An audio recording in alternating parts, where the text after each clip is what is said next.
Good afternoon.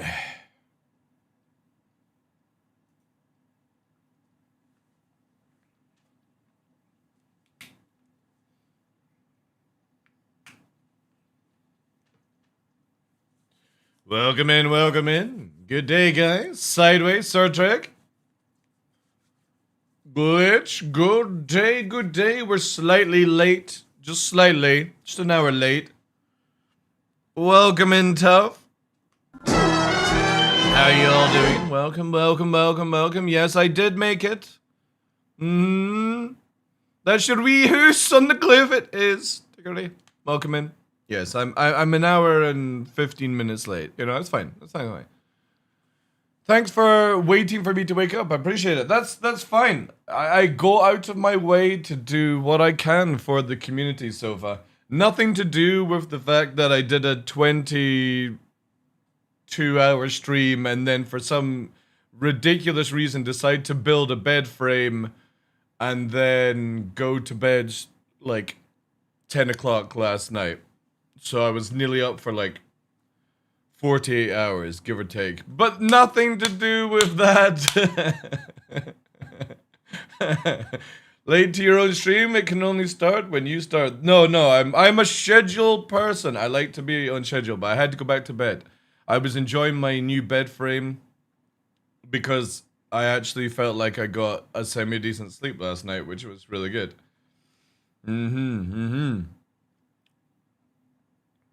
Yeah, I could maybe hold off a little bit more for that so far. But welcome in, ladies and gentlemen. I hope you're all well. We got maybe possibly a long day today. We'll see. We've got obviously SEL coming out later today. I got the monthly I want to check out. But also I might play a little bit more Space Marine tonight and just do a longer stream.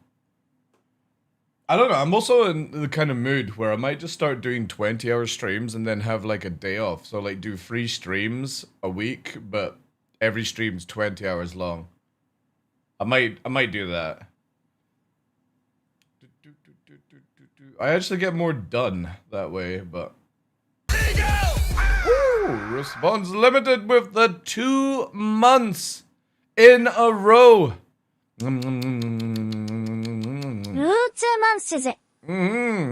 Thank you very much, dude. On your way to the Halls of Heroes in 10 months' time. Thank you.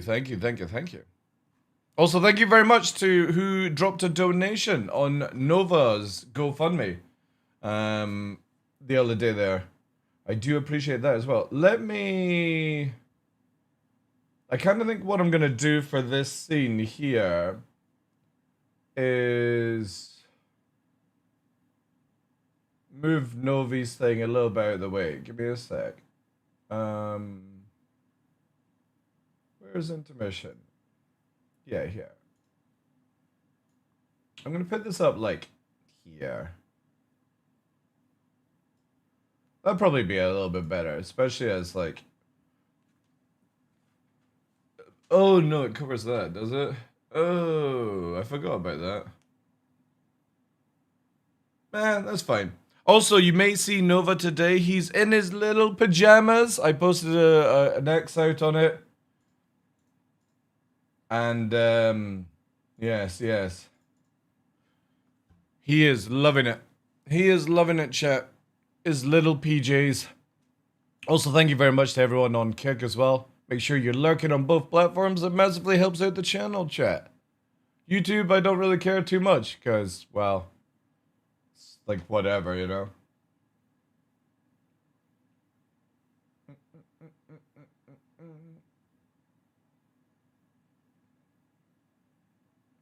Yeah, actually, that doesn't look too bad. The symbols don't get involved in it.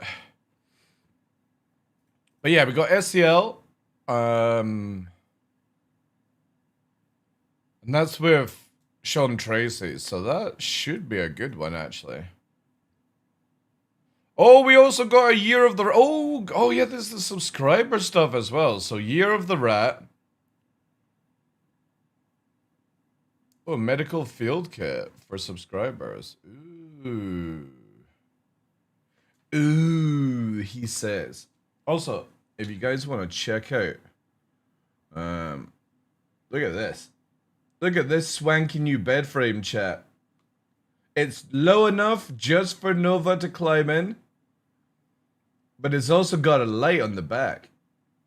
The light doesn't actually flicker. I think that's just the camera that's doing it. But, yeah, it basically allows him to climb on.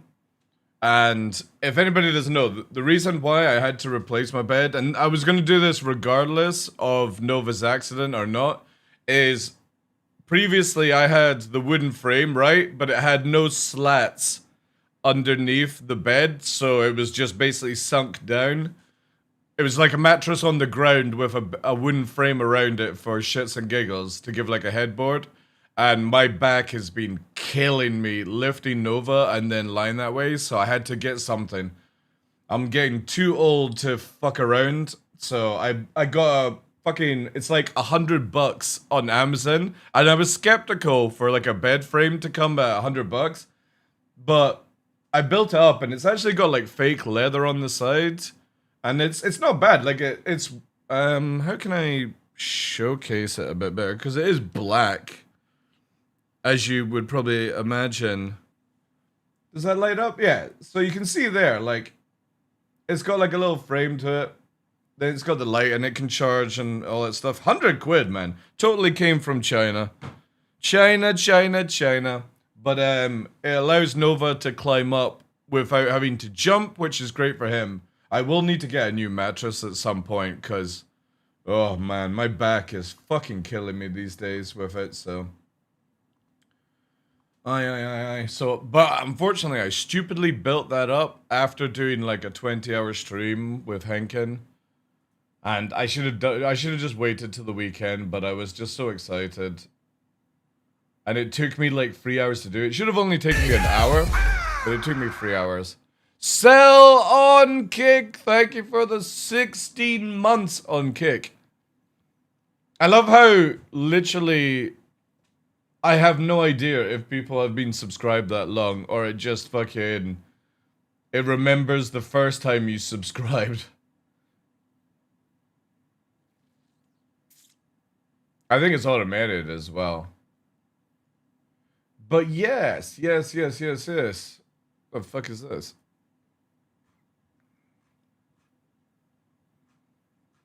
Alright, here we go. Subscriber on that. Ooh, that's kind of cool, actually. I don't see the reason for it in a game like Star Citizen, but for like RPing and stuff, that's kind of cool.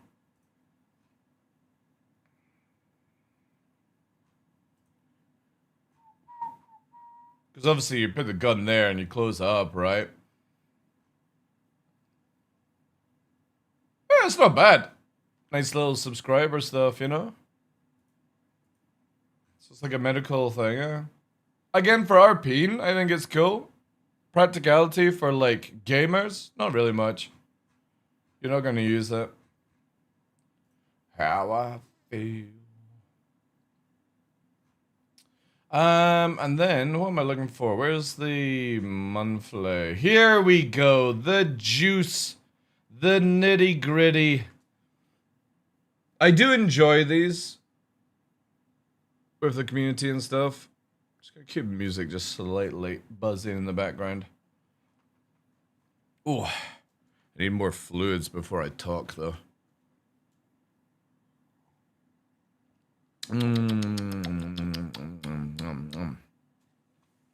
I had a weird dream whilst I was away, and it's like a mixture of like things obviously running through my brain to do with like QQP, the organization, and Space Marine. And for some fucking reason, right? This is gonna sound racist, but also I think Tough will probably enjoy it, okay? So, in the single-player campaign of Space Marine 2, you play as Tidus, right? Which was, obviously I was looking at the dream through the eyes of Tidus. And for some reason, Tough Mudder's face was on the black guy's face or head in the campaign. And Puppeteer, which I don't even know what Puppeteer actually looks like. I know he's bald. But for some reason, he was the white guy. And it was the whole story of Space Marine 2, like fighting alongside each other. But there was also Star Citizen ships and some other shit going on. And it was so confusing. I don't know if I was in the 40k lore or I was in the Star Citizen lore. It was like a mixture of two combined together. But it was just so surreal because obviously Tough Mudder used to stream, so I know exactly what he looks like face definition and all that kind of stuff. And he was black. And it's just like, I woke up and I was like, the first thing I said was, what the fuck is going on in my life to fucking dream something like that, you know? Where I put those two characters, my brain, my subconscious puts those two characters as the characters in Space Marine 2 with Star Citizen shit going off in the background, like javelins fighting and stuff like that. Isn't the other guy Asian? No, I think he's like white Asian. You know. But anyway, that was Puppeteer was white Asian.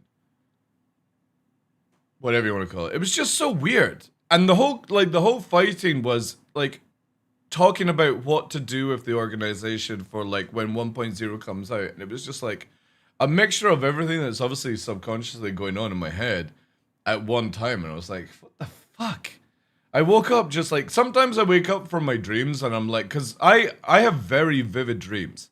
And I can remember everything about my dreams. Every single dream I ever have, I can always remember it. And I just woke up and I got out the side of the bed and I was just like, what the fuck is going on with my life? You know? And that was literally what I said.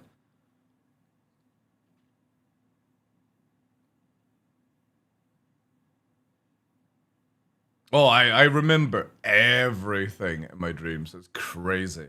And I'll think about it for a couple of days. Like, I can even have recurring dreams because I think about it, stuff like that. Also, I can invoke nightmares, which is great. So if I have hot chocolate and cheese, like cheddar cheese, before I go to bed, I will always have a nightmare. And for some reason, I do this a lot, you know? If you knew that you could invoke a nightmare, I do it because I actually enjoy my nightmares. Just purely because they're fucking weird. Like, they're Hellraiser level of weird nightmares.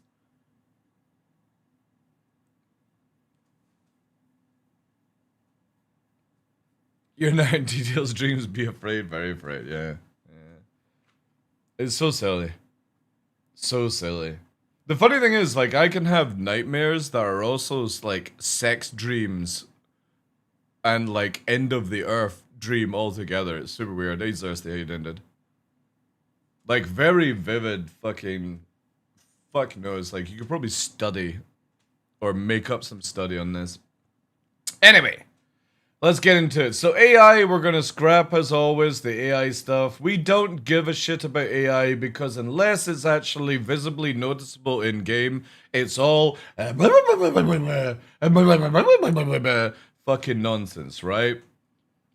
Freddy Krueger comes into the... Oh, I've had Freddy Krueger dreams.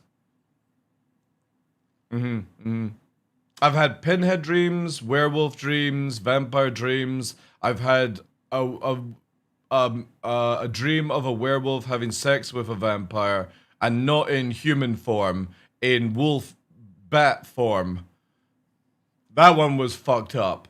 I think I was watching Hellsing that week with that one. But yeah, that was a weird one. And it isn't the way you would think it would be. It wasn't the wolf fucking the bat, it was the bat fucking the wolf. So, yeah. Very interesting. A lot of flapping and weirdness in that one. But anywho, let's get back into it. So obviously, they are working on AI features, but I just don't care about AI because generally, I say this with the kindness in my heart when it comes to Star Citizen. Star Citizen has the worst AI I've ever seen in any video game that has remotely AI certain things, right? It's terrible. I generally have never seen worse AI. Even Phasmophobia has better AI than Star Citizen's AI. So again, everything that CIG talks about AI, I love that they're wanting to improve on it. But until I actually see it in game, I just don't believe this game will ever have AI that ever pushes me to the limits of what I want from it, like a PvE AI situation.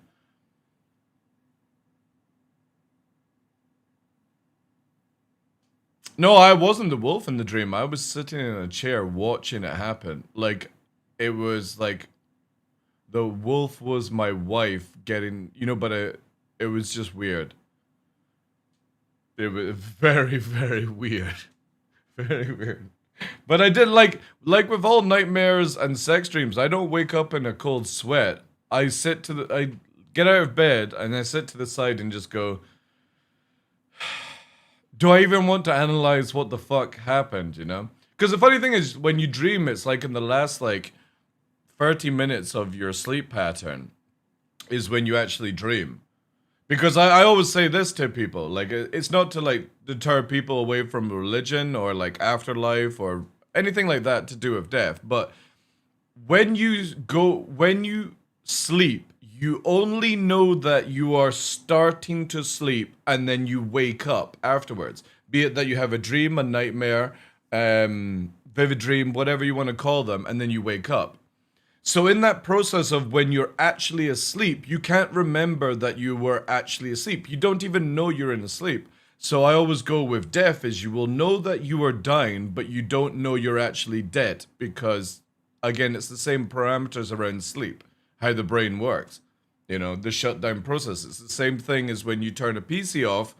The only reason it remembers things is because of the storage and the fucking motherboard battery, right? But if you take out those two things, the PC without power or those two things in it will always just sit there as a husk, basically. And that's how I look at death. Because nobody can actually prove death. There's also a company in America that will say they'll give $1 million to $10 million if you can actually prove anything, regarding death, and nobody can. So it's that's how I look at dreams and death are very similar things. You always know that you're starting to go to sleep, but you don't know you're actually asleep, and you know that you're starting to die, but you don't know you're actually dead. Because there's no proof on it. Anyway, go ahead. Let's get a little bit morbid, but whatever. Animation spent February improving assets of the copium. Cool. Art, characters.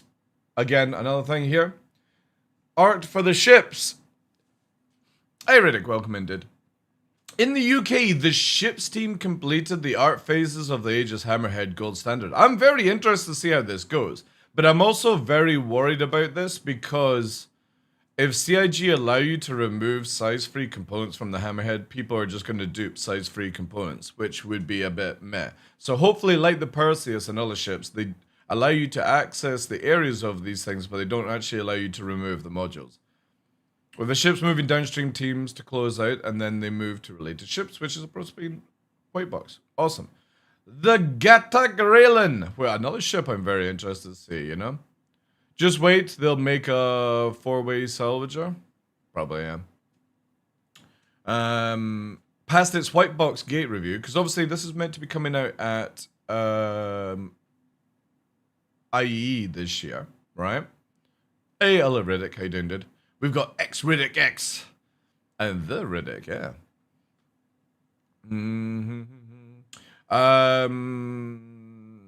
Moved into its grey box ahead of its planned release at Alien Week. Oh shit! So it's doing Alien Week. Wait. That means. Let me just check my notes. That's June. Oh shit! So just after Invictus. Oh man, actually that's plenty of time, right? Yeah. That's plenty time. Awesome. Okay. I thought it was going to come out IE, but never mind. Joining the project to help build assets for future Gattac ships. I don't think we have any other Gattac ships, do we?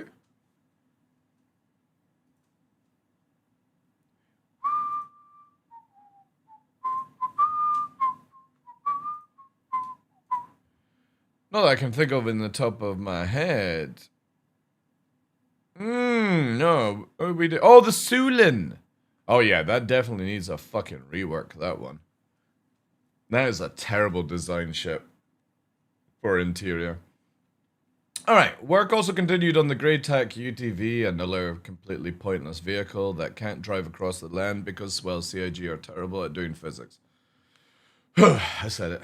Miss upcoming hauler. The Hull B continued towards its Lodo Gate review. Interested to see this. I generally hope CIG does the D next. Because I would love to see supersize haulers move around. You know, haulers that you make a shit ton of money with. Lots of money. But takes you a while to like load it up and stuff. That would be really, really cool to see in the verse. Great for piracy, but also great for like that like hauling company. You know, imagine you had to haul from like Terra to Nyx or something like that. Big ass long distance. Takes you half a day to fucking do it kind of stuff. That would be really sick. If anybody knows anything about Ashes of Creation before it closed down, one thing I loved the idea, I was generally going to buy into Ashes of Creation on this one thing. Riddick, thank you very much for the 2 months as well, dude. Appreciate it. W's in chat for both of these people. Thank you, thank you, thank you. Also for response as well. Free people Wing up. Thank you, dude. Thank you. Thank you. Also gifting to fucking the other Riddick. My goodness, my goodness. Thank you, dude. Thank you, thank you, thank you, thank you. Oh my god. I am getting swarmed with generosity today. Love it. Love it, love it, love it. Thank you, dude. Where was I going with it?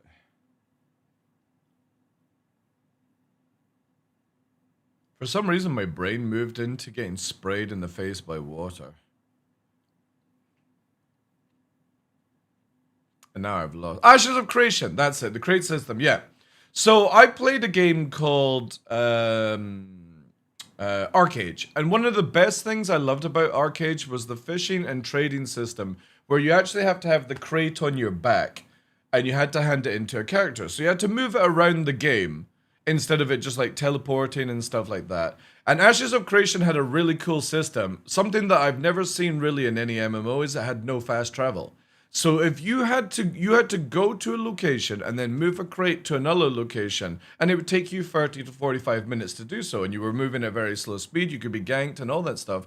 And I find that very, very interesting, because that, to me, is what I would like to see Star Citizen be, where if you had like Terra, Stanton, Pyro, Nyx, and Castra, I would love to see long distance traveling with crates, cargo, on like a Hull D, being guarded by like an Idris or like a fleet and stuff like that, and you're warping together through the warp and going through the gates together, and you're doing that as an organization, a group of people, an alliance of people, and it takes you maybe like 3 or 4 hours to achieve, right?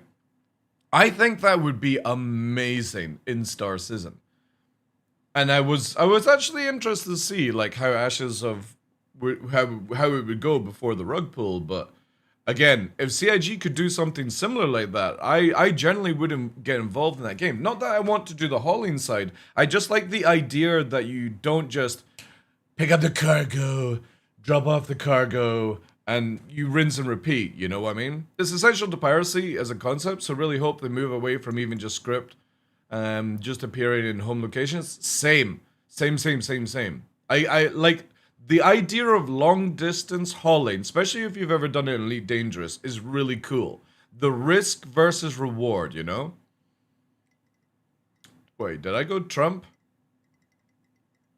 I wasn't intending to go Trump. It was more the half-ass bat voice, but okay. Maybe I went. Whatever.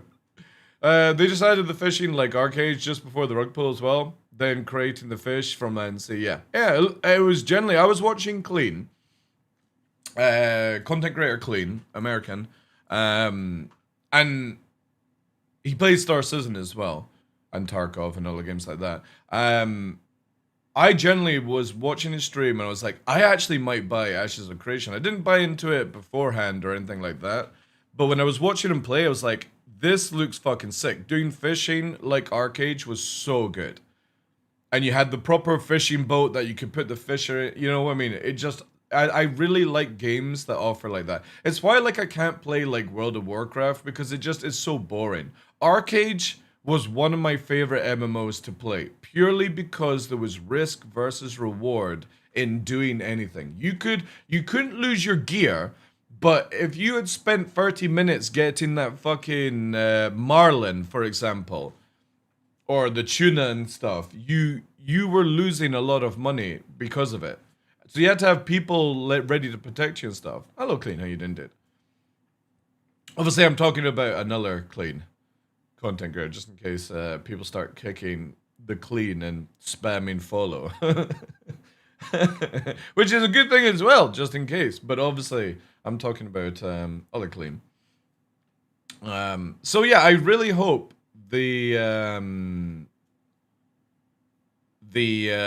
Hull D gets brought in after the B, because I think that would be sick. And I'm very interested because obviously it comes to the next point within the monthly report is the Drake Iron Chad.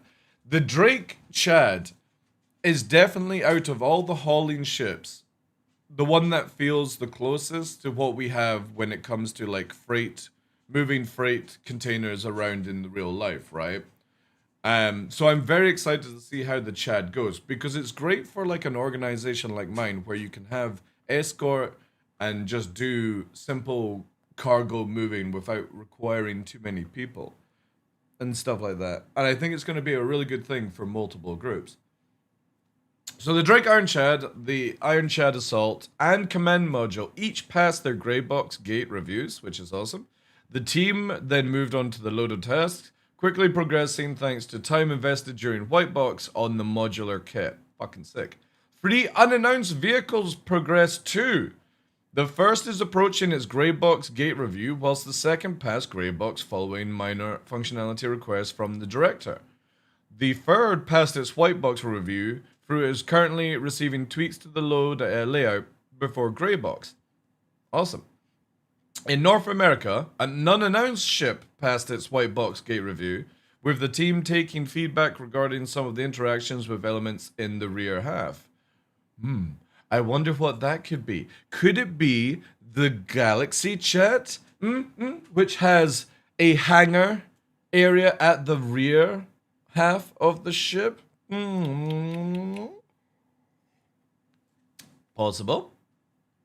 Hey, Comatron, welcome in. Finally, the Drake Kraken, this is one that a lot of people will be interested in, had its white box review rescheduled to early March. After further concept time resolved areas that didn't hit current standards, the team also reviewed traversal throughout the ship. That's basically the train system in it. Following Galaxy isn't unannounced. Well, CIG could just be teasing with it. It could be a variant of the Galaxy glitch, you know what I mean? It's the only one that I know that has something in the rear of it anyway. So, you know. Standards traversal for the ship. Following this, they removed and reduced the scale of some rooms that offered no benefit to players without compromising the scale of the interior. The hero rooms, like engineering. The ship remains on track and is planned to release next year. Fuck yes. Now, if we get the Javelin this year, and we get the Kraken next year, and maybe CIG starts the Hull D, or even the E, right? That would be cool. Also, the Orion. I would love for CIG to get all the big ships out, because, again, there's something really fucking cool at being in a small ship flying past, like, a fleet of giant ships. It's just super cinematic. Even if you're not, like, getting involved, you know what I mean? But I really love seeing the big ships moving around. Obviously, without single-player solo gameplay involved in it, but we'll cross one bridge at a time, right, CIG? But that's sick. So we've got Iron Chad this year, we've got the Raylan, we've got the Galaxy, which will be in Thingamabobs, and we've got four other announced ships. And then obviously we got the cruiser concept as well. So yeah, not bad, not bad. Not bad. And obviously that's just for this part of the year, right?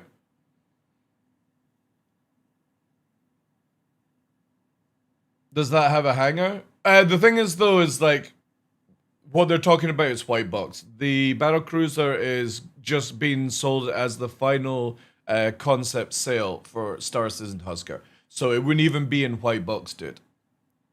And you probably won't see that ship for at least like a couple of years, because if it is the one from Squadron 42, which is this is the cruiser in Squadron 42. If it's this, doing the outside is fine, and it will most likely be like that, but CIG would take about a couple of years to do the interior of this thing, because it's like 600 meters, right? But it's fucking sick, man. Really fucking sick. Really cool. Again, I love the big ships. The big ships are what made... Like, I always bring up the game Dreadnought. There's something really fucking cool at seeing big-ass ships, be it that they're mining, salvaging, hauling, combat. Taking off from them is a really cool... Like, again, I don't like the way the... Because we've got the old Idris. We're getting the new Idris after Squadron 42. If anybody doesn't know what the new Idris is. Star Citizen new Idris look. It's in Squadron 42 video, right? I'll try and find an image for you. It's this one here. I need to get a bigger image. Is that a bigger image? That's... oh, what's with these dinky little pathetic... Alright. Fuck's sake. Anybody have... Because obviously that's our current Idris. That's the old Idris model. There's actually been 3 Idris models, but we're getting the one from Squadron 42, and everyone who owns an Idris will get the update. And that's the update. It's basically got curved engines. It's meant to have wider landing and higher rise or something like that to make it more cinematic. Wait, let me try and fucking find this.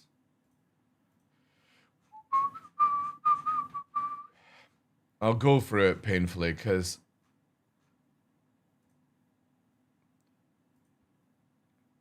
See if we can see.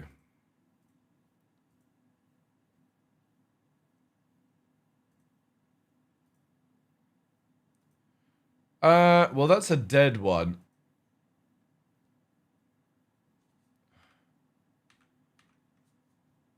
Maybe at the start.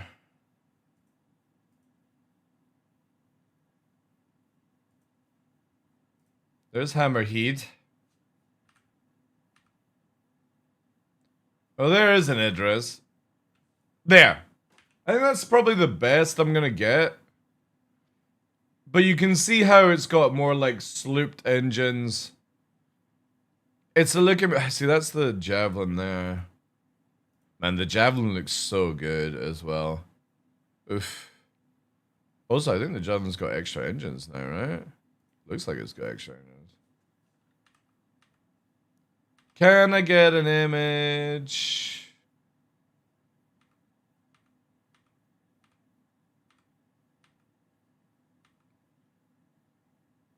The battle cruiser is this. It's that. That's the battle cruiser. Or it's classed as cruiser in the thing. But I'm looking for the Idris. I don't think there... Is there like a scene with the Idris? There's... Again, I suppose there. It's really blurry for you, but obviously, like, it's got... The engines are curved, and it's a little bit more thicker and taller in the car, the hangar area and stuff like that. So, anyway.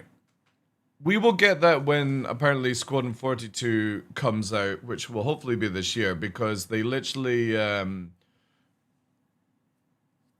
gave us the old Idris that they worked on just to fucking bring it in and get it balanced and stuff like that. So, yeah. No news on the Pioneer. You're not going to get the Pioneer at all until, like, the way CIG work with any designing of ships, is they do not add something to Star Citizen unless it's come from Squadron 42 as complete. Hey, Alias, welcome in, dude. Or it's like functional for the game. So the Pioneer will only ever get built when CIG want to hyper-focus on base building. And as far as I am aware, base building is going to be very basic by the end of this year, which is build like a little fucking hut. It's not going to be where you're building a fucking super base like in the videos and stuff like that require the Pioneer. But I would imagine, like, if CIG are focusing on it for next year, you would probably see the Pioneer go into, you know, and end of year maybe design stuff. Because again, this is always based on like the first 6 months information. So who knows? Maybe they start in October. The best thing to do is watch the roadmap design thing when it goes in. That's how we do it. I will take my hut and be happy. Yeah, because again, you're going to be able to transport things around in like the back of a freelancer and build it and stuff like that. You're just not going to get the Pioneer to build the big stuff, you know? I love the number of times CIG rework things. The problem is CIG keeps changing the scope of the game, and yeah, we get sort of hit with it, right? As long as my hut is right next to Jump Town, it's a fucking rickety shack. I come across my first Idris in the wild last week, followed it through some Nick Stanton, seen cap ships flying around as always cool, yeah. The only problem is, again, is solo Idris is just super boring. It's just like, again, instead of bringing 20 fighters to do a basic job, people are bringing 20 solo Idrises because they can't be killed. So you then have people having to bring torps and all that jazz, and it just gets really funky, you know what I mean? Really, really, really funky.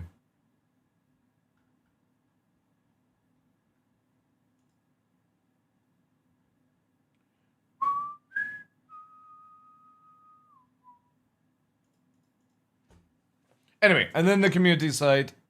Again, I don't really go over this stuff because it's like whatever, right? Core gameplay, as seen by EvoCat. I've not even looked at 4.7 because, well, yesterday I was crashing out, and then from building the bed and doing a 20-hour stream. But I will get into playing 4.7 when it's not crashing as much. People have been reporting that it's really, really crashy, so just to avoid any of that, I'm not getting stressed out with it. Economy team has spent part of February tracking exploits, in particular those that resulted in item... Ooh! Oh, good. The economy team spent part of February tracking exploits, in particular those that resulted in item duplication or large quantities of UEC being generated. While many loopholes have been closed, further patches will be introduced in Alpha 4.7 following this. The devs will create additional guardrails and monitoring systems to lessen the impact of illic UEC with wider game economy. Awesome. Good stuff. Economy also undertook additional balancing and adjustments to commodity prices, and they definitely need to do a final wipe. You know what I mean? They will definitely need to do like a wipe, and not just a patch wipe and stuff like that. Laying out the groundwork for future systems such as item recovery and crafting. We're glad to see positive community responses to the Clear the Air event. We're currently working on upcoming mission balancing and rewards whilst looking back at past content. Sick. Okay. Mission design. In February, the devs continued to work on Alpha 4.7 mission pack, which adds more content to Nyx and reviews the courier missions that have been waiting for a refactor since Alpha 4.0.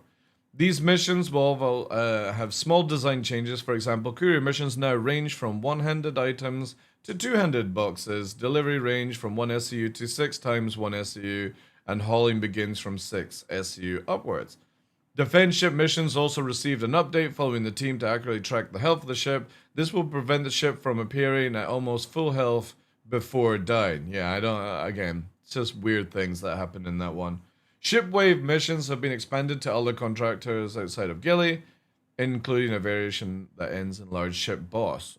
Ooh. Okay, that's kind of cool. The narrative... Here we go.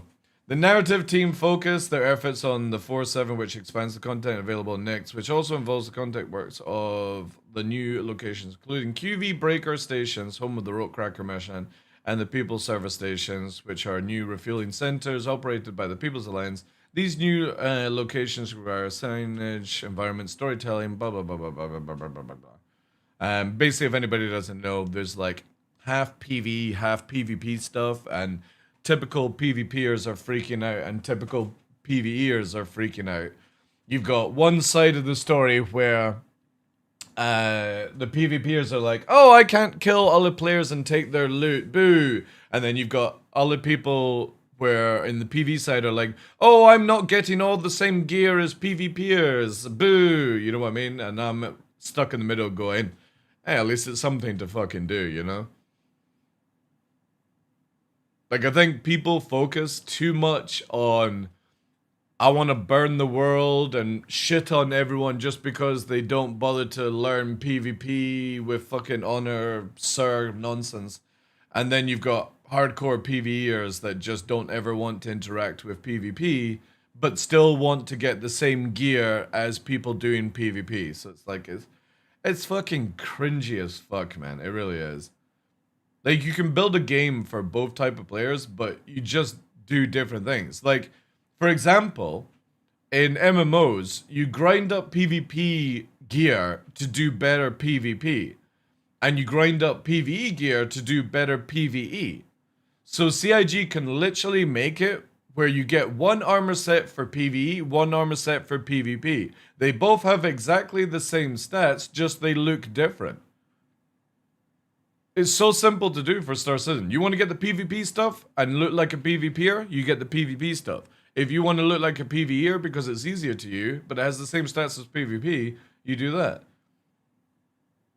But then people will be like, from the PV side, oh, the PvP armor looks cooler, and the PvP side will be like, oh, I don't want to do PvE, but it's just so bleh, you know? We don't do that as SC fans. I know, Husker. I know. I'm in the same boat. I'm just happy to do something new. Exactly, man. Like, I'll do the PvP stuff. I'll do the PvE stuff. Like, I'll just enjoy both, you know? If CIG gonna go out their way and make it where you can do it as a small group, like I said with instances. Instances needs to be 3 things in Star Citizen. 1, the instance for storyline. So you go to a location and you get a rich storyline, which is full of, like, the driven, like the Vandal and stuff like that, right? You then have the same location, but you go in as PvE group, where you fight really decent NPCs and you loot and you get gear. You then have a PvP variant of the group variant, but you can do PvP in it because you're going in as it's open, basically. The loot chances are higher, but you also will be shot at other players. This means that you have the ability to go in for high storyline driven content, grind out gear, but with PvE, like group solo gameplay, like you get in the Division, and then you've got the Dark Zone version of it, like in the Division, right? Where it's got PvP, but a little bit higher loot chance. This offers everything for everyone. Storyline for people that don't give a shit about gear grinding. People that do care about it but don't want to get involved in PvP, but a lower rate of actually succeeding. PvP, it's more dangerous, risk versus reward, but you can choose which one to do. And this is how CIG should be designing this for the future. So when you go to Hathor, for example, you have the storyline version of Hathor, you have the PvE version of Hathor, but less loot chances, and you've got the open PvP version, where you go and you can be shot by anyone, lose your gear, all that kind of stuff. This makes it perfect for people who are pro PvP, pro PvE, and people that just want to do everything, you know? It's funny to read Spectrum how hardcore PvEers demand no interaction with other players, whilst the only thing they do is argue in Spectrum with other players, aka interacting with another player. Exactly, Comatron. It's so weird. And then you have pro PvPers that just want to shit on people for shits and giggles, and then don't realize that if you do that, you'll end up killing everyone in the game, and they'll go and find another game, and you'll have nobody to kill at that point. There needs to be a strong balance of PvE and PvP, but you have to understand that not everyone is hyper-focused on one or the other. Yeah, exactly. Nerva. I know. It's so weird. The PV guys won't be happy if the loot is better in PvP areas. They repeatedly say that. I know. It's so strange. So again, you make it with my idea where you can get the gear in the PvE area. You just make it where the PvP side has a higher drop chance. That's it. This means that you can get all the stuff in Star Citizen, and it means that the bobs won't be in the PvP area. So the PvPers will get to fight people who are strongly wanting to do PvP. And they have a higher... They will get the loot faster. They will then sell it to the people who are not getting the loot as fast. And you bring balance to it, you know? But again, I think CIG should make it where if you do PvP, you get a different armor look. When you do PvE, you get a different armor look. That way you've got multiple things to grind. I just want their stuff? Yeah, fair enough. Follow, how you doing, dude? I like the mixed bag of modes. I have my buddies who are hardcore PvPers, and then I have my 12-year-old who is still learning. Exactly, dude. Exactly, Gaming Dad. It just, like, if anybody is on any of the pro sides, I think you're in the wrong type of game to be pro PvP and pro PvE. There's so many better choices of games that you could play that will offer you that kind of stuff. But you have to make it where the system has the ability to have rich storyline where you can do the storyline without being attacked by players or having other players ruin your experience, right? So when you go into the instance, you get the storyline mode. You pick up the storyline mission, you go in, you get that rich storyline where nobody can fuck around with you and you can go and do that with your friends or like Game Dad can do it with his 12-year-old, right? This means that not either sides, the pro PvEers and the pro PvPers, can't interact the storyline mission. So that you can just go through it at your own pace and enjoy it. Then you have the PvE version, which is again solo or group play, where you create the instance and you have the ability to go and farm up the gear but at a much lower rate. And then you have the PvP side for the people that want to get it faster, but the risk versus reward. Like, hearing the options for Rockcracker should make everyone happy. Exactly, but it's already making people cry about it. Hey, Duncan, how you doing? I don't know why CIG doesn't bring a trophy system like dog tags or something similar. Again, that would be interesting as well, yeah. Like, to get the PvP armor, you have to kill so many players and take their dog tags and hand it in and stuff. There's so many ways that you could have the game unlock different things, you know? Elite Dangerous system? The thing is, though, is Elite Dangerous is still up running and has a big community base, Duncan. If you have it full PvP, for example, you'll end up like Dune Awakening, where they change the game, right? But they also only need to add instances to the narrative, like ASD facilities. For example, Hathor doesn't need to be an instance. It could be an open world thing. So not everything needs to be on the free system I'm talking about. Like ASD could be on the free system. The rock mining facility, Rockcracker, can be on the free system. You can then have Hathor as open world. The Toxic Worm as open world. It doesn't always have to be instance based. I don't get choosing if you don't want to, because there's variations of different players, dude. Not everyone wants to be shat on by another person shooting at them. Like, again, you have people that enjoy PvP, like Gaming Dad, but they also want to be able to do stuff in the game with their 12-year-old son and chill out and have family time. Now, if you are coming around looking to just gank people like that, then they're never going to have fun. They'll go and find another game, dude. And eventually you'll have nobody to fight. Because that's why people make PvP servers and PvE servers. Because not everyone wants to fight people all the time. There are times where I log into the game and I'm like, I'm just going to go and do some chill missions. You know, I still know that I could be attacked at Grim Hex or something like that. But I'm not purposely doing things to interact with other players. The problem with Elite Dangerous is everyone just does PvE mode, Chris, and doesn't do PvP. PvP is practically just for the diehard sweats in Elite Dangerous, which is fine. But the problem is that PvPers will always complain about PvEers, right? And that's something that you just gotta let go. This game is not pro PvP, and it's also not pro PvE. It's somewhere in the middle, and you have to accept these things. CIG are making it where people can do the gameplay without being ganked by the fucking minority, right? And PvPers are people who are just doing player versus player. You'll have some people, like big organizations and alliances, that will only go after big groups and stuff because they want to fucking chest beat and say we have skill over everyone else, right? But then you'll just have diehard people who just want to see the world burn and kill anyone at any given time just because it allows them to escape their fucking reality of real life. In WoW, I see someone, all I do is pew pew, even though I'm mostly PvE. Oh, again, everyone is different. Everyone has different ways. If you make a game for one pro side, you'll never have any, like, nobody will play the game.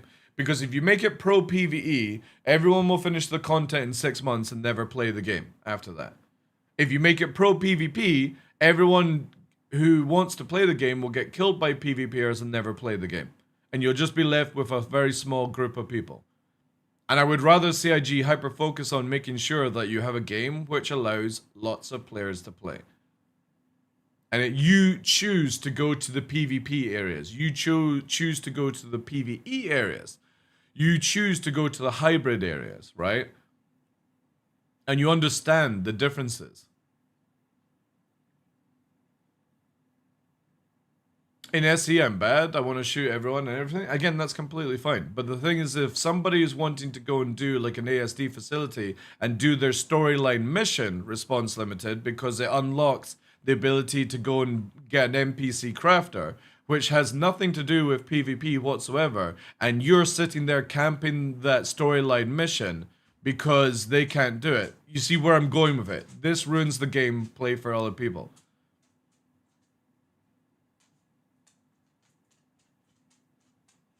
Because again, you can have Hathor, which is the open world PvP fuck everyone over nonsense, and then you can have the storyline driven version of Hathor, where I go to Hathor to do a quick 30-minute mission to learn some narrative storyline, and then I get on with my gameplay.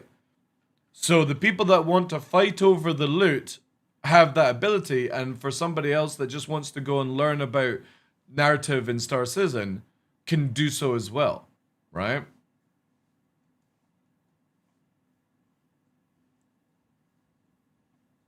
You have to check how many points you've got. If you don't have points, gaming dad, you won't be able to enter. Just do exclamation mark points, dude. Or point. I think it's points, actually. They need to make it so the two sides need each other. Exactly, yeah. Exactly. See, the funny thing is, though, PvEers don't understand this very basic concept is if you can only get certain items from a PvP location, then go and grind up money and buy the items from the PvPers, like you do in every other video game. Dune has it, EVE Online has it, right? But they don't want to do that. They don't want to be content locked.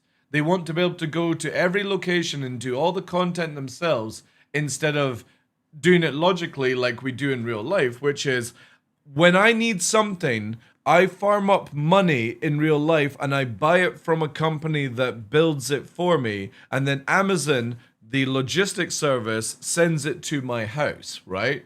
Because the bed frame that I just recently got, I don't have the skills to go and fucking, stretch leather and build these things and then fucking do all that. It would take me ages. So you hire or you purchase something from a company that then uses logistics. It's the same thing in Star Citizen if you have a driven economy, basically.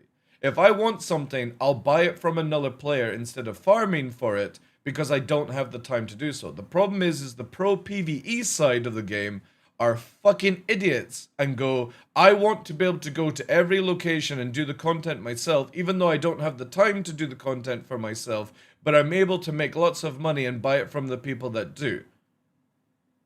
And you have that sort of blocked area. Yeah, you just buy it from UEX, exactly. That's our economy. But imagine you could actually buy it from NPCs. Imagine, chat, I could go and farm an item that takes me 10, 20 hours to fucking find one item, and then I sell it to the NPC that then sells it to a player that wants to buy it. And I don't have to go to UEX. Imagine that, chat.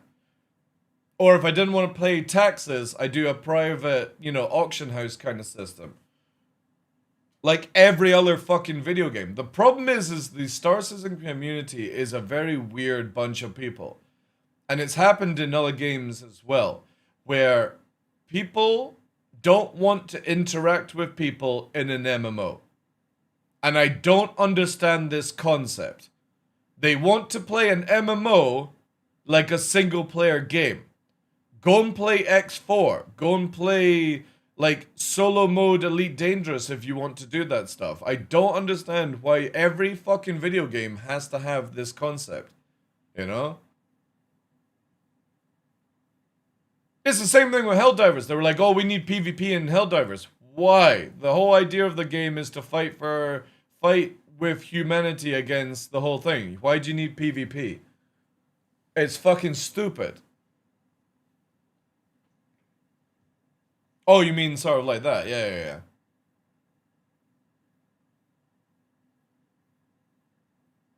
Exactly, Natalie, because people, for some reason, in the past 10 years, don't want to bother working for anything. Or I should say, since COVID, really. They want every game where they just get it and then they move on to the other game. And if you allow this to happen, if CIG allows it to happen, you'll have everyone completing every part of the game within 6 months and then there'll be no players playing the game.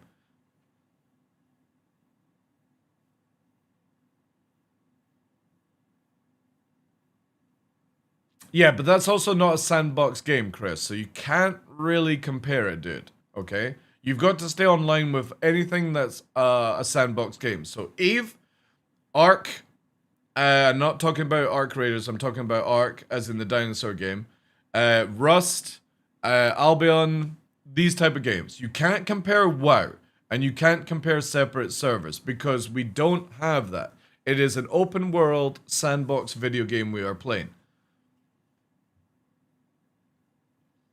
But you have the ability to allow people to do the PvE side, but they also have to understand that if they don't want to do the PvP side, they have to find other ways to get the items from the PvP side, and vice versa.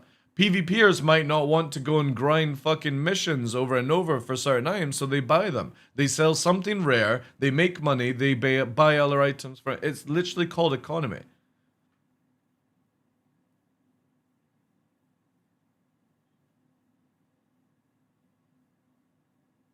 I'm hoping that CIG just makes a lot of gear and a lot of things more rarefied so that you have the money sink involved, right? If somebody doesn't have 20 hours to play the game per week, then they should be hyper focusing on buying from other players, right? I had somebody come into the chat a few months ago who got very upset that only has like an hour to play the game per week and they wouldn't be able to keep up with somebody like me that literally earns a living from playing video games, right? And that's just because you choose that in your life, right? I choose to do my side of things. If you don't have that side, then you have to think of other ways to play the game. But you can't balance a game around building everything around the person that only has half an hour to an hour to play per week on the game. It does not work that way. You have to balance the game around somebody who's going to degen. And the people who don't have the time have to figure out ways of getting the same stuff. It just takes longer. If somebody does it in a week and you can do it in a month, then you do it in a month. You don't have to keep up with everyone. It's a weird mentality that gamers have these days. Or they go, oh, I want to just buy it with real money. I make more money in this job. I don't have time to play video games. I want to just buy it so I don't have to actually do any game combat. Just do some fucking other stuff with your life then. Holy shit.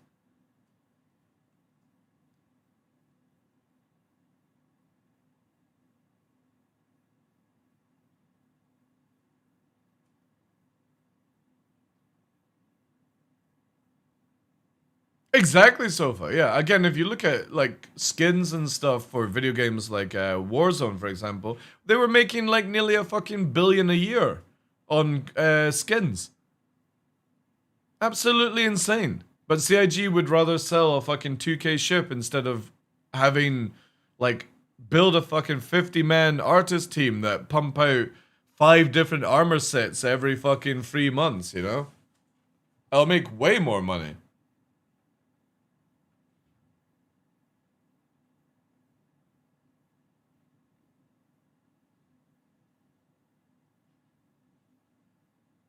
I see it's different. 5 million people pledged for their own dream game and hoping to get it, but they're not. That's the difference. It's always been advertised as a sandbox video game from the very beginning. So it's not an MMO like WoW would be, or EverQuest, or Rust, or anything like that, right? Because in those type of games, like you said, you have the ability to choose PvE or PvP. Star Citizen, you don't. If you undock, I can attack you at any given time, and I'm completely in the right to do so. As you have the right to attack me. And that's what people need to learn. You're not, and CIG have already said, you're not getting a PvP slider. You're not getting private servers. You're just gonna have to fucking suck it up.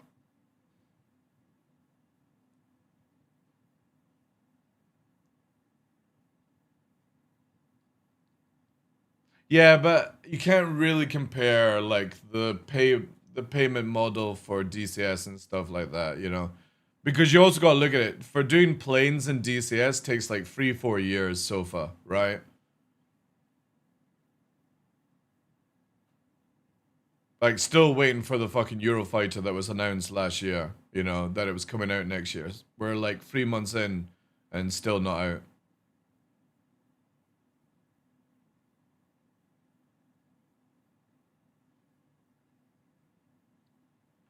We have expanding AC for hardcore PvP since early days. Yeah, but you do realize Arena Commander is only a test area, Chris, right? People used to spend $5 to go and play Arena Commander to test certain things. Arena Commander is just literally a test bed. CIG actually want to get rid of Arena Commander because it serves no purpose in the future.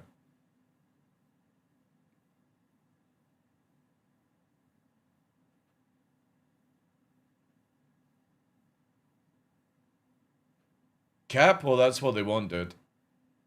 They don't, like, have you noticed that nobody's working on Arena Commander anymore?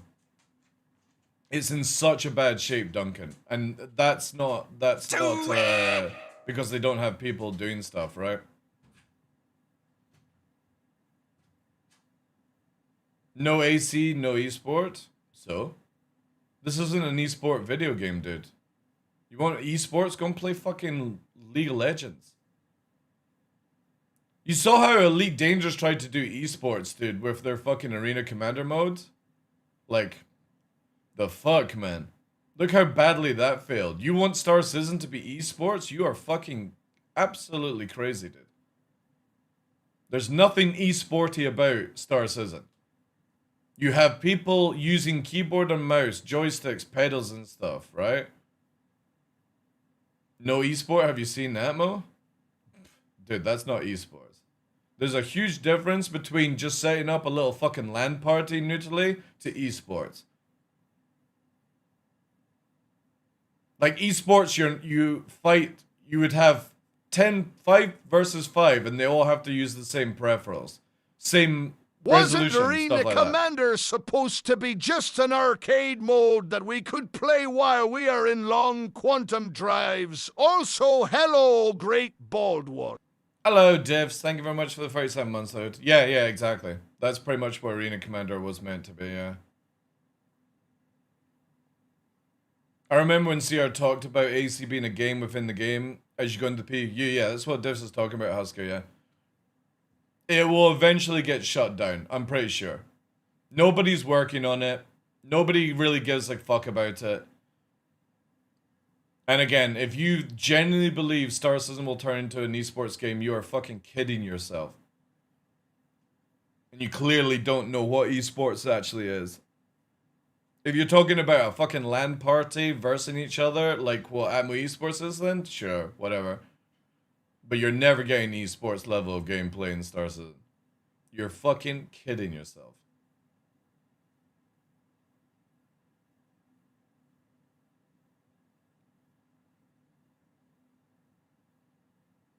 Well, I mean more like there's a way around the lack of AC, and that mode does some great stuff. Oh, I'm not saying they don't do great stuff. Noodly, it's just it'll never be esports level of stuff. You can't do that in Star Citizen. Like I said, esports is very rule dependent where when you're versing each other, everyone has to have the same resolution of monitor. Everyone has the same peripherals and stuff like that, right?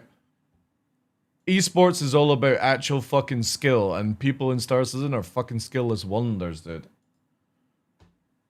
People sweat out in Arena Commander and Chest Beat. You're literally playing a broken game that has bad hit reg, fucking latency issues when people are afterburning. You want to fucking call yourself a pro PvPer, esports fucking level of gamer?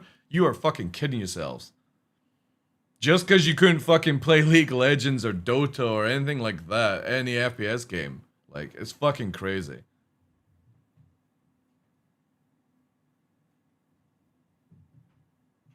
Yeah, that's why it'll never be a thing though, neutrally, right? Because people don't give a fuck about it. So why bother wasting resources to try and make something the game will never be?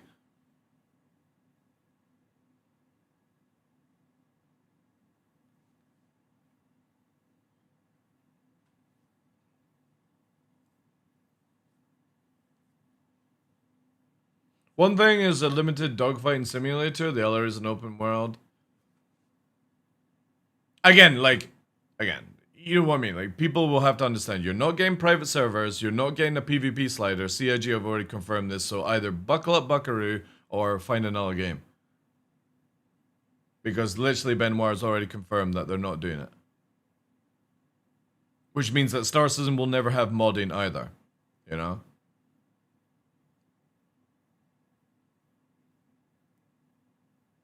You can't type griefer in my channel, Vega, unless I give you permission, which I will.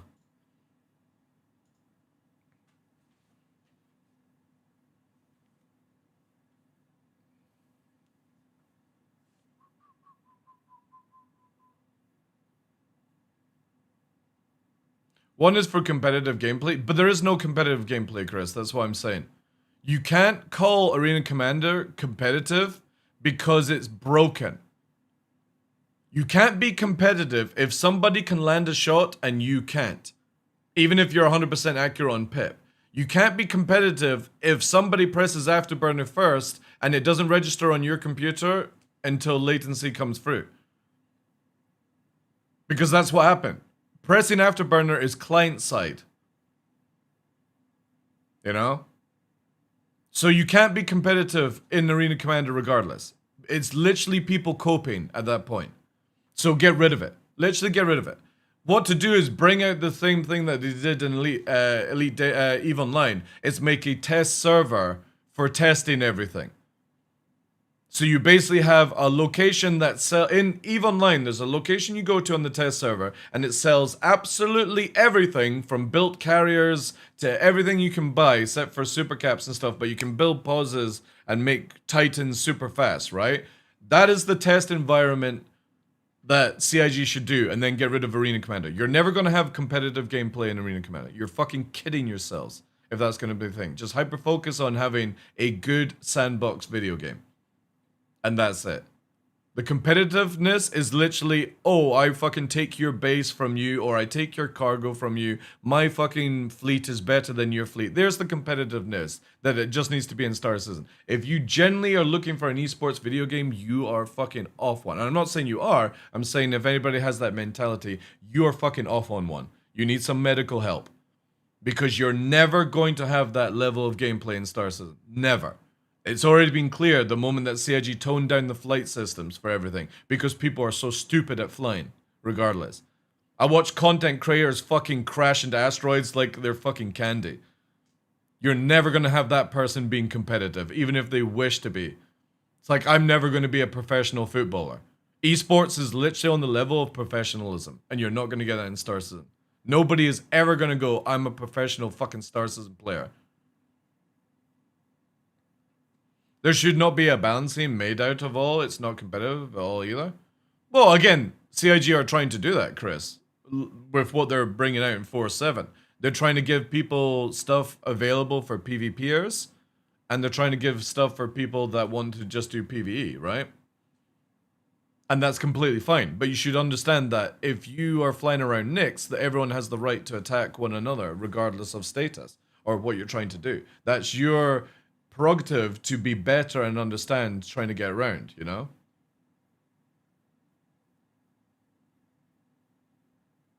Again, I think a lot of people will eventually quit this game when 1.0 comes out because I think what they have in their head for a video game is not what CIG are going with. You have to look at in between the lines of how CIG is being designed right now, or Star Citizen's being designed, I should say. And this is from somebody that has literally some of the most experience with this game ever. And how it's been designed from the very beginning to how it's ending up in the future. CIG have changed the scope from what was 5 years ago to what is now coming very soon.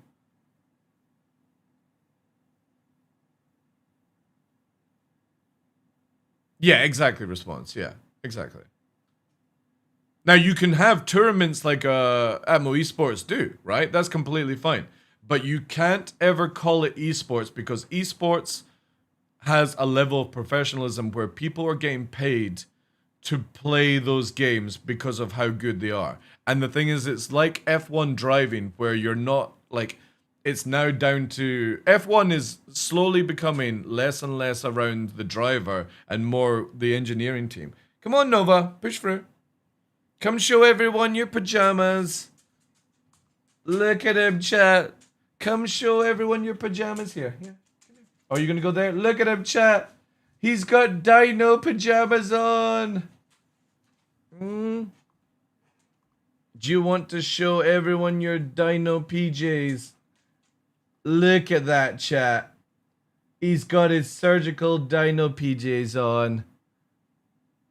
And he's loving them as well. Because obviously he's got a shaved bottom. So he can go outside and not get too cold now. Isn't that right? You can't lick your stitches either. Yes. Hi. I know he's getting all the attention. Look at this one. I want attention as well. I'm a cute little wolf. I just want all the attention. But yeah, that's his new PGs, chat. They're fucking sick. Really fucking cool.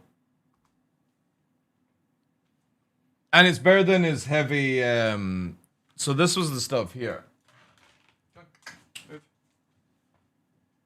So you can see like the material, this is like the stuff that they give in surgery. And it's got all these buckles and shit like that. It's super fucking heavy. So I got him the pajamas instead.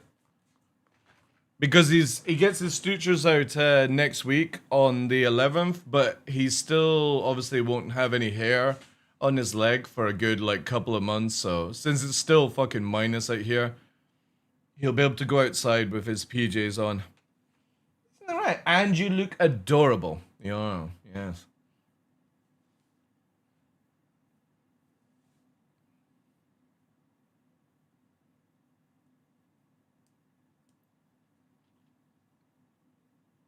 I think the most important topic is Space Marine 2. Space Marine 2 is later this evening, Tumblr, after I watch SCL. After SCL.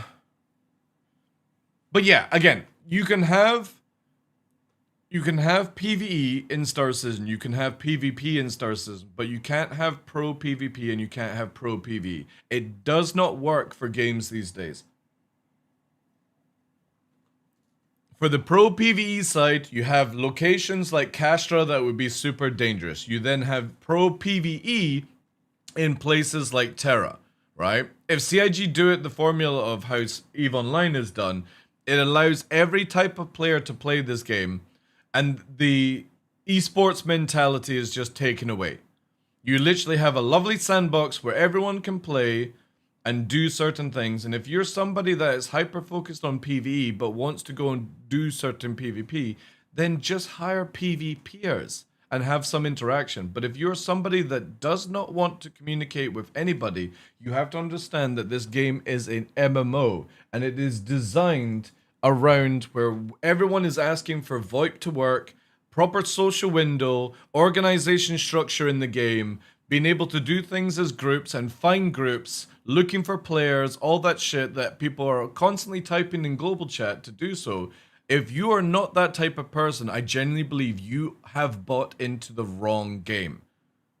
If you are somebody that doesn't want to interact with anyone but wants everything to do with the game, you have bought the wrong game. And that's on you, not CIG, not other players marketing and stuff. It is you, right?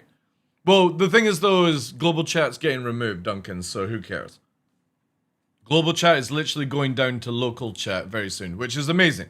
Because again, it's so fucking stupid where, like, if anybody's ever done wormholes in EVE Online, it's amazing. Because you don't know who's in the wormhole unless somebody types. And it makes it super exciting that you're always looking over your shoulder, right?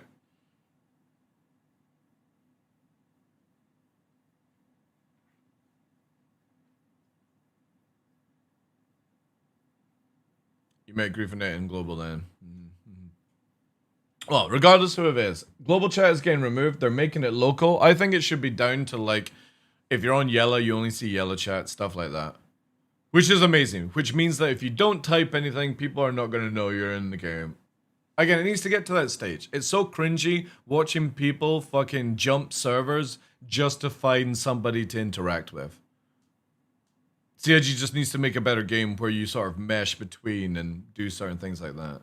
Stranded in space, but you can talk to the entire... Yeah, again, it's changing, so it's all for the better anyway. Jumping on people to find certain people, it's just... It needs to go massively. Again, it's one of the coolest things with EVE Online is when you log in, you never know where your story is going to go as a player, because some days you could have it in mind where you're going to do like 10 of 10 PV complex and get some good loot, and then you're like, oh shit, I'm spending 8 hours defending my pause because I'm getting attacked by other players, our solar system is under attack and stuff, and then 2 weeks later it's back to quiet time and you're like, I really want to fight, but I also want to get more money so that when I do fight, I've got plenty of ships and modules and stuff ready to go. It's that great experience of you have different type of players helping each other out, logistics, all that jazz. You can see it in, I was watching Cutlet last night playing Foxhole, and you saw he was interacting with somebody that has no interest in fighting in the front line, and they just have a train set up to do logistics, and that's all they do. They literally do the PvE element of the game, but they're all excited because they're in a PvP world where at any given time they can be attacked. But they don't do any PvP. They literally build logistics and craft for people to fight on the front line so that their side wins. And that's the problem that you have in Star Citizen, where everyone doesn't see it that way. They don't see it joining together to make a stronger unity and stuff.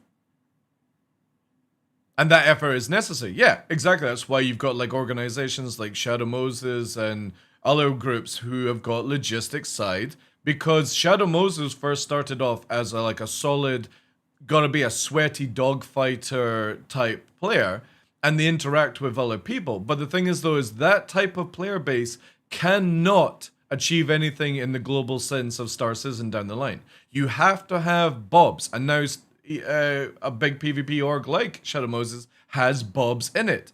You've got to. Everyone everyone is, but eventually, dude, infighting in organizations, not only just like test and stuff, the moment that there's actual loss, Duncan, people will have an infight in Shadow Moses. They'll have a fight in test. You'll see before 1.0, I guarantee you that most groups will have broken up, dude. Because it happened in EVE Online. Everyone was fucking making groups for fucking beta of EVE Online, and as soon as it went to live, everyone fucking went on a rampage of like disintegrating each other and stuff like that. It's why I would rather work with organizations when 1.0 comes, and I don't really want to side with anyone just now because purely you have no idea. Like, I'm not friendly with 388, I'm not friendly with Shadow Moses, I'm not friendly with Griefernet, I'm not friendly, with Cutlass Group. I like interacting with all those sides, but those people might not even be playing Star Citizen when it actually means something. And I can understand why people are jumping on the bandwagon of Shadow Moses, because they're doing internal things, right? There's not much going on in the game, so might as well do like mock events and shit like that. But I guarantee you, most people that are in Shadow Moses will not be in Shadow Moses by 1.0. Guarantee you that. It'll be a completely different group of people. You might even see Virgil fucking step down because, like, look at this way. I backed when I was 29. I'm now 44 this year waiting for Star Citizen. By the time Star Citizen actually comes out and means something, like it's an actual fucking game, I could be nearly 50. The fuck am I gonna go and join a group that are, like, doing 3 o'clock in the morning shit? No fucking way, dude. And you've got a lot of people like that in Shadow Moses. I mean, what the fuck? Virgil's, like, probably in his 30s now. He was a little baba of like a fucking 18-year-old when he backed the game or started playing the game, right? Virgil could be in his fucking 40s by the time 1.0 comes out. He might have another cat. And he takes that cat on the back of a motorbike and starts doing content that you have no idea where people are. So again, if people want to join Shadow Moses and feel like they're actually getting something out of the game, then fuck it. I have had literally 3 people leave my organization to join Shadow Moses. They're all in Shadow Moses now, and they're just having fun with the game. Do I feel ill about it? No, it's cool. Awesome. You got Fresh, you got Duca who are in Shadow Moses, and you got 90s that left recently to go and try out for Shadow Moses. Fucking sick. At least they're getting something out of the game. Will they be in Shadow Moses when it comes to 1.0? Probably not. No. I like Keebler, Cold Kill, Thumb Bum, and SM because I used to interact with them when they were in Vanguard, and plus they train Lizzie B. Yeah, awesome. Again, I think people hyper focus too much on who's going to be like where people are going now, and you should be looking at are any of these groups even going to be playing Star Citizen by 1.0? Because nothing until that point means anything. You've got Salty Mike and his organization who interact with Shadow Moses. Who knows? A year from now, they could have had a falling out and they never interact in 1.0. You just don't know. It's not even worth giving a shit about.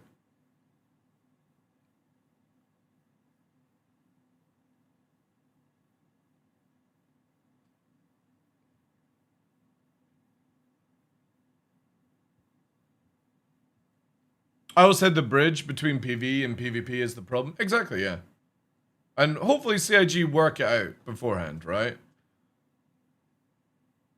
Like, they've got to make the PvP stuff mean something, but they've also got to make it where the PvE stuff also means something as well. And you have different people doing different things. But the biggest thing that anybody should care about, regardless of your status in the game or what organization you're in the game, alliance, whatever, friends with, is if CIG doesn't do logistics and economy correctly, this game won't even matter. It won't matter. If those two things don't even click correctly, it doesn't matter which side of the fence you're on. If the middle ground does not work, this game will never work. And the cool thing about that, if it does work, is you can be in a small group and you can work alongside groups like Shadow Moses or 388 or whatever, and you can sell them things that change the course of a battlefield without even being part of the battlefield. And that's what Foxhole does right now, after watching Cutlet last night, is you have an alliance, or you have a group of people, a regiment inside the side, helping the side out. It's not what gain am I going to get from it, right? It's we are building tanks so that our side wins the fucking fight. Not what do I personally get out of it. And that's one thing I would love to see more in Star Citizen. Is where instead of it, everyone in one organization, one fucking group of people, it's more who can I work with to make this work, you know?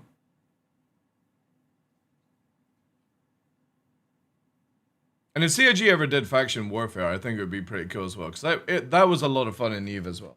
What is it, pup? You're not getting any more snacks? No. You are literally a snackaholic. It's only 3 o'clock. You'll have to wait until 5 for dinner. Yes. Always hungry is Mr. Nix. I know. We'll try and get out tonight. If not, I'll do another 20-hour stream and we'll have tomorrow off. All right. Since we got massively derailed in that conversation, online technology. In February, the network team focused on improving stability and reliability across hybrid DGS, resolving several high-impact crashes, watchdog timeouts, and replication errors. The team advanced integration of the new SCP network stack into patch branches, addressing build issues and conflicts, and continued QDSM version 1, version 2 deployment. This is quasi-dynamic server meshing, and testing improved dynamic server scaling. Along this, the team implemented authoritative replication improvements, refactoring streaming, bind, unbind logic, and enhanced observability with new engine metrics. Moreover, support was provided for item imprint development and mission markers.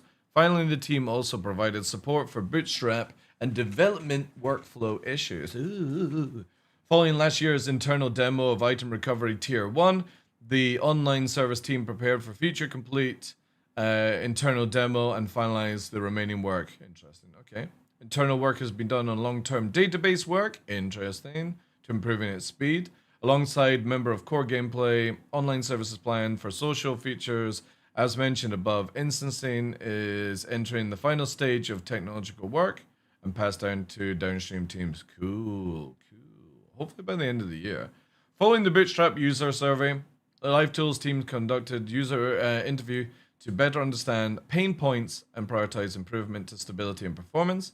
The Panic Switch error reporting tool saw active improvement in February with new deployment updates, better access management, and a consistent user interface across the application. Live Tools continued to modernize the Hex game dashboard. All of that probably going over everyone's fucking heads, you know. Regarding the sign-up bonus, I think it's 50k now, if I recall correctly. Wait, what do I have? Oh, is it 50k? Sick. What is that? That's under announcements. Probably commands, right? What do I have as the reference one? Oh, I'll just do this one, actually. Where's the timers? I guess it's the timer one for advert. Cheers for spoiling that, dude. Yeah, there we go. I'll just do that. Cool, thank you. I'll need to do the stream elements one as well.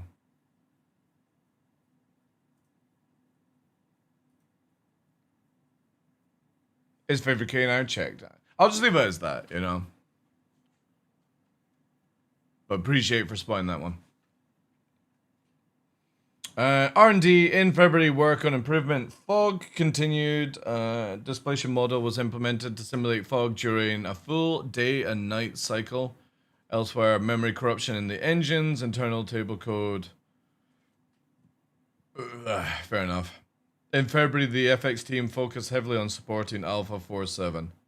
Has anybody tested the hotfix for the GPU stuff? That's still running, is it? Or has that been deployed to live? I guess I can test that for people. Oh, they do. Right, give me a sec. I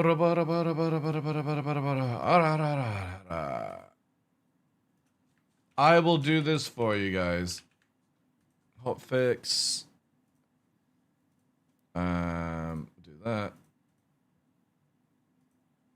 And whilst I'm doing that, I'll update my NVIDIA driver. We'll get this test done live. Boop. Boop. Custom. I'll do a clean installation as well.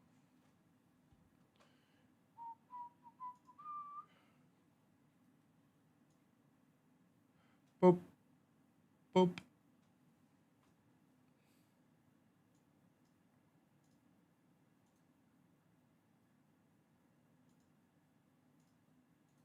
Forgot to pause the sync as well. There we go.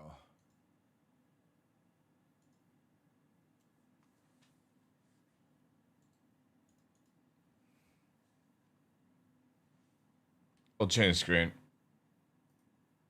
Acknowledge. Right, I'm updating both things.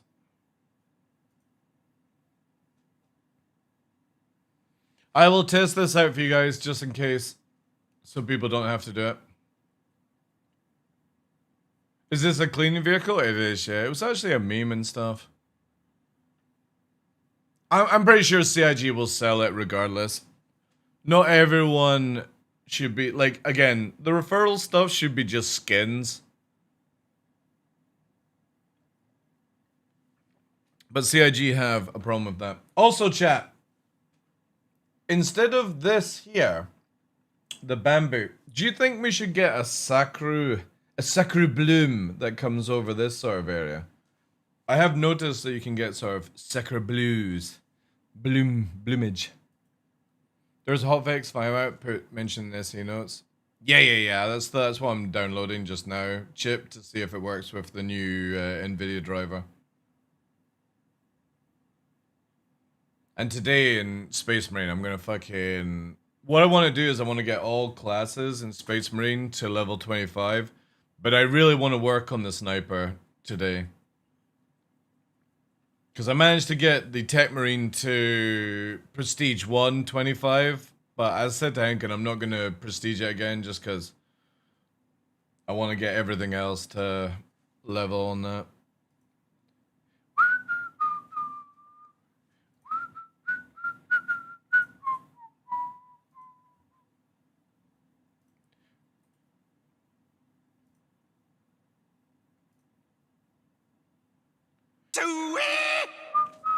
Thank you for the follow, dude. Right, that's the NVIDIA driver done.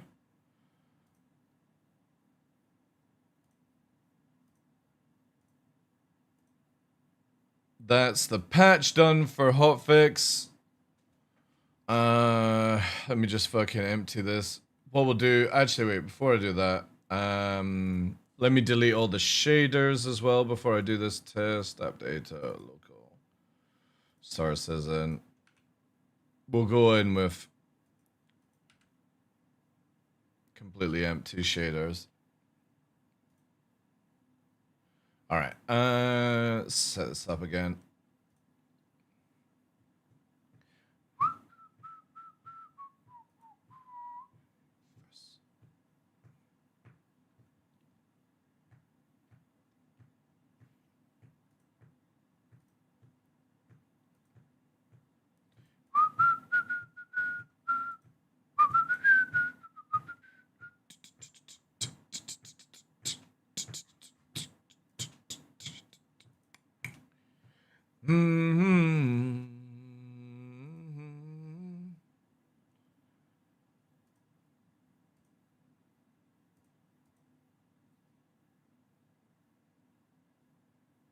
Yeah.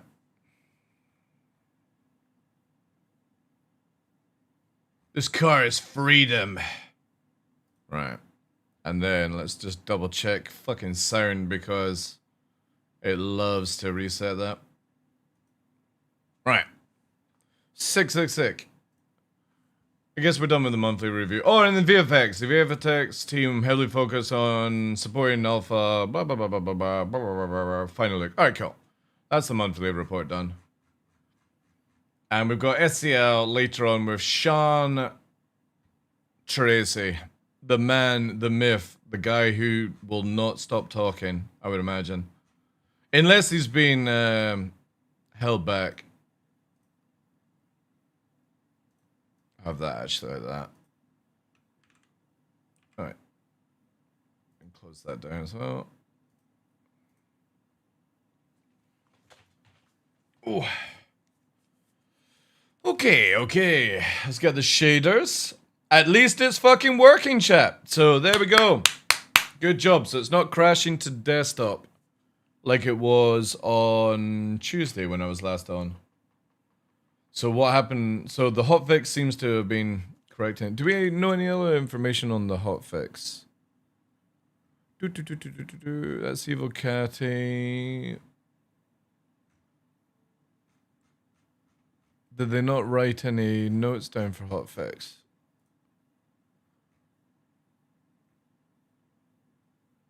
Oh, here we go. We have opened the hotfix channel with the client DGS hotfixes to resolve crashes with the latest NVIDIA drivers client. NPCs cowering around NPC zones, streaming out locations, causing inventory to disappear. Okay, cool. Sick. Still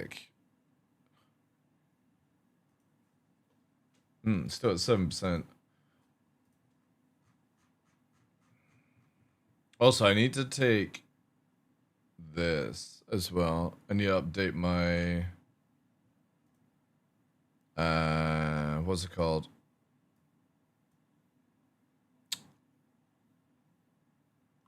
Gazio.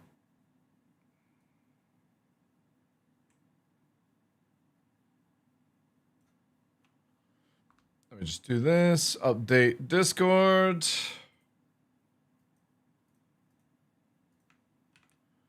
And that will go under Toby head tracking.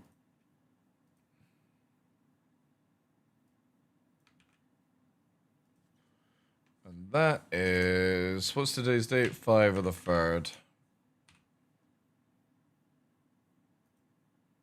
Okay.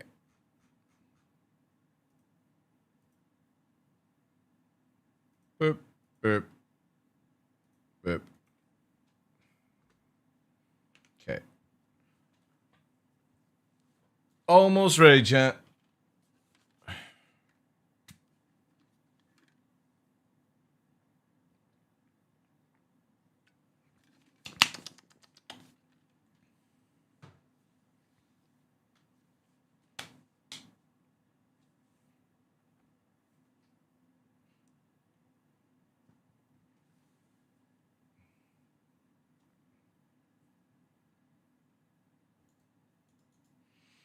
Uh, 3090 should be fine. Mums, it'll be most likely your processor, dude. What processor do you have?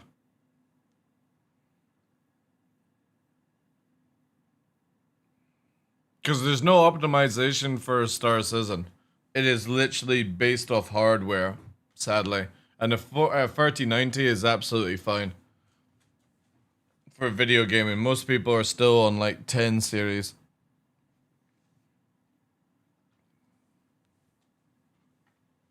i9, yeah. That might be the cause of it.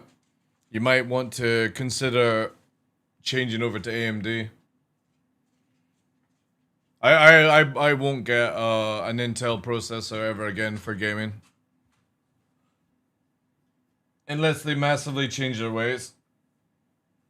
I will always stick with AMD now for processors.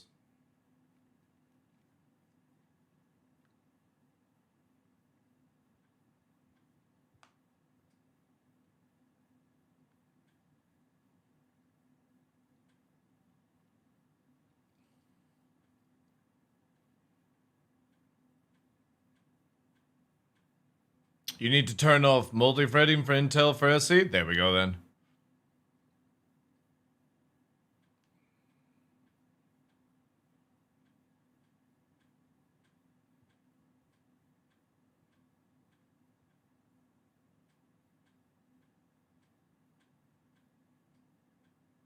That's taking a while. Oof.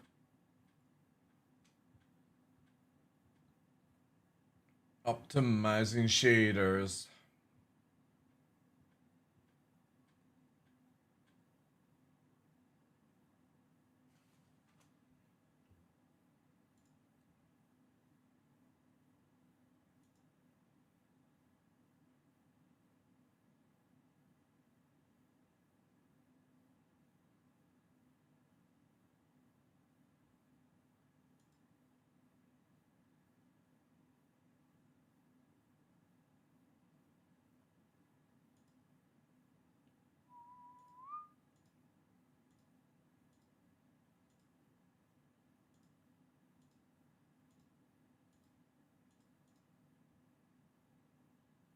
%.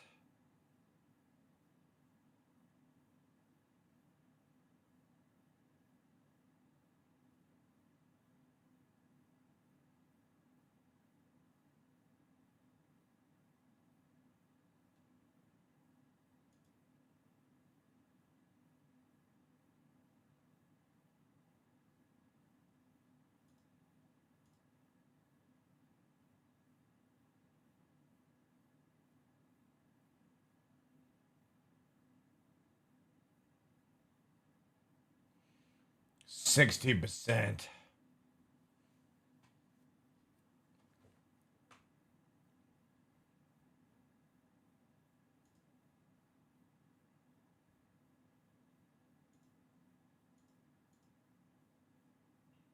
BIOS update is also recommended if you haven't. It can help with stability.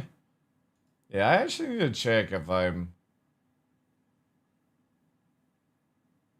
requiring a BIOS update. That is a good call.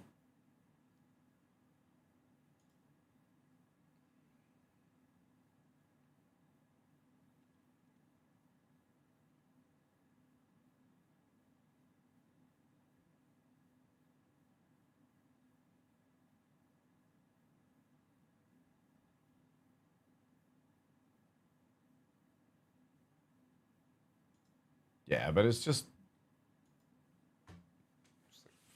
few minutes worth. Like, you just literally get a USB stick, put the update on it, stick it into the USB or the BIOS USB slot, boot up BIOS, update it, done. It used to be super sketchy to do BIOS updates, but now it's practically painless.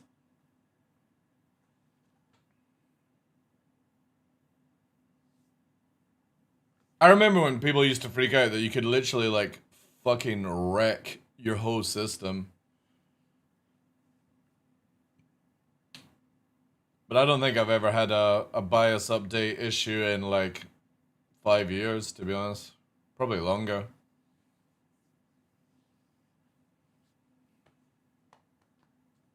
It's the same as like reinstalling Windows. Like, people used to be like, oh, I can't be bothered to reinstall Windows. It takes too long. Now it's like 2 hours, if that.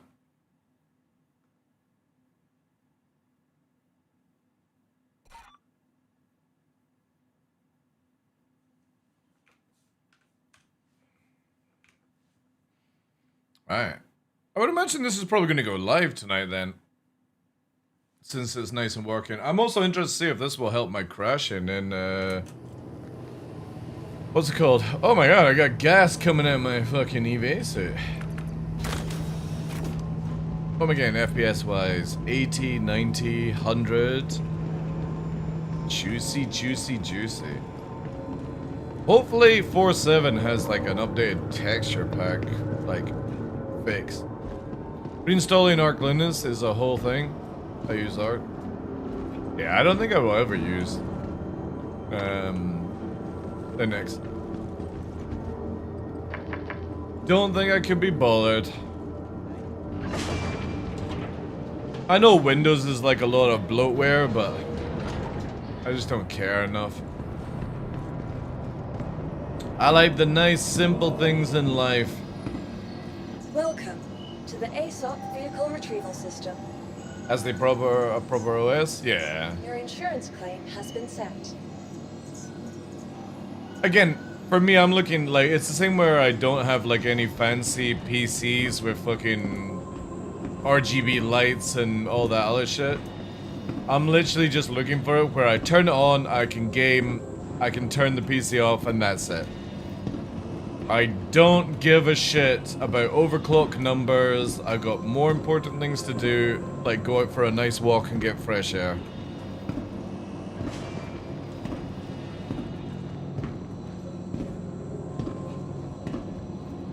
Also, when is the new McDonald's?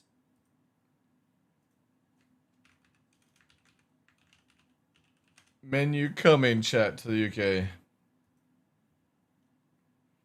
I have a craving for McDonald's. Oh, is it still the same thing? Boo. Boo. Oh, the big arch is here to stay. That's good. I do like the big arch.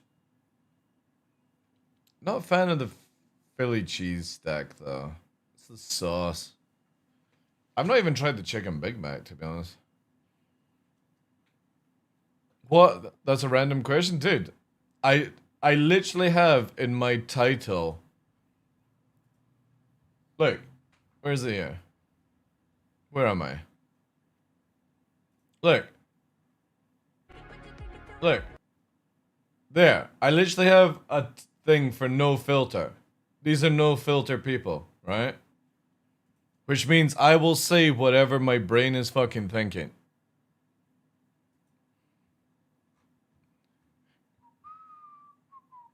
That's why you always get honesty with me. They call your quarter pounder the Royal with cheese? No, that's in France it's called. I do like that name though. Royale with cheese.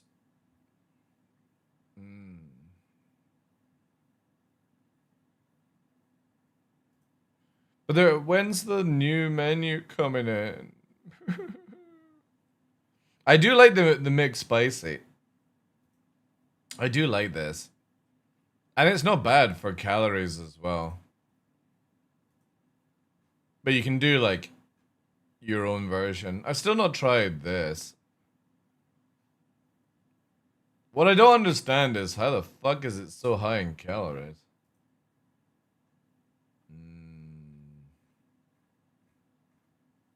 I hear Europe actually gets food from McDonald's. We get plastic. I don't give a fuck, dude. I don't eat fast food. I have to drive. It's only when I'm in the city do I get fast food. It's like once a month, basically.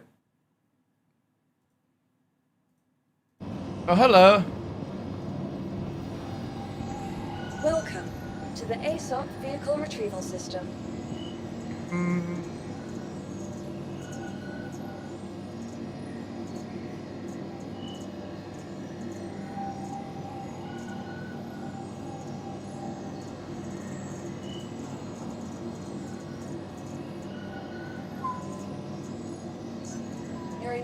Your vehicle has been moved to our storage facility. Redeemer.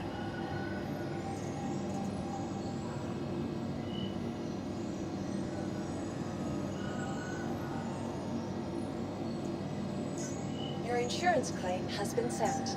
Your vehicle has been moved to our storage. Vehicle selected. Stand by. The one with the pineapple ring was so good. Oh, the mixed spicy with pineapple? Or...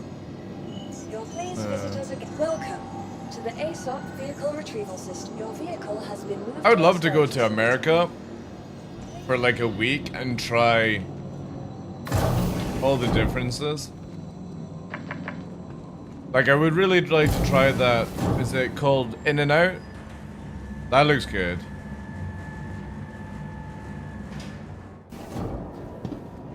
Where's it? Yeah. In and out. Is it In and Out? No. Yeah, In and Out. This doesn't look too bad. I don't like, the only thing that puts me off is like the giant thick cheese, but double. What's on your double?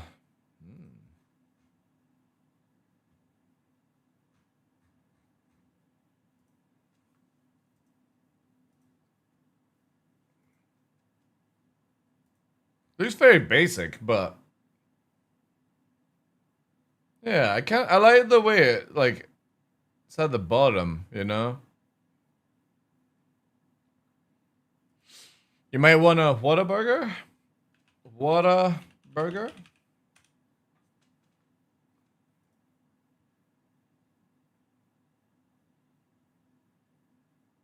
Ooh.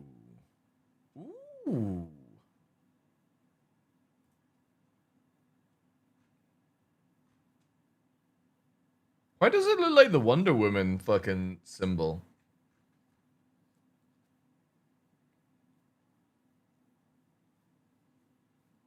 That does look tasty though. What can you get at Whataburger? Oh, I've got a fucking zip code? Anybody able to give me a fucking zip code?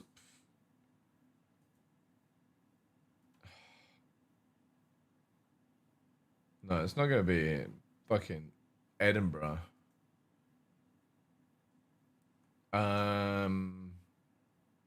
Docs. Everyone knows I live in Edinburgh. right here. Edinburgh Law School. Look, there it is there. Exactly where I am. Totally in the Highlands is Edinburgh, right? I've always told people where I fucking lived, dude. I don't give a shit. 77080. Ah, thank you. Alright. What a fucking weird thing just to find the menu. Ooh, jalapeno and cheese? Avocado? Ooh. Bacon burger. That's a thick piece of fucking bread, like triple meat. Is that all they have?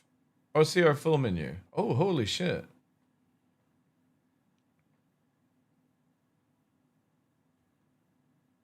Group ordering? What the fuck is this? Oh, okay, right, like that. All-time favorites? Sweet and spicy bacon burger? Oh, that does like... Oh, the Monterey melt? Choose your... I'm not wanting to order! I just want to look at the stats!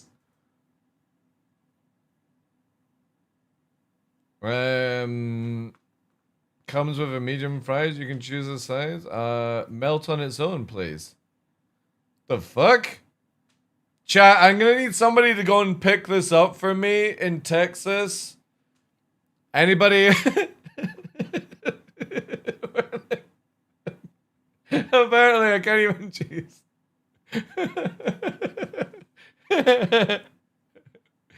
Somebody, I'm gonna buy a burger. Somebody's gotta go get it for me. Wow, you can even choose the brioche buns? Oh shit. You can even get it in no bun format? Oh, that's cool. Texas toast. Oh man. It's also less in oh, the brioche bun's the same. No, I'd rather try the toast actually. Wait, you can up the patties? The fuck? You can have 8? It's fucking this burger would be nearly 2,000 calories. What the fuck? Monterey Jack? No wonder you're all fat over there. How much would this cost me if I went for 8 patties? It's a 2,400 calorie fucking burger?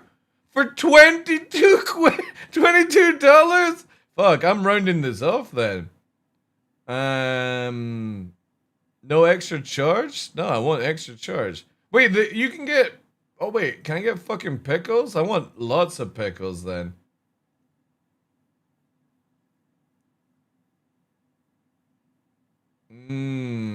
I want some bacon in it as well. How many pieces of bacon? We're nearly at $30 for one burger, chat. It's got 8 pieces of bacon and 8 fucking patties in it. Let's add some more Monterey Jack. Fucking 8 pieces of Monterey Jack. It's a 3,000 calorie burger. Holy shit. This is like 2 days worth of food for... Oh wait, it's too much. We gotta make it under $30. There we go.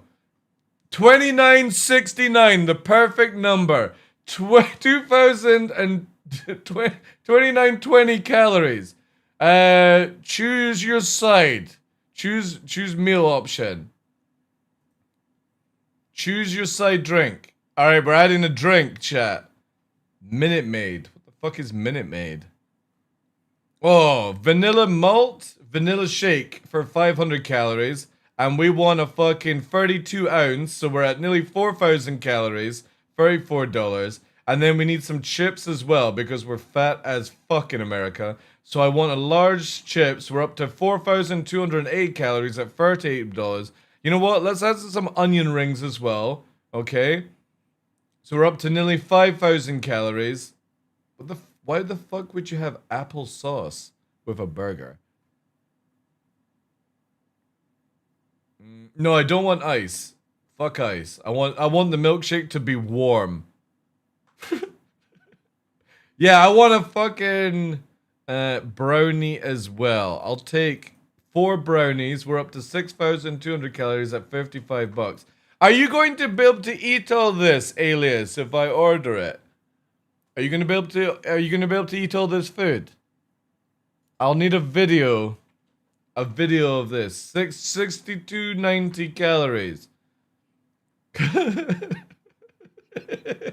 This is actually done. So what's on it? It's a Texas toast, large beef patty, 5-inch patty, 8 of them, American cheese and Monterey Jack cheese, 1, Monterey Jack cheese, 5, bacon slices, 8, grilled peppers and onions, 2, pickles, extra, jalapeno, regular, ranch, regular. And then also add to my order this. Continue with order.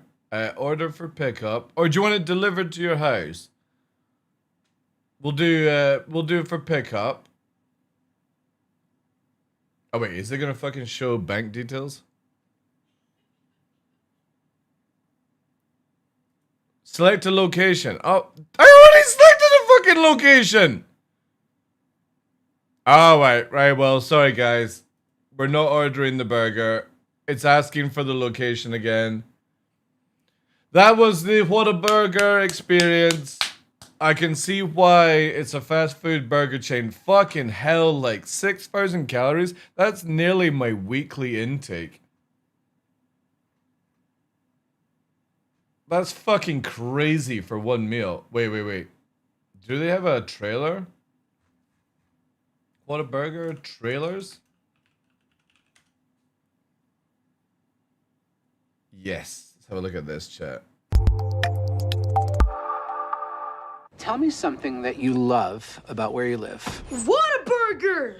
Okay, great. Oh, wait, this is a movie. Tell me about it. You want to go right now? Yeah, let's go. I'm ready. Just tell me about it. You're gonna love Whataburger, Ben. Oh, it's the best. What makes it the best? Wherever you are, there's a Whataburger. Yeah, it's always right there. Okay, and then when you get there, what do you like about it? What do you get? Whatever you want. You could order whatever you want, Ben. Right. I just did! Holy shit! I just did, chat! A fucking mega burger. But there are a lot of places like that.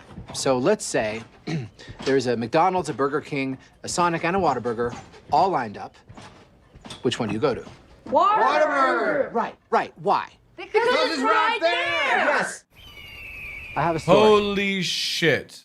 Now I can understand why all you Americans are fucking... Maybe I won't say it that way, but yeah, holy shit. Okay. I'm in West Texas, where this family just lost their daughter to an opiate overdose. Oh my god, I'm so sorry. It's okay. What the hell is this movie? I was looking for a video of Trailer Trash Tammy new Whataburger mukbang. What is this? Hey guys. Holy shit! Does she have Tourette's? Guys, Tammy here, and today I'm at one of my favorites, okay? Whataburger, and I don't ever get to eat here, alright? So I am excited. First of all, cool top, but yeah, this explains your weight. But first, I want to tell you real quick about today's sponsor. Diabetes. Today's sponsorship, diabetes. Oh, Raycon. All right. Raycon earbuds, you guys know I love these things. Now listen, the sound quality is... Do you even have an ear canal wide enough to hear sound quality is the question. Insane, okay? And they come in a bunch of different little colors. Fuck me. Pepper shake, a mild sausage, a large Coke, 2 large Tinkies, 3 potato cheese hot. She said, Christina, come here. I said, all right. Oh, all right. Holy shit, what the fuck? I would have whooped his ass. What are you fucking eating? For a small family? Or a large family? I would have stuck my foot in his ass. The fuck? That pissed me off. Damn. Hell no. We're gonna get dressed up in a white outfit with a white pitchfork. Ridiculous. trying to get around. Here! Wait, where are you driving now? Alright, you're leaving. Okay. What the fuck? What the fuck is that?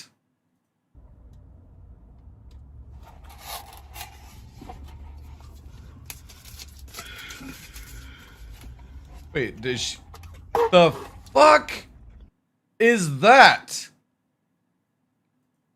Is that like a liter of fucking Coke? What is she running around for? That's theirs. Holy shit.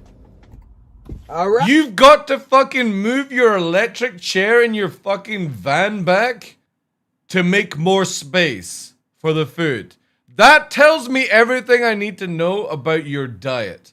When you have to move your fucking chair back before you eat. Right. Got my Dr. Pepper shake. Wait, you got a Dr. Pepper shake? What was in the other fucking thing then?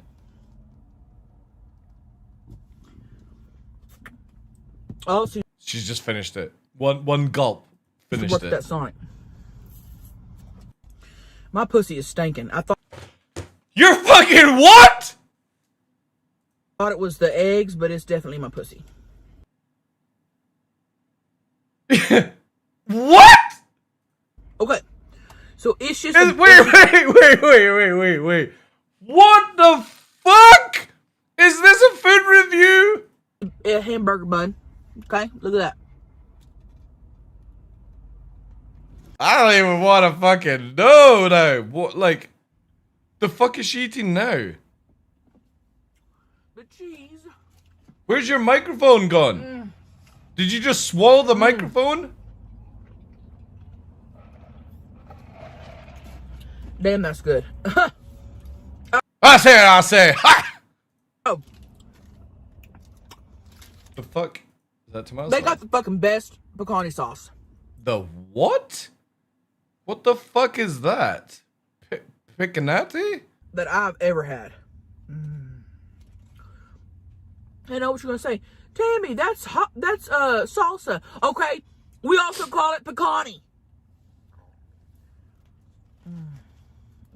This is what makes us look bad? No shit. This bitch getting excited about her fucking vagina whilst eating food. Or the food smells like her vagina. I can't remember what she actually said.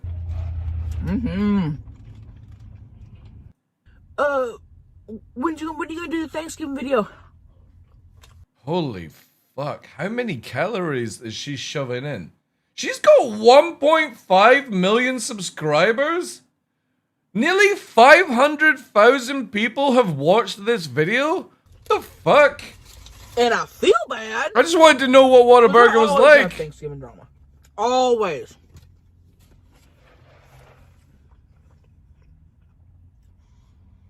This year there wasn't none. I'm thinking about stirring some shit up just so, you know. In the back. Wait, she's just going on a rant now? Chat, we never even got to see any of the food. In a 35-minute video, all I heard was about her smelly pussy. And she just fucking ate it before even showcasing anything. Look. Oh, here we go. Look at the butt. Look at the. You see that?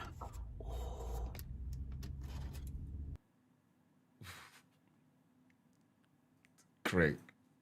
This definitely did not make me want to go to Whataburger. She's fucking back! She was back in June 2020, and then in November? Holy fuck! Is she the Trump stops that fucking Whataburger.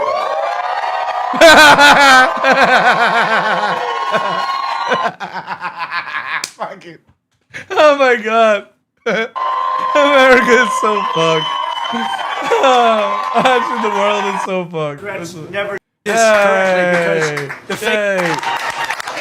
Look, he's got order 47. He thinks I probably shouldn't eat this one. I should get a different one at random. But I trust him. I trust him. But pretty smart. That's pretty good. So who's the owner here? Who's the owner? Oh my god. Chat, I just want to see a trailer for a fucking Whataburger.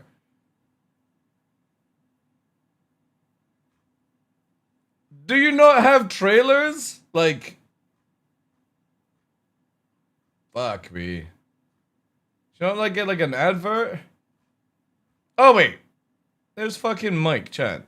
He'll have something, right? Good morning, it's Mike Jen here in This Dallas, dude can Texas. fucking eat for shit, like. Top, minding their own business. These mushrooms? All right, here we go. Here we go. Moved in, decorated, and signed a 5-year It's a lease. little bit squished. Batter, but you know what? Finally, we're actually getting to see something. Bad. Good amount of heat on here. The outside batter still retained a little bit of its crunch. That bun looks. Oh, dude, come on, for fuck's sake. Fucking slopping everywhere. I've been trying out cinnamon roll everywhere. You're gonna have all this food and then you're gonna have syrup on pancakes? Holy shit. Diabetes is your superpower. He does keep himself in good condition, actually. Tea time. Fork it. Fuck me. Alright, that's enough, chat. That's enough. I've been kicked off the server. Ugh. Trailers for food. Yeah, like adverts on TV. You know, you go like, get to McDonald's. We've got the new burger. I was wanting one of them. Something fun. It better not be the fucking... Oh, the Gundam thing. Yeah. For Apex. I saw this, yeah. Yeah, mate. You can I've not seen it, 2020 but yeah, I base to heard about Olympus and back, but it's still a pea shoot in 2020. You want real firepower? Make it a rampage. You want it accurate? You put it in Rampart's hands. I don't know any of these characters. Kylie, you even listening to what? Whoa! Now that's some bloody firepower. Huh, I got a little free time. Either of you plonkers fancy a suit.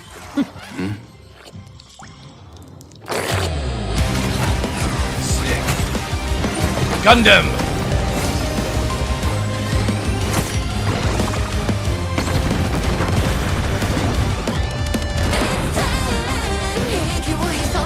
Oh, nice. An actual fucking...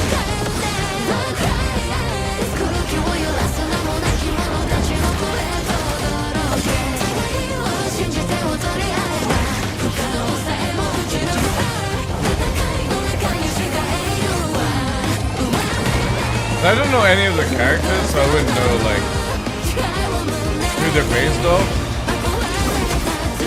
Like the actual Apex Legends characters.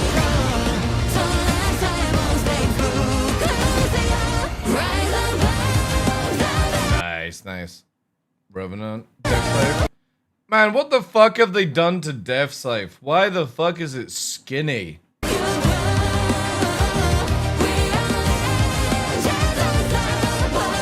Oh, they've got QX as well. What was the hell? Where are they going? So we got Freedom. Freedom looks good. Deathscythe looks weird. RX 105. That looks okay. Ariel. Okay, it looks okay. Destiny. QX looks good.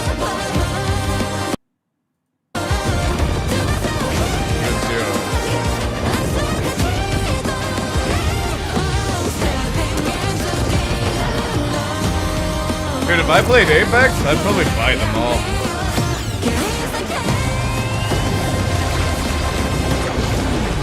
Man, why can't somebody make a good fucking Gundam PvP game?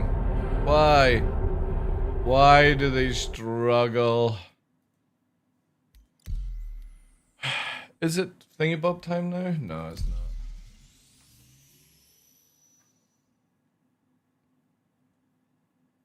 The QX is it's a good series, but you gotta watch it on Amazon. The best Gundam PvP game I've played is a Roblox game. So I've got to be a fucking sex offender to play a good Gundam game? That's terrible. Is this an advert for... It better not be an advert for that woman.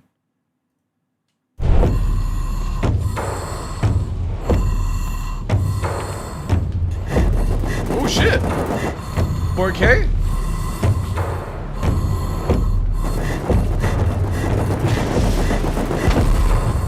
game is this? Ooh. Was that the thing that you just... Oh, yeah, you did, yeah.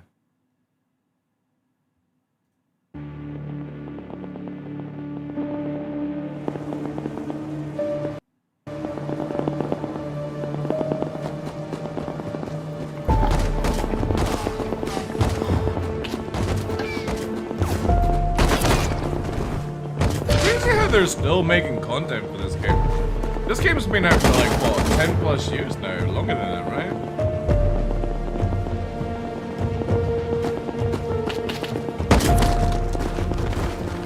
Bit unathletic. It should be like... Oh, he is correct. Ooh.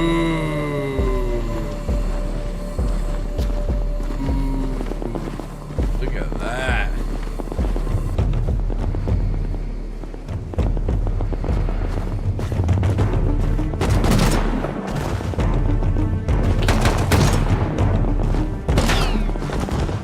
Trailer that probably only one person made.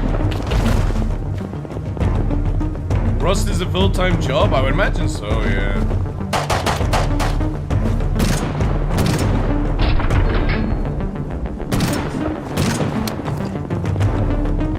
Here we go.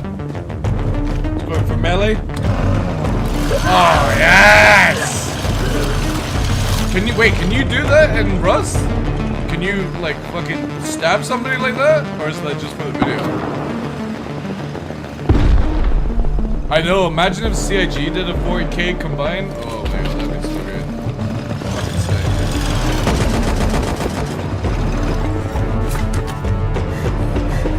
Oh yeah, Rust always has the best mentality for PvP.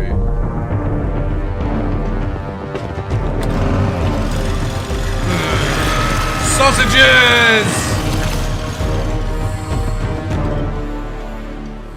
Why have a sword when you can have a chainsaw strapped to your sword? I like the fucking, like, armor made out of plates. That's pretty cool. So this is DLC. Is it just a skin? So what do you get? You get the corpse creek. Oh, yeah. So is it just skins? Now, if somebody loots this, do you lose it like you would in Star Citizen, or we previously lost in Star Citizen? Or is it just cosmetics? You don't think you can stab people like that? Oh, that's a shame. That would be sick. Naval update. Ooh. Wait, there's a naval update? Wait, you can make boats now in Rust? I know there was like submarines and shit like that, but you can actually make like a fortress boat? Oh, there's a wolf hat? Wait. There's a wolf hat? Uh-oh. Yeah, so there's like this... Oh, wait. This is kind of like raft. Oh, shit! Oh, damn!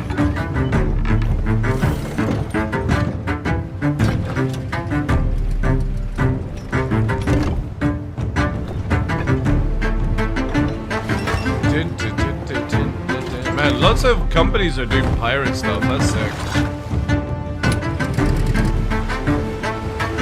Dude, that's fucking awesome! A mobile base?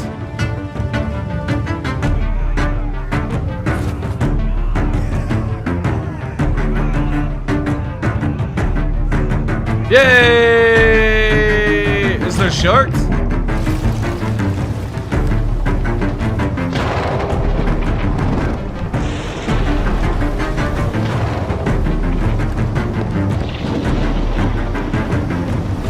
They'll die to them? That's cool, man. Oh, man. Whoa! Whoa!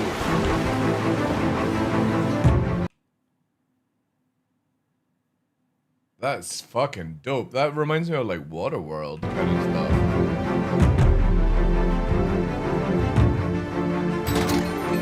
Oh shit, there's gambling in Rust?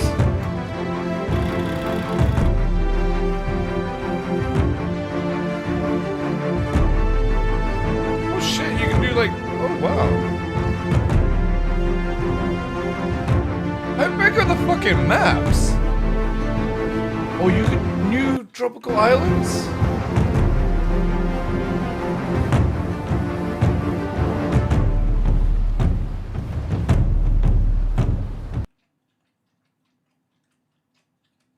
Can you take these?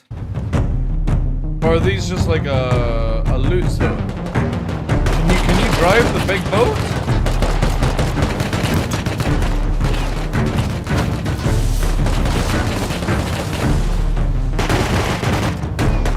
I like that armor made out of like signage. That's kind of cool.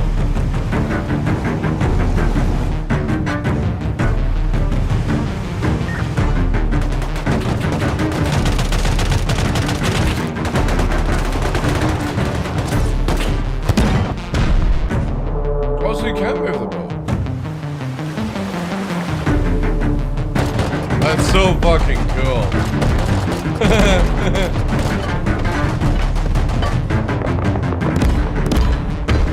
Man, that is actually pretty dope.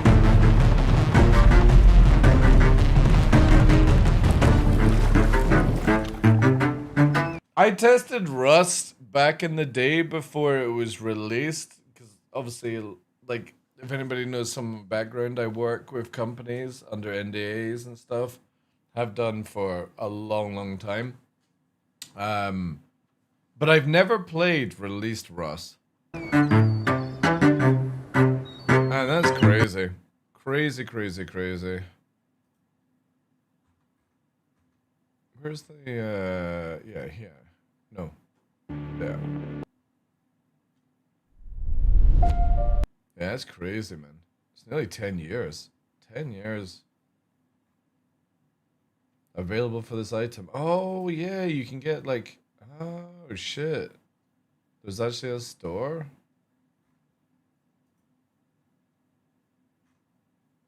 That's cool, man. That's cool.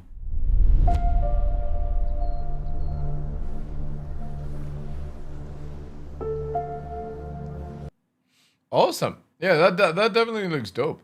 That is a cool fucking thing. Did you play any, yeah, I played EVE Online from 2003 to 2012. Played Ark, NDA tested Rust, Ark, Albion Online, a lot of games. Playing Rust now? No, not me. I know like Korn and folk play it. Apparently they're working on planes now too. That's kind of cool. And you already have an Apache in there? It's pretty sick, actually.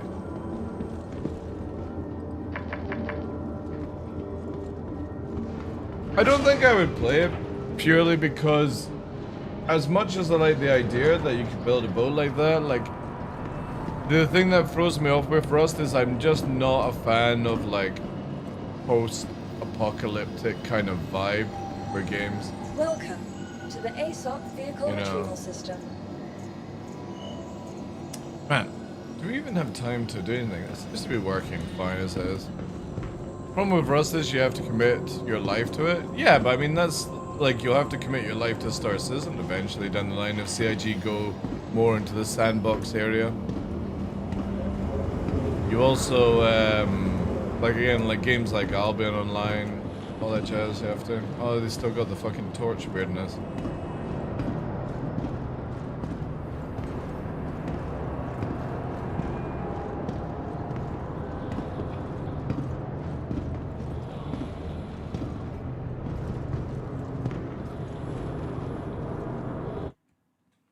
Like, you can spend a week building stuff on Rust, wake up and it's all gone. Yeah. The thing is, though, is, like, obviously, to a certain degree, we'll have that with Star Citizen, but they've already said that you just can't flip a base instantly. There's, like, time gates and stuff like that, which is very EVE Online, so I'm fine with that. Because, again, like, you want to have PvP in Star Citizen, but you also have to understand that you don't I generally feel that when you make games feel like a job, and Rust, Eve, these type of games are like a job, right? Even to a certain degree, Dune Awakening, when we all played it at release, was kind of like a job. I'm having to fucking make people do shit, shout at people to get things done, and we had like complications where people joined a group like that and didn't like to be shouted at, but it's also like, if you don't shout at people to force them to do things, you just had like, why are you even bothering at that point? And Star Citizen will get to that's where like come back to a lot of organizations will disband before 1.0, because right now it's fine to just shit on people and have no consequences, but when you actually have consequences and you have people fucking up your stats and fucking up your gear and all that stuff, you start to cut the fat out and there'll be infighting and all that shit. It always happens in every game like that. That's why for me, like, if I wasn't doing QQOP for Star Citizen, I wouldn't join any organization until 1.0, because I did that in EVE Online. I alpha tested EVE Online and groups were made at that point, and the moment that EVE was sort of released, all these groups collapsed because of infighting when actually shit went down. And for me, I didn't really join a group in EVE Online until after the first year had passed. Because I wanted to see which group was actually going to stick with it and stuff like that.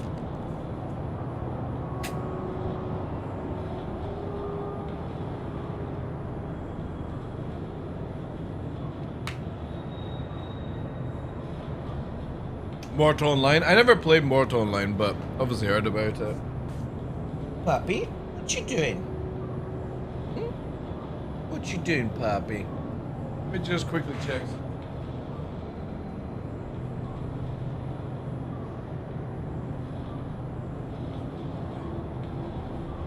Six. Apply pressure to a weak-ass guild and they collapse? Oh yeah. Yeah.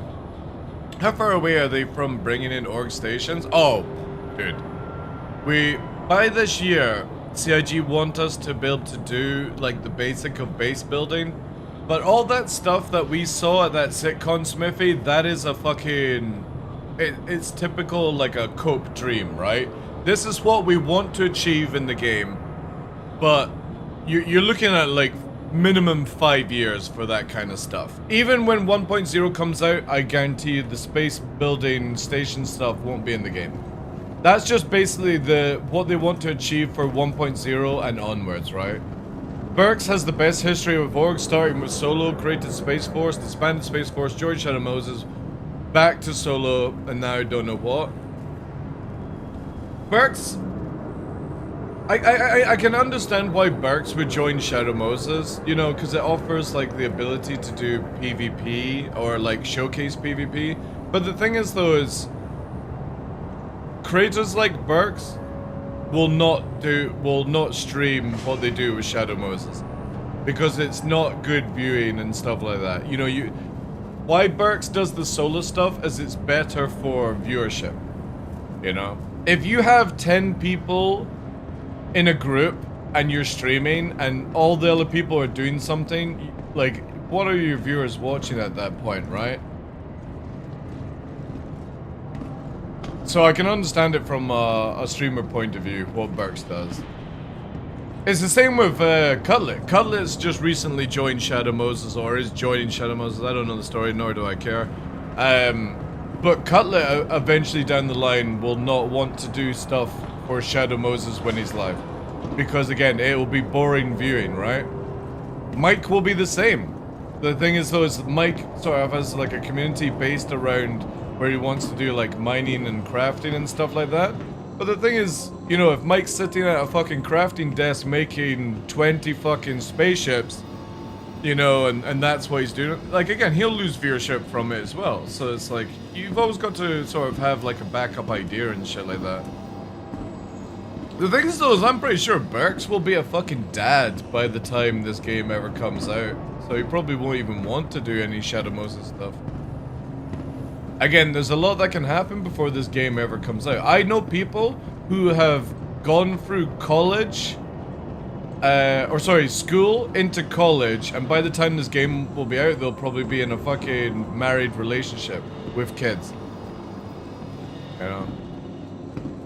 Life changes. This is why, again, just should never commit to anything in Star Citizen right now. Welcome to the Have fun for the sake of having fun, bring people in with the same sort of mindset, and that's it, you know? Oh yeah, of course, Duncan, of course, dude. Like, we'll generally be in World War III, post-apocalyptic fucking nightmare. This is what Chris Roberts is waiting for. He's actually used all the money for Star Citizen to build an ark. So when the world goes to shit, he's in his bunker, playing Squadron 42, his dream game. I think the instances will massively improve the game as well, yeah, Smithy. A lot of people are like, oh, it'll ruin open world gameplay. I think it'll be good. You've got to have it. You have to have separation. You can make a war zone, but you don't have to have the storyline for that war zone be where everyone can fuck you over, you know what I mean? Have it where you just got challenging NPCs, stuff like that.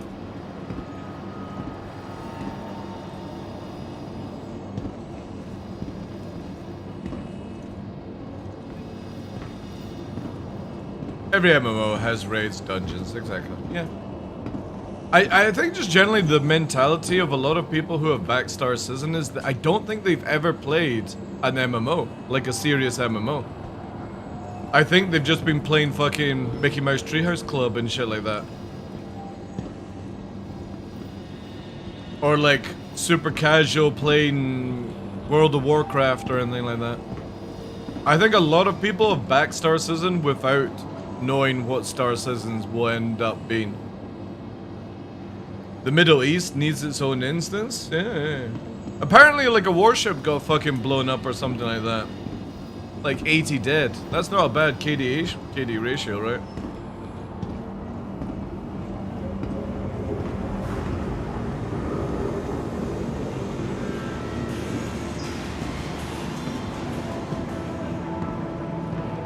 There's nothing wrong with Mickey Mouse Treehouse Club MMO. First, oh, was it a submarine that took out? Interesting. A sub destroying a warship. Holy shit, man. Yeah. There we go, chat. Do stupid shit, win stupid prizes.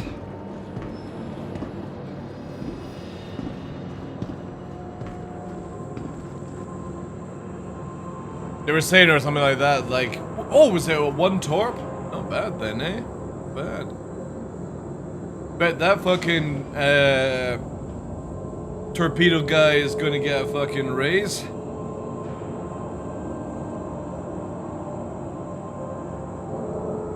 Back in World War II, that must have been the craziest thing, like, from both sides, like, torpedoes, you see them slow coming towards you, right? And then depth charges, they fucking slowly drop down, you know?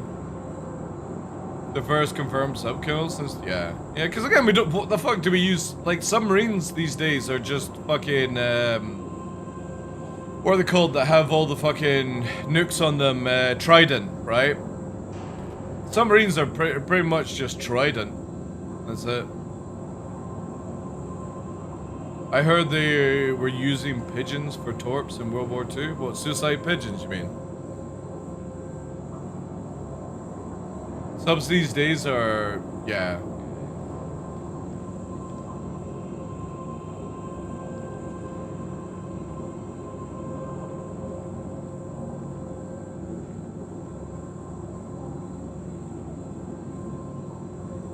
No, to keep lock on target? Alright.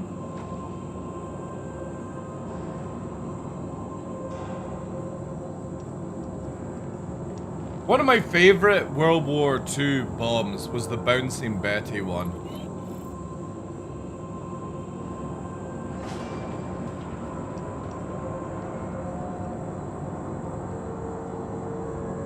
The one that bounces across the water. That was the... No, not the mine, no. The bomb that they use for like busting dams and shit like that. Had it, yeah.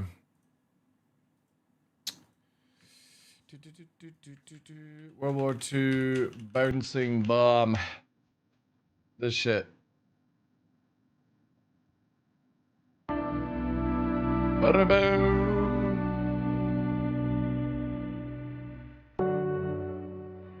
Absolutely bonk. How the fuck does Xena Warrior Princess jump into my timeline for fucking bouncing World War II bombs? What the fuck is YouTube up to? Search bouncing bombs for World War II. Get fucking Xena Warrior Princess. Fucking crazy.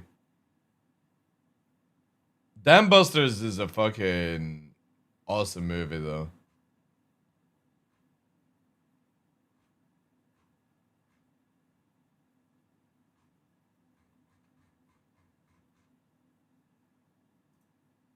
So like, yeah.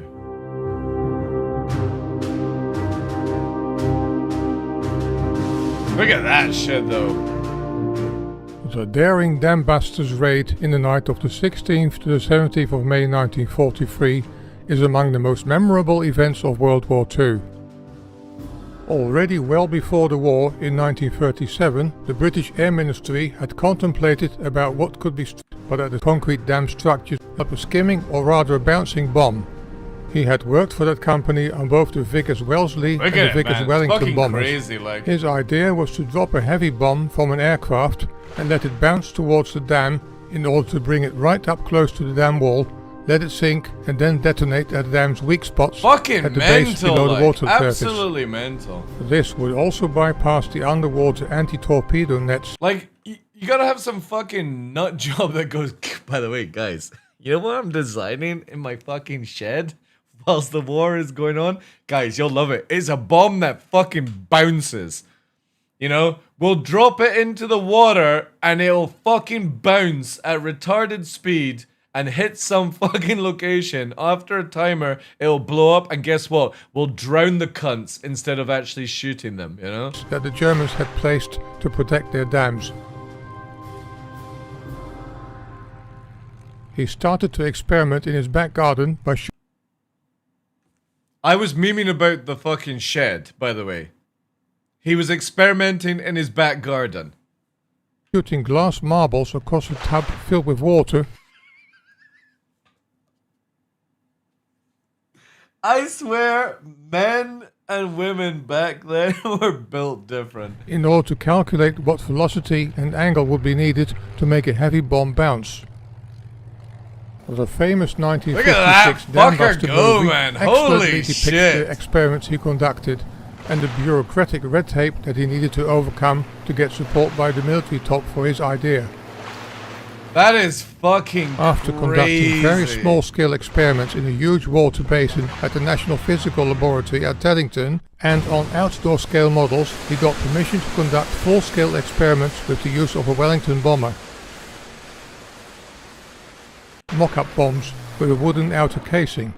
Imagine you're on the fucking beach and you see this fucking thing bouncing past you.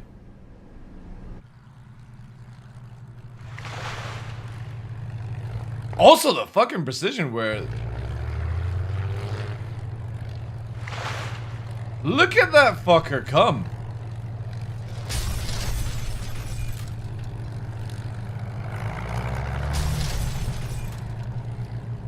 Until many years after the bomb spate, Wallace realized that he didn't need a wooden casing and thus continued testing without.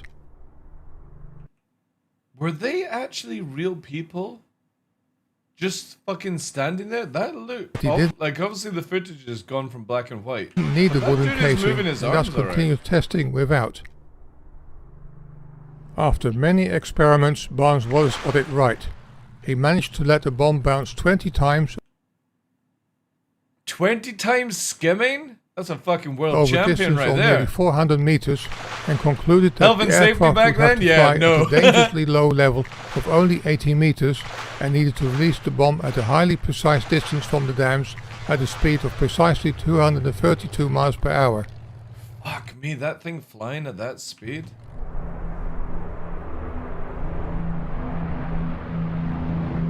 A film made of the Chesail Beach trials convinced the Air Ministry to go ahead with the Dambusters project.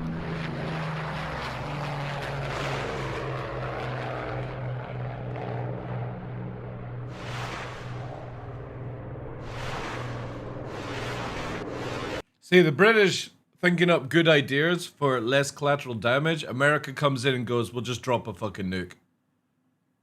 Yeah, we won't bother trying to lower down civilian casualties. We'll just fucking nuke the whole place. Whilst we're trying to come up with ways of destroying dams, America just drops one bomb. That's it. Can't be bothered, guys. Let's just fucking scorch earth, you know?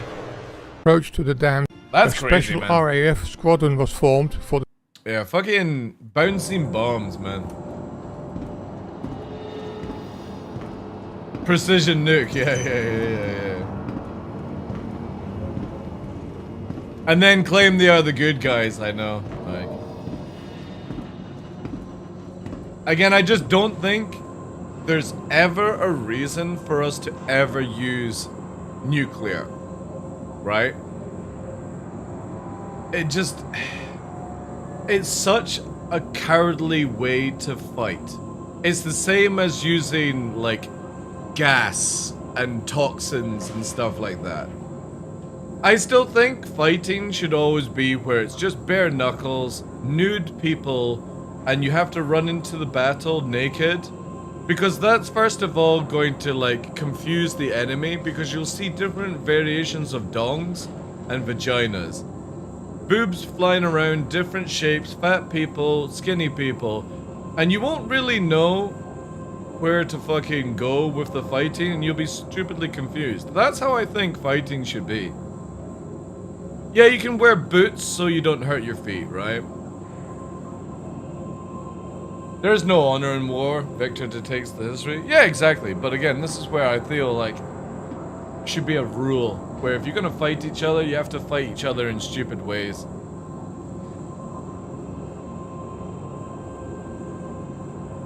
Same as using arrows back in King Arthur days. Yeah, nude fighting. That's how it should be.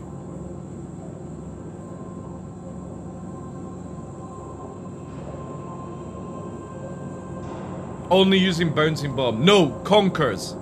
You're only allowed to have a slingshot with a conker. Whoever has the most conker trees wins. That's it. Back in those days. I wonder what Stone Age fighting was like.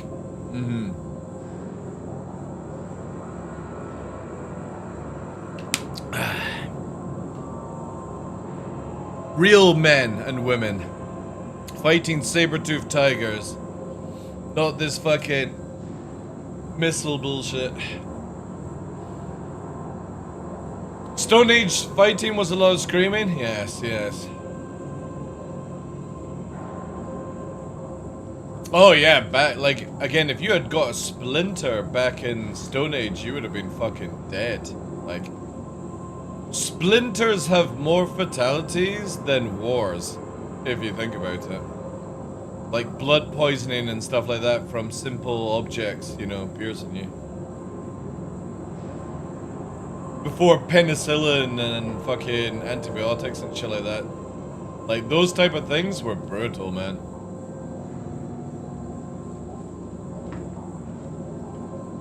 SAL in 2 minutes? Cool. I'll just fucking go back to menu. We'll get prepped.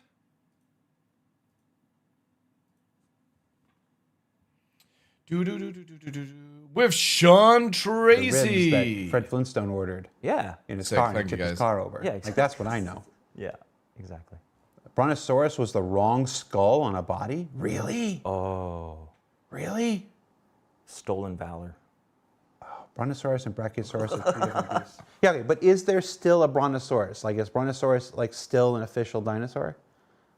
Is that, come on, chat. We've only got, like basically Littlefoot, when we watched Land Before Time. Those were Brontosaurus. Yeah, right? well, Khal Drogo got stabbed or something like I've that. never yeah. seen Land Before Time. Is CIG based Like, in oh my the UK? goodness, like, every They've person I've got ever a dated in my Manchester entire studio life, in Before the Time is UK, one of which their is their favorite like movies, headquarters and now. I've managed Then to they've got just dance Montreal, between the they've raindrops got and Austin, avoid it. Texas, the and problem they've is got they're kinda Frankfurt, soft now, Germany. and if you watch it now, And I would imagine probably pretty Germany and It's one of those weird- it's one of those Austin will weird get fire closed charts down when the now. game actually Yeah, releases. I've just never seen it. It's one, I always figured there would be time. I always figured Because there would they're be the an smallest opportunity. teams.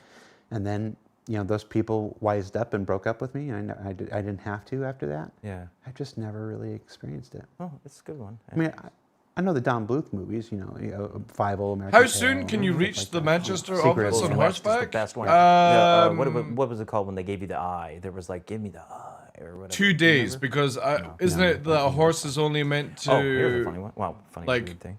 My it can do daughter probably like thinks she's 100 miles just, a day or introduced me something. to the That's it. gorillas. Something like that.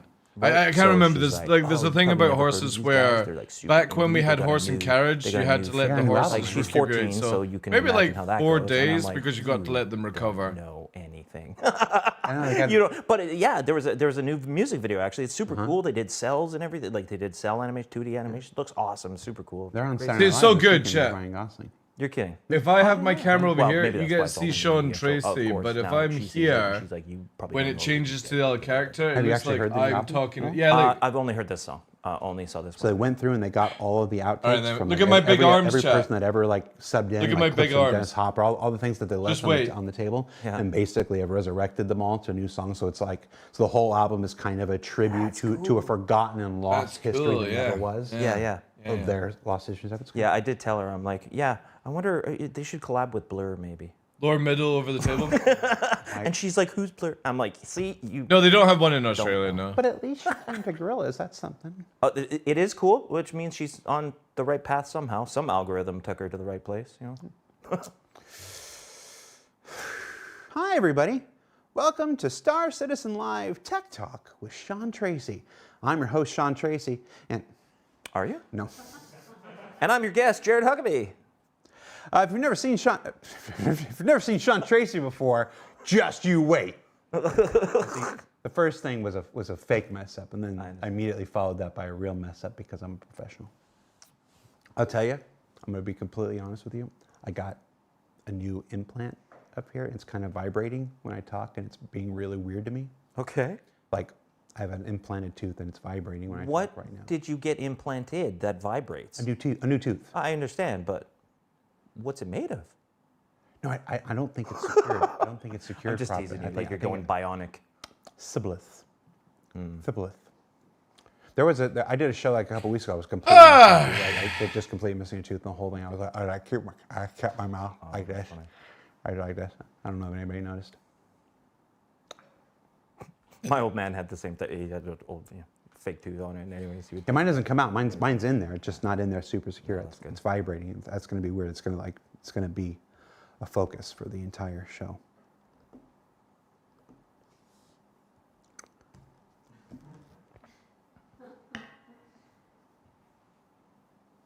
So, I'm your host, Jared Huckabee. So, this show is called Tech Talk with Sean Tracy. Now, Sean Tracy is the Senior Director of Tools, and what is your title? Is changed? Actually, it's changed. Yeah, it's changed because they keep running out of words for You do have one of the different longest titles that doesn't come into executive because I do not want to be in that C-suite. I'm quite happy where I am.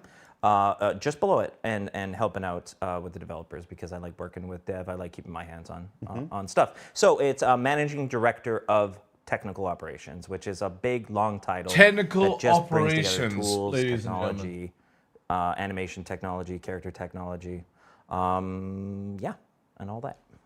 Chat's like, so the D suite. Yes, the D suite. Yikes. Welcome to the D suite. Yeah.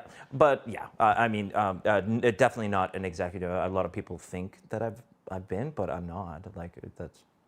I promise nobody's ever developer thought like you were everybody else. executive. But I do have a lot of reports at this point. Yes.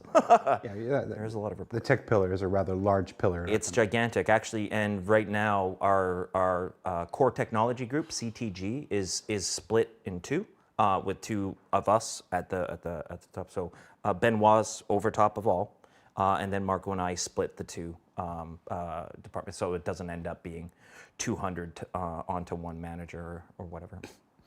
NTC Transport says, Sean Tracy in the C-suite. Sweet, no, not in the C-suite. No, not yet. I mean, someday, right? Maybe Chris goes and Rich and I can take over, but we're not there yet.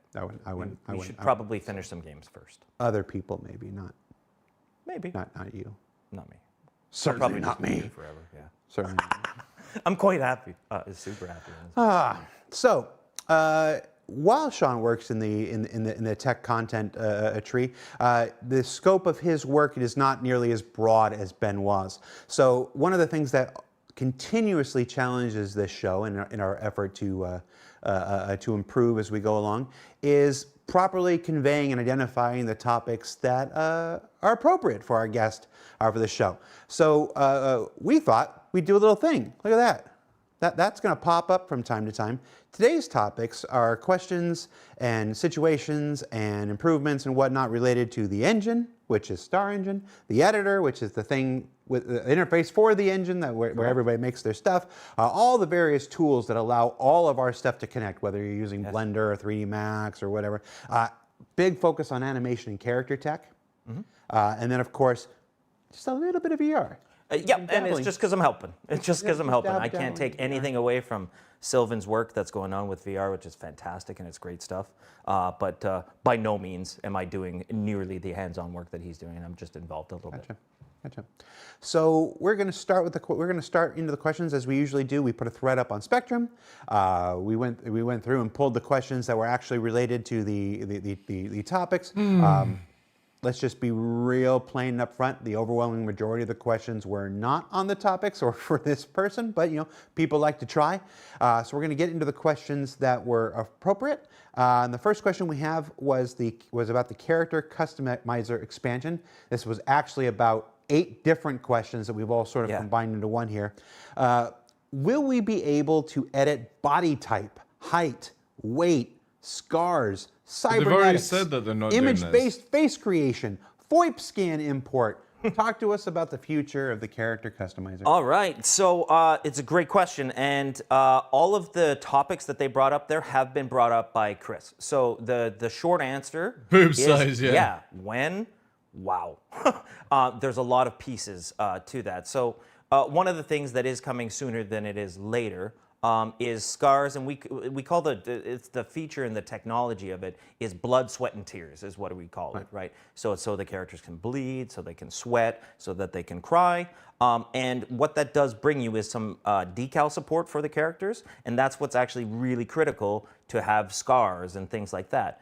That starts getting into, so the tech enables this, but that starts getting into design discussions like, okay, when does a scar get made, right? Does a scar last Time forever? to make a 5-foot How long female does and be it last? impossible How to does hit on the Death of ground? Spaceman work into scars? What was there was a game these kind of things that came out. So I think there's a lot of great conversations to come for that. But Ion. It will be completely. Ion back so in the we're gonna day be able to had put it where the character in, just put the scar the on release them. of Looks it. great. If you made But a as small far as that character, being, a when dynamic a thing that big happens tall when a player is character was playing, swiping, again, we've gotta the have weapon design actually discussions to went see over exactly your how that would work head, out, but the tech would so you couldn't be hit. And then they had to change it where that's even when just you're on a small scars. character, The the body hitbox question was is a bit of a bigger question. above the character. And So he's everyone already hit a made mandate that Chris small has put forward arms, that he wants to be able to fucking have goblins custom bodies. running Now, I'm around not gonna until talk they about the changed it height where the adjustment, because hitbox height was adjustment obviously is a different invisible. problem than is the, I call it thin fat variations. So thin fat variations have been around for ages and ages and ages. And the old way of doing it is you literally have a thin one, you have a fat one, and you kind of blend in between all of them, right? As you guys know, we have a really, really sophisticated system in DNA within the face. What I'd like to develop, and what we are beginning to develop now, is DNA for the body.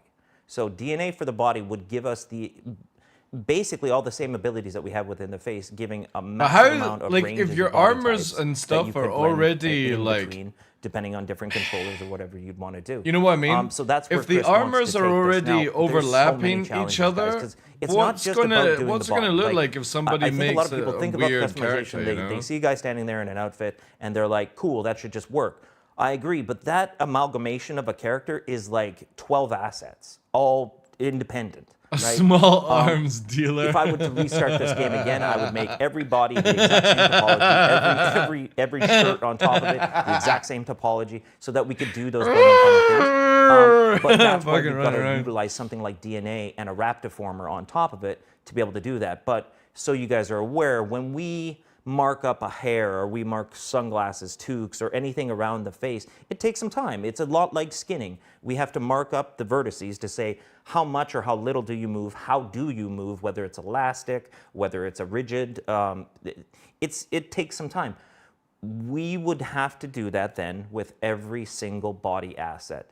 And just to give you some idea, we are nearing 1,200 body type assets within the PU. It might even be higher. That's the last I checked. 1,200 assets. So we're talking a lot of stuff. So over basically, many it's never years. coming. And That should all be in the different reply. States of, where's the mesh, LODs, face orders. It's tricky.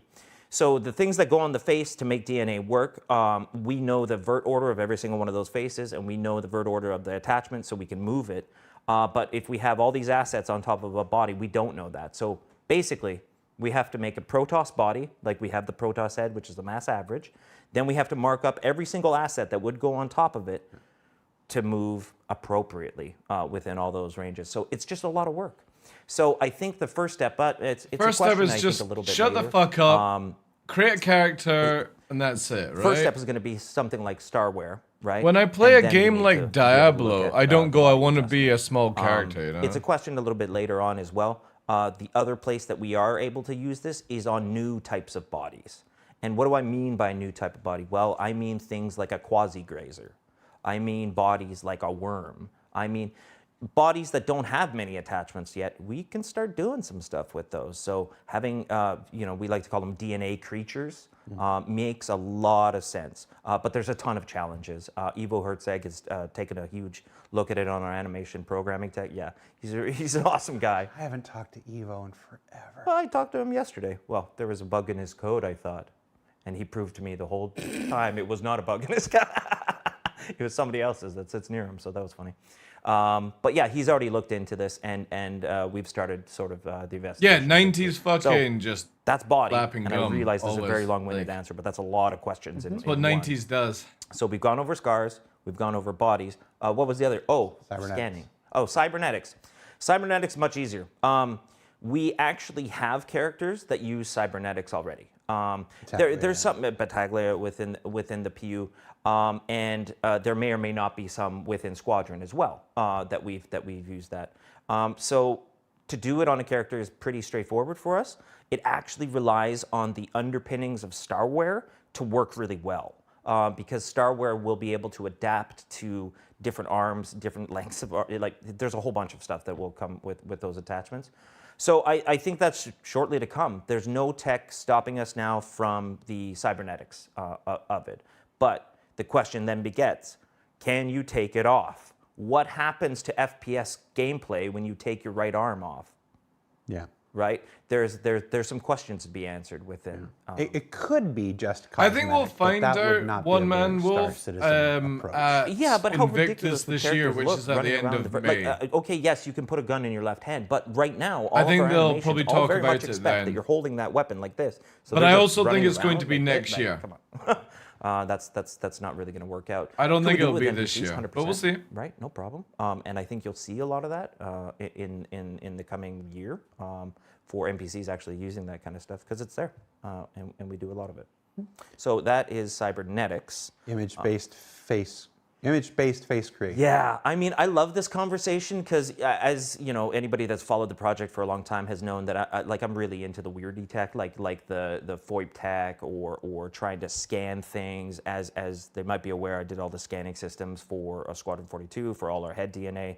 So this is near and dear to my heart because, of course, when we go sit down on a scanner, as you have, right, and we spent a good time, we got you to shave, which was. I shave semi-regularly. Yeah. It just usually comes back by the time we got you it to shows shave, and scanned you up, and now we have a glory. Oh, I need to tell the community about this picture we have. You know, the dental dam. So, so we have a great image community, And maybe What is this if guy you, talking about? I don't When know. we have a tier You're 1 gonna have injury to in make a arms, we spectrum can't thread hold and our really, arm really up and bust shoot this one. anymore. It is of Jared's teeth in a dental dam. He looks beautiful. I think it's great. I love the fact that we now have 8 directors who were very specifically selected. I have this as ammo in case, you know. Yeah, you don't just have. You're making this sound like it's some weird thing that I get. What the fuck is he talking about? For everybody. You have the entire development leadership. So when we scan ahead, we need to scan the teeth because we do give you the actual teeth of the character. Because if you put somebody, this is gonna sound weird. If you put somebody else's teeth in somebody else's mouth, it doesn't look right. We do give you the actual teeth of the character. Yes, we do. Yeah, absolutely. They can check in DNA. It always does it. It's cool. So we have Jared with his poor dental dam in there, you know. Back when I still had the natural tooth and it hadn't been replaced yet. Oh, really? Yeah. Because you just did that. This just happened. Yeah, that was just a few months ago. So that's all fine and dandy, but we can't have people do that at home. Not the dental dam. You can do that for your own fun if you want, but in terms of scanning, nobody I'm totally gonna rock a lady with my dreads and skull face and a dental dam. Yeah. I want a Bugs Bunny fucking character, giant big buck teeth. Yep. Go ahead and Google it now. NBA 2K15 facial scan or face scan, or NBA 2K15 face, and you'll see the results, and they're very unfortunate. Those results. So if you're gonna do it, it needs to work super frickin' well because again, you're gonna contort your own players' faces, and that is not something that people, as funny as it is, it's not something you want running around in the verse. So the only time we would do it is if we could guarantee those results. Now DNA kind of takes us that direction. If anybody's ever played Where Winds Meet, you can literally scan faces, and it makes really, really good like outcomes and stuff. Funny outcomes as well, but and then bringing in whatever texture makes sense for that. Like you get the closest you can. So it's not a true scan; it's more of a DNA approximation of you rather than a full scan. Who cares about the game? As long as I can have good-looking teeth. Oh yeah. Whilst I'm role-playing. Chat. This is what I keep saying. There is no point in organizations like Shadow Moses or any PvP org whatsoever. This game is going to be a machinima engine by the time it's released. No, you could tell it was sort of me. Oh, that's good. Okay, cool. I honestly, I thought they gave up. I thought they just bailed on it. They did for a couple of years, though. I know that. Yeah, I know. So maybe again, like creating a character is one thing, but anyways, I think that's a very reasonable. The fuck do we have to create teeth? Is it going to work? I don't know. Haven't tried it. Yeah, I'm not letting anybody join my organization unless their character have good-looking teeth. The FOIP thing. If you've got any bad teeth, you're going to have to go to the dentist before you're allowed to join. And then just find the it's for when they have organization fucking world first images like everyone does. Now that we've done the new scan set, they have all their characters smiling. The new materials and all that in. Can I import back? Actually approximate somebody's skin tone pretty You got these big fucking snake fangs. Nothing else in the mouth, just big snake fangs walking around. For sure. All right, guys. But I can't guarantee it. Do you want to see what fucking whilst this meme is on the go chat? Do you want to see that should be my title? You know, what prime fucking character I can work with, right? That really. I can't wait to take my character here, chat. And work on its teeth. He keeps trying to make this happen. He asked me to make it his intro at the beginning. I can't wait, chat. I love it. Also, I think there we go. Chaperone's super cool. I can't wait to work on the teeth of my character. Chaperone is super cool. I got 2 different skins. Awesome. Awesome. And there go any cool points I might have had. Yeah. What do you mean? Oh, because you play Forget it. I play Fortnite sometimes too with the kids. I like to shoot kids in faces sometimes. Just like 11:38. I need ingrown teeth too, growing out my chin. Murks them. I just don't. That's when you can say I don't understand why this thing. They tend to smack talk. When everyone is wearing a helmet, chat. Let's stick with. Why the fuck do we need to care about teeth? It's flash. Hey, look, we got our topics there. Nice. Let's talk some male-female model parody. if you will. Boobs Why and are dicks. the male and female player models so different in terms of bugs and feature support? Yes. So we just talked a little bit. I mentioned it. The player heights. So height adoption. The reason we have different heights between male and female is we have different rigs. We have identical human rigs, but they are different heights and they've got different controllers, different offsets, all these different things. So that means that the assets actually get skinned independently. We also have different geometry in some cases. Like Chat, we take if I parity get pretty if I seriously. lose my leg in this game, will I be able to run at the same speed as a normal character? Because he would just fucking bouncing behind somebody with fucking snake teeth. It's a darn close. I hope that most of the time you can fucking tell, chasing down the that there is a hallway. difference, but there is, and it gets skinned separately. So it's dealt with as a separate asset. And commonly what happens is that somebody just messes up one of them. Or they're in a rush, or we're trying to get a whole boatload of assets done at one time. And either the male one gets missed and the female one goes in, or the female one gets missed and the male one goes in. So it happens, but we are really trying to keep parity in place as much as possible. So the reason those break down is just because they're two separate assets, completely different.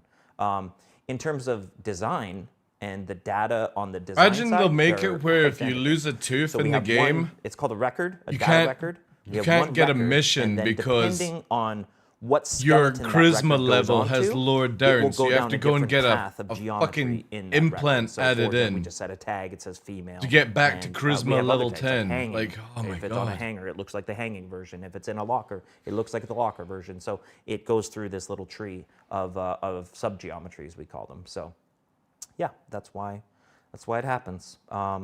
But we do take it pretty seriously. So most of the time that something like that comes up, we absolutely try to do it. Another big reason is some legacy assets, for sure, that just weren't created for a female in the first place. Can't before buy we teeth actually implants? I know. started You just taking got it this seriously. one 'Cause if giant people snake remember, tooth in we between. didn't always have a female player. Yeah. Right?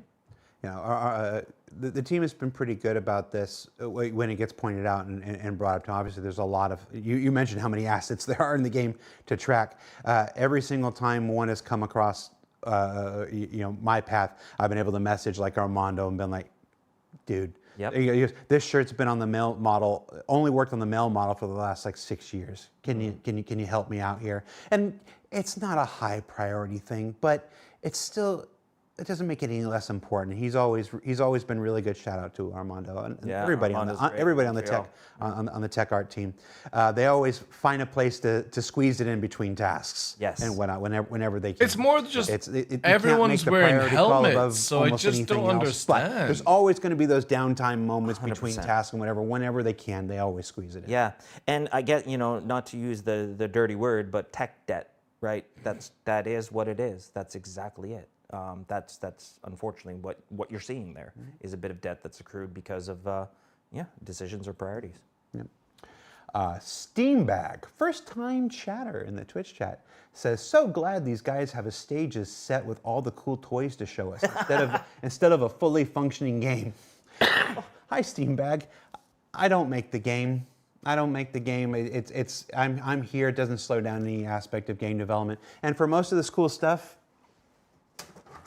this is my childhood lunchbox. This is the lunchbox I had when I was like 6. Actually, I was 4 when I had it. And I used to take it to primary school. There's no rust inside it. I've really taken care of it. Oh my! Somebody play with it. My thermos is upside down. Your house key's still in there. Yeah. But this stuff, to me, doesn't slow down the game at all. It just helps communicate and helps educate. Helps let people know what's going on. So, you wouldn't want me in code. Although, I did have I was the first person to add multiplayer to the Hanger module. Oh, really? Way back when, yeah. I got into a hyperfocus for like 4 days straight where I only slept like 8 hours. And I took the CryEngine SDK, I took the Hanger module at the time, like the first one, and I took a I generally don't understand why they allowed Jared comparing everything to be to this, and I baited basically managed so hard. to put multiplayer back into the Hanger module because it's just So you're why our crisis bonus. Like I don't get it. Yeah, and I packed it all up and I sent it to a guy in Australia, and we Because actually were you're able just- to log into each you're other's literally Hangout, playing and we had for the it, first you know? FPS match. We did a race. There's videos on YouTube and everything, but that's what I used to do before I worked. No, that's awesome. It's not coding though. It's just raw data management. I want to understand how this works, kind of thing. That's cool. But again, that doesn't fix a game really. It just causes trouble. Isn't that what it's paid for? To a certain degree, yeah. But again, Tools. it's How many not tools would you professional. say you've made, and how they accelerated development? Well, honestly, if you count how many tools I've made, it's not nearly as many as how many CTG has made, right? And we're easily hundreds and hundreds of Clown's gotta different be tools, clowning. scripts, because it's like, How you doing, Blue Manx? what's a tool, right? Is it an executable? Is it a Python script? Is it a Python script within Maya? Is it a Mel script in Maya? Is it Max script? Is it? We've got so many. TechArt has a whole bunch. We've got CTG tools. We've got engineering tools. We've got designer tools. We've got production tools. We've got I've got my Frame.io to Jira tool recently. So there's honestly probably upwards of 1,000. I mean, but it's all going to, depending on what the function of that given tool is, because what it's designed to be, a tool here is to force multiply somebody, doing something, whatever that may be. And a lot of times it's to speed things up. That is probably how I spend most of my day, is trying to figure out how much faster a person can go if I made a process easier for them, if I put something in front of them that made a lot of sense. So a lot. And we've got entire teams dedicated to even different areas of the tools. Like just alone on the editor, right? We've got a team for the editor. It's not a gigantic team, but it's a very, very busy one that is maintaining, again, there's thousands of tools just in the editor. Maintaining the Python implementation in the editor, maintaining all the Does plugins CIG have within a the editor, weekend whether meeting that's a where they character decide tool, on how whether to that's a make game mannequin development tool, more whether that's the complicated? universe Who outliner, knows, whether man? that's level design tools. So there's a whole bunch that happens there. So that's one team. Then we've got another team that works on kind of global tools. I call it, it's CTG Tools UK. They work on So good tools at like, naming things. yeah, I know, right? It's like super uninventive.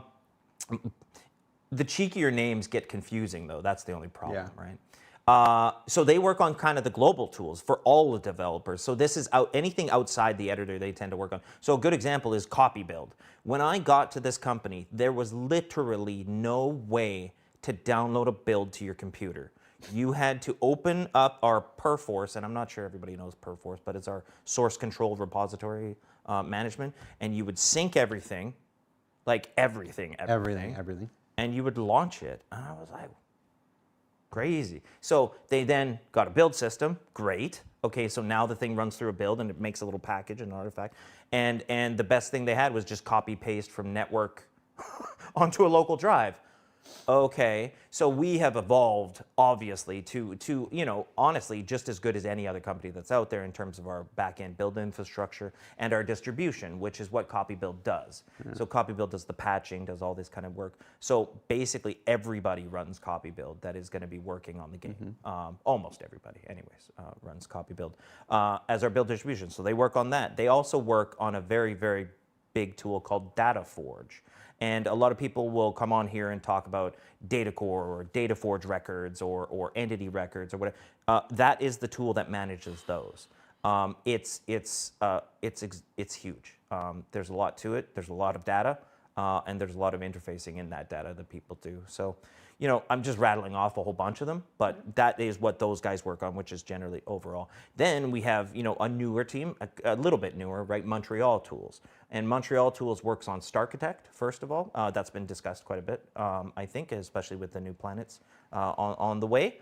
And that's going to be the way to propagate the locations out in a less manual way than we've been doing it, because it's the only way that we're going to be able to scale. But that is when things are going to ramp up like crazy location-wise.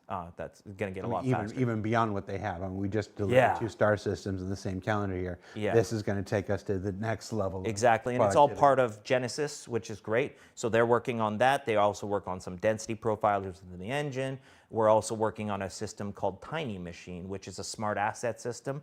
I don't want to get too into details on it, but smart assets are cool. It's basically As you move something around the environment, it actually has Everything contextual is star. awareness of where Star it's doing, architect, what it's star doing. cloths, Just a super star simple example skin, is if I star put a ladder blood, up to a star wall, it'll adjust tears. to that wall depending on what that height is. So then that Star way, level engine. designers, it's not like, oh, I need the 10-meter ladder, I need the 15-meter ladder, I need the 6. They just put a ladder there and it's tall enough and it works, right? Star Like, that's teeth. kind of the Yeah. but it'll go much broader than that. So I think that'll append to Star Architect. But that's all kind of within its own wheelhouse. And then even beyond that, we have like online tools, I really online hope we could have services tool, snake teeth the the OST and the live tools team, which works on a tool in our Again, backend my called character will Bootstrap, look which is beautiful basically the way that we with a set run of our teeth, environment you know? without having to send it up to AWS. We can kind of run Oh my the environment God. locally now. Chat. It's getting harder and harder to do that because our universe. I was is just bigger and memeing, bigger, but so I trying to think I run might those servers actually on keep just it a like local that. PC can take a lot of memory out of it. So if you're a developer, and Bootstrap, it can kind of get a little bit.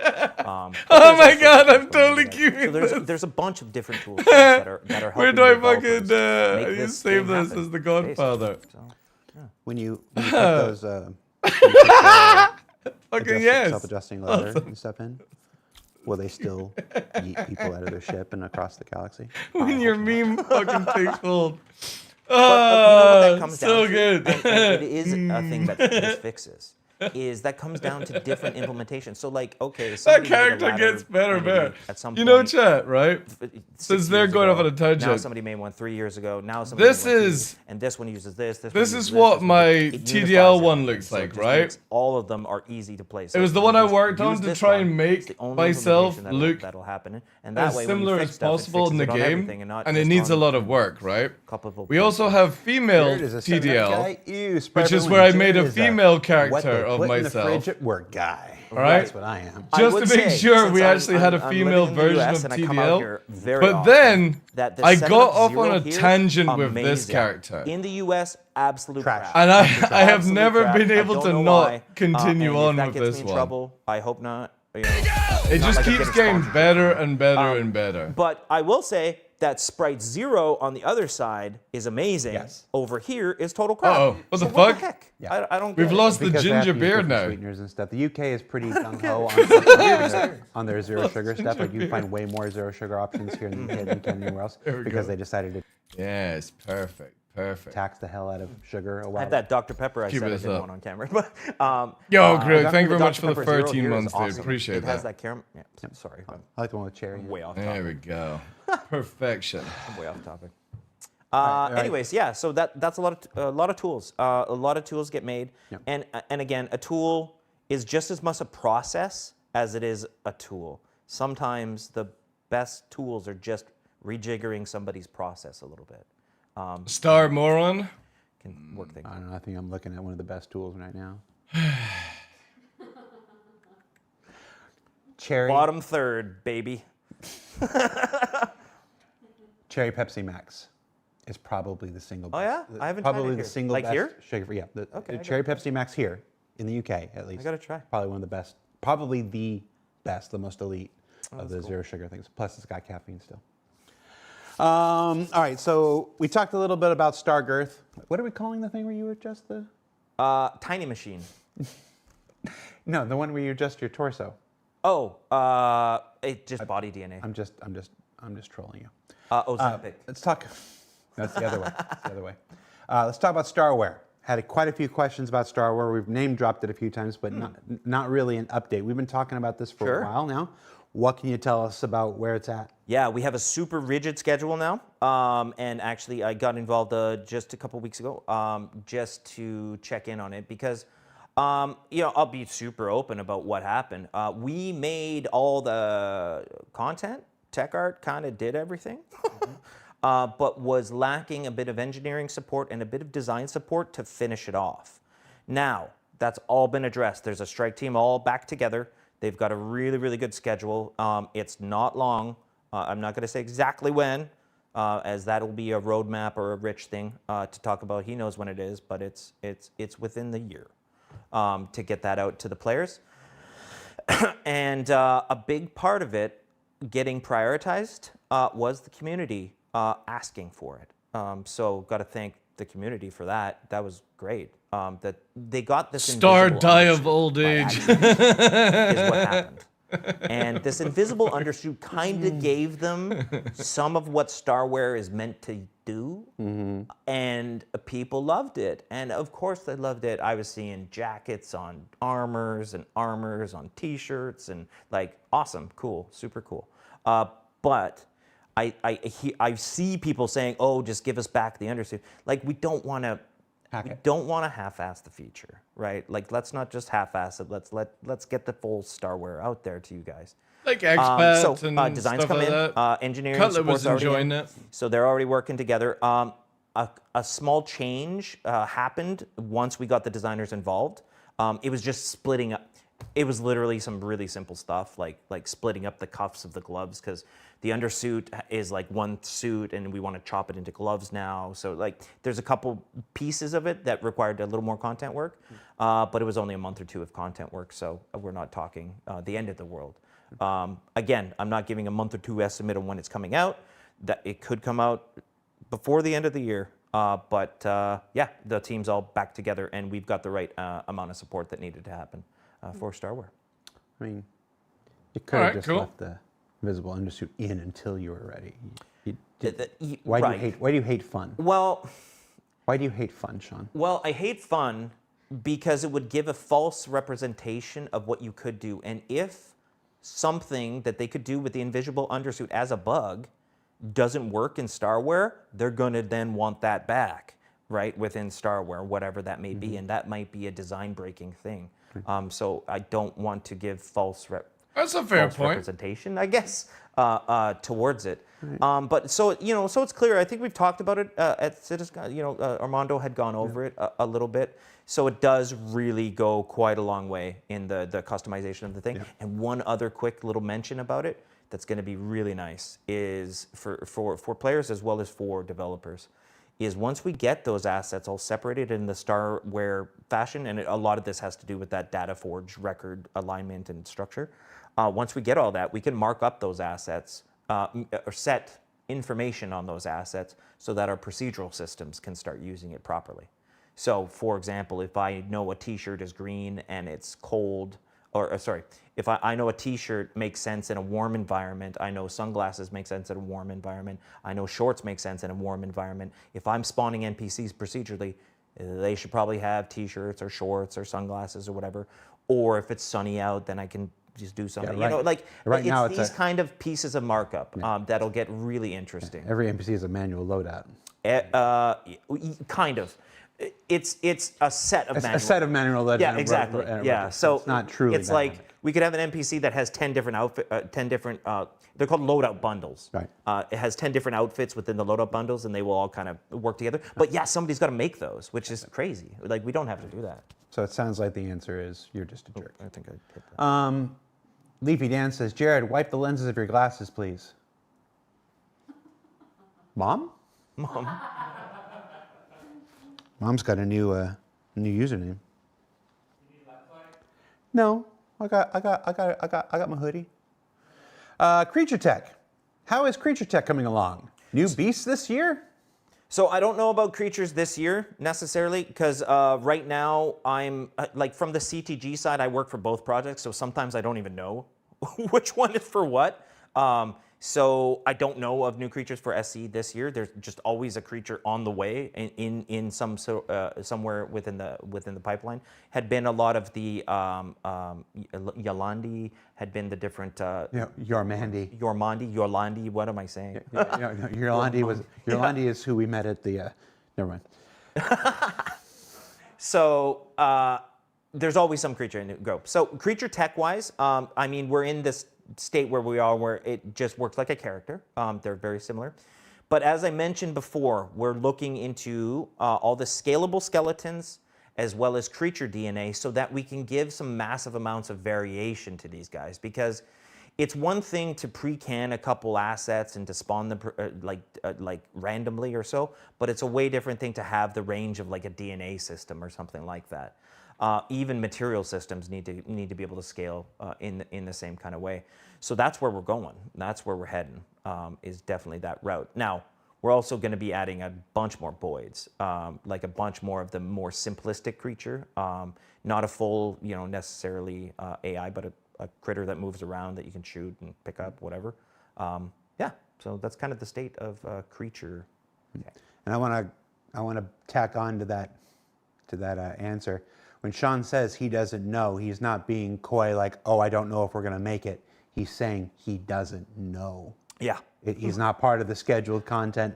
Doesn't make the content plan for the year. He just works on the tech behind. When other people determine it's ready and all the other aspects beyond his stuff, it makes it ready, that's when it goes in. And you often, come around going, oh, I didn't realize that went out. 100%. Yeah. Yeah, happens a bunch. Yeah, so he's not making a statement of cautious reservation. He's being quite literal. He doesn't know. Well, I know because no, yeah, exactly.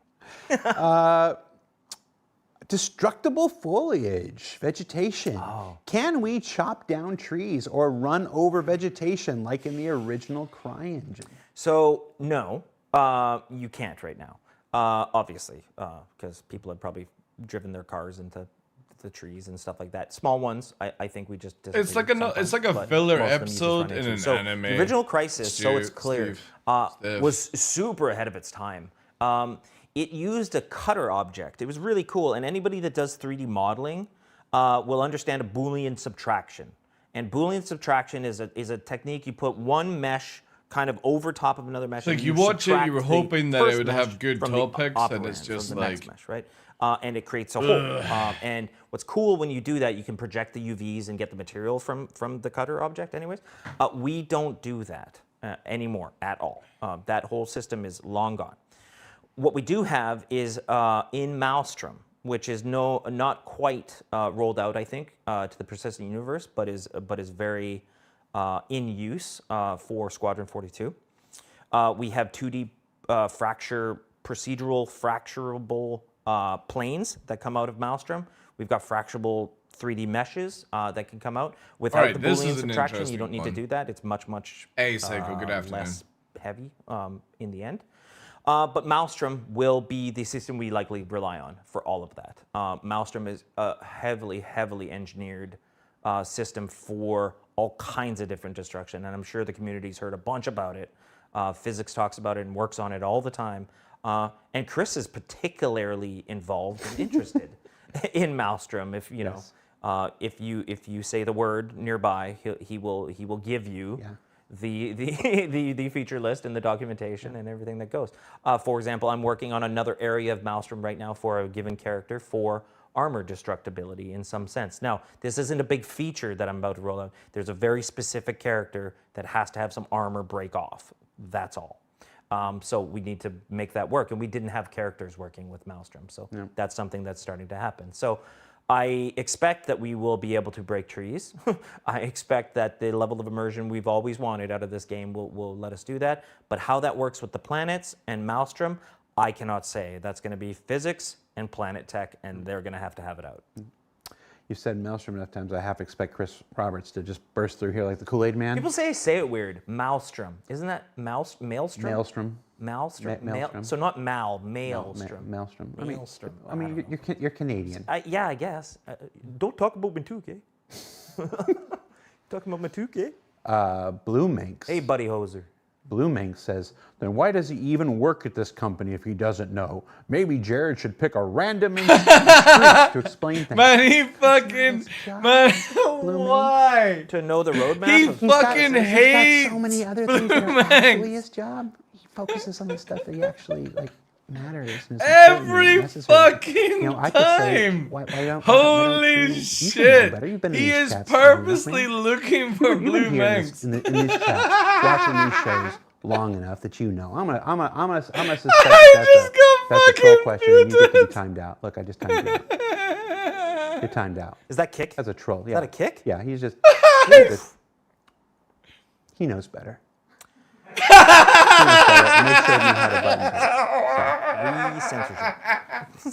Did you just get banned, Blue Minx? What about VR physical interaction? Shit. Is full physics-based VR interaction, grabbing, lifting, throwing objects, NPCs, fucking hilarious, man. I would say it's part of the long-term vision, but how we get there is a whole conversation happening right now. As the community is aware, VR is super new. Super new for us. It's just gone out in 4.5. Sylvan's done a phenomenal job on his own to get So that working. funny. OpenXR, awesome, right? But no controller support, right? And it's like the first thing you want to do because already Did you get banned it's or incredible timed when you out, go Blue into it. Max? It's I'll just talk about sitting in a cockpit is cool enough. And Jared right? You're fucking sitting in the watches cockpit, for your name and like a your mouse and hawk, keyboard right? like 10-minute this, timeout? right? But you see the character inside the cockpit is holding the joystick, holding the throttle, and you lean and stuff with the VR, and it sees you moving, and your character is moving inside the. And all of a sudden, you're moving the mouse and departing the keyboard, and it doesn't feel right. You want to have controllers, or you want to have your own actual joysticks or whatnot. It's crazy But how fucking off the um, community is as immersion well, man. it gives you, and the things you notice that you don't notice when you're just playing on a screen. Like you got versus Wikipedia just noticing it in lolling, VR. you know what I mean? But then some It people actually begs take it super the serious. need to grab it, to interact with it, to see hands, to move it around. Now, technology-wise, That guy I mean, was it's rude not an as heck. impossibly hard problem, and it's kind of solved in some cases, in some games. There's a great VR game. It's not that obscure. I mean, a lot of people crazy. know it that are into VR. Boneworks. Boneworks has completely done this. Now, their characters can look crazy weird sometimes, especially in multiplayer, like when you are doing these kind of things. So a lot of these things, just like FOIP, it'll come down to our, not capacity, but our tolerance for wackiness, right? Because again, as soon as you're driving the hands, because you could absolutely do this now. You could drive the wrists, the joint anyways, that you would need to of the given hands, and you could drive them around. Think of what that would look like right now. Right? A guy's running through the first, like he could look like Superman. So there's a lot of stuff to solve, right? To make this so that it makes sense. Because we are totally unified in first person and third person rig. It's all the same thing. So we can't just show you one thing in first person, like your hand tracking and it works and it looks amazing. It's kind of how Half-Life Alyx works, which is an incredible VR experience. Like that is a bar to achieve just by itself. People will see you. It's also called Half-Life Alyx. So yeah, that's going to be a tricky thing. So it is something that we want Sylvan to be involved with. We want to start talking to design about, try to work out how this is going to work, because it's also not just about supporting one set of controllers. It's about supporting all the sets of controllers that are going to do it. So we've already had a tricky enough time supporting the gamepad, let alone exactly so these extraneous devices that are on top of it. So I think the interaction, I like it's this one. impossible to VR say is no, great, but the because problem you is want that it you have so to bad use when your you are mouse and doing keyboard and VR. take off the VR It's one of those set. things where, and I promise everybody, there will be That a time sounds where like a we'll have skill Sylvan just issue share because with you a can't touch whole type. thing about VR. We're gonna let it continue to mature a little bit more and Just and- learn to and touch type. know a little bit Then more you about never where need we're to worry going about it. before we subject them to such things. But if you've spent any serious amount of time with Chris Roberts, you know, you said our tolerance for silliness But I and smell whatnot. bakery. It's never going to be bakery goods. just okay. Brain, I think. It's never Or gonna I'm be, having a stroke that's, chat. that's enough. I can that's smell enough, bakery and we goods. can just sit there. 100%. We're gonna push. We're gonna push, and we're gonna keep pushing. We're gonna keep pushing. Occasionally, chat. There'll always be somebody in chat talking about how are they still figuring this thing out in the year of our Lord 2026. Oh man, and Blue whatnot. Manx, he's And that's because this project doesn't end. You know, if You we get all under have his our way, skin like we are crazy, man. making this game and continuing this game I use well two sticks, beyond steering wheel, and a mouse, 1.0, and well keyboard beyond and 2.0, VR, no problem. 3.0, just going on. It's like any other MMO. WoW's still going 20 some odd years later. It's like this. You know, that's our aspiration. So when we talk about these things, it's not about. The end goal is not 1.0 and you stop. And that's why sometimes the tense that we speak in can seem like it's out. We're already looking and planning and, you know, the thing that comes next, the thing that comes next, the thing that comes next, and the thing that comes next. So, yeah, at this point, it would be foolish The to say, haters just no, want to see it me would never gone? I get to a know. point where you can grab things and interact with things. Yeah. My dream is a nice little, little tracker that I just want to be able to throw the bird without needing anything, and I can just throw the bird and whatnot. I'm not a. But think about it. We have diegetic screens. We have diegetic UI. We have the cockpit. So, like, of course, we need to do it at some point. But when, who, what? We didn't even have a. I don't have a VR, lifespan right? for this game and this so, company. The timings and details I just can't give. But to your point, which I is think it'd so be probably good, more that we logical for have me to put look myself that in a far ahead, because cryotube at this we have to make stage. decisions now that we don't regret later. It's happened a lot, right? Right? Where we go, no. 1.0 is just going to be this. So we're going to do this. We're going to do this. We're going to do this. It's going to be great. And then that changes, and we're like, shit. Now I'm wrong. I say it this The way. white knighting for CIG is cringe. You will eventually be made to be wrong, right? At some point, just try to project yourself. As I far as can't you stand can, like for me. I always What's look wrong? at myself Did I as just that reveal something it's not that that was I'm like trying some- to hate on No, Star nothing, Citizen. no, I'm nothing just going to that's never been speak a- to nothing that's been a secret on this show. CIG Just the number of developers like I times over would the do years. if You've been on my here show 14, if they were actually in 13, my room, 13, right? 13, Well, how many just under. The way I I've spoke been to here them 11, going on 12 at this point. at SitCon It's the number is of the same way as I times speak to we've hit something them, because like of here, a bad right? decision that was made 2 years, 3 years, 4 years, 5 years. And it was made back then with the best of intentions. It was made back then with But I can't stand all White of the Knights where knowledge CIG and does nothing wrong. experience Or and like foresight that we could have had back then.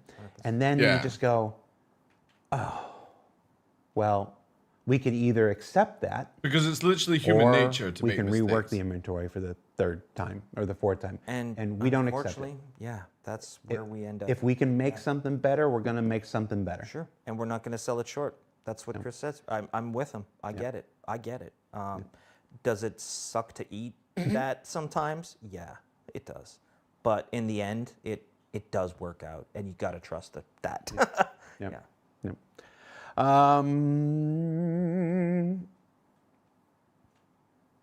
We haven't had many animation questions. Let's find an animation question. Sure. Can you add random blinking, eyebrow movement, body shifts when FOIP isn't active? Yes, totally. We have a facial idle. We have a facial idle animation, but I agree. It's not as animated as it should be. I think it's a little too idle. Not meaning like it needs to talk and do all the, but yeah, blinks, a little bit of saccades. A lot of times you do those separately, like you almost just put them in as procedural. So like you got eye saccades going on. Again, you've got everyone blinks is going running on. around with a helmet. I think that makes a or lot of sense, and actually it's glasses something for stuff facial like that. animation. It's But just like, so it's clear. I know facial animation is spending the who is actually the lion's standing share at of their time somebody right now, and wrapping doing up, it that way, you know? Squadron. So pretty sure we can get something out of them. I'll mention it to Steve. I'm sure he'll have a look at some point. What also happens though, unfortunately, is that sometimes that facial scope of the mannequin animation breaks in certain contexts. So you might be, I don't know, it might break after wearing this helmet and changing this armor and doing this thing, and something breaks that context, and now their face is just dead the whole time. So, you know, if they're seeing that, that's a problem. There should be an idle all the time, and on everybody else. And if they're not seeing it, that's a culling problem, which is something else. But so yeah, we absolutely can add that. You mentioned the blood, sweat, and tears thing earlier. Yeah. I remember we did that Star Engine trailer. It's 25-minute single the fly-through. I don't know what that one was. 25-minute uninterrupted your tour of everything Star Engine. And of all the tremendous features, of all the various aspects, the last thing that we end on is a guy crying. Oh, I know. I hated that. I thought it was such a, yeah. It was one of those things. I didn't like that. It's one of those things where you're so close to it when you're making it. Like there were so many hours. There were so many. We're so close to that. It never like. It wasn't until I'm in the audience, you know, run the show backstage. I'm like, okay, there's 25 minutes where nothing, and wait, was he crying? He wasn't crying. He was bleeding. It was bleeding. It was bleeding. It was the nosebleed. Right. He wasn't crying. It was bleeding. It was the nosebleed. I'm like, okay, I have a break from calling the show, so I take off and I go up and I want to watch this with the people and whatever. And it wasn't until it was live, and I've seen this thing 100 times. Yeah, bro. And the last thing is the nosebleed, and I'm like. So the question, I'm sorry, I'm way off. Is there a question on that? Because we're just shitting on ourselves. Yeah. Is that some? This question is basically: are things like that just for the NPCs, or is that intended to come to players? No, it's intended for players. Absolutely. It's and the work on it is way more gory than I would have expected. It was actually so uncomfortable. Story time. We were doing a little bit of work on that system before. I had If shown I make a what female face character, looks can I like. have time okay, of the so month? I made a little video with Dexter music. Meal and I had a prep knife time, in chat. the game, and I sliced the Meal prep face, and it time. was super. I thought it was super funny. Right, I thought it was great. Forrest thought it was funny too. You know, he was like, check mark. But for some, it was gory, right? So in the end, I had to blur out a couple of the screenshots. And I know, like, it sounds stupid because it's like, oh, it's a video game, but it looked so freaking real that it was kind of weird. Like it was around his eye and stuff. It was all very gory. So there's some questions there, right, of how far that goes or how far that needs to go. But we're going to have all those abilities, and right now it's a big deal for wrapping up on Squadron because, of course, there's humans and there's combat. So yeah. We talked about Starware, Starcloth. Anything you can update us on? Yeah, but I don't know that the community is going to care that much. The Starcloth technology continues. They asked. Yeah, no, it's great. No. It's just that like. We have completely. So we talk about tools, right? So when we did Starcloth, we didn't really make a lot of tools for it. We just made it work. So I could have I marked it up in When Maya, shot, will the glutes bleed too? But to really start polishing some of the issues that we had with different sections of it, especially within Squadron, but also within the PU. To really polish some of the outfits that we need to start making, like ponchos over armor and things like that. We needed some more markup ability. So what they've done, it was really cool that Vineet, the physics guys, we have Abhinav in Montreal, they've all worked together to make a physics plugin for Maya that replicates Starcloth in Maya and the markup that we do within Maya, the deformation that we do with cages and things like this, so they can see it real time. So what this does is just amps up the quality of the data that we actually get out of it, it's so much better. Because yes, we would go in the engine, but if I could show you, like I never did show the tools that we were using to paint in the engine. They were very basic. We have a system called Image GUI that has this very, very debug GUI. And the physics guys had made a quick tool so that we could just kind of broad stroke it, but you couldn't do anything sophisticated with it.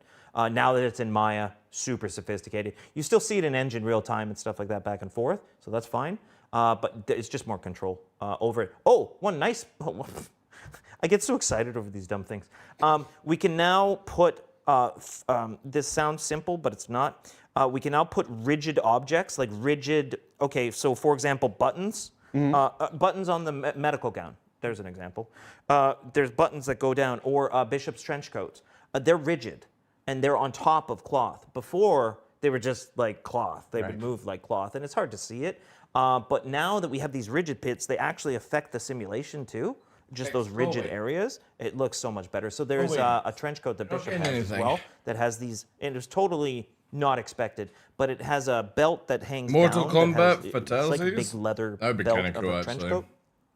And the belt hangs down, and there's these little grommets within the belt, so we made all those grommets rigid, totally changed how this thing looked, and it was way more real, way more what you would expect from that. So that's a nice little piece of tech that came out of that little work. I know it sounds small, but like, again, I'm your developer's favorite developer. They think it's great, so I think it's great.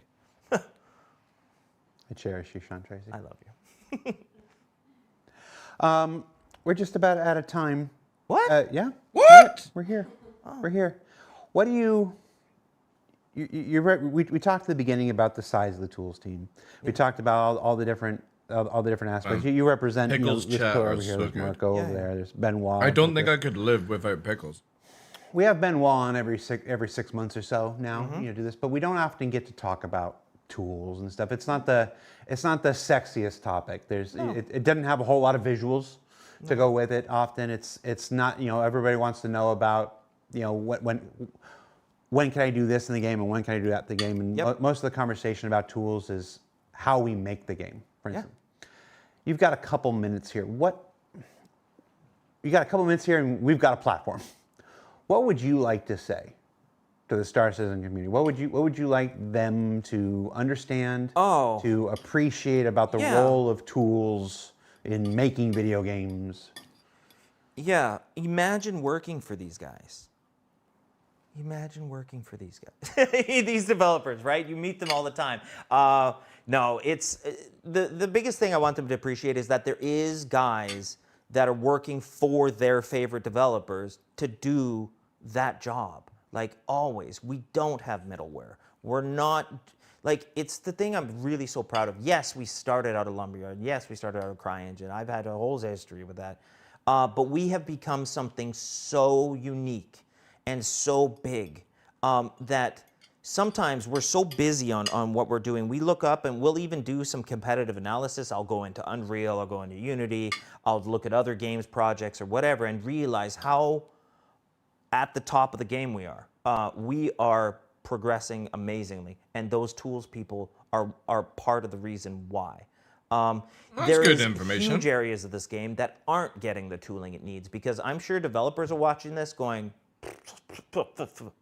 my tool's total garbage, right? Because I hear that stuff all the time too, every day. But it really depends on the area, it really depends on the process they're in, and it really depends on what they're working on. One of the things I like to say a lot of the times is that people like to complain about editor stability, is what I hear a lot. I'm like, hey, do you play the client? They're like, no, I'm always running in the editor. I'm like, well, listen, the client's running in the editor. So the editor is no more stable than the game. So please make the game stable, and that editor gets more stable. You know, it's things like that. Like it's just the reality of the work that we do. That the tool that it comes into gets the blame. Copy build, the one I talked about on the onset. Exact same thing. Copy build's slow today. Copy build's not working. Copy build this, copy build that. And in the it's never copy build. It's always a network problem, build store issue, patcher bug. You know, like. So honestly, it's a tough job. It's a tough job. It's a tough job to take that kind of stuff, but it's also incredibly rewarding. Because I was just doing some work players today. yakking, or is he talking about CIG staff and yakking? realizing that, you know what, just in satisfying sometimes the request or the need of a developer, honestly gives me a sense of pride and joy and reward. So, you know, it's a great job to have, but it also can be tough. Oh, is he talking about the developers? Well, yeah, staff. Good man. Then, yeah. What? Sean Tracy, make your game stable. 2026. Yeah, fuck yeah. Yeah, fuck yeah. Sean for CEO. CEO. Thanks for watching. That's Sean Tracy, our Managing Director of Technical Operations and whatnot.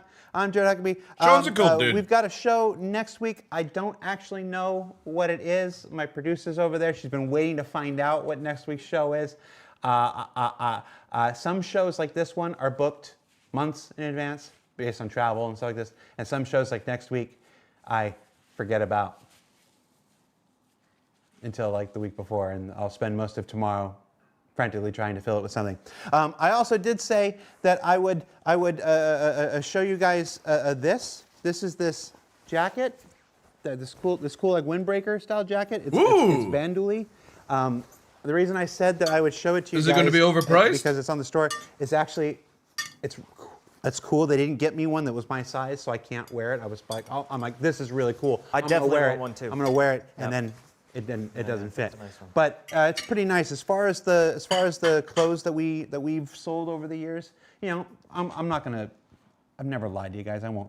Some of it's been a mixed bag. Some things are better than others and stuff like this. You know, you get trouble with manufacturing and stuff like this. This is actually pretty nice. So if you were ever on the fence about it, and you don't mind, you know, walking around like a vandal thing, I think it's pretty good. It's very comfortable. I am going to ask for one that's actually in my size and wear it because it's pretty comfortable. And that is why I work in marketing. Mm-hmm. Where's Under? Anyway, thanks for watching, everybody. Are we rating somebody? Probably. Maybe not. Thanks for watching. I'm Jared. That's Sean. 91 quid for a Vandal jacket. We'll probably see you next week, everybody. If not, we'll see you the week after that. Bye. Is that them done?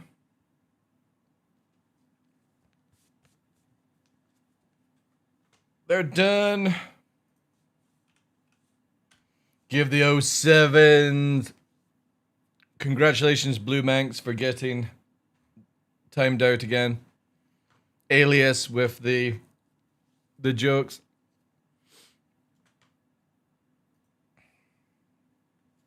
Mm-hmm. Do-do-do. Do-do-do-do-do.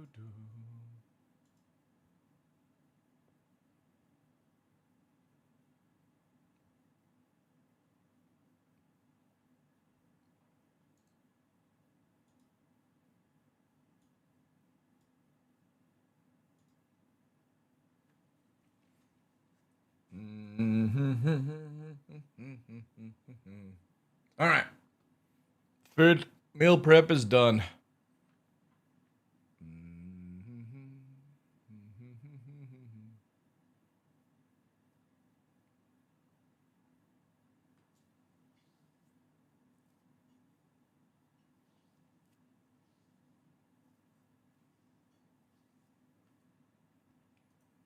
Right.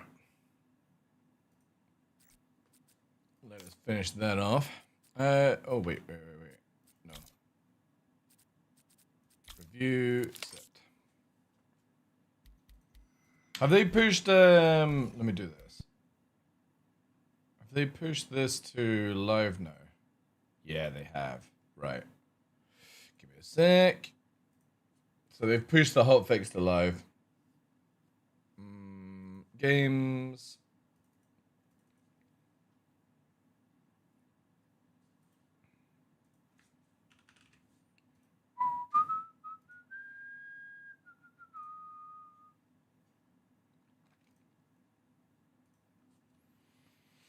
Have you ever tried activating VoIP on that model? No, I've not. I actually don't have a webcam on this PC, which I should really get.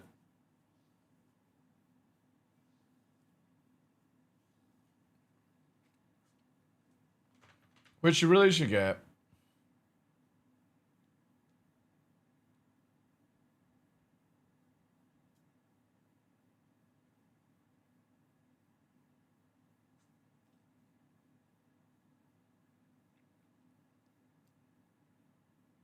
Found a cheap webcam at a charity store for a 10. You can get some really good ones, like the Ozbots are really, really, really good cameras. Really good. I actually quite like this jacket. I don't think it's the worst one I've seen. I actually would wear it. But the problem is when I go hiking, like, kind of want to have a little bit more brighter sort of stuff. Yeah, that's not bad, actually. Not bad.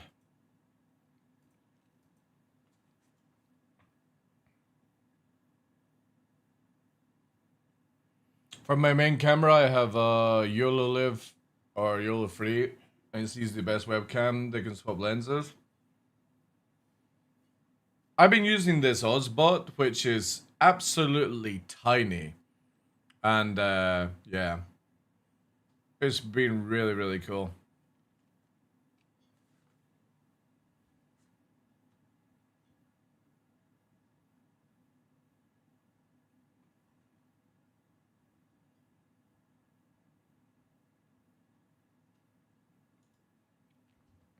The Ozbot is really good for sure. Second place. The old cam is amazing. I'll look into it. I'll definitely look into it. Also, is this doing a one system here? App data.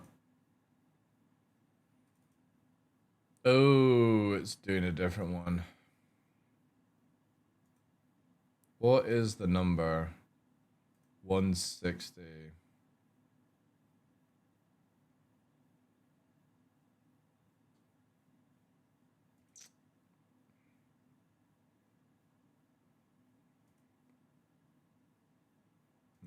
Doesn't even show you it that way. All right. What I'm gonna do is just do this then, chat. Get rid of it, because I don't want any corruption. Can I please have this? Thank you. Especially as it's like 4 GB of shaders. Alright, that should be better.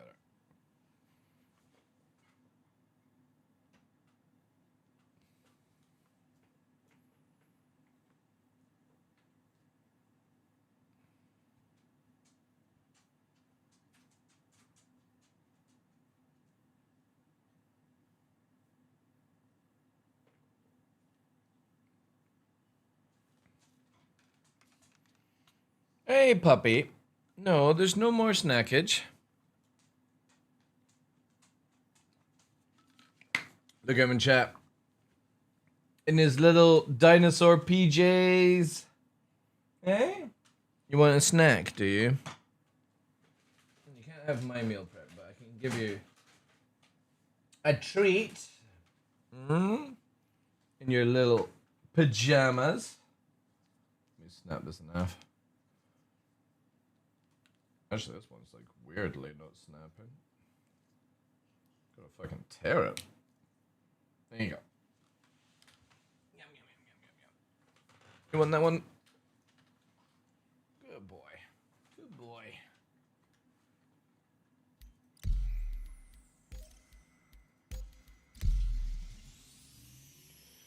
Oh dear, chat. Oh dear. Oh dear, oh dear, oh dear. What will we get up to?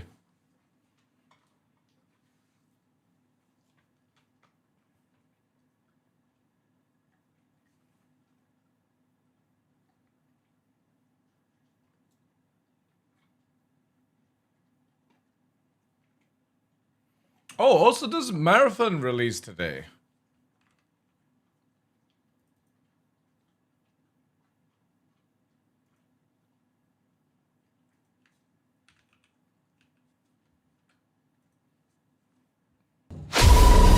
Oh, less than an hour.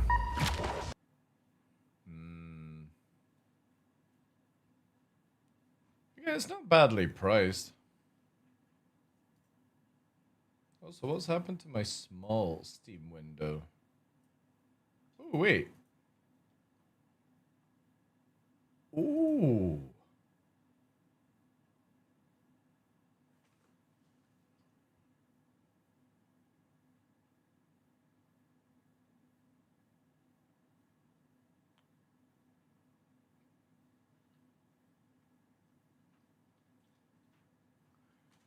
Fixed cost of some Tech Marine perks? Oh, right. They were not meant to be 500 then.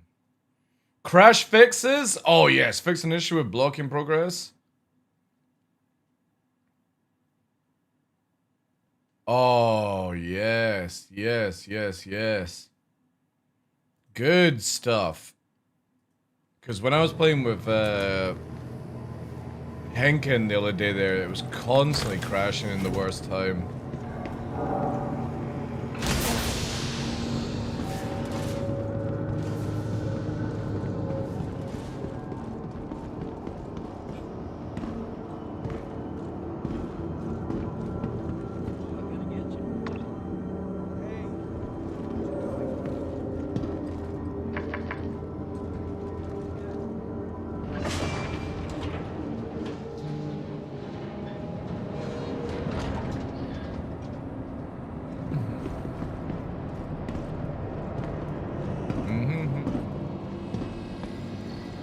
Welcome. Oh, yeah, if we can't find any action, Vehicle selected. we'll jump into Your that. vehicle has been delivered to the following. Your please visit us. Welcome to the ASOP. Your vehicle has been moved to us. Please.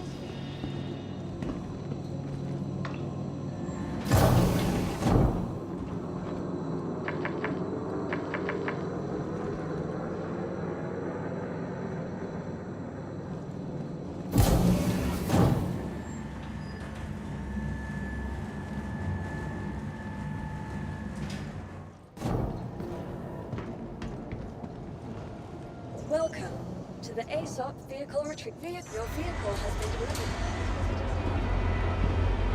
I'm excited to see the reviews. I think Burks is playing it, right? I think Burks is playing today. Yeah, SEL Watch Party, then Marathon launch, yeah. So Burks is going to be playing. Oh, interested to see what he thinks there, because he's like, he plays Tarkov and some other games like that. Again, the only reason I wouldn't play Marathon, is, I said this to Zen, is I just find it too colorful. Not a big fan of all that blue and yellow kind of stuff.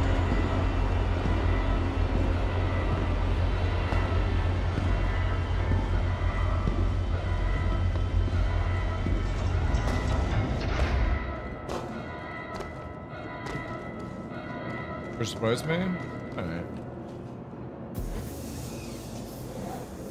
Again, right now for me, War Dogs is really the only FPS sort of game that I want to play, because I like the idea of... I'm just not, like, for me, looter shooters. I don't mind losing gear, I just hate the idea that you have to find the gear to then lose the gear, you know? If you could just make currency to buy all your gear, that would be more interesting to me. But maybe just burnt out on these type of games.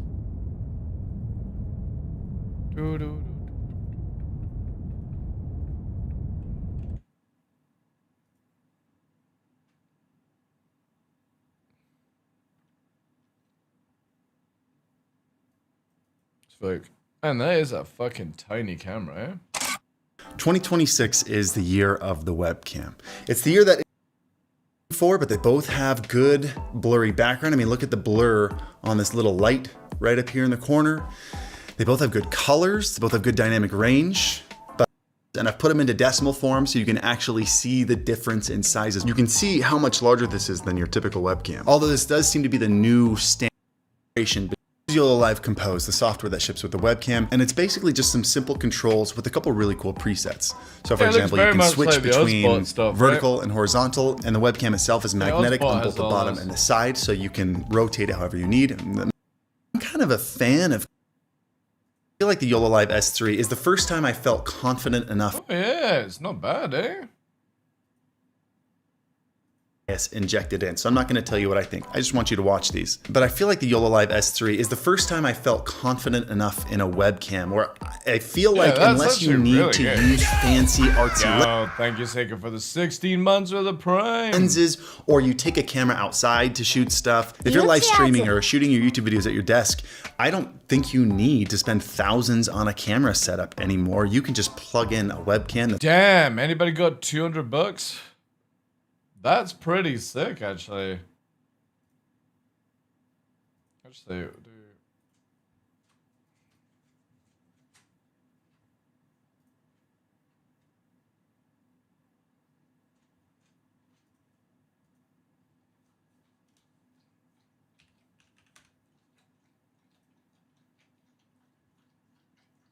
$200 over here.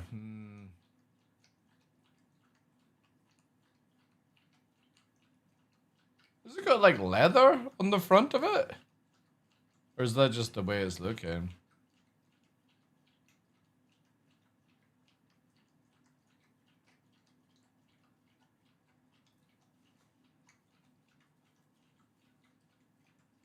Thank you for that. Can we get some W's in chat for that generosity?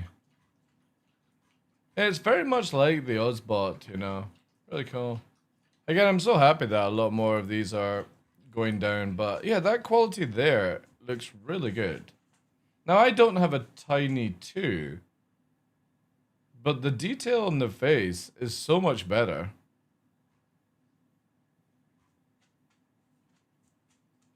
It's also built incredibly well. The whole thing is made out of a pretty heavy metal material. The mounting magnets on the bottom and the side are insanely strong. It just feels good to hold. Let me show you some of the features of this webcam and their software. So this is YOLO Live Compose, the software. Yeah, I wouldn't mind trying that out, to be honest. Seiko, you're not meant to give yourself your own W's, dude. That's weird.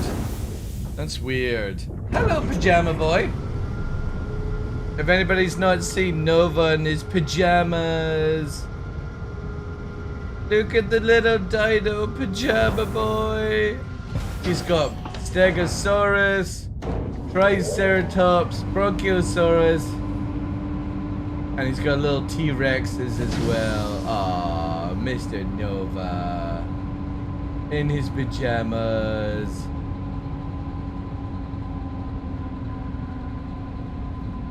Actually, I could probably do that. Pajama boy. I painted my niece room today, I think. I deserve a win. Yeah, that definitely then. Yeah, definitely. Definitely wins.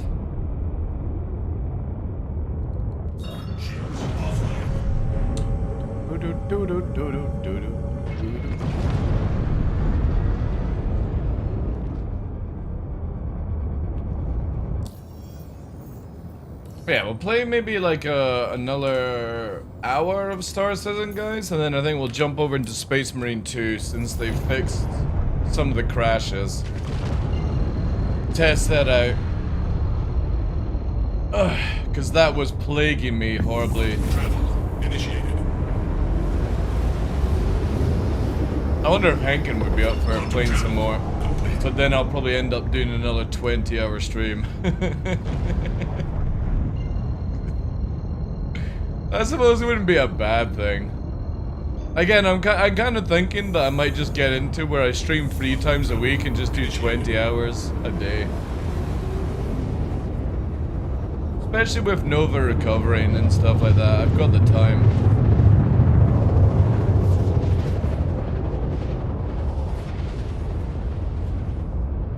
Ooh, no Comray. No Comray. I love a no Comray.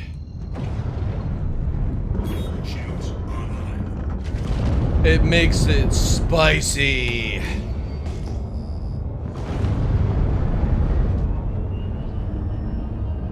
Also, I'm never playing on American servers ever again, chat. That's it. No American servers anymore. Ooh, hello. NPCs.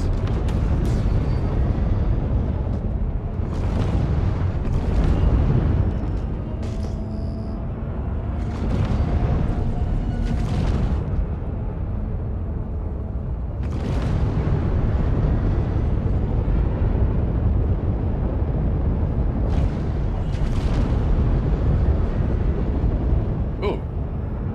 What the hell is going on with the... Oh. Man, CIG needs to work on shadows massively for this. I'm hoping Genesis, when we get it this year, sorts out a lot of the shadow stuff. You sneaking up on me? No, you're just gonna crash into the ground at that speed. Whee! Bombs away, laddies! Bombs away! Oh, is it gonna actually stop in time? Oh man, it actually stopped in time.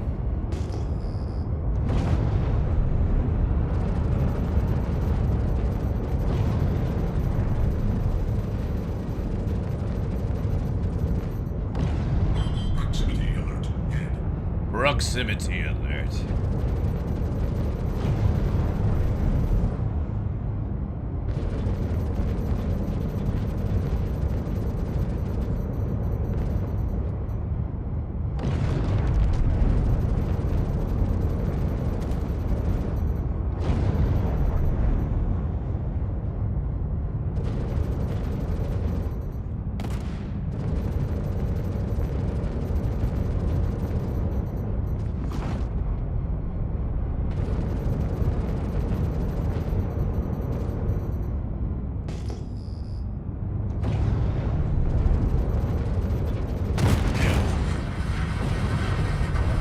Man, if only player ships were like that to kill.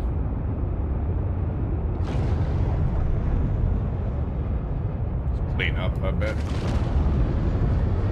Might as well. Yeah, look at that. Look at the fucking frazzle dazzle on that shit.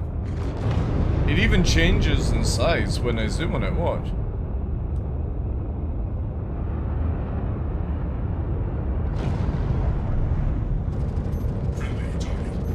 Apparently there's new like percentages in 4.7, but I've not had a chance to look into it.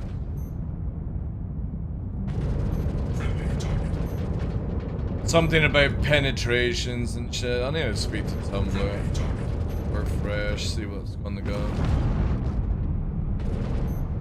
Chatamos 2, or sorry, Space Marine 2. Like some people are saying like there's some weird pens or something in 4.7.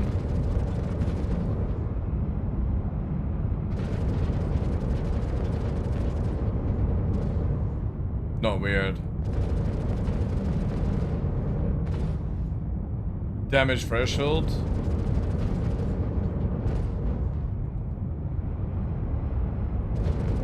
Does it mean that I can kill a fighter quicker than it is right now? That's all I care about, really. Certain armor. Alright, cool. Ooh, wait a minute. What about cannons?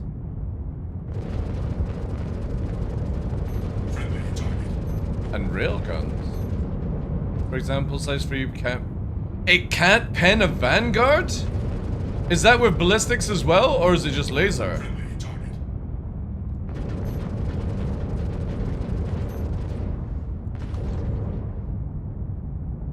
Can all sizes... Oh, chat, I already know what I'm doing. Okay, cool.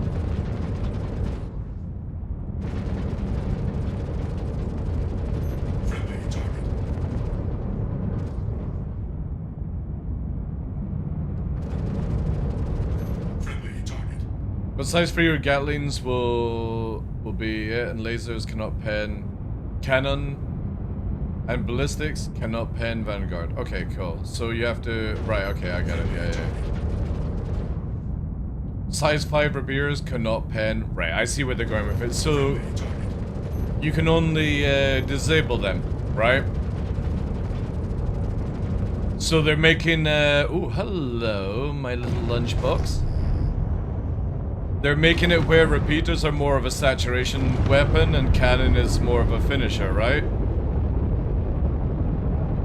Going with the information you said.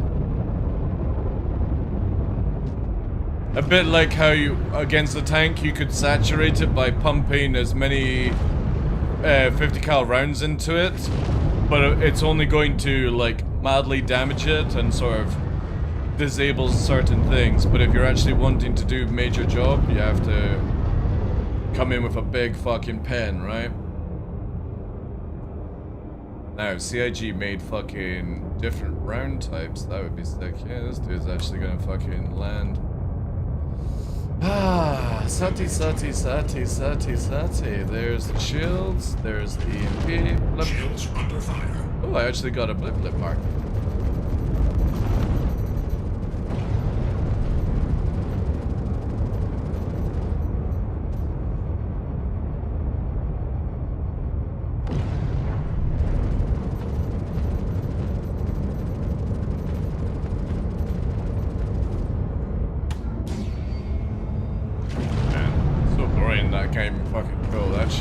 Oh, hello. An Asgard. It's more complex than that. The less armor, the more weapons can pen. The more armor you lose, the more vulnerability is. Example, size 1 repeaters from an arrow are useless against a hurricane, but if your armor goes low enough, the size 1... Alright, cool. That's fair. That is fair. Asgard, I choose you. Okay, game. Not even pulling fucking strong G's, but okay. Yeah, that's dope. Now, give me back railgun without having to charge it, please. That would be amazing. For fighters, anyway. I wish they make it so that not all cannon sizes can armor pen. They might make it that way. Where are you going, Mr. Asgard? Because if I get within range, you're gonna get fucking blipped.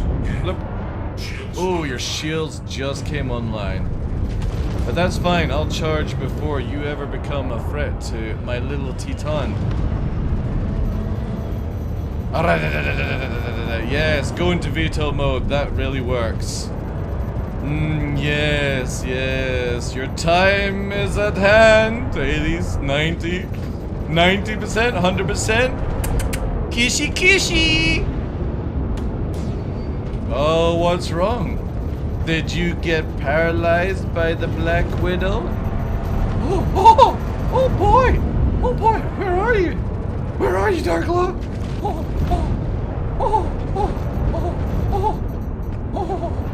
VTOL mode really works that way. Another paralyzer. Oh dear. Oh dear. Where are we off to now? Your EM's going down, Sonny Jim. One more and you might lose engines. Whoop. Oh, and my EM's just bugged. Oh, it's just delayed. There we go.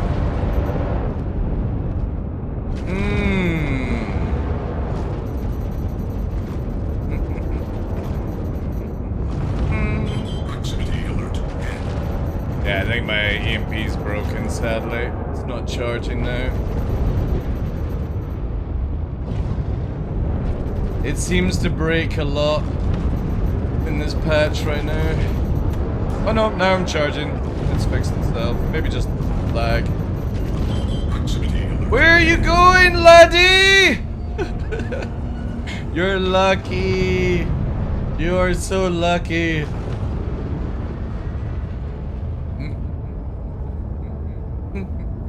Yeah, they might work on the pennage. The pennage. NPCs, but possibly 2 entities over there. From what I understand, the shield interact with it. Alright, cool. Lots of testing. I'll wait till it's not crashy. Because the only reason I've not been able to do 4.7 Evo is just all I hear is it crashing and stuff. But they go through shields? Okay.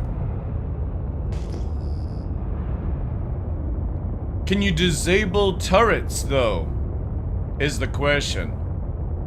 Like obviously not killing the ship, but could you disable the turrets and blow off the engines with repeat? Oh, you can. Okay, good. Yeah, then that's fine. That's absolutely fine then. You don't really want fucking a swarm of fighters being able to kill big ships easily, but the problem is now you'll just have everyone even more so in solo Idrises, so yay, I suppose. Solo Idrises. #1 bane of Star Citizen. Oh, we got some movement here, maybe? Or it's just bugging out.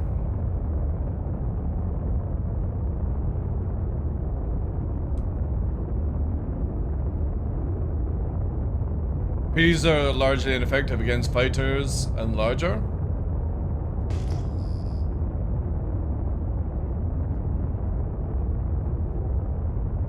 Oh yeah.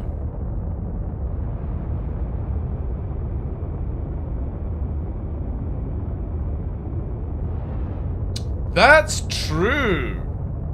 Oh, well, unless you come across somebody with cannons.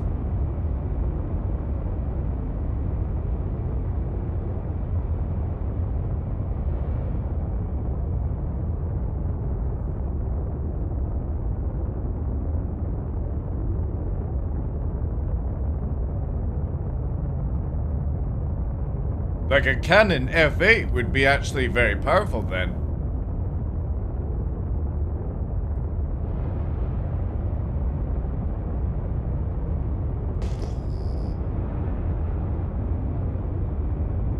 But I suppose EMP and distortion actually brings it into a new level as well, where it might actually be easier just to EMP and distort than it is, and then just board instead of actually physically killing it. Which would give more reasons for landing crew, I suppose.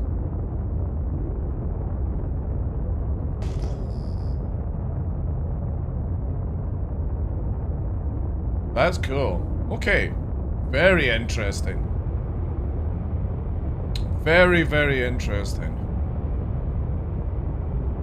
But obviously when your armor goes out, they can pen, right? So isn't it a bit like just now, where when you get through the armor threshold, you can start, like, ships just turn off, right? Or has that been removed? Yeah, so it's still sort of the same as just now, right? Just with different threshold.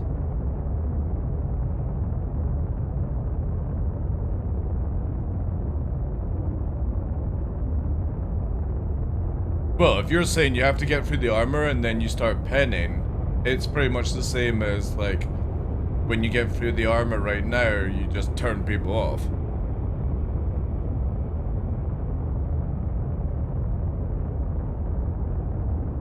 So technically you could have 10 arrows just constantly shoot at something until eventually it kills, right? It's not the most effective way, because what you're saying is obviously go with loadouts and shit like that. But eventually, you know. Oh, so it actually has a threshold on where you do 0 damage to the armor to begin with. Right, okay. Ew. Is it time to bust out the ion sniper again?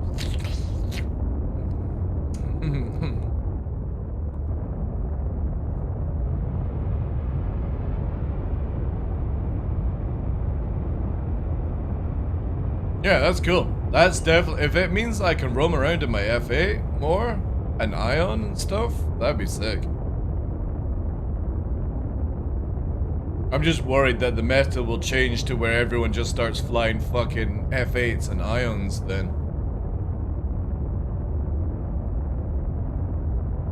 Which is necessarily not a bad thing, but, you know. Well, again, going with cannons, right? I can take an arrow cannoner and kill an F8. Is what Tumblr's saying, right? But the problem is if I come across, like, they're 1400? Alright, yeah, there we go then. There we go. Okay, so yeah.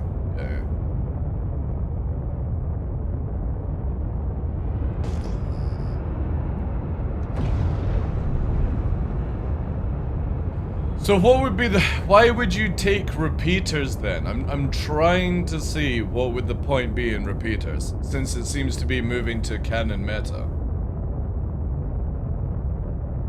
That's why I wanted them to adjust pen values based on weapons, yeah.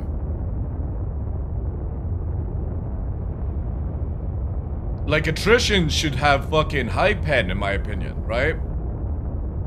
If you're having to sacrifice to get close range, you should have really fucking good pen.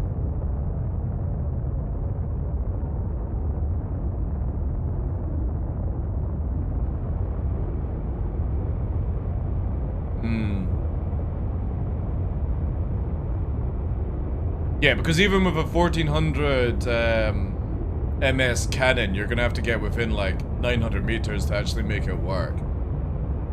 Okay, okay, very interesting. Very interesting. It does mean that my group benefits a little bit more from this because we're more gank than fleet fight.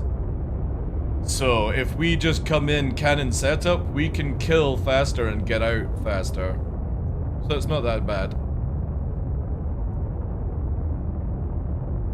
Remember when nav drop? Warlock's EMP popping?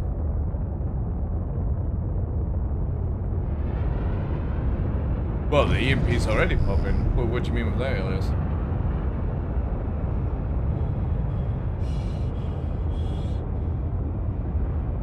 So if you want to be versatile, you bring Omnis. If you go anti-fighters, you go CFs.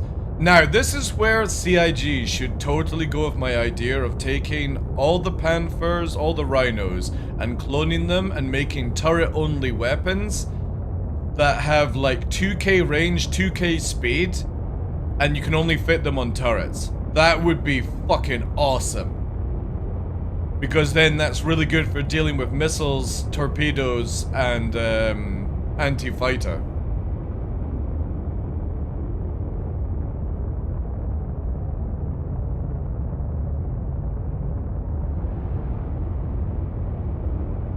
Oh, are we back to it? Have they actually reverted back to it? And apply them to this? Oh, you mean use those values? Yeah, 100%, dude. Yeah. Use those ranges and stuff like that, and yeah, you would have a really good game. But then CIG would still have to do my idea of making a cannon, a turret-only weapon, right?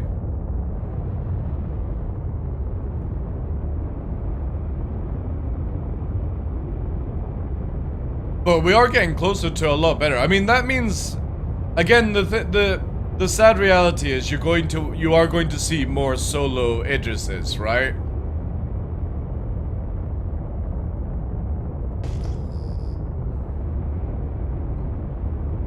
But it also means that, like Cutlet and you guys with the Perseus, will only fear torpedoes and big guns then. That's true, because then the PDCs, right, are not going to be doing anything. Yeah, okay.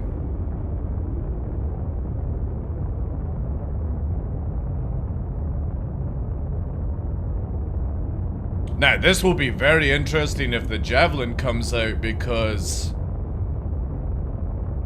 fucking 8 size 9s pounding into the side of an Idris. Oof. Oof. That's gonna be really interesting. That only requires 3 people.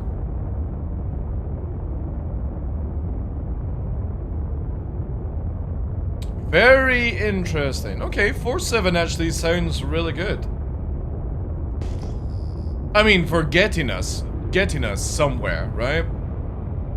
Like with the flight model, no joke. If CIG can get rid of backstrafing and make it where weapons are more logical depending on fleet formula and stuff like that, that would be dope as fuck. Bombs away, laddies! Bombs away! Here they come, chat! Bombs away! Watch out, Zeus!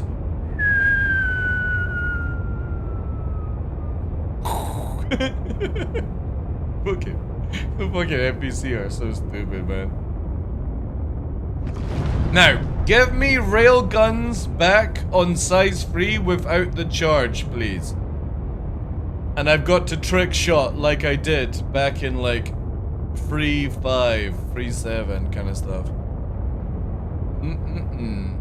That would be juicy. Cool. I'll just fly around in an arrow with cannons then.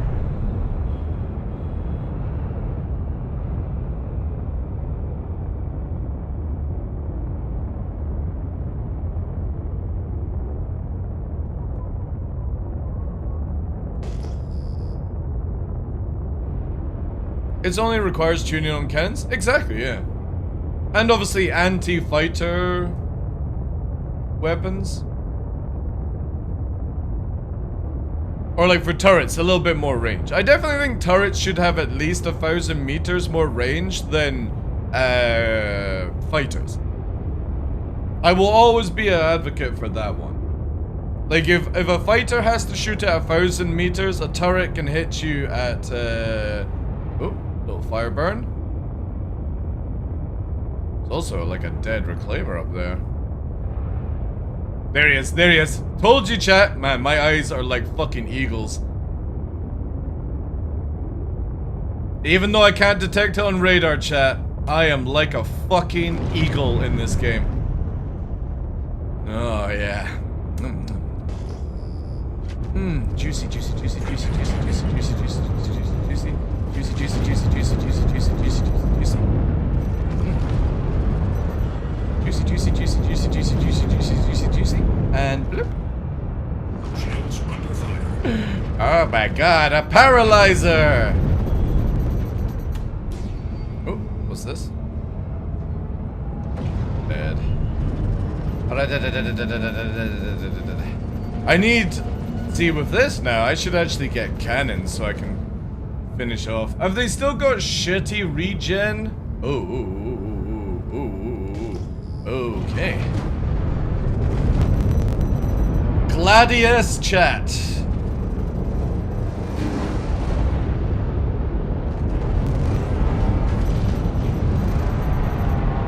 Flip, you're mine. Congratulations, you won a prize! And the prize is your death! You thought meta was going to work on me? Not today, buddy! Not today! You know why? Because I play with... Oh, I'm trying to think of something funny. But I play with... No, necrotics is not even... I play with joysticks! There we go. Ooh. Hello, Pruler! Hello, Pruler! Just give me a second, Pruler. You look like you seem to be having a few issues as well.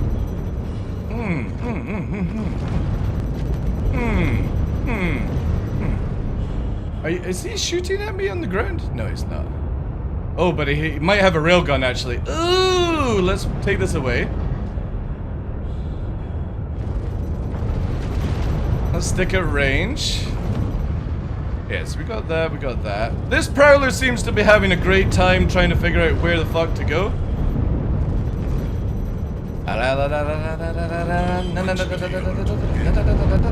And whoop. Oh dear! Another one bites the dust. Except for you have way too much HP for me to fucking deal with. So we will keep it where maybe this guy railguns me and hits you. Because that would help me massively at this point.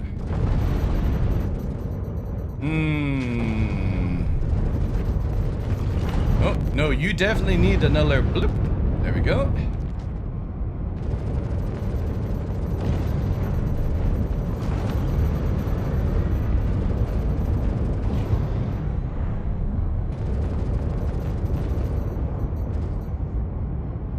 Ooh. A carrick! A fucking carrick. Although it might be abandoned.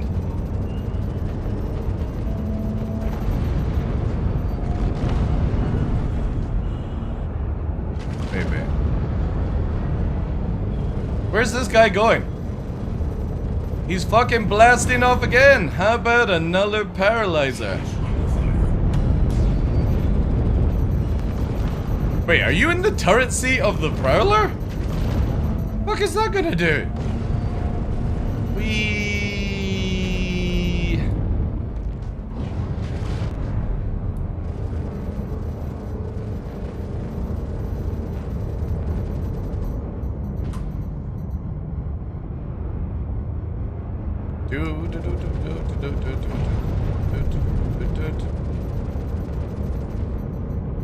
Yeah, this is where I need just one more person to do the killing for me. This setup is not very good. However, I should actually also change out to bombs, because that would be probably more logical. Contact. Look at him. He's trying his hardest, chat. How about another bloop? There we go.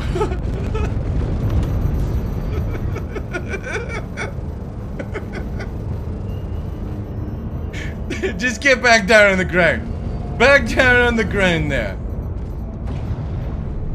Oh yes, I do like the Warlock. I will definitely be cannon setuping this for the future then. My only concern with cannons for the next patch is that they just regen so slow. Oh, he's flying again, chat. He's powered back on. He's reversing into the ground as well, as he tries to shoot me with cannons.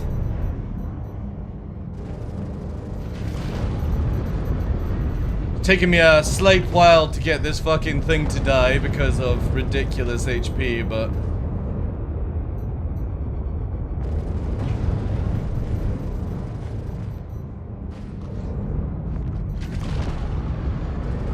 Here he comes. That's it. I need you to climb higher. Oh, he's chaffing.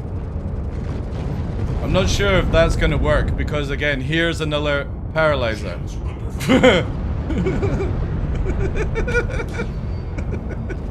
Get back down! Back down on the ground! At this rate, you probably would have been easier actually getting out of this ship.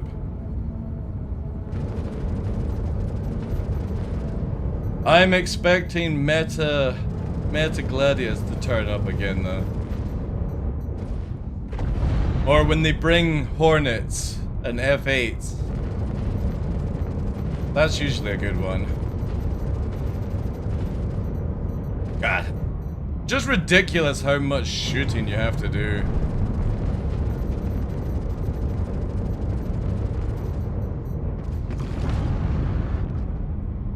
When the Prowler turns off, its cockpit also closes up its goodnight sweetheart. Oh yeah, yeah, I know. It's funny that.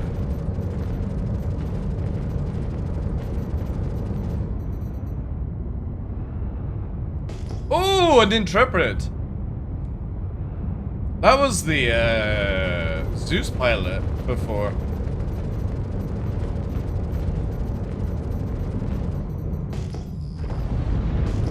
Alright, this guy's got out now.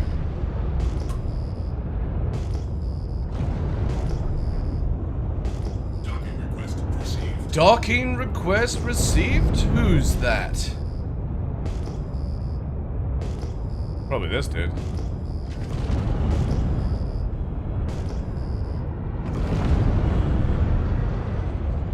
Yeah, I definitely need bombs, chat. I need to go and put the 2 bombs in because we could literally disable them and then bomb them. And that would finish off the job. That's another thing with the Warlock where it's really good. I would lose the ability to fire missiles, but at the end of the day, if I can get stuff dead on the ground, that will be a lot better. Prowler's active again. I think Prowler maybe warped out though. Oh no. Maybe. Oh no.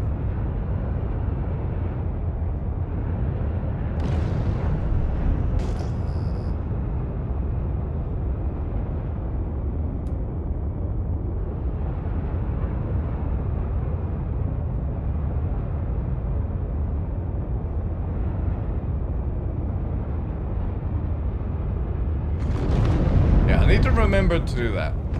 Get bombs. Contact.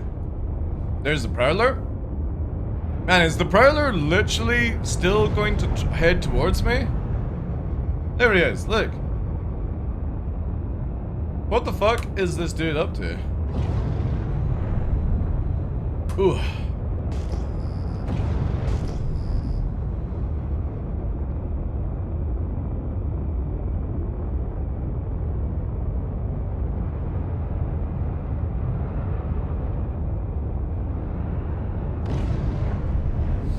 Yeah, hopefully we'll get 4-7 into first wave then. I generally don't like testing things in Evocati. It's just too meh, you know?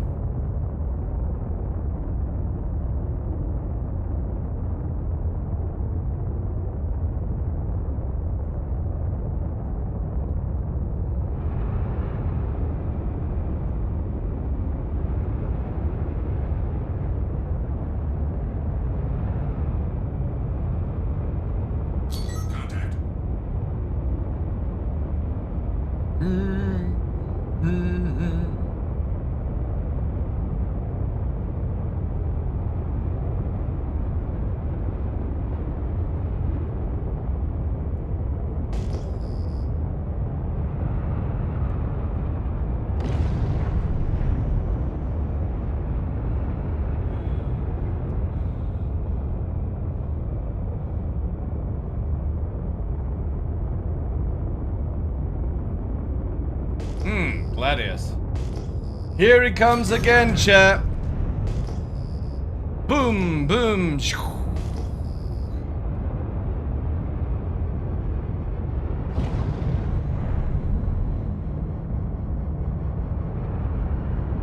Let's bring it in here, right? Nice and close. Close range, right? Watch this. So heading towards us. Shooting at 3 kilometers. Or attempting to. There's the ballistics. Done a little overshot because they're in atmosphere. Overshooting, overshooting, overshooting. Ballistics will cut that circle. Shields are off. Should we blip them now? Shields are off. Blip goes out. Dead. GG's. Again, you can bring a meta fighter. You can bring a meta build. You can put meta modules all over your ship. But if you don't understand the game, it does not matter. See, or guys. Alright?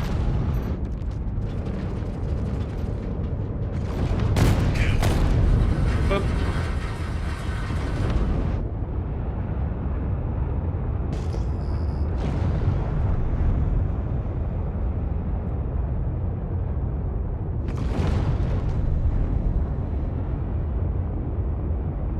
Bring Harold best ship. It might be able to outrun this. I don't think so. I genuinely think the Avenger with the blade is the fastest in atmosphere in a straight line.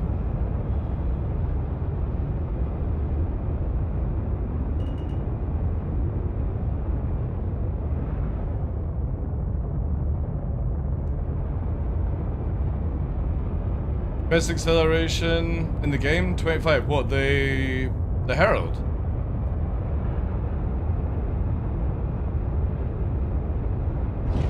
The only thing is, if it doesn't do the top speed in atmosphere, it can, oh, the Warlock, you mean, yeah, because I was gonna say, like, the Herald, yes, it's fast, but in atmosphere, to my knowledge, only the Avenger has the ability to pull away at such ferociousness. Hornet, chat. So now we've got a Hornet. It's a Mark 1. So the good thing is, with the Mark 1, obviously, we know that unless it's the F7A version, it's only got 4 freeze, or 6 freeze, sorry, I should say. It has the ability. However, we don't want to get caught with doublers, so whilst we're radar locked, let's just keep pinging out. They're also sitting at a reasonable 10 kilometers. We'll drag it down here. Because again, we want the ability to... I want them to lose the ability to fast turn. And if people are not like 100% focused on how to fly in atmosphere, you will lose your turn fight against me even if you've got better turning. Because the brilliant thing about this thing is it's super fast. So, yeah.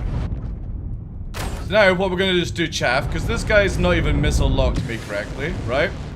So, there we go. And at the same time, they've probably been pushing slightly forward, right?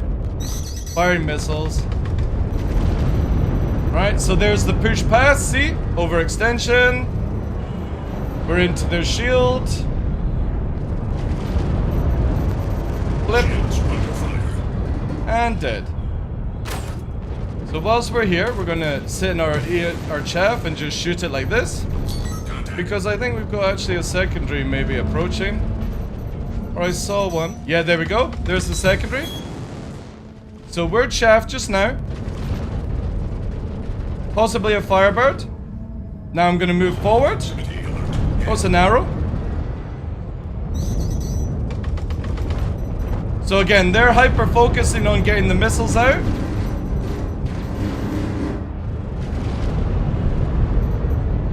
I know their shields are down. They're going to go into nav.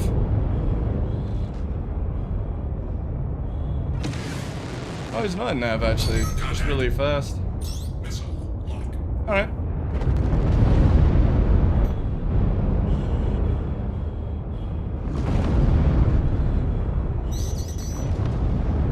Don't fire. This guy's locking and firing without full tone. Let's carry on with the Hornita. Whilst we wait for the arrow to come back in. The problem is we're now in the situation where I'm at 27 flares. Arrow boy is now pushing fast, is he? We get a wee target tone on that. So 2-4.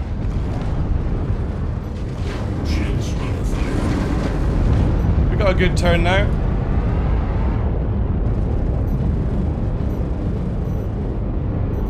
And we got him. He's ours. Oh. Funny enough, my EMP's not going off. Oh, it's boasted, that's why. It is busted, chat. However, I still think we win the DPS race regardless. But yeah, my EMP's broken. So I'll need to get a new ship. This is the problem with the Warlock right now.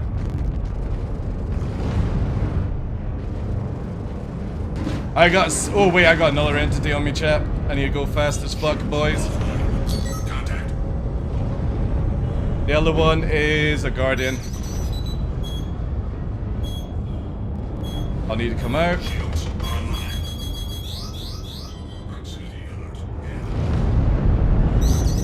They'll fire missiles. We'll just keep boosting. Let him spam. Let him spam. I got enough to do this.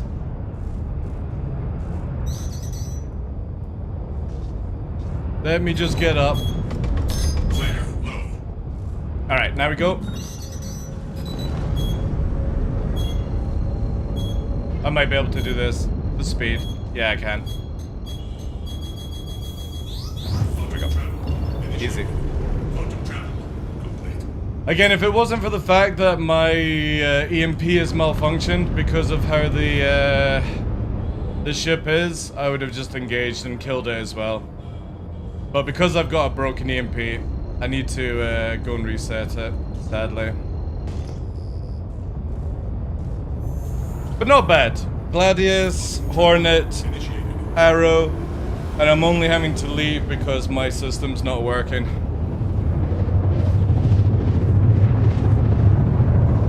And I just got slightly too much damage taken from the Arrow because the EMP didn't go off.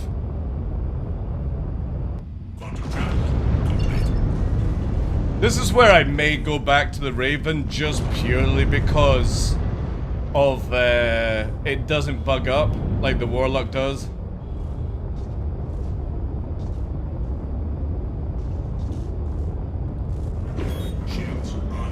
Yeah, I can't even charge it. Actually, to be honest, it's because it's dead. Oh, so it's not. Oh, I got my EMP punctured. Interesting. That's why. Okay. So it's not the bug. It is actually because I lost power.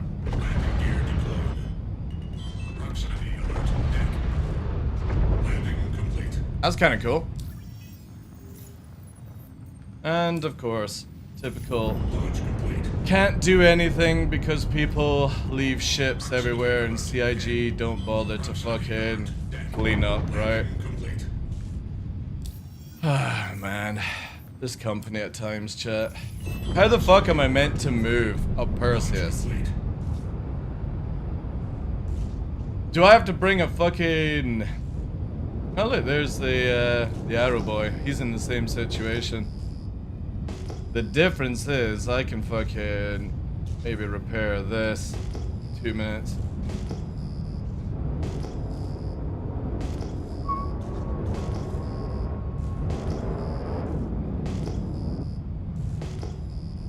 Yeah, this guy's not going to be able to repair. So what we're going to do, chat, is we're going to do this.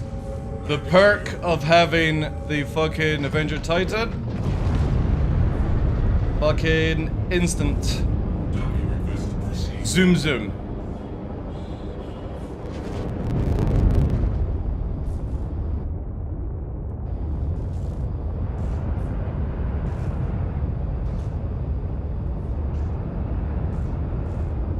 I'll go to ArcCorp, but I'm pretty sure it's also going to be broken. CIG has to do something about this. I've been wailing at them for so many fucking years about this. You cannot allow people to sit on pads. The moment that the person is no longer online or no longer in the ship for like 10 minutes, 20 minutes, it should despawn that ship and item asset.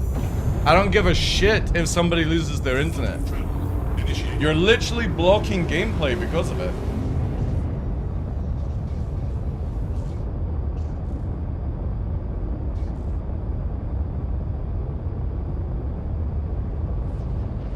Ooh.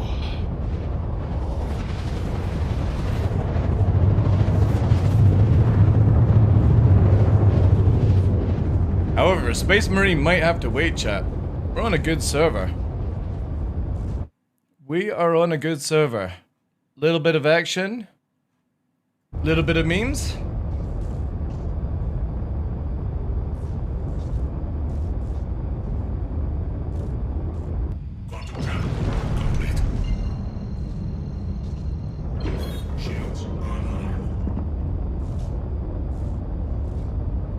Go, there you go.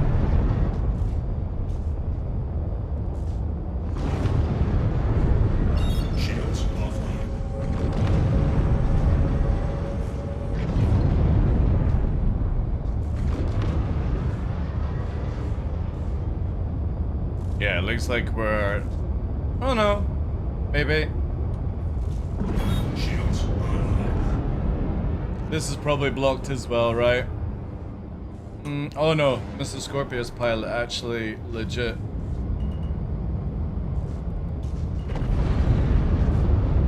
They're dead, probably though. Got all these guns lying around as well.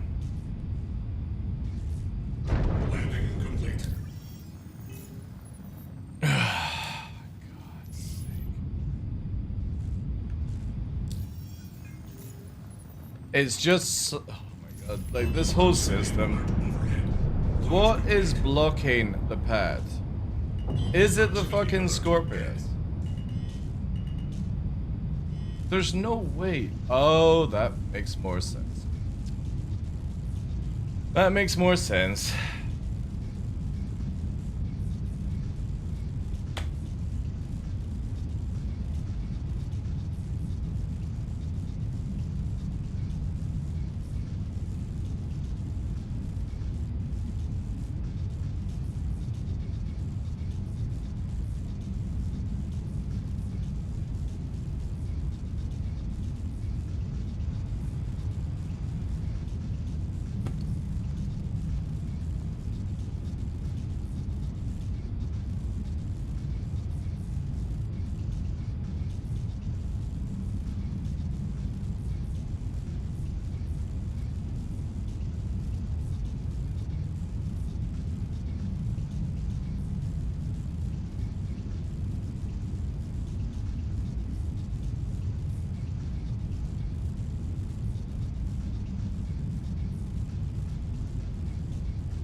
And it keeps going on and on and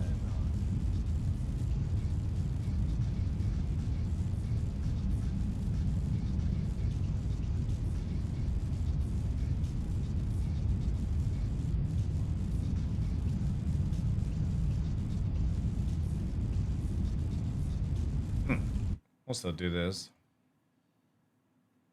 This will change my titles since we're not watching SE.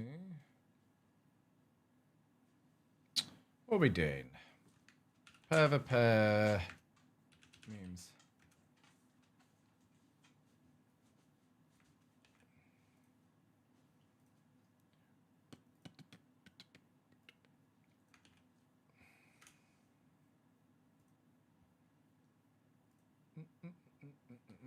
Oh yeah, I have to change the screen for this one. Or is it here?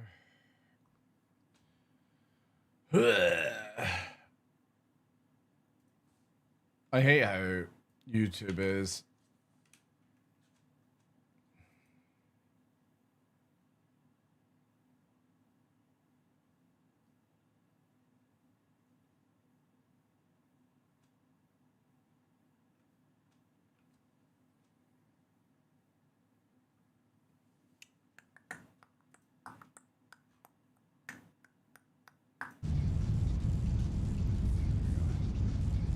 Been lurking ever since we met.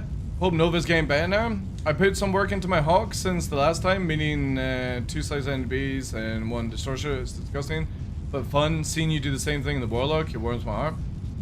I tried it the hawk. I didn't like it because whenever you get involved in like against 2 or 3 players at once, you just didn't have the disengage speed. And the other day there on Tuesday, I had the ability to fight 2 Hornets, an F8, and a Shiv at the same time, and I managed to EMP one of them, but I had to leave from missile spam. But if it hadn't been for the missile spam, I would have killed all 4 players. And I just don't think I would have been able to do that in the Hawk.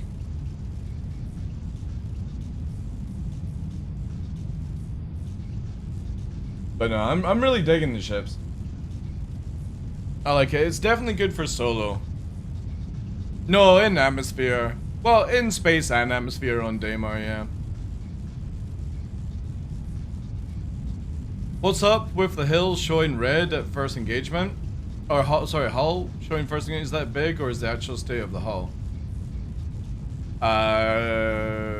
If somebody's doing enough damage, you'll go straight red, yeah? Most likely cannons, to be honest. Oh, that's the other build I've not had a shot on. The one Sofa was talking about. The Talon with the deadbolts.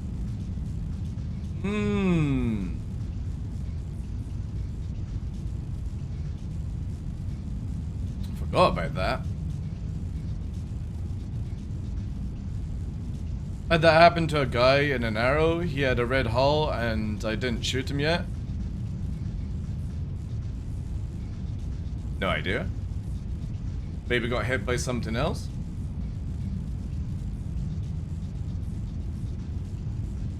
Oh, right. Yeah.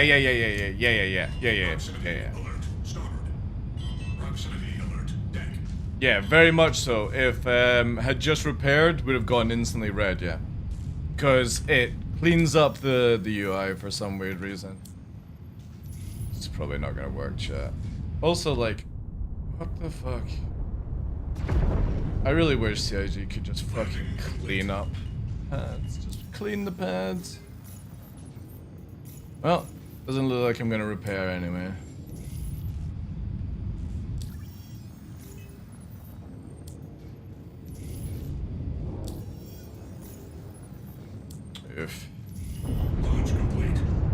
Oh man, this system is rough at times. Oh wait, because the arrow guy is blocking the pad. I see.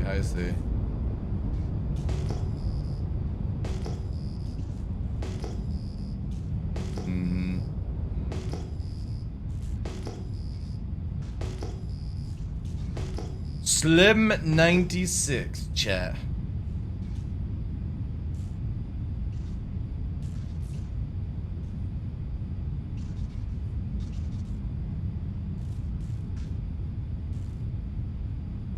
Oh, and he's climbing out, is he?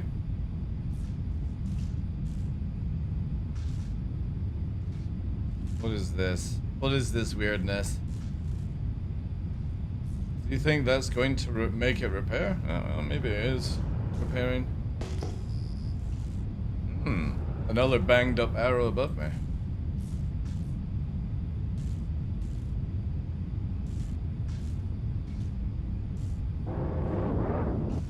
No, he's not repairing either.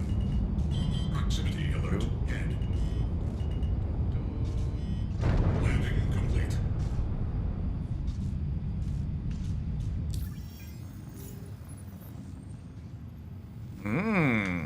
Just processing.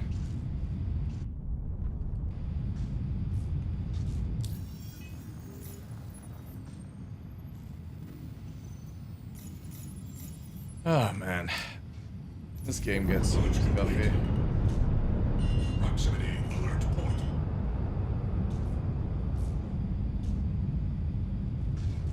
Super scuffy. Proximity alert. Head. Landing complete.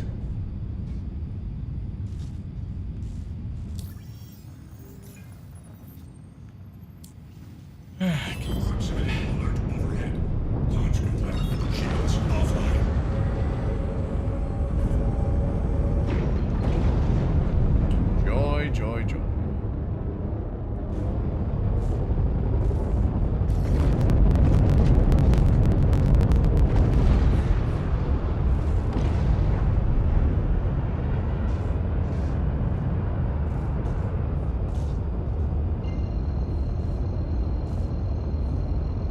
Guess we'll go and try at the town then.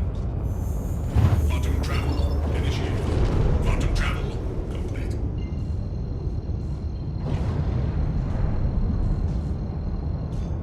Quantum travel initiated. Quantum travel complete.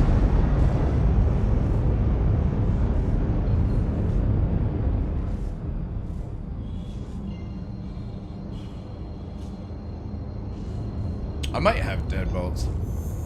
Quantum travel initiated. Yeah, I was hearing that. I was off yesterday, and people were saying that servers were really iffy and stuff. Quantum travel initiated. Quantum travel complete.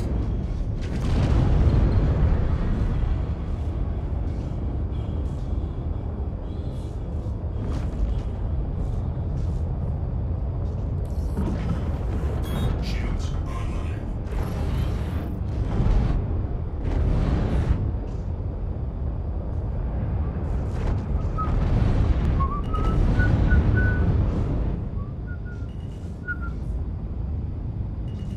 I also need some liquids anyway. Landing gear deployed. Proximity alert. Head.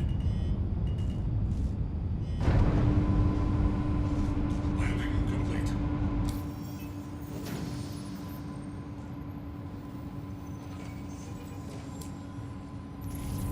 Engines offline. Systems offline.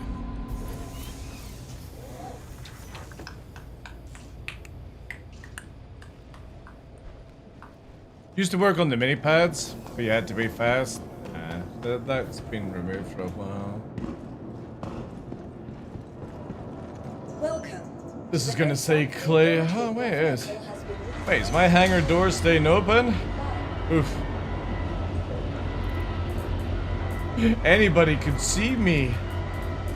Look how much ammo I'm collecting, chat, from just dying and replicating my stuff. Anybody that actually gets my gear, like a ridiculous amount of stuff. So funny.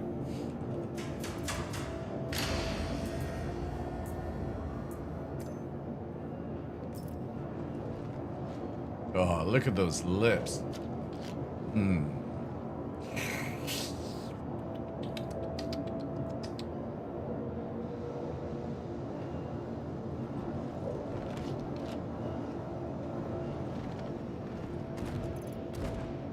It's even improved since we're watching Sean Tracy. I've made it where the lips are now puckered up. Look at that. Soon we'll see star teeth.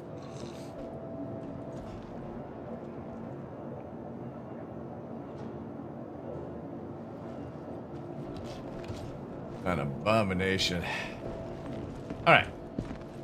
Can I actually do this then? I don't think I can.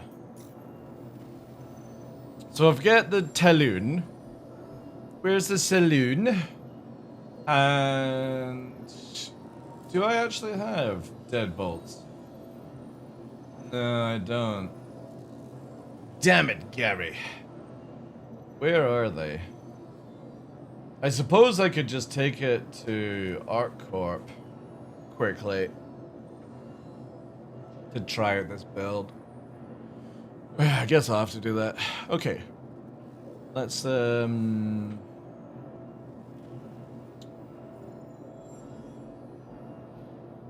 some stripping.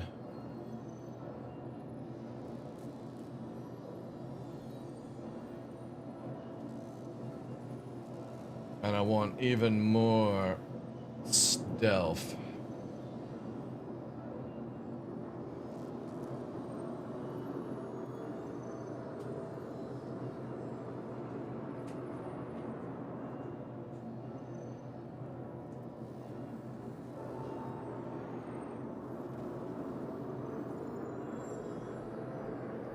So we're gonna do snow blinds. We're gonna do... Need to take off the Raven.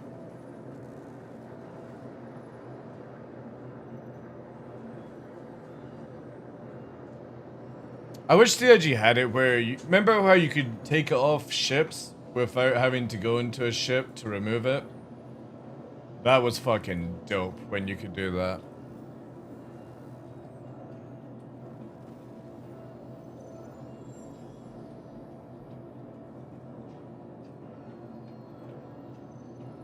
We'll put the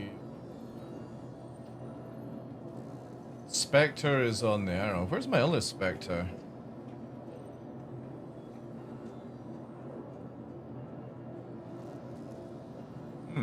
Maybe I've lost my other Spectre.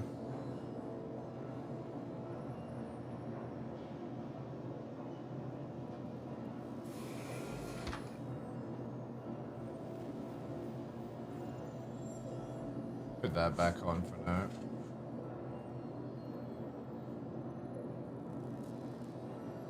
Oh, this has got some bombs.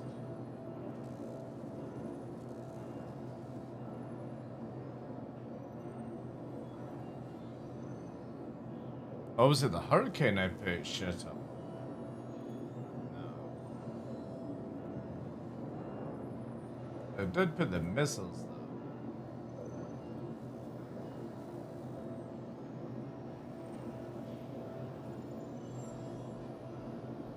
Actually, you know, if I'm actually going to Orison, I'll just get some more missiles. I'll just do that. You just need Jeep hooked on Twitter? Mining facility? It might be in the image that they've already put out then. Oh yeah, they've already put that image. Yeah.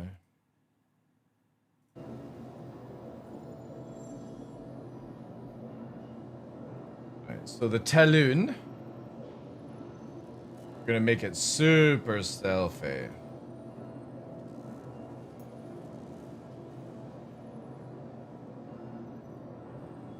I need to buy some missile racks or some missiles. Can it only carry 8 missiles? I guess it can, right? Yeah. And we need to go and get some deadbolts. Alright. Good. Alright, quickly to Orison. Let's get some deadbolts and get some 8 missiles. Then we'll try this one out. No more wireless for me. Finally found my crimping tool and could plug the wire I had, right? Nice. Can you carry bombs on the Talon? You can, yeah. You can.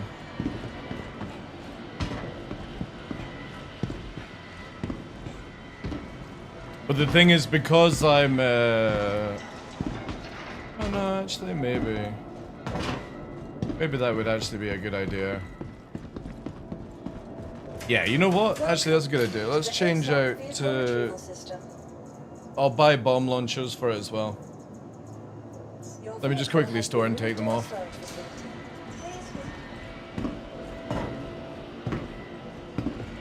It can only hold 2. Well, I'm used to that because I fly with Gladius with 2 and a set of missiles. Arrow with just 2 bombs and a set of missiles.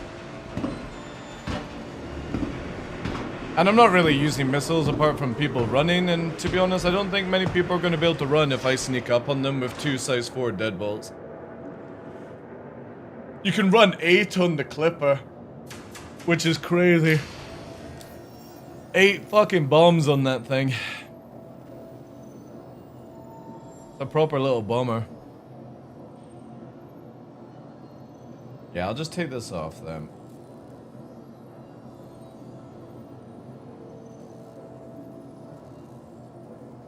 Alright, remind me to buy 2 bomb launchers as well. Yeah, you can do a full stealth build. Full stealth build. And sneak up about 5k of somebody, and by that time, you just afterburner boost and drop 4 bombs at a time. It is fucking nuts, man.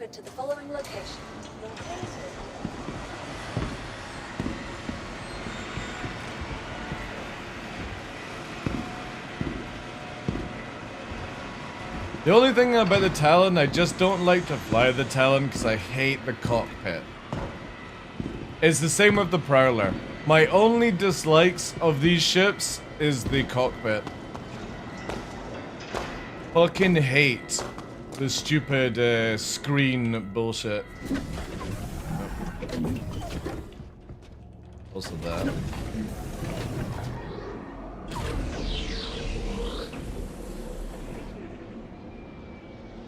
My favorite to bomb right now are Perseus because I can knock out its engines. I'll be interested if you can actually drop bombs on it in the future.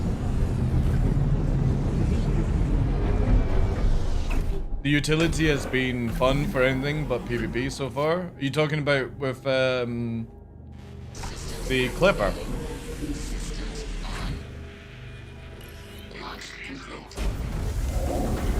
The Prowler? Landing gear up. The Prowler utility is really good in PvP. But you need like fighter escort with it. Because it does so much damage. And you have to be within 2 kilometers of it to actually hit or land, so it can't be missiled. Absolutely insane. Can't be missiled, that ship.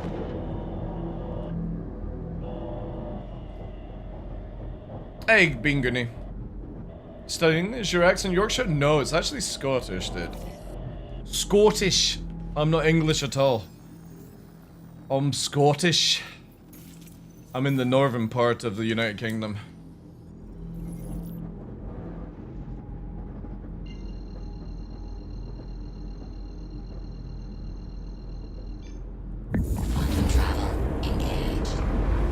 Alright, let's get this up here. So I need 2 bomb launchers, 2 bombs, and 2 deadbolts. Lucky I can get them from the same place. And then we need to be very, very snacky. I might give it a try then sometimes. I've been enjoying doing the pilot controlled tractor with the ribcage. The funny thing is, I used the utility in Pyro to go and look for like NDBs and stuff like that to pick them up. And the funny thing is though, as I was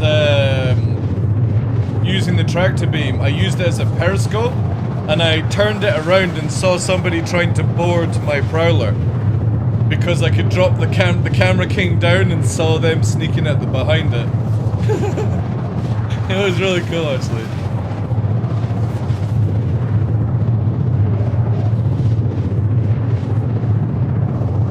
Where is the chicken leg? He's not here. Oh yeah, I forgot the camera's still up. My bad.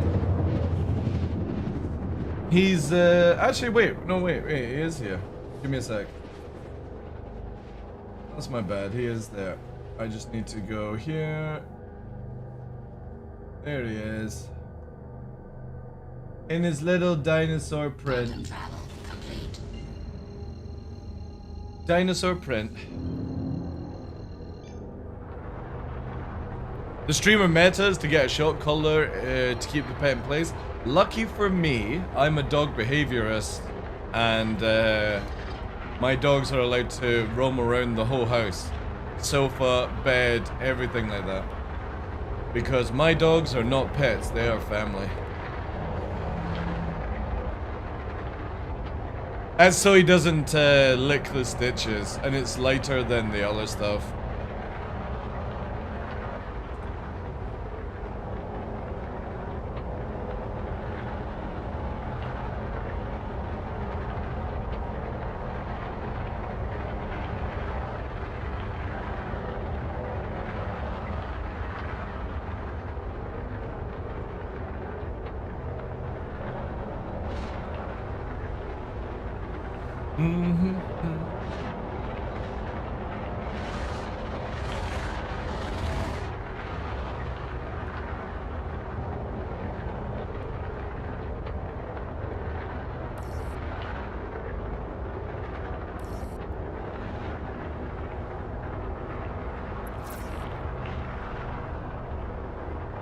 I would put a short collar on my family before my dog.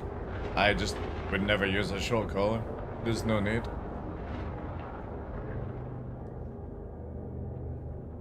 Now, an e-collar, like if you're doing training and stuff like that, sure. But never shock.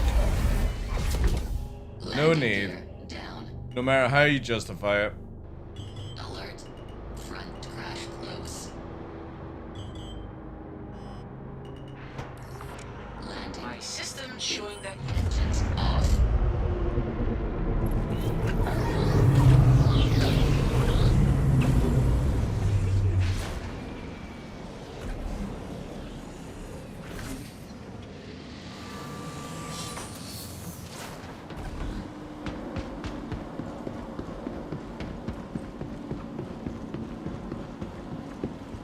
Welcome to the ASOP Vehicle Retrieval System.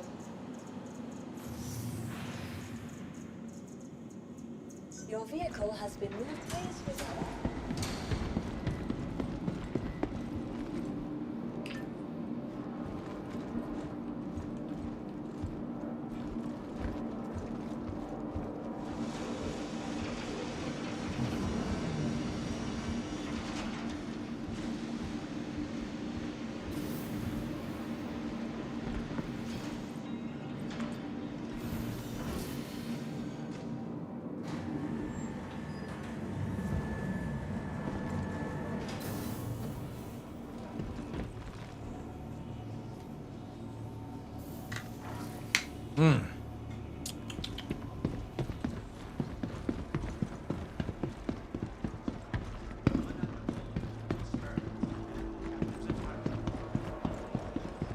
Hey there.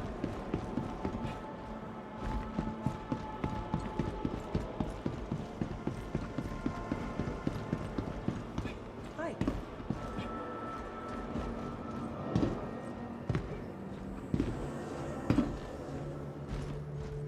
Is he a husky? He's a Malamute.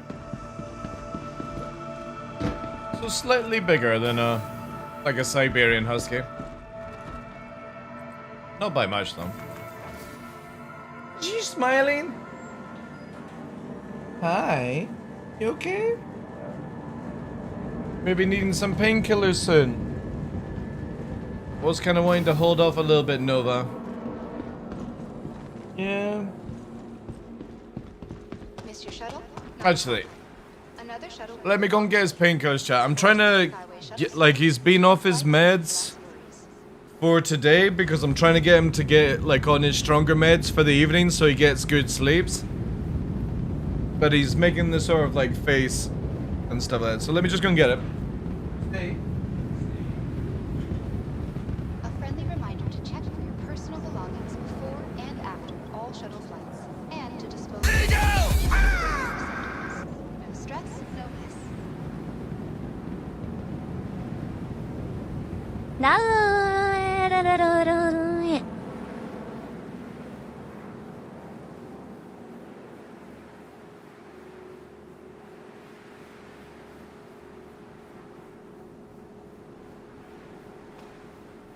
Providing connections to all major platforms, Crusader Industries is happy to offer free and convenient transit to all visitors aboard the Orson Skyway Shuttle service. Have a pleasant stay.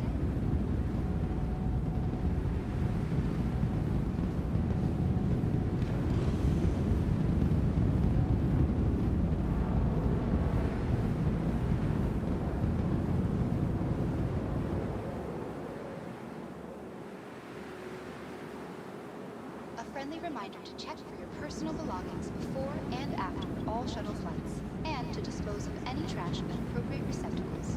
No stress, no mess.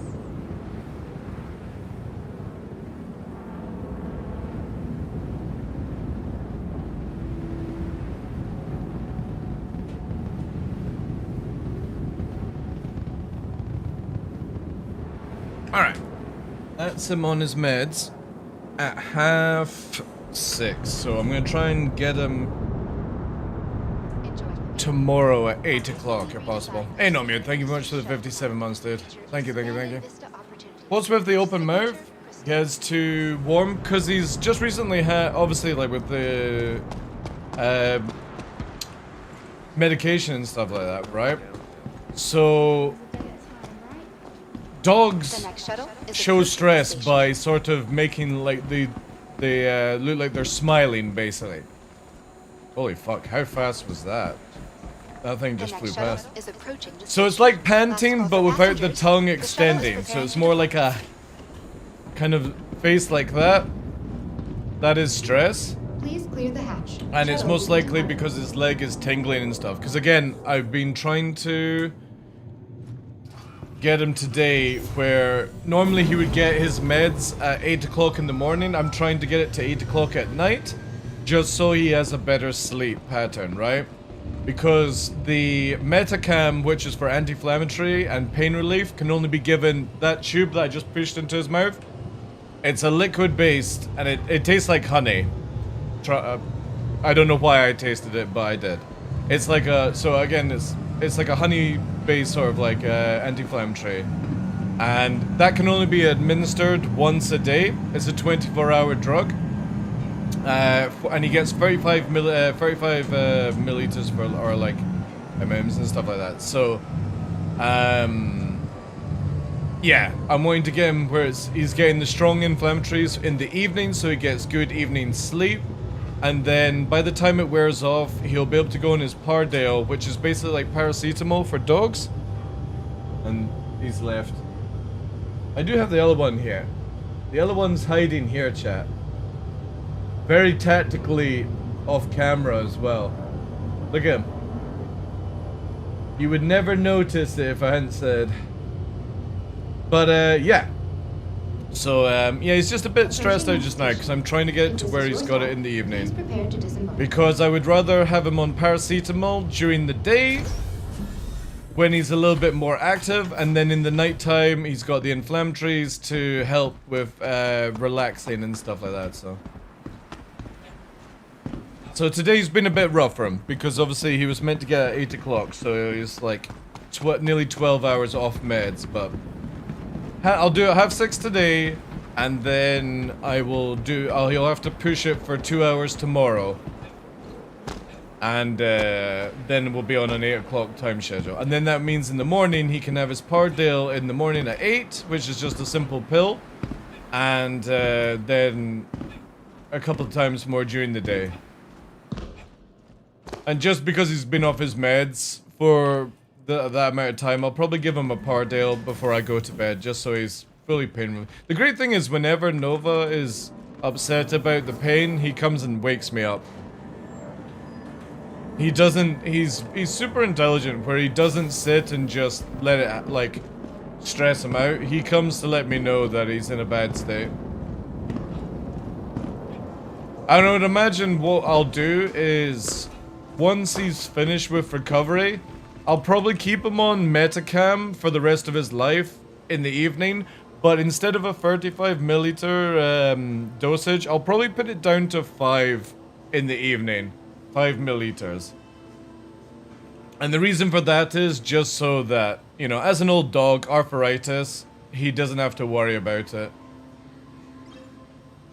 And it won't affect him too much because of how much of the dosage is. It would be like, pretty much like if, say for example, you had pain as a human, you would take your ibuprofen and snap it into 4 bits and just take one of the 4 before you go to bed, right? Very small dosage. Not going to affect you at all. The bomb I need? Is that right?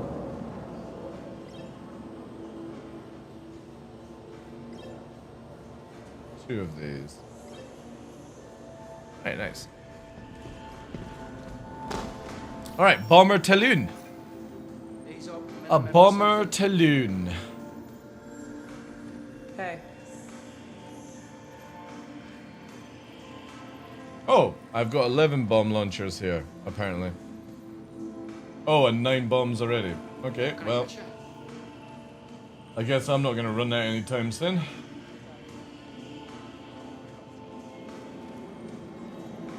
Why I bought so many. There we go. Look at that. It's got little boobs. Little boobs. Chicken breasts. In the format of bombs. Alright, we'll test this out. See how this goes.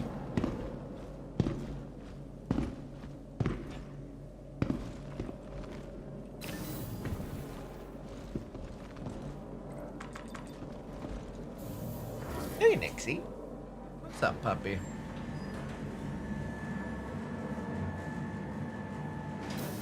Good boy. What's wrong? What's wrong, Nixie? Are you like, why have I not been out for a couple of days? I know. You'll be out tomorrow morning, pup. We just gotta cycle in Nova. It's the problem with recovery, like when you've got a healthy 3-year-old dog and you've got a 10-year-old dog just out of op, it's so difficult to fucking manage the both of them. Because I can't go out on a walk with Nix because I'm having to look after Nova, and Nova can't go out on a walk because it has to be every 2 or 3 days for a workout, basically, to work on the leg. But the good thing is stitches are out on next Wednesday. It's the 11th. Next Wednesday, Nova stitches are out. And then that would be like what? It's a week on Friday. So we've got like 3 weeks to go before Nova can get back to at least a 10-15 minute walk every day, twice a day. Shuttle is approaching the station. Just gotta make sure the stitchers don't get fucked up because of it. It's just impossible to tell a dog, you can't go for a walk because you have to keep the stitches together.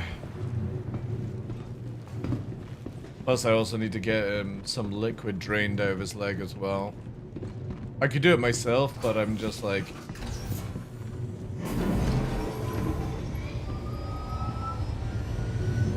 just in case it's too close to a vein, I'll just wait until Wednesday.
Missed your shuttle?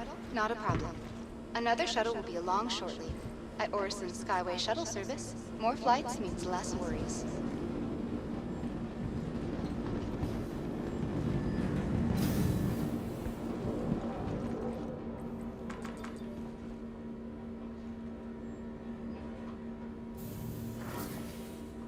Hi.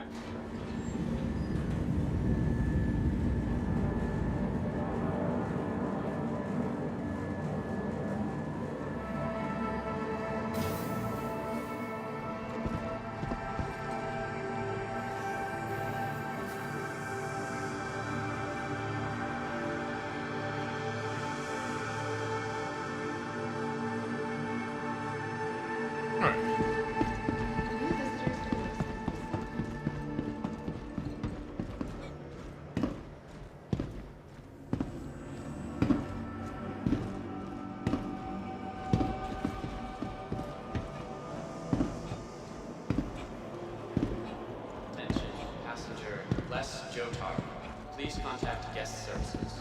Passenger less Johto. Contact guest services. Ready to shift your perspective from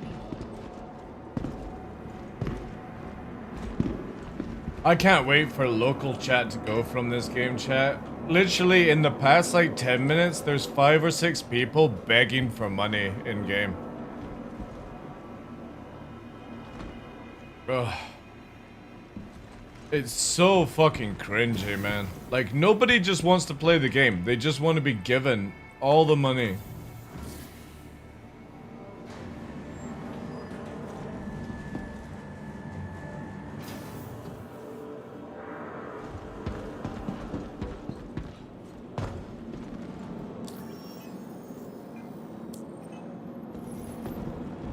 Welcome to the ASOP Vehicle Retrieval System. Your vehicle has been please visit.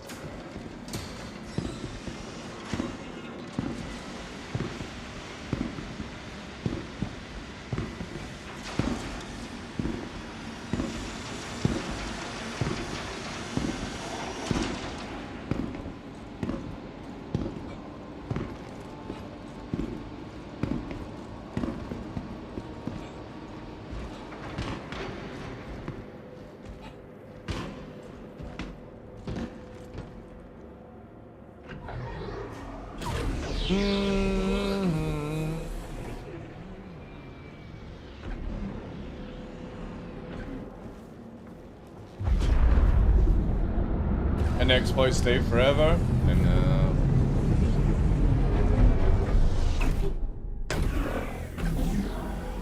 I generally don't understand why CIG are happy to allow that to continue on.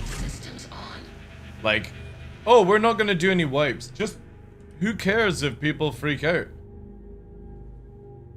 Like, absolutely bonkers, man. Shields on.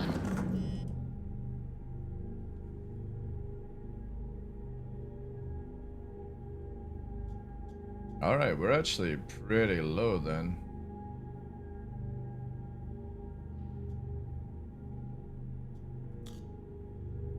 We could even do that, chat. Oh yeah, that is pretty special, I have to say.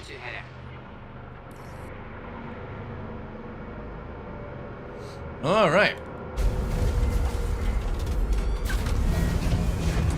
Landing gear up. Alert. Front crash clip. Shields off. So when we're in nav mode, we do like a 7-2. I hope you enjoyed. Oof. We are stealthy as fuck, chat.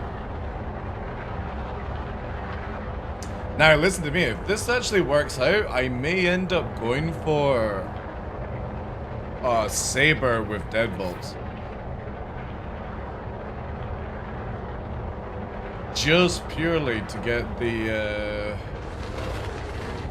turn rate and atmosphere. Ready to penetrate. But the only thing is though, is with the sabers, you don't get the bombs. And I kind of feel like the bombs are what's gonna make this fun.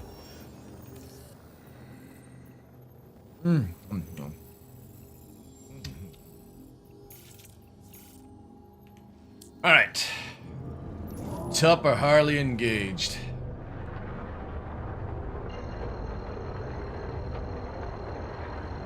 Also. Oh, that's the Sean Tracy thing. Quantum travel engaged. Quantum travel complete.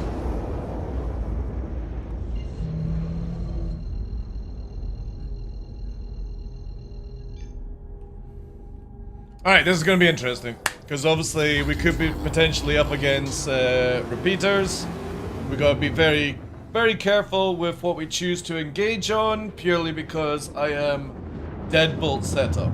However, if we get the jump on something, I think if I'm lucky and land like 2 or 3 shots, it's a GG to most fighters. We just gotta be very tactical. Like a sneaky, sneaky worm.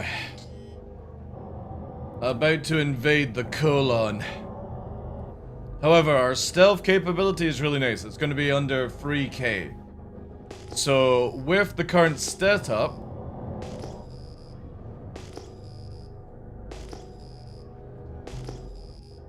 you shouldn't be able to see me. However, I'm very interested to see where fucking Guardian just went, chat. Because there was a Guardian literally fucking fireballing into the ground. Maybe they crashed.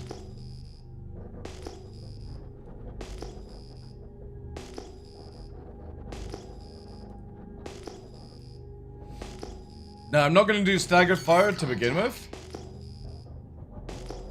Just to see how it goes, right? There he is.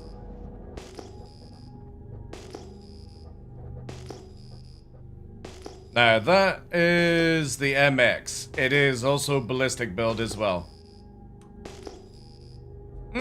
Looks like it's also engaged on something. Oh, it's firing rattlers. It's engaged on a hauler.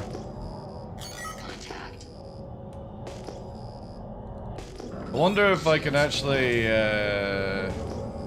sneak in a little bit here, chat. A little bit of speed, right?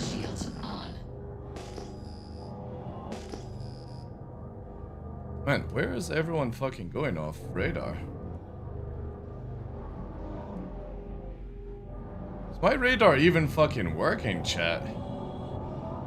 How? Or did it die? Oh no, there it is. How the fuck did that thing just disappear? Alright. Here we go. Let's try this then. Good luck, TDL. Good luck. Target friendly. Target friendly. Target friendly. Target. Wow, this guy is situation awareness fucking 0 right now. Target friendly.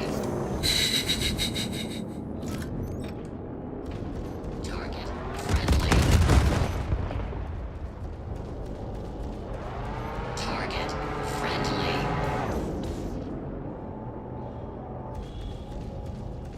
Target friendly. Also, they put comms back on. Oof. This is a Firebird.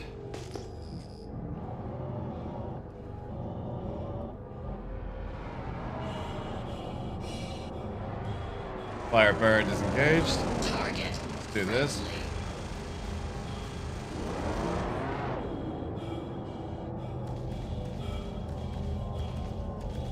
Yeah, because we don't have the speed anymore, sadly. And typical German behavior. Look at that fucking spinning around, chat.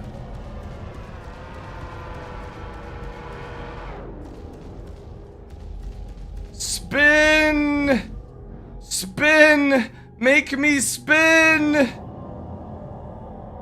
God, it's so fucking cringy, man. Every German and French person does this right now. Attack on shield. Alright, we gotta go on the other one. We got an FA on us, chat. With lasers. And the problem is I've expended a lot of my afterburner. Target friendly. But again, I'm a bear pilot. Top of Harley, we win.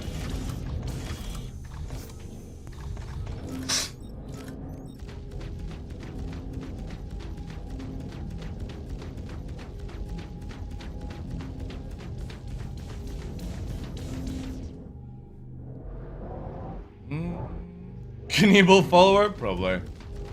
Every German not in a serious PvP organization does it, man. Same with French. They all just fucking do this. When they're trying to escape, they do this, but you actually slow down because of it. That's why I could catch up with a fucking Firebird. A Talon should not be able to catch a Firebird, chat. Look at this guy. This guy came in like a boss. Let's give him some cosmetics. Contact. A cosmetic change, everyone. Cosmetics. See how there's another ship looking at me right now? The MSR.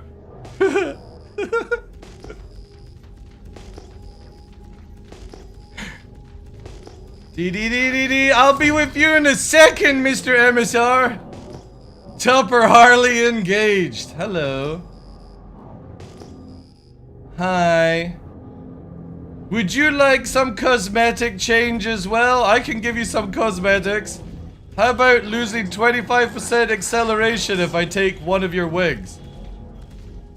Would you like that? Would you like some cosmetics? Front crash close. Mm-hmm.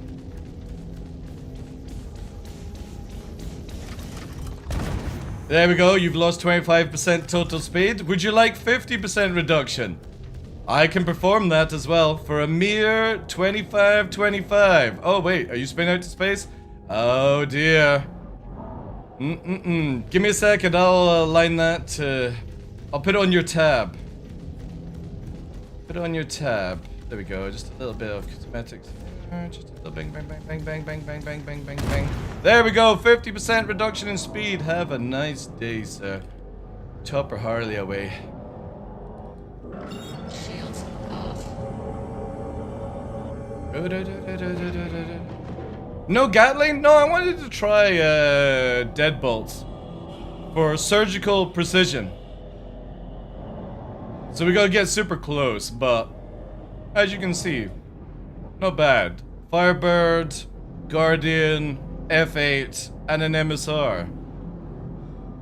Like the package deal. And we're super stealthy, so we gotta get super close, right?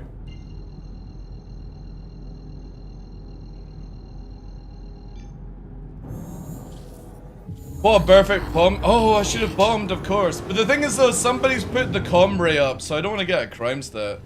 I need somebody to go and turn the comm ray off again.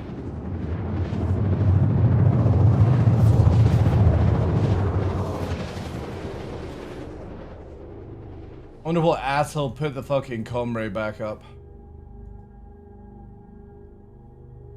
Somebody that clearly did not want to have fun. Oh wait, this doesn't have lamp? Oof.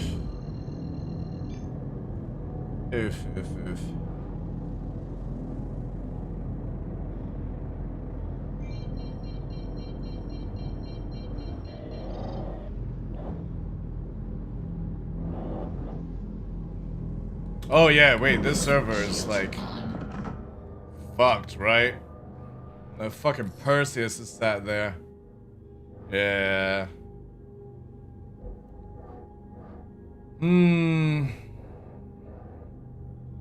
Gotta love it, chat.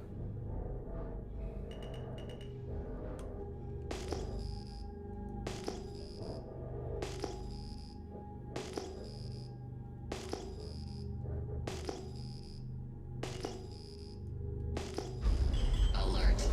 Front crash close. Landing gear down. Landing complete. Yeah. Launch complete. Well, there's lamp on the Prowler. Again, CIG just didn't get around to them all around. I'll go to Yella. These bloody landing ports, man.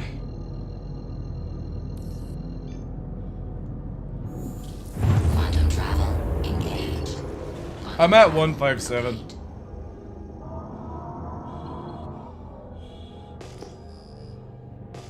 For a minute there, I thought that was our friend again.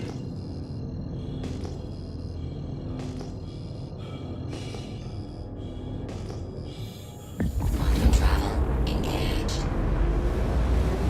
Nah, that would require me to go over Crusader and back. I'll just do Yellow.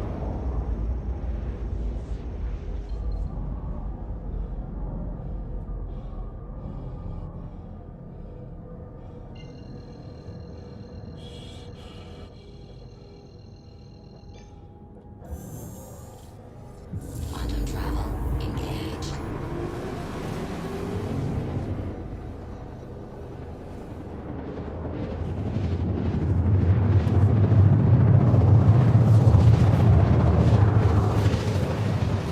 But you're right, that Guardian would have been actually a really good bomb. Could have thrown the bomb at them. How's the talent today? In a weird build. Quantum travel complete.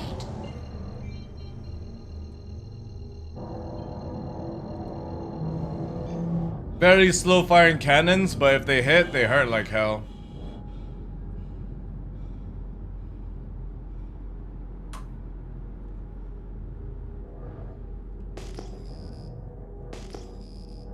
Shields on.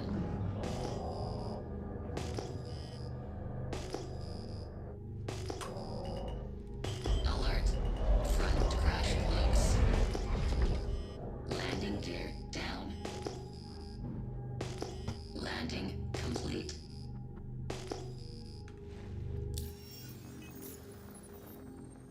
Oh, 49 UEC. What a bargain to take out a Guardian, a Firebird, an F8, and disable an MSR for 49 UEC, chat. A bargain.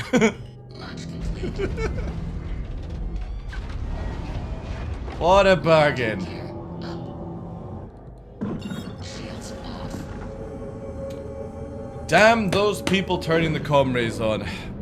That would have been beautiful to just blow them up. I could go and get a Titan with a pulse in it and do it, I suppose, but it's a lot of effort.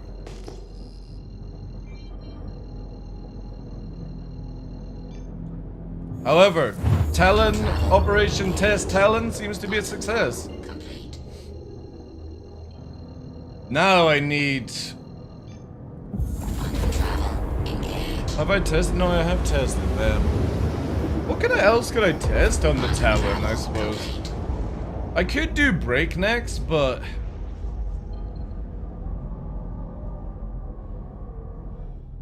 Why did I not like it beforehand? Was it just because it took too much effort? Quantum travel engaged. I'm trying to remember why I didn't like the Talon.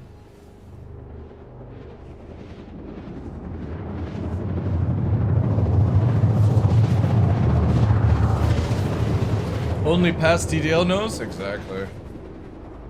Only the past TDL knows. 3.2. Always set radar to 3.2, chat. That way you get pre-warning if somebody's coming in on you.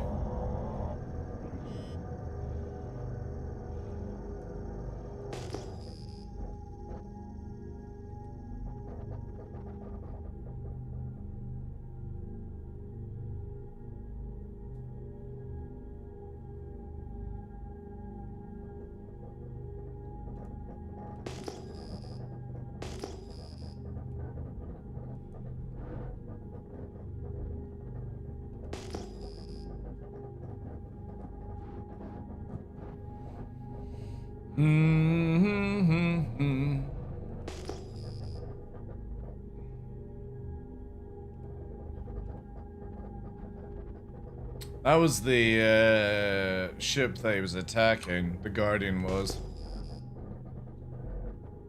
That Guardian was a badass, man. Did you see how much situation awareness that Guardian had?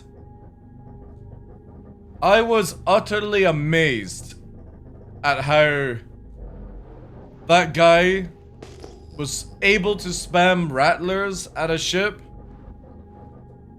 stand still and fire ballistic guns at that ship, and the moment... Oh, here we go, here we go. There's a Firebird. Firebird shooting at the MSR. There we go. No, maybe not. No, something just fired. Let's see if we can sneak in. There it is, chat. So now I've got visual range on the Firebird. There it is, on my crosshair.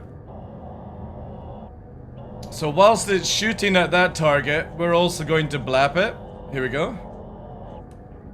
Do you think it will notice me? It doesn't look like it is, right?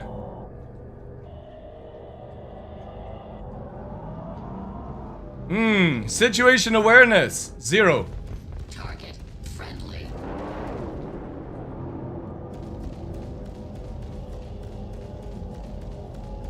Oh look, it's spinning around again, chat.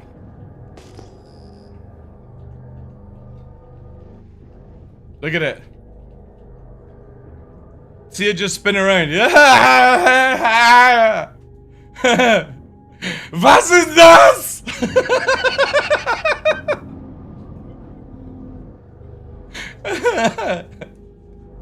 Oh my god, they crack me up, man.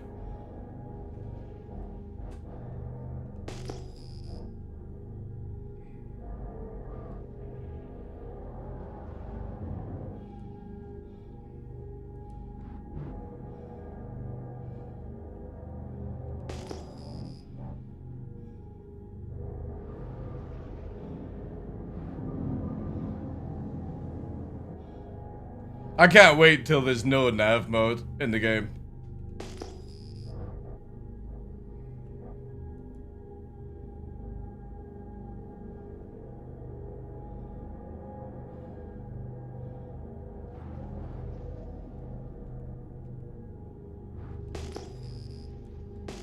However, it does seem that we took out the thing from flying.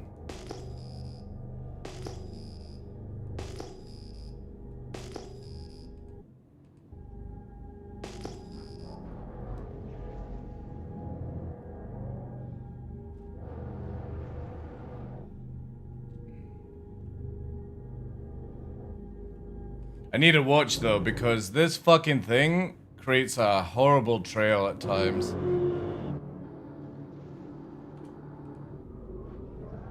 It's like one of the easiest trails to watch for.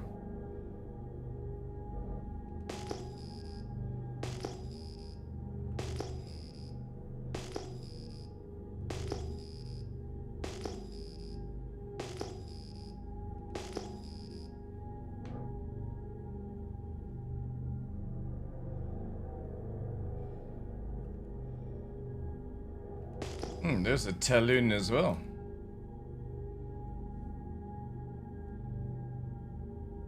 Situational awareness in this economy.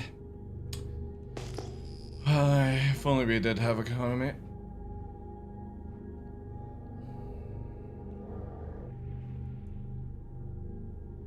Why is there another update? Because there was an update for the new NVIDIA driver crashing. The client. And it was on hotfix.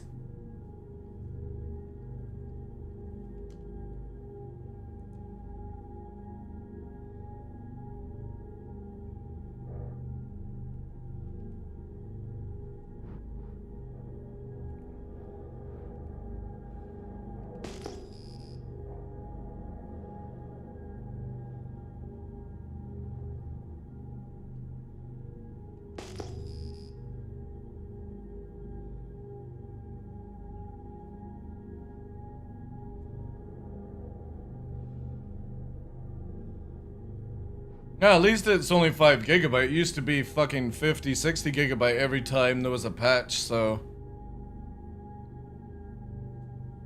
Be grateful.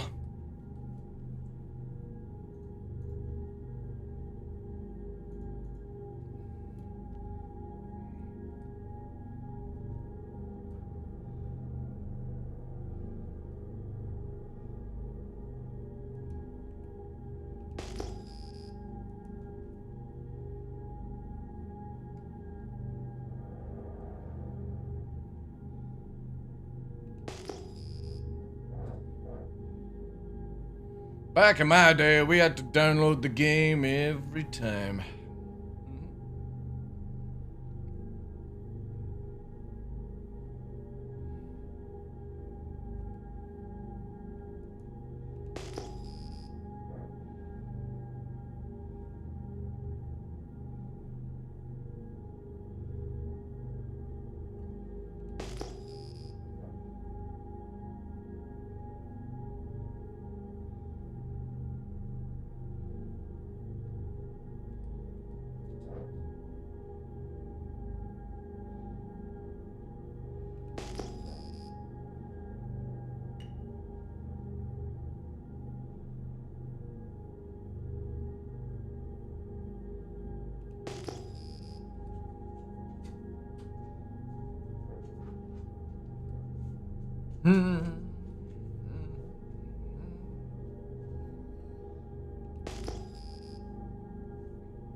Contact.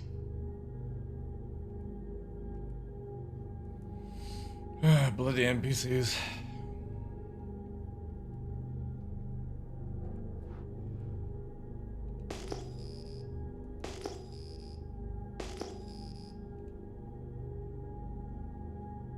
Firebird. Oh.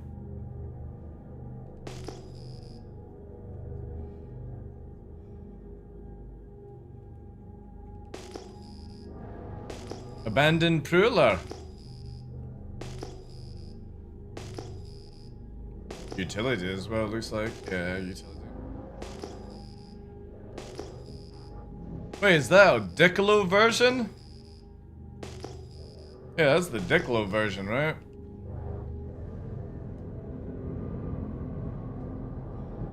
Contact.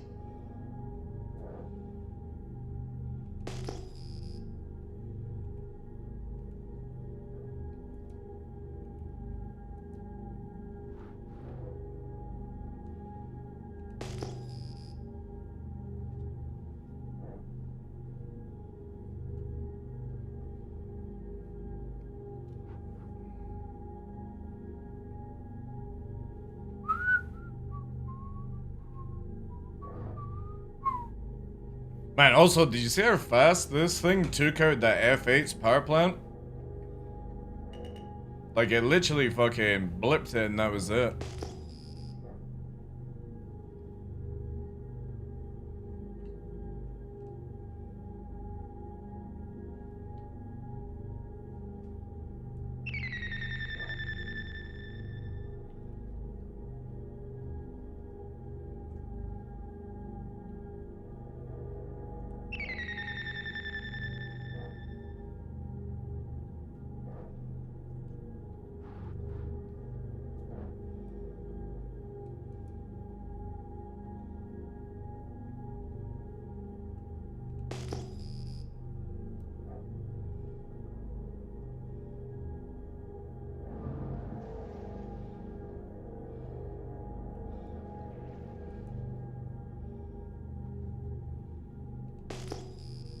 Contact. I guess they've all gone. Oh, wait. No, wait. We have a Terrapin. Not gonna waste ammo on that.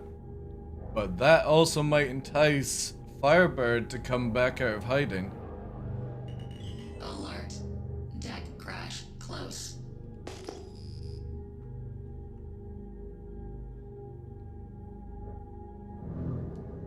We will snack in.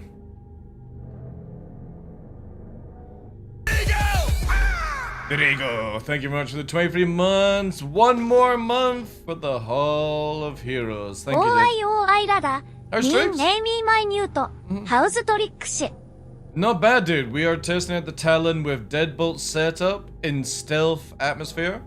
And it seems to be okay. Obviously, we took on a Guardian. And then a Firebird. And then an F8. And then we disabled MSR. Without having to reload. Or, yeah, rearm, sorry. It was very good. Thank you very much for that, dude. Also, make sure, subscribers, you get your extra entries in the giveaway. Exclamation mark, enter. Space, whatever points you got. If you need to check points, do exclamation mark points. If you're a subscriber, you get 50 extra entries. Front crash close. Which is actually huge, if you think about it. That's a lot. Alert. Front crash close. Enters 71, 121. But you only get 50 on the first drop. Only jumped back in myself last week. Man, I forgot everything. I'm crawling, not flying. Quit the doors, Xmas. Only doing work now. Fucking love it. Nice, nice. Good stuff, good stuff. Good to hear.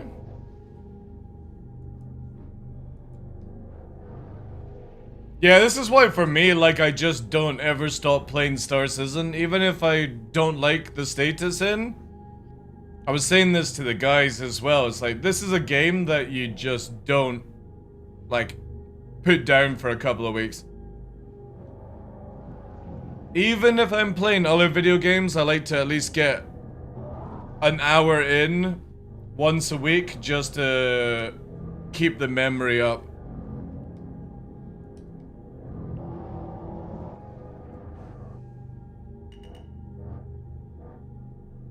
Alert. Front crash close. 2 years? See, I suppose that's actually good, because the way you look at it is, like, say for example, the last time you played the game was pre-master modes. If people just wait until the new flight model is out, then you've pretty much forgotten all the bad habits. And it allows you to learn much easier. Yeah, all new to you, loving it, yeah. It's such a good feeling to let go of the bad habits. This is why, like, for me, no matter what the PvP status of the game is, I never learn the meta bad habits. Because CIG get rid of them. And yeah, it takes like a couple of years for them to do things, but for me, it's like I don't learn the backstrafing bad habit of PvP right now. Because if CIG actually do follow through and get rid of it, people will struggle.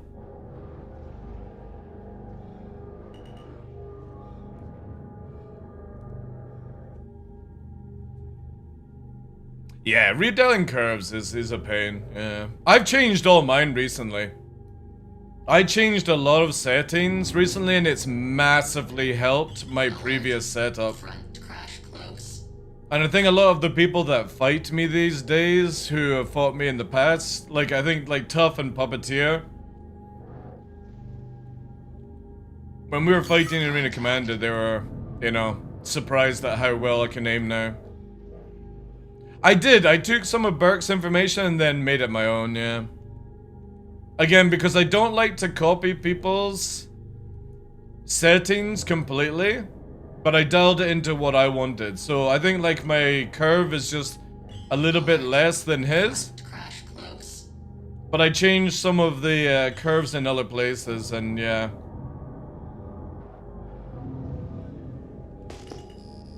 Been really having a good time with it. My aim is a lot better. Obviously, like, my aim could be even better if I actually could be bothered to get into Arena Commander, but because of how bad that place is right now, I'm just chilling. I'll chill until CIG, like, sort out.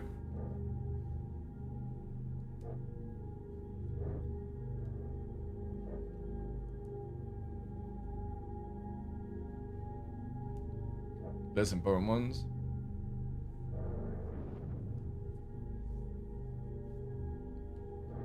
The thing is for me is my pedals are inverted. My left makes me go right and my right makes me go left.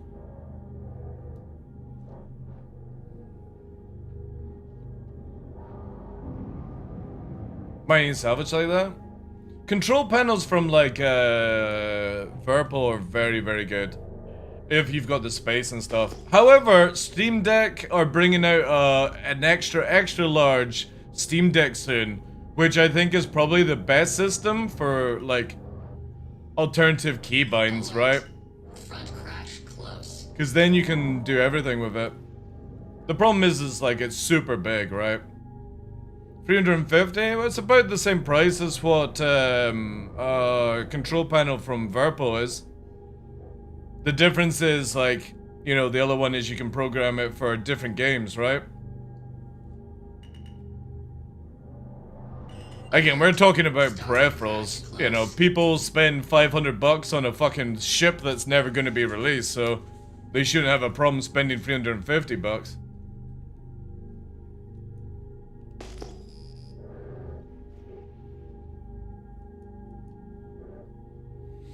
Have the kit already? Just sitting there, keeping the VKBs on, though? Wait, so you're going to T16... Oh, no, T16 throttle and pedals. Right, okay. Yeah. So you're going to dual joystick, is that what you're talking about?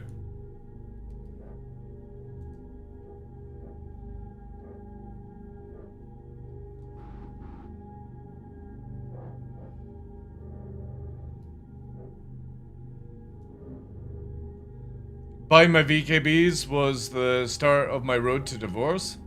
Alert. What, divorce in real life or divorce from VKB?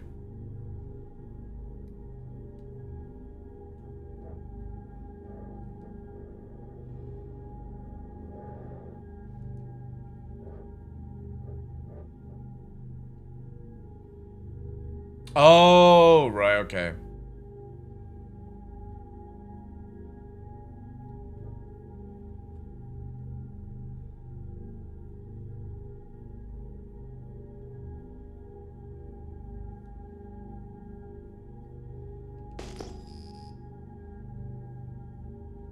Yeah, kind of feel like we have killed all opposition from doing our test. Real, close to 4 years now since I split, 2 years divorce. Nice, nice. I take it you're a lot happier though, right? Maybe I've asked that already.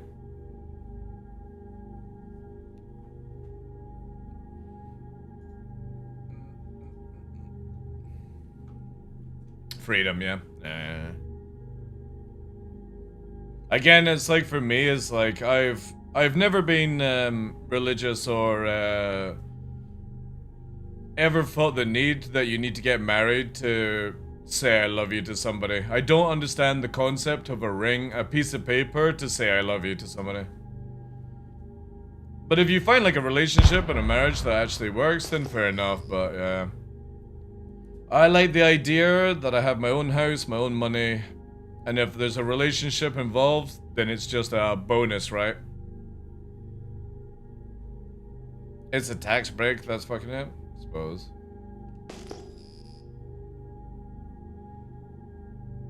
Yes, we have killed the server. Congratulations, DarkLaw. Hathor, DarkLaw's testing ground. Think it might be time for some Space Marine 2. Wonder if Henkin is up for playing some more today. Shields off. TDL murders everything. I do. I get murdered sometimes. It's very often though. Well, very, I should say, not very often.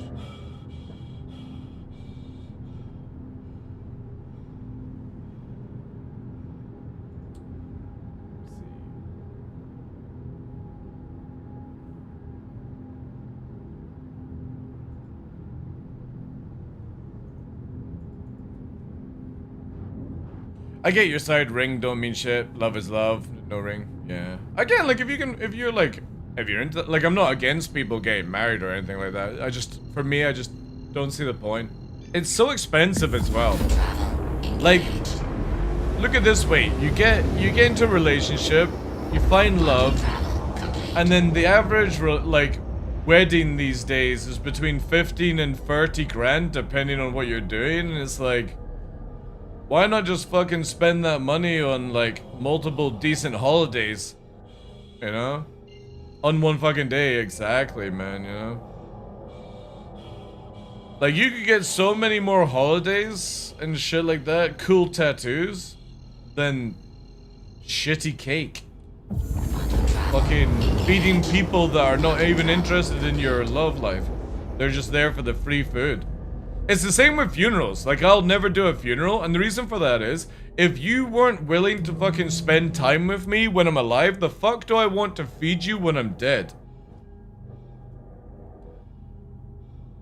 I'm gonna go and do a cremation system, be it fire or water, and then I want the fucking undertaker to just pour me in a bin. That's it.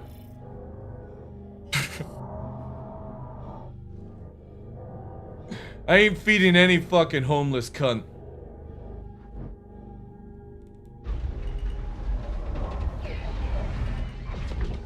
Landing gear down.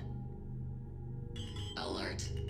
Front crash. To be honest, I should really get my funeral sorted out and get like a pre-packaged book now, since it seems to be going up in price these days.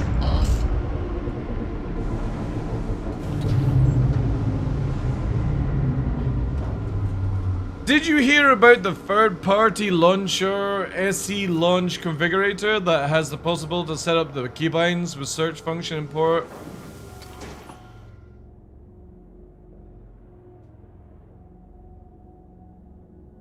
No, I haven't, Roland. What do you mean? What, the launcher? You talking about this? Or something... Oh, you talking about non-C... Oh yeah, I ain't fucking touching that then. No, spank you. I'll do it. I'll do, the HC one? Yeah, fuck that. No way. No fucking way. Not with a fucking CIG getting hacked last week or this week. No spank you. Yeah, nah, fuck that.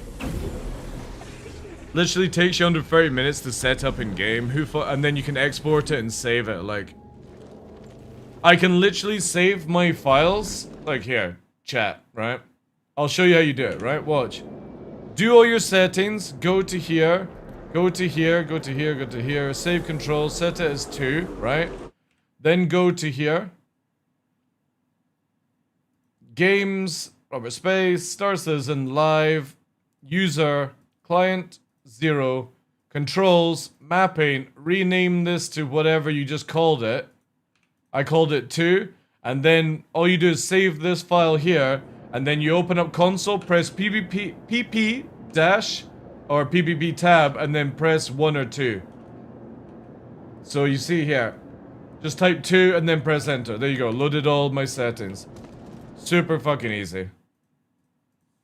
Just save that file. You open up a notepad.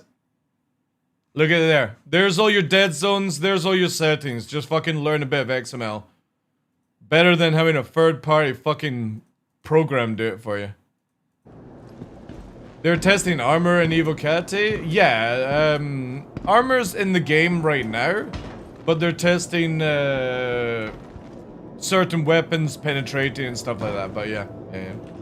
Welcome to the ASOP vehicle retrieval It's system. looking rather good. Rather good. Your vehicle has been welcome to the ASOP vehicle retrieval system. Please visit us. But I've not tested out to the Evocati yet. vehicle retrieval system. It's been crashing so much, I'll maybe give it a shot Your tonight. vehicle has been moved to our storage facility. Please visit us again. Goodbye. Also, let me do this.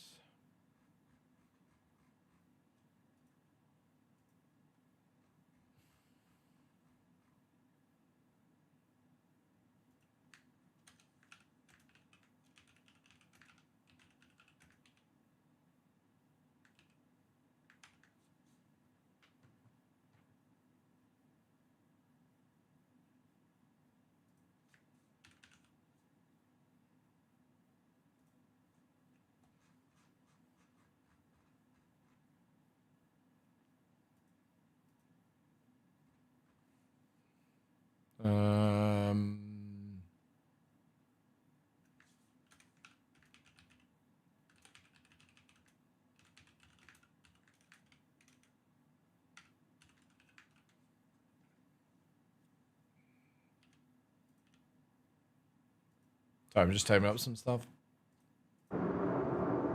Speaking of evil, have you managed to... No, dude, I've literally... So when I finished my 20-hour stream, I built up my bed and then I went to bed. I've literally not doing anything. Would love to hear how you find the build too. All I'm seeing right now is creators going, it's amazing. Wow, so much cool. Yeah, because they're all fucking idiots, dude. Every one of them. They're the same people that will say 4.7 is good, and then when they get shat on, they'll say 4.7 is bad. Call them out for what they're worth, man. I'm so bored of it now. Like, I'm so anti, like, trying to be fucking nice to careers now. Just don't care. Don't care. I got, like, a really cool close bunch, like Cutlet, Salty Mike, Burke, stuff like that. I don't give a fuck about the rest, man. Let them burn for all I care. Sick and tired of trying to be nice to them just because they're fucking idiots. Feel sorry for them, you know? And help shape the game and fix stuff. Let me, drop me in chat just now your user name. Or send me a DM. Let me go and I'll send Waka a mail right now. Let me load up. I'll send him on Spectrum. I'm not gonna DM him elsewhere.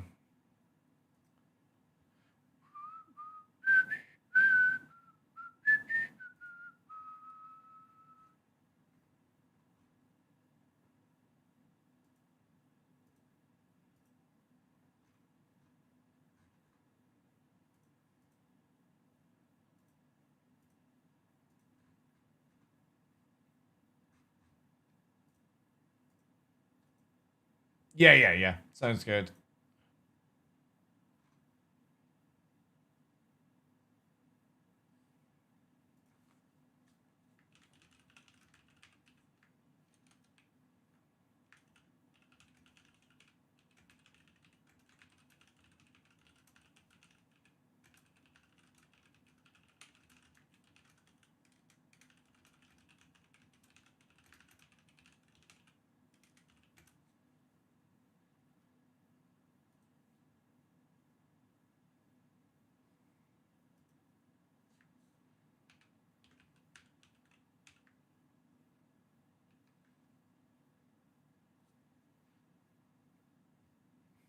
Let me just get the URL of it.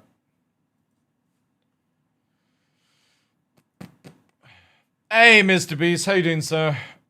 I'm doing very well, dude. Yeah, a little tired because obviously overdoing it a little bit, but no, in good spirits. In good spirits, good man.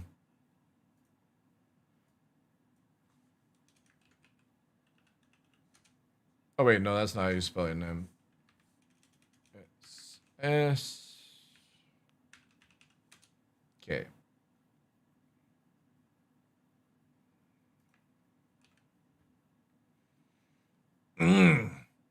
2014 player.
Alright, DM sent. I've said, hope you're well. If you're adding more people to Evo in the future, could I recommend Seiko? Dude loves this, loves to report, works in other NDA games I do. Never gets a chance to be SE Evo. If you consider, thank you so much. Yeah. Done. Okay, well, just the usual busy. Nice.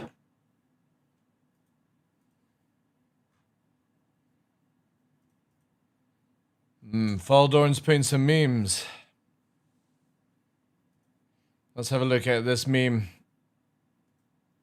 I see a small apartment, fortune telling. I see you alone and lots of internet spaceships. Jesus, that's a lot of internet spaceships.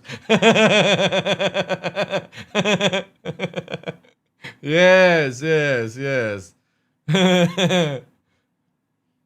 This is accurate. Very, very accurate.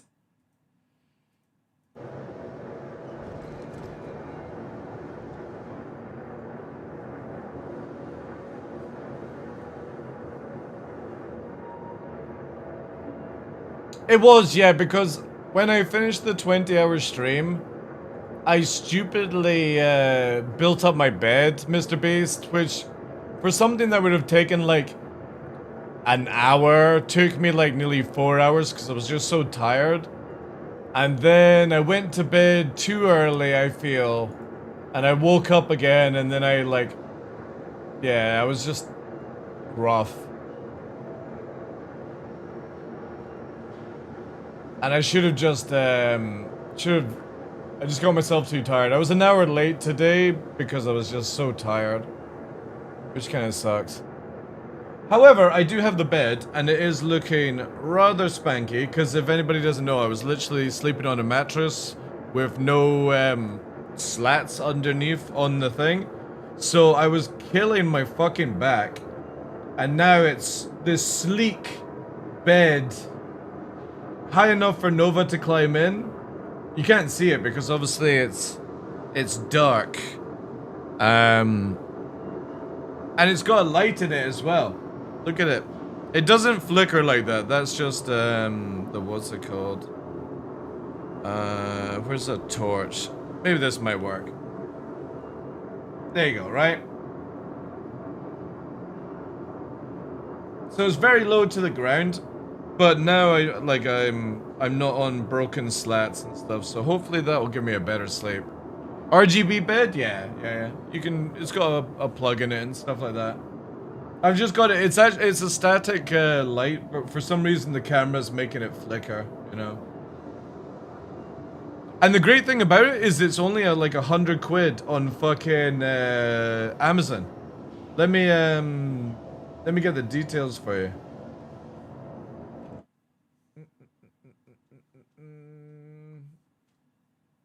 Because I bought it before Nova had his accident. I bought two things before Nova had an accident. The first one was the 50 Ti and then the bed.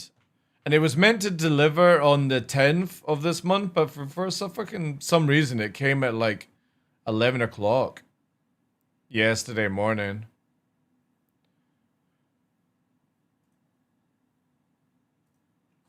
Because obviously I can't afford anything expensive. But yeah, this is it here. Let me open up private.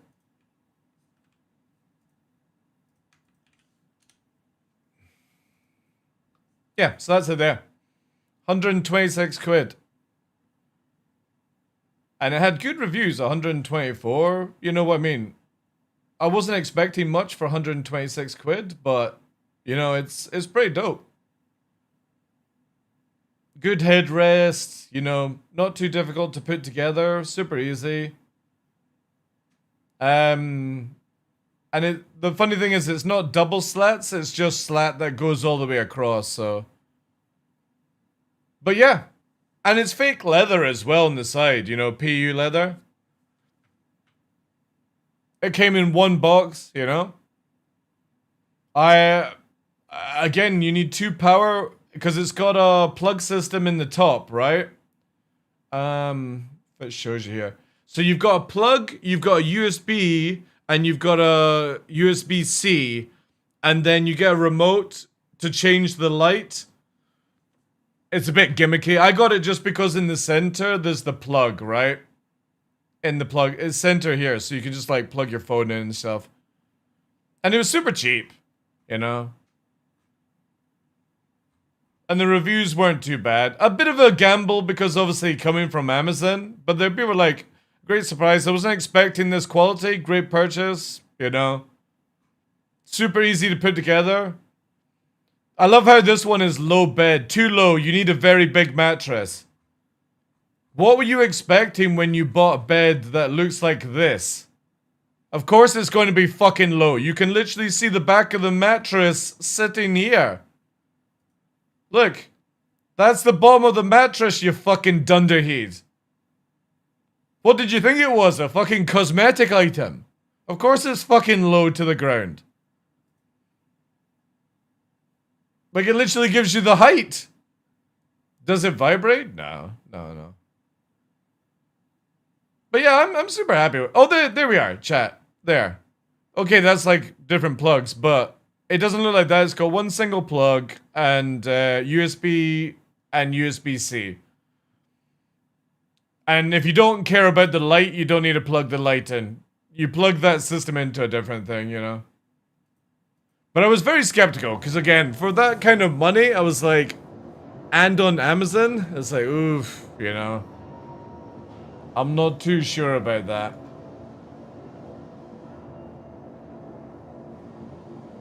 Anyway, I'm gonna change over to some Space Marine. Changing categories, guys. Watch as all the followers and viewers drop. Like always, they're like, oh my god, TheDarkLaw is gonna go and play another video game. Time to unsubscribe, unfollow. I can't be bothered.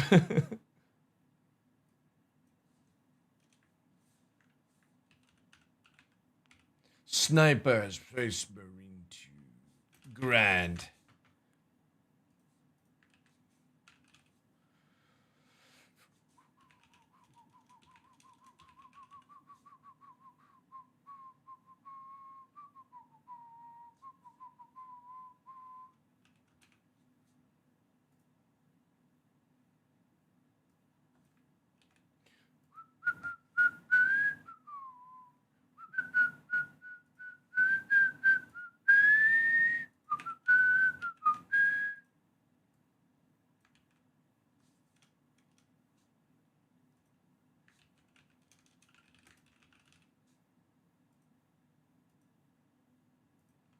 Tech Marine is out? Yeah, I got it to Prestige 125. But I really want to do the sniper. Because I really like the new, not legendary weapon, but the thingy-bob. Oh, the Tech Marine is really good. Really, really fucking good, yeah. I would almost say it's a little overpowered. You will get the most followers when you start playing Animal Crossing again? Pretty much, yeah. It's okay, I vibrate.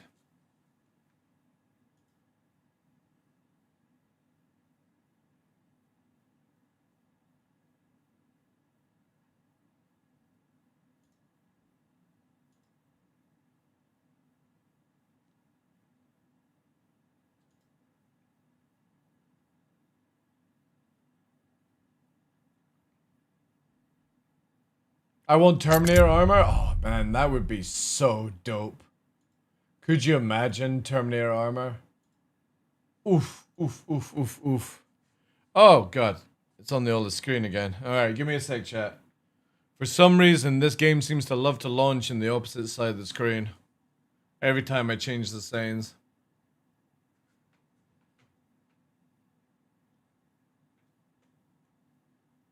Who wouldn't want to see a Scotsman curse at animals?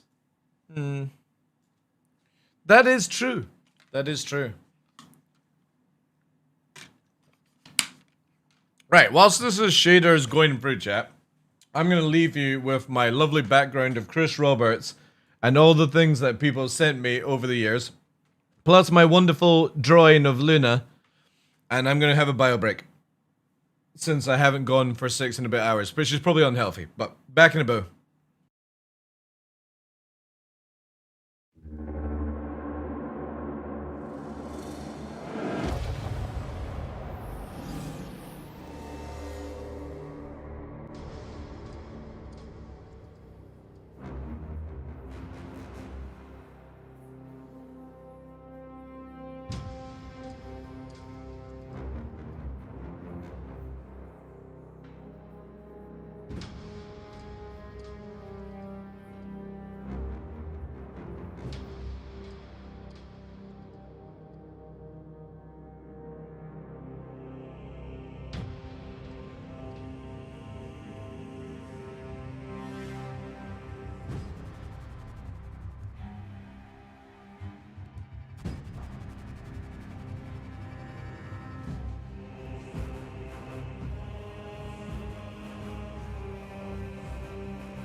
Alright. No, not quite the game. Change this. I generally don't understand why this game keeps spawning over on this other screen. Settings, video, there. There we go. Every time. Every time. Combi boulder. Ooh. Hey, monkey, didn't it?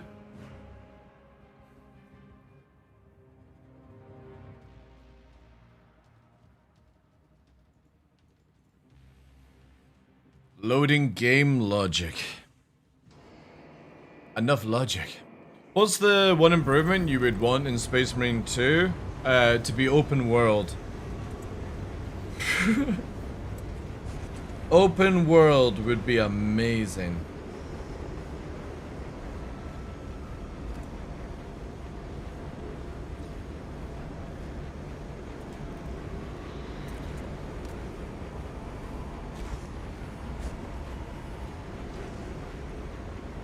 Also, thank you very much for the dog donation, guys, for Nova. Appreciate that. Thank you, thank you. Right! Where is that monkey? What's he up to?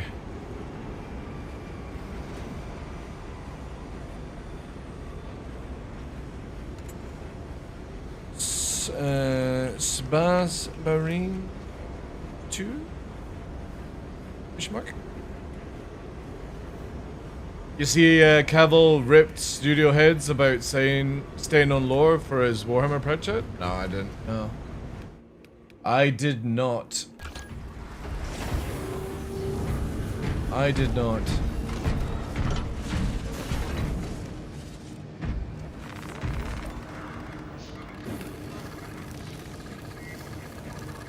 Alright, yeah, see, I want to try and get this weapon here, right?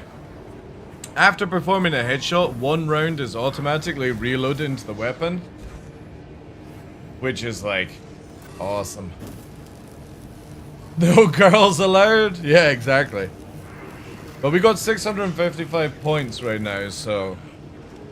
I did hear good things about the augmented vision mode for this that gives it a grenade launcher. But the thing is like... I don't know, I think I need a hard carry, I think.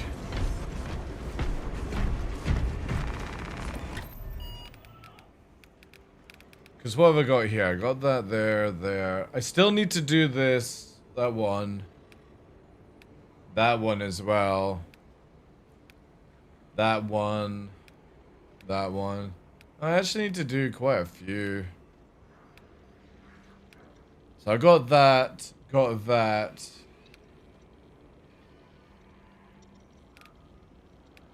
Yeah, we need to do a few.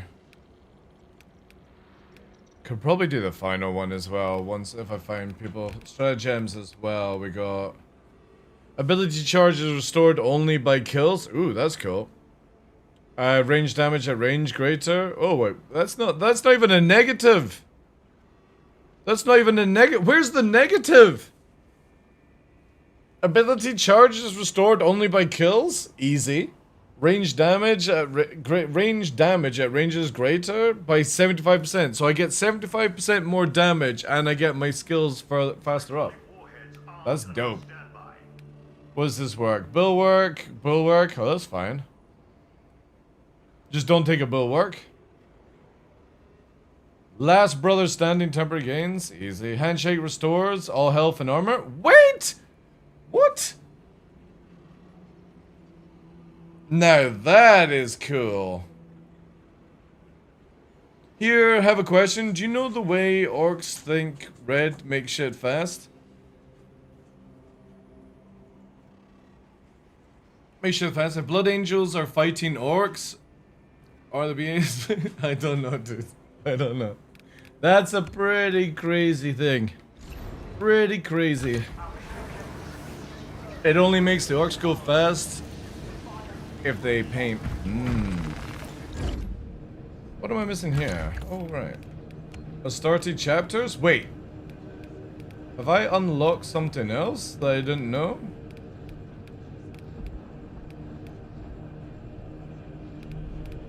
What am I missing?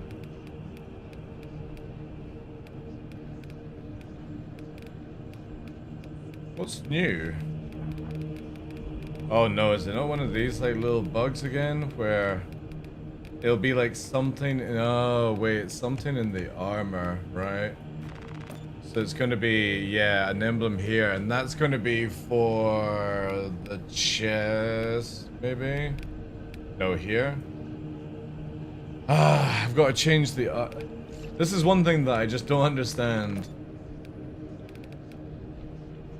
You know what I should actually do? I should actually make...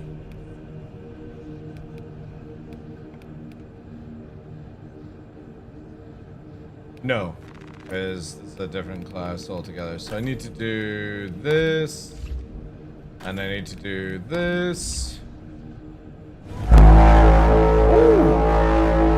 Cyborg Angel! Oh my god. I have been blessed. A battle sister has approached. How you doing, Sai? Thank you very much for that raid. Welcome in. We're doing a little bit of an evening stream, as for some reason I've been doing 20-hour streams again, so we are playing some more 40k. I know you've been playing lots of 40k as well. I'm starting out a new class today. The bits as well! Oh my god, look at that. Look at that, chat. And she gets an auto shutout. Awesome, awesome, awesome. Welcome in, Raiders. Hope you had a good time. You're playing Resident Evil as well. How's Resident Evil? I've not been able to catch your streams. And stuff like that. 20 hours, you nuts fucker? Yeah, I know. You know the crazy thing is, I got a new bed frame side because I was literally sleeping on the mattress with like no slats underneath it because they all broke because it was so old. So I recently, like before Nova's operation, before Nova had an accident, I ordered up a new bed frame on Amazon for 120 quid. And I was a bit skeptical, but it arrived, and after I did the 22 hour stream, I built the bed, which would normally take me about half an hour to an hour because it's really basic, but it took me like 3 to 4 hours. So I ended up where I didn't go to sleep for maybe like just short of 40 hours. So I was an hour late today because of that. The things I do. But yeah. We might do another 12. How is Nova doing? He's doing very well. He's got... Oh, you'll love this as well, Sai. Look at this, chat. Look at this. Let me go to Twitter. If you've not seen this, chat, look at him. I got him dinosaur surgical PJs. So he's got dinosaurs all over him because the normal surgical stuff that I've got is too heavy for him. And he's just a bit like, he's struggling a little bit. So we've got him some PJs whilst he recovers. He gets his stitches out next week. I couldn't find spaceships, which would have been more on theme of the channel, but dinosaurs just look so good. So he is not happy, but also really, really happy. Oh no, she's supposed... No, don't go. No. They can see it from here. No. Bad side, bad. Hiss. But yeah, he looks awesome. He'll be hippity hopping around. He's enjoying the new bed as well. But yeah, so I got like half the credit card already paid off thanks to everyone on GoFundMe. Obviously we still got that campaign running. Stitch is out on the 11th. He's doing really well. He's walking around a lot. But obviously we've got to be careful that he doesn't overdo it. With the stitches in, they come out next Wednesday. Then it'll be about maybe 2 weeks more before the bone density sort of collapses in. And hopefully in about 5 weeks we'll be back to TDL's training camp for another 5 months of rigorous TDL training. But yeah. Hey Jedi, how you doing? Yeah, he's doing really well. Again, thanks to everyone for helping out. It's been an absolute, huge stressful thing, but he is a lot more mobile now, so very happy. Very, very happy. And once this all blows over, hopefully I can get myself a new mattress, because yeah, I'm getting old, chap. I'm 44 this year, and I definitely feel it's time for me to get an orthopedic mattress instead of something else. That's very cute. Yeah, they're beautiful. They're really good as well, and they were pretty cheap on Amazon. Because again, I didn't want them to have the heavy stuff and stuff. Speaking of going old, will you ever go back to Phasmophobia? I'll go and play Phasmophobia if Sai plays with me. Yeah. Because I'm going sniper. Purely because what was the reason for going sniper? I want to get that new weapon for headshots, which is really dope. Where's the one that I was actually using before chat? I had to swap it off because there was something there. Yeah, the sniper rifle here. I want to learn this one here because headshots on the heroic, headshots give out a new ammo in the chamber, so you never run out of ammo. Are you playing it alone? I was hopefully going to play with folk who were wanting to play with, but they're not replying to DMs, so I don't know. You want a hard carry? I need a hard XP farmer. In VR Phasmophobia? Yeah. Also, by the way, Sai, she's going to totally nerd out at this, but I thought I would save this information whilst her and her community are here, just to let you know, Sai, for Squadron 42, the Star Citizen single-player game that's hopefully coming out this year, it's coming with full VR in it. So a full VR system has been added where they're also doing hand tracking and body tracking as well. So you will be able to play Squadron 42 in full VR, standing up. And we all know how terrible at FPS video games she is and how scared she gets in VR. So when all the big scary monsters are jumping out, she'll be hiding under the stairs and in the fucking back of the van. Yay! Congratulations, Sai! It's a shame there's no multiplayer, so she'll have to go herself, but yeah. Because the VR stuff in Star Citizen's working really well. It's a bit clunky, but they're doing, like, they've got a full team dedicated to it now, so really, really fucking cool. But yeah, just let you know. Monsters? Yeah, the Vandal. Let me just share a little snippet for you.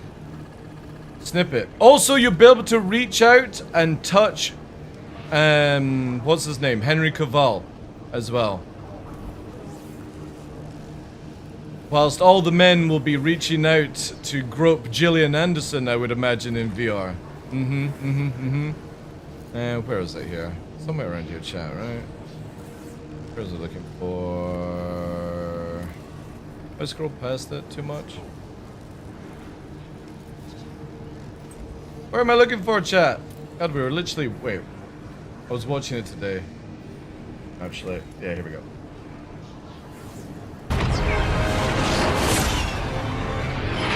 We should totally watch this video together. This is Squadron 42, by the way. So yeah, we're talking about spoilers. You're looking at these guys. This is what Sai will be like in VR. She'll be dodging around, and they're going to be coming in. She'll be medi-penning. She'll be like, where's the van? Where's my margaritas? There they are. Big guys. Big monsters. With spears. Stuff like that. Yeah. Don't worry, chat. She'll be fine. She'll just drop the guns and flee for her life. But yeah, I was holding off on telling you that information, so it's really cool. I don't know if I'll do it in VR because again, like I kind of want to do the normal experience, but I'll probably do it a second time through VR. Or maybe do it first in VR, I don't know. It all depends on how it actually comes out as, but yeah. They're doing like a full body rig and all that jazz. She got space in the room now? Exactly, yeah. Nixie's here though. Nixie's here, chat. The white wolf. Actually, no, you can't see him on that one. Let me do this. There you go. There's Nix. Look at him, chat. And he wants maybe a snack. Would you like a snack? Oh, there was a snack chance. Would you like a snack? Nix? Oh. Anything for... Wait, you're going that way. Look at him, chat. He's like, snack? May I have snack? Also, let me see if I can entice Pajama Boy to come with snack. Would you like snack? Do you do a happy dance? Can you show Sai happy dance? Happy dance? Happy dance? Happy dance? And do another happy dance.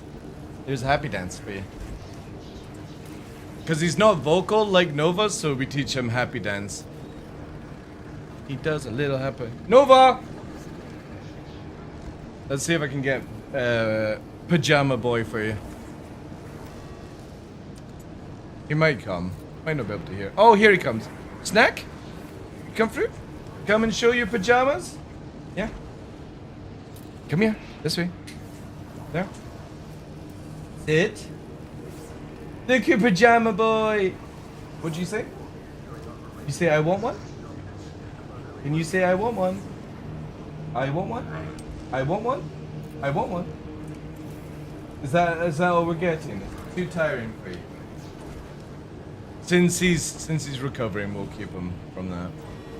But there you go. There's his pajamas. Let me zoom in, chat. Look at it.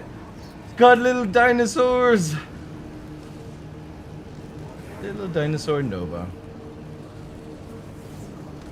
Does Nix give paw? He gives both of them do paw, roll over. Luna used to jump through hoops, so basically Luna, because she was a lot smaller, I would do my arms like that and she would jump through.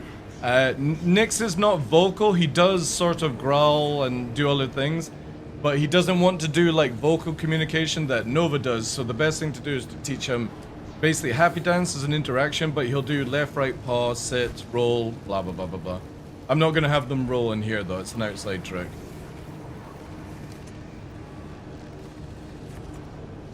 Can we have a happy dance from the human? No. No. No, no, no, no, no. Oh wait, I'm in the wrong channel. There we go.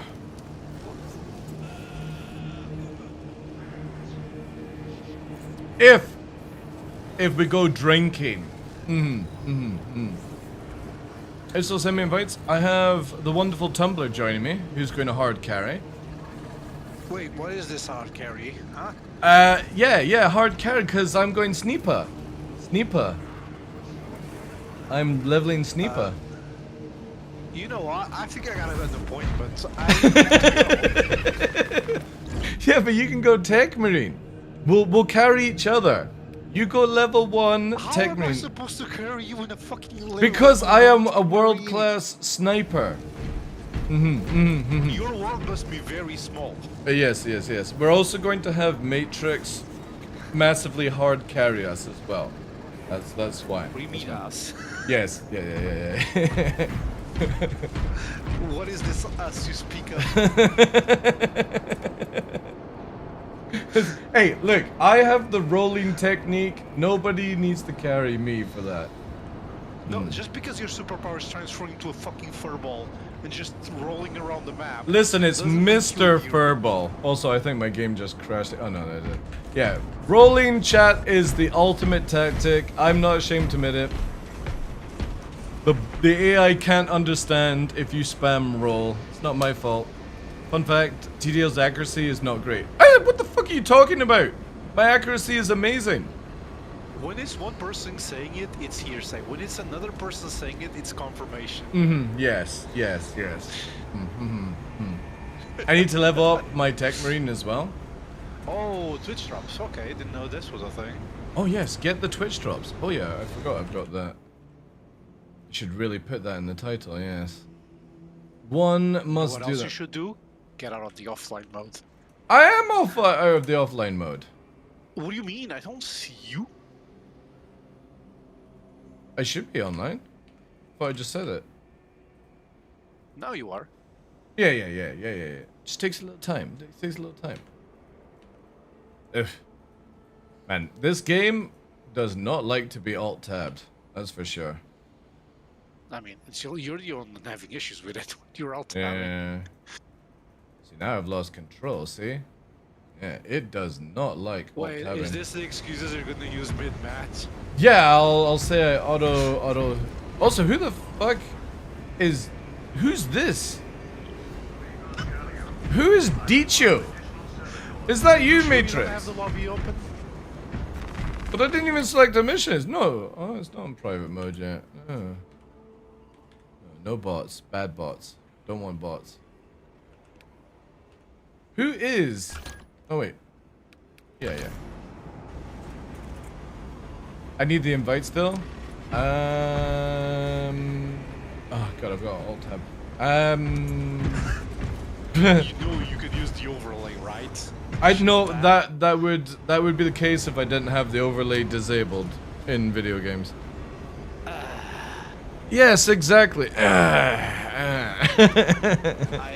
have no words. I have crunchies.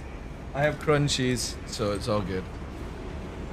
Did you get the 5070 Ti? I did, yes. I bought it before Nova decided to accidentally hurt himself, which is kind of annoying. But I think I'm going to sell my 4080 to replenish that. What to do is invite me, Matrix. Where do we do a friend? Oh, I can buy the sniper. There we go. Nice. Where do we go for friends? Add a friend. Yeah, there's my code. 51653126. I can add you on Steam if I'm needed. not gonna go for the sniper. I'm actually gonna go for the retribution bequest. I haven't got the sniper yet because I'm just gonna see if I like it or not. I mean, I'm indecisive because having the sniper. You know what? Nah, it's fine. I'm gonna go for the bequest. Fuck it. Incoming friends spam. I'll just decline it. Like, who cares? Oh no, a troll will send me an invite and I'll decline it. Oh. Level 1 immediately goes with an heroic pistol into the middle of the match. Alright, boys. I have my army ready to go. What will we do? Do you want to grind EXP or do you want to do dailies? I don't care. I'm down for whatever, as long as we kill shit. Yeah, let's do Emperor. basic decap grind on... What do I have? That's good to challenge stratagems and farm those points. I mean, you do want to get the sniper, no? I've got like 700 points, but yeah, this one's actually... Dude, this is funny. For Requiem, is Killer Instinct. Ability charges restored only by kills. Oh, that sounds like a real negative. And then its range damage at over 10 meters is 75%. You're like, where's the negative in this one? I mean, the ability charge is actually a buff, not a nerf. Because if it's kills to everything, like you kill the Yeah, but that's what I mean is where's the negative? If I've got 75% more damage and my abilities recharge, like where is it? It's a negative for trash people. Let's go. Yeah. Oh, also Matrix is doing the assault. See, whenever that's what I feel like. Whenever I pick assault, the fact that you're running assault without a purpose helmet triggers me so much. Oh no, here it comes. Watch out, chat. Tumblr is like a super buff when it comes to 40k. What do you mean? I'm actually one of the least knowledgeable fuckers in the universe. I just like this all. Yeah. You see, I have rockets on my back. I stomp on thing. I pretend I'm Super Mario. I'm good, but I'm good shit. That's my thing. Every time, chat.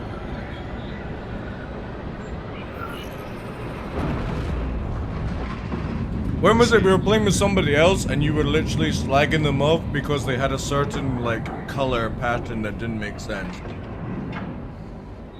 To be honest, It's like Cyborg Angel. She uses space wolves with fucking purple in it. Look, fucking heretic. Space Wolf with purple is just to trigger you, so I'm all out for that. The Thousand Suns erected a warp beacon on Demarium. It is calling every warp fiend. Sever the heretics portal and cut them off from reinforcement. Your success will decide whether this Oh, I is a forgot war this of thing days has or months. See it done. no HP, right? Thousand Suns defile a burial ground.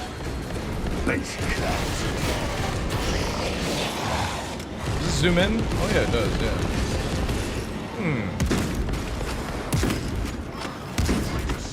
Gonna fucking shoot. Oh, it's got a bit of a fucking delay on it, alright. I might need to change the keybinds on this one. Oh shit! The kills don't recharge all that much. I thought it was gonna be more. Oh, is it not? I mean, I only have stealth anyway. Hold on. Give me. Motherfucker.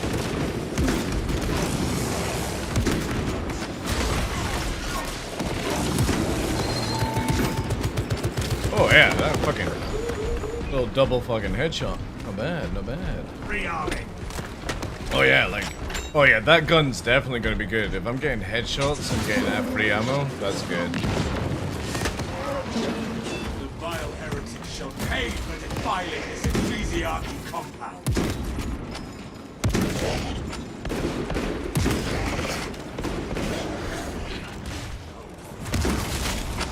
Reloading. I need ammo! Already? Well, yeah, because I don't have the weapon, right? Oh shit. Where the fuck did the Hellbrew come from? Oh my god, really? Oh shit, I forgot I changed the keybinds on this. Bad. The fact that I can actually gun strike while mailing is amazing. Yeah. Oh yeah, the gun strike with the thing is so good. Albert? Yeah, that's what I said. Nice frame. I didn't hear it.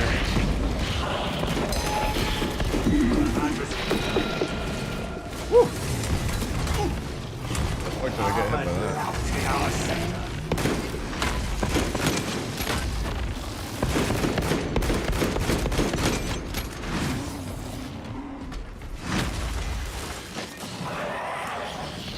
Need ammunition. It takes a little bit of getting used to, but definitely good. That was the worst time to look around.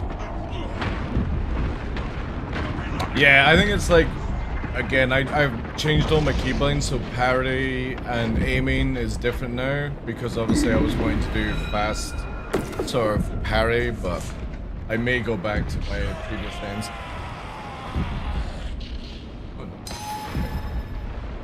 I'll come to you. Yeah, all good, all good. Oh, fuck. Yeah, he loves to do that.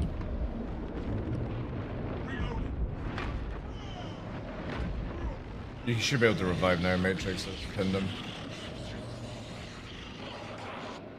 4% to go. Yeah. Thank you. Got the execute on that if you can, yeah. Nah, I'm good. I'll get back. Again, the first like couple of runs will be rough. I get used to it. Definitely I'm getting used to the Tech Marine 100%. We should have lured this, but if I knew this was here, I should have lured him here. It's on normal. Take care not to peer too deeply down your scope, sniper. This is a My stratagem. situational awareness might be sharper than yours. No, what I mean is, like, if I knew the turret was here, I should have. Oh yeah. So that's the thing is you don't see they will highlight through walls. Just their skulls. Eventually. Oh, there's your ammo. Oh yeah, that's true. Again, it's gonna take a wee while to An ancient protocol get used to this with such low ammo. Oh, fucking great. Eliminate that Zangor spearman! A spinny blade! Target that monstrosity! Oops, sorry. Oh my god, this thing freaking hit me in midair.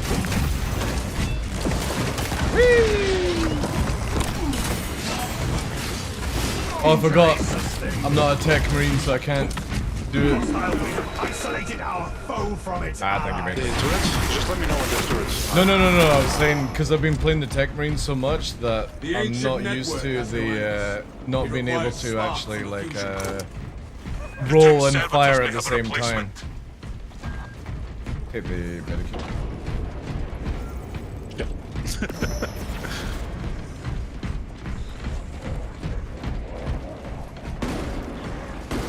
Your aim tries my patience.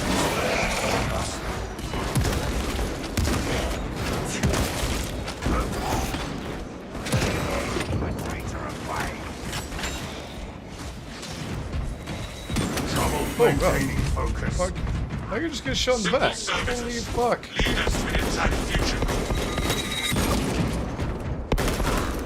Yeah, I think I might change my keybinds quickly. Give me a sec. I'm gonna put them back to what I had. Corruption claimed this fusion core.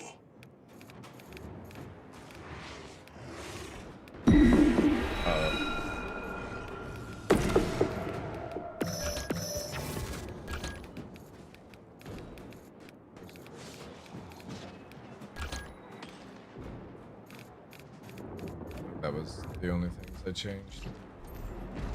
Yeah, there we go.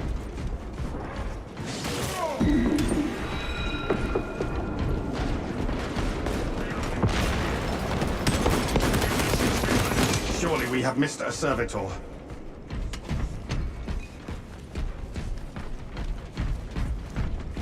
Defiled and looted.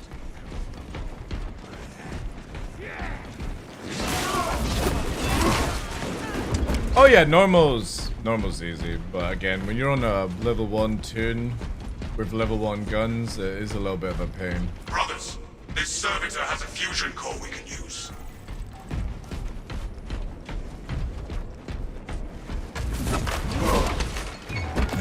Rendezvous at mark.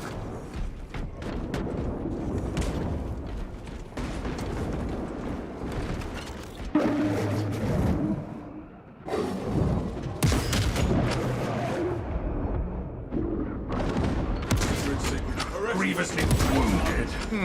Dark magic will not save. Oh, we got a that wizard. sorcerer from a headshot.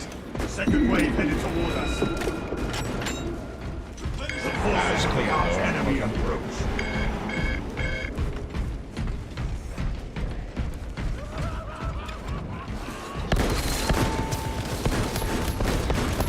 The system thrums with life once again. The wizards arrived. Glory to the Omnissiah.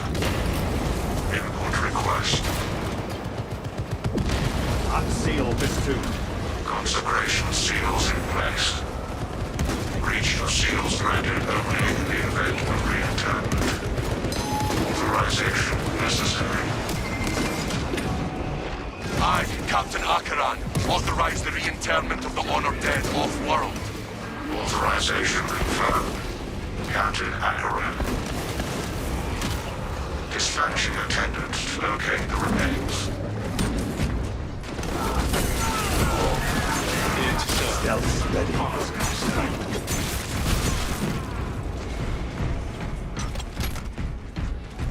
Mystic Skull. Also, this is the first time ever playing a character that only has 2 armor. Very squishy.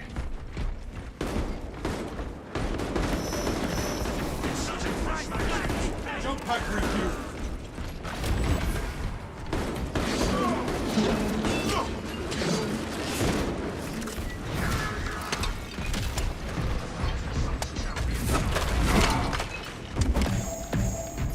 Oh wait, you get 4? You get 4 if Evaluating you've got... sarcophagus. Oh wow, that's crazy. Interred remains slumber in peaceful rest.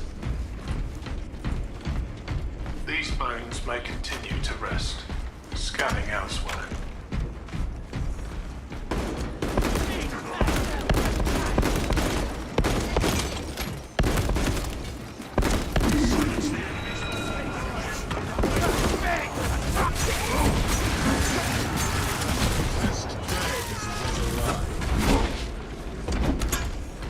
Only in death does duty end.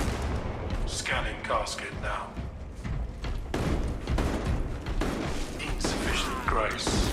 Indexing list of potential replacements.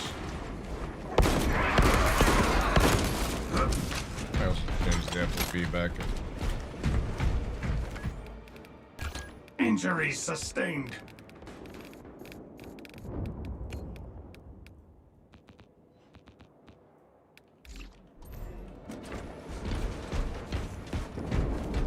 To be remembered in death is the reward of a life well spent. Scanning sarcophagus. Nominal burial. No remains to be transferred. Proceeding on.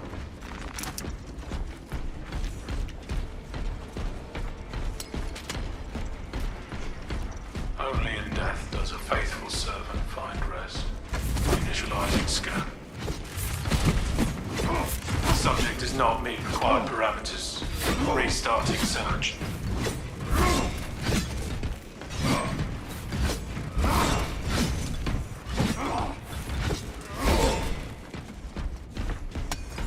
Faithful bones lie in perpetual grace, the slumber promised to all. Browsing catafalque. I think I have all the movesets. I think Relocation may commence. Minister. the sword is like the best, like for animations. Consecration seals unbound. The way opens. Rally to the console, so we may pass through the tombs.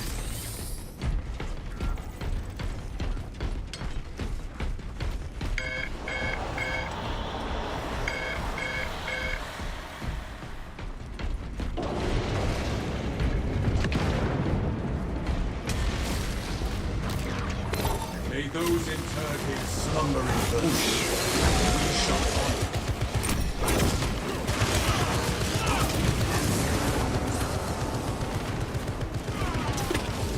This is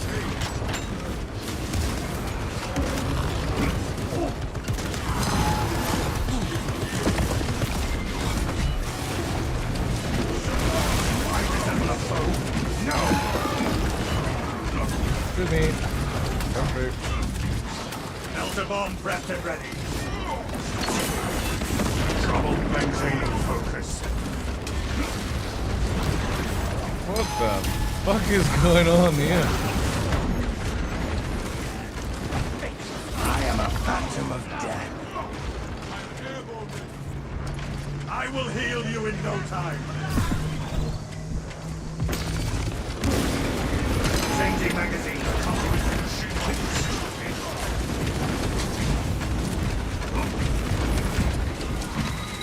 Autobots transform.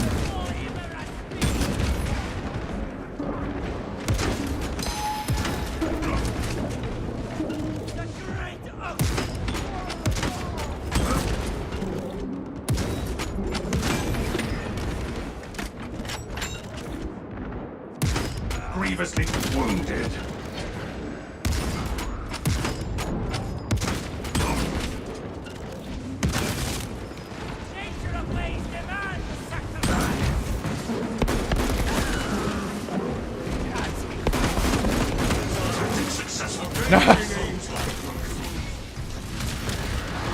Readying next volley.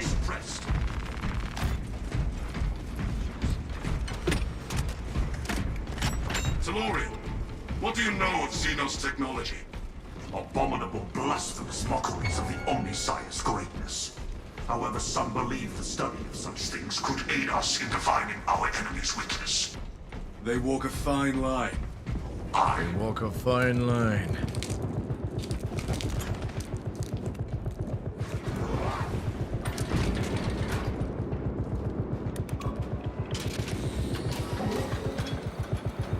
Fuck. A Matrix demon is entered flying the away. vault. That Helldrake has us in its sights. The foul beast goads us. Not much cover. Your from HUD the is flame off? flame. That's fine.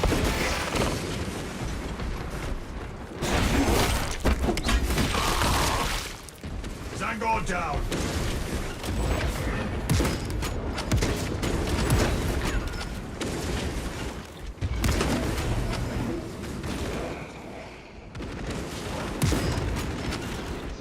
Inserting fresh magazine.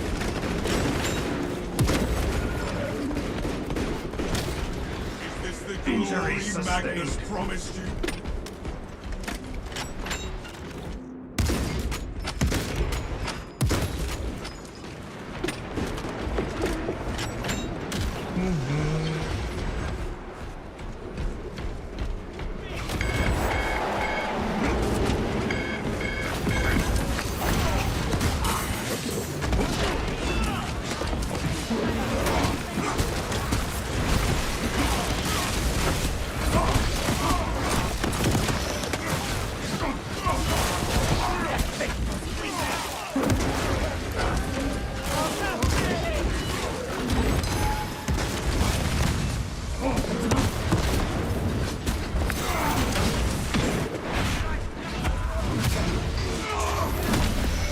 To put faith in madness is to seek death.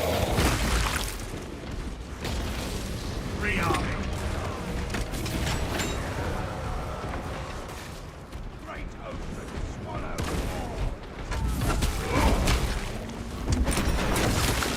Medical camp on me. Trouble maintaining focus. End that abomination's existence.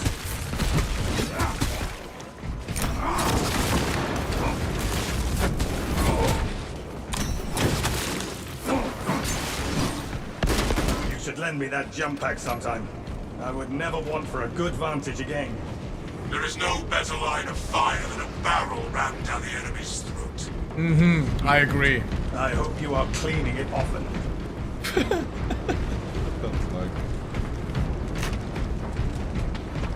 Nothing like shoving a barrel down the enemy's throat. Take cover!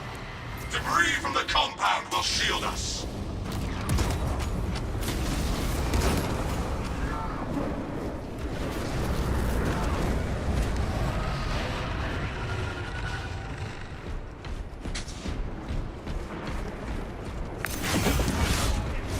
Oh, shit. It comes around for another pass. It moves to fear us. That's bad. Oh my god. Crazy amount of swipes. How do we see? Collecting cartridges.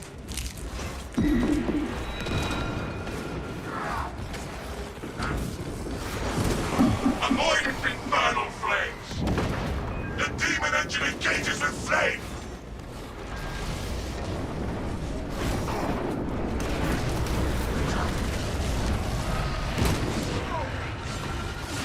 Activating tarantula sentry gun.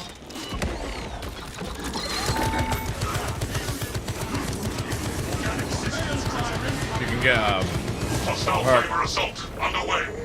under the prestige system where you take no damage when you're touching him.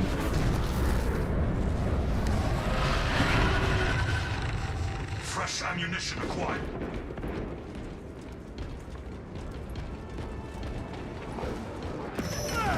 Oh shit.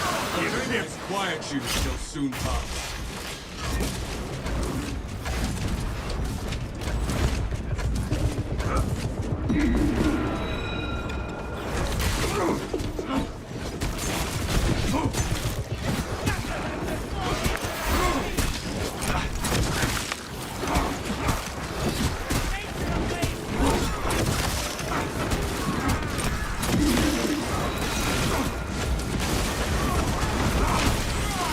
It comes around for another pass.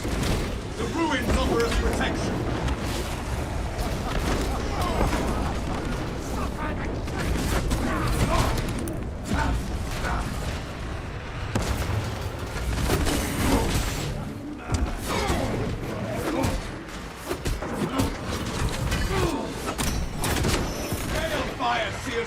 dragon spirit. Incendiary attack imminent. Oh, relic. Fuck. Ah.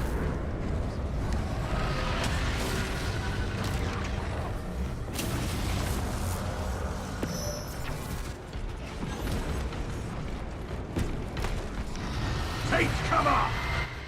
It seeks to devastate the area.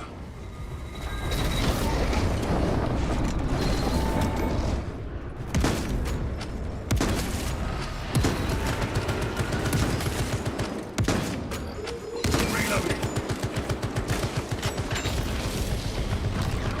The air will roar with bolters and the death cries of foul demons where the ecclesiarch must be churning with rage in their cathedral Despoiled by that war. This sanctum is profaned by dark energies. Please perform cleansing rites. Guide our hand to reclaim what is profane. Perform the cleansing Saint rites. Lankai's chosen relics radiate a pristine aura. I see it. The sigil illuminated on the stained glass window. Praise be to the Omnissiah. Interact with corresponding sigil to perform cleanse.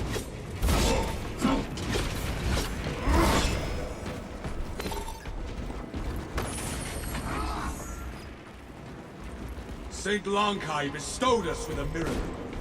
Cleansing rites successful. Your deeds will be immortalized in the archives.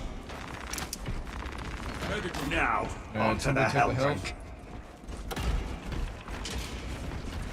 Might be able to get there. Purge the heretical presence from this sanctum. Beware, brothers. The Helldrake's wings are as tough as Auramite. No warp-aligned morass of cursed steel and profane flesh shall survive this day.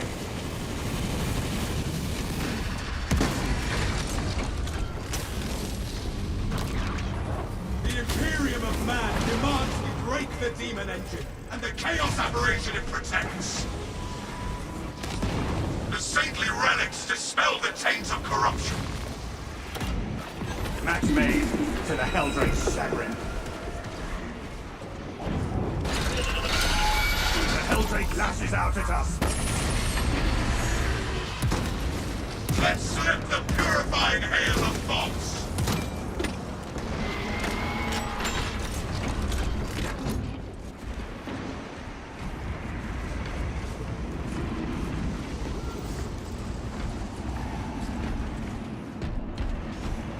Invoke the arsenal of Saint Lankai. Evade its desperate barrage.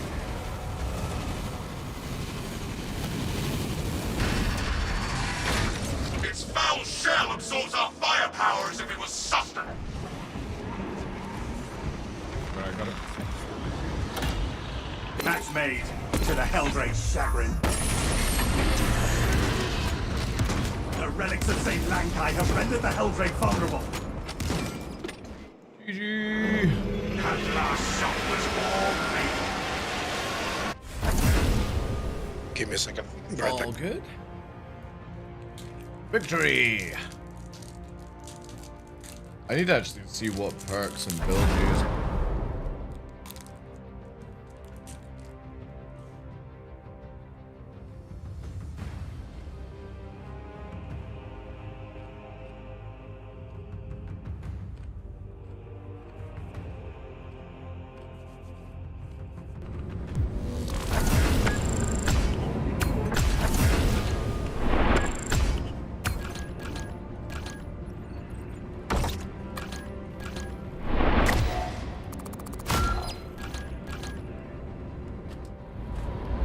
Do a quick match without me. I'll be back for the next one. All right, go.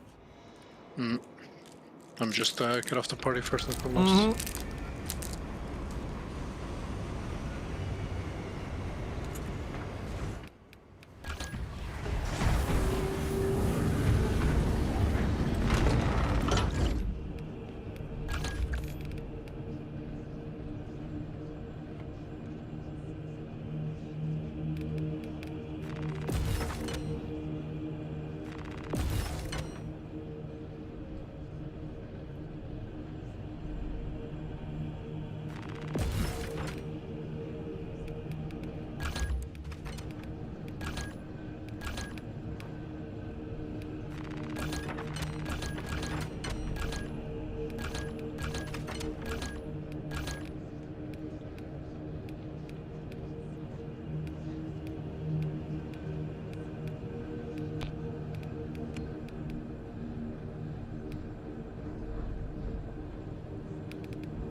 The bolt cannon. The thing is, I'm wanting to work with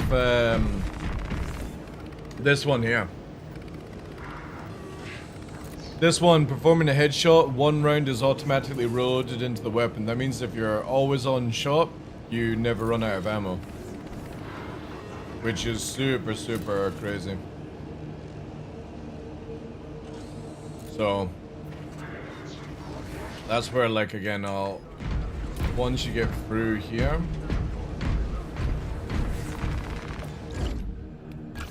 you've got obviously, like, 15% more damage on the bolt. Headshot damage is increased. Yeah, headshot kill restores ability charge for all. That's really good. Manually activating removes all negative stats.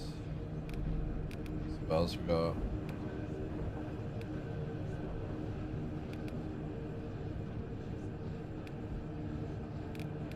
Yeah, so it's like a few.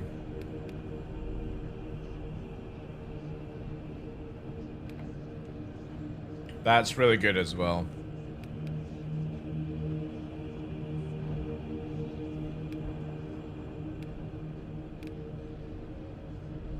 Yeah, look at that. Headshot kill restores camo, 15%. Then with here, that's going to be ability charge. And then this one here automatically activates every 30 seconds for 5 seconds. So it's like you can be very, very stealthy as well. But it's just getting used to it. Do we have anyone else that wants to jump in for a match? Or should we just do bots? Probably just do bots, actually. Till Tumblr gets back. Yeah, we'll do another try, yeah.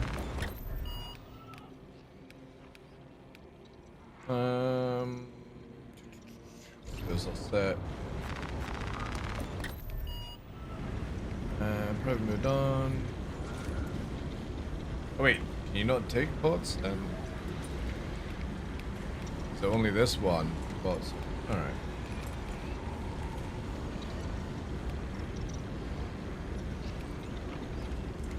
This one's pretty easy.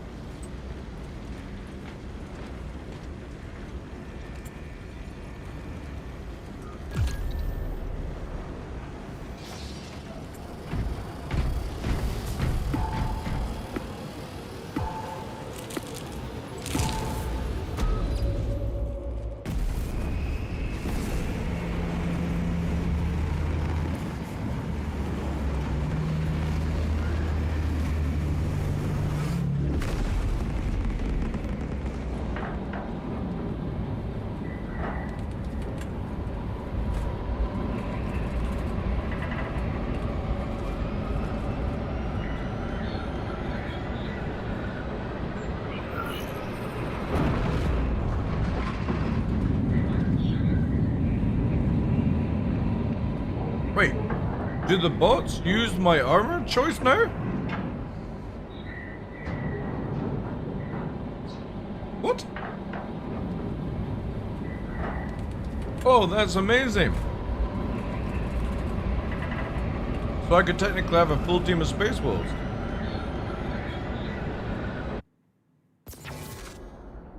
Our path to That is Aurora is dope. barred by the Thousand Suns Silver Tower.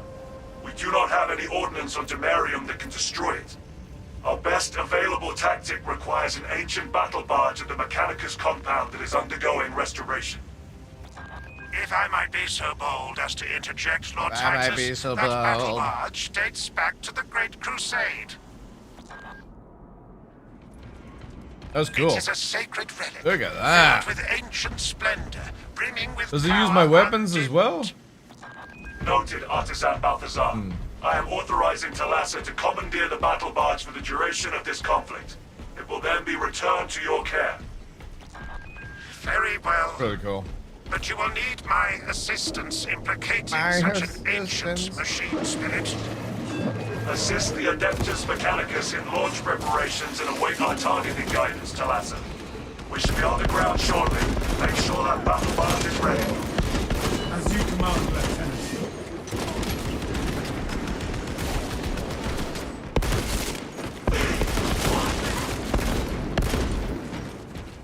Inserting fresh magazine. Tread carefully, brothers. These caves can be unstable.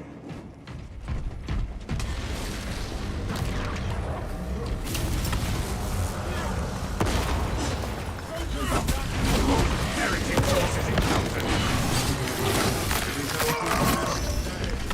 Free army.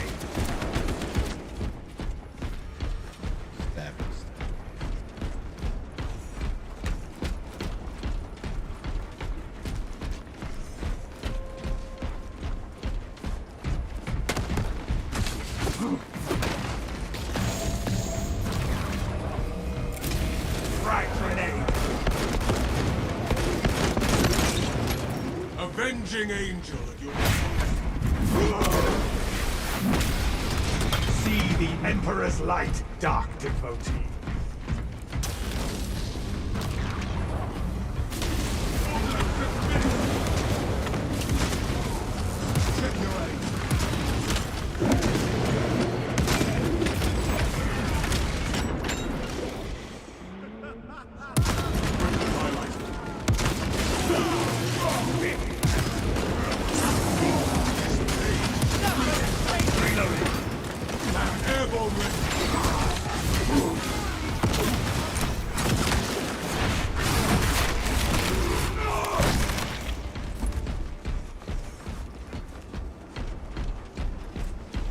Precisely what we needed. fresh magazine in.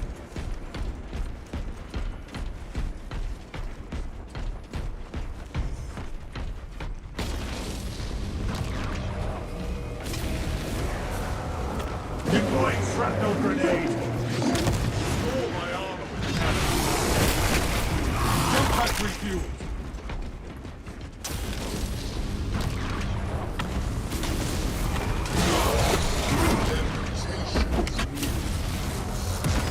Keep eyes on that mutant. Ready yet, volley.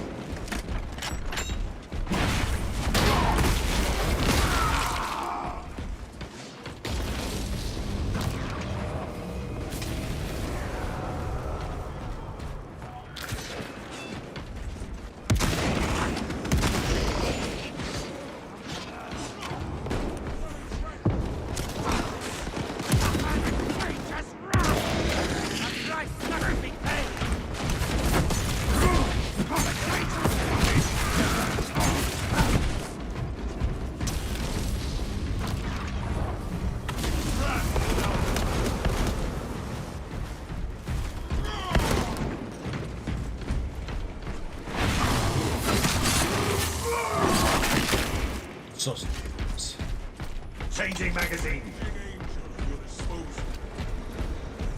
Thank you. An indomitable aura surrounds this. We'll get up to the sniper. I'm definitely gonna do assault. I feel like the assault. Pretty cool. It's the one I like in PvP the most as well. You can just get in and out.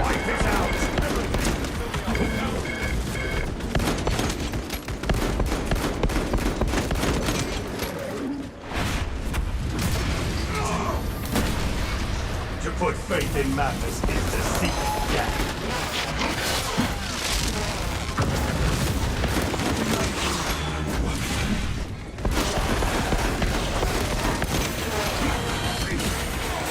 Your pain's right, brother. Zangor down. Reloading.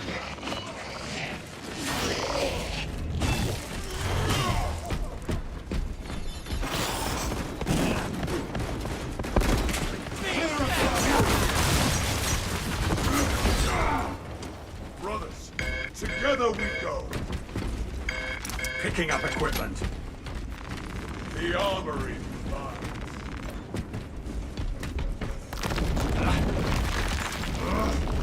Expunge the obstacles. These old vessels are made of sturdy Battle, stuff. brother. The engineers Right. We will keep this vessel very safe. No! No! You blasted thing.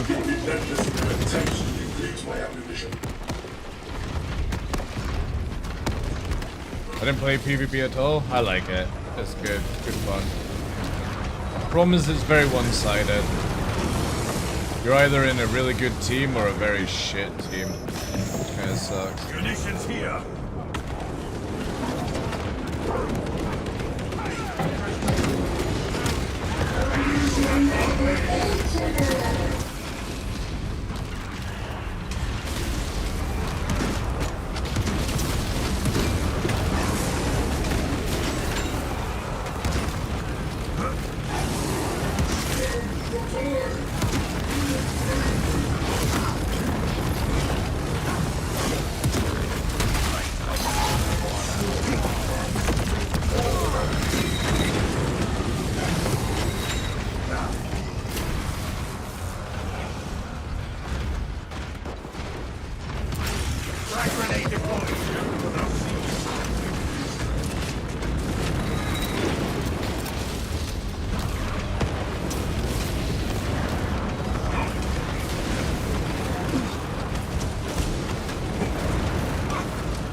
Inserting fresh magazine. Take all you can carry. Could prove useful.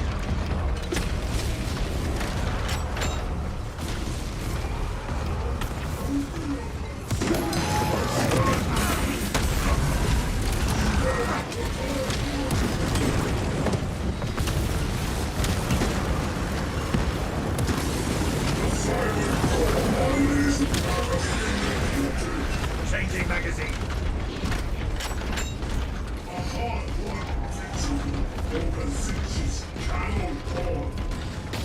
Not sure if you know this, but the Thousand Suns, the Chaos faction, Launching crack grenade. is the nemesis of the Space Wolves, so it's fitting. I didn't actually know that though.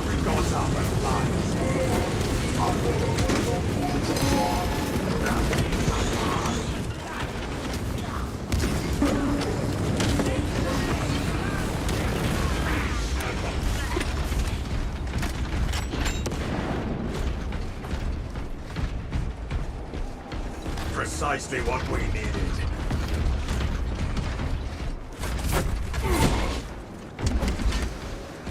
This is the silent.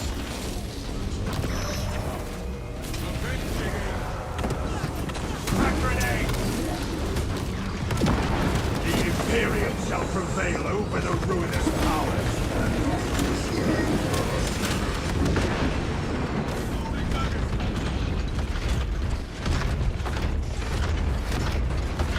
Proceed, brothers. I shall remain here and violently deter any enemy forces from following me. Our brethren barricaded this entrance to stall any attackers. Commune with the crane and engage it to remove the obstructions. Remove the blockage at once.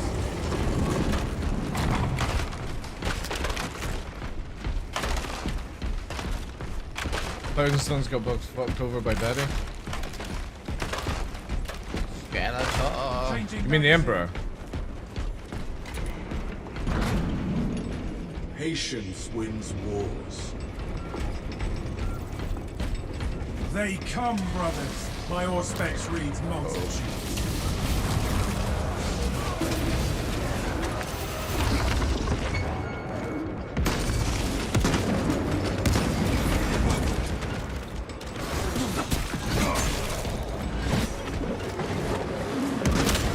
Something is wrong with the crane. The crane requires you to perform rites of restoration. Seek out the crane's twin generators and locate their consoles. Then, awaken them in the correct sequence.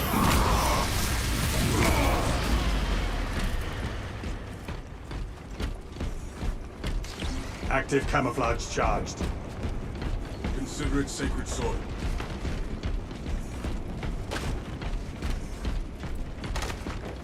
Tarry not. We must repair the crane controls.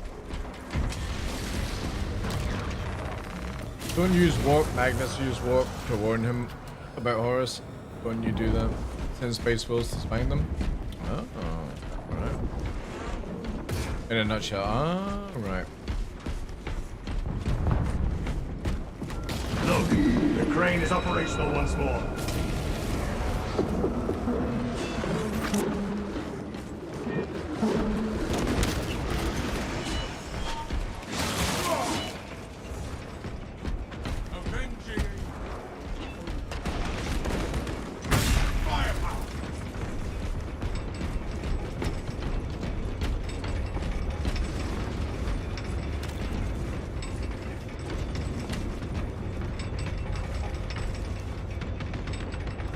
Success. We have cleared passage for ourselves. You are nearing the vessel's site, Talassa. Ensure nothing further impedes your progress.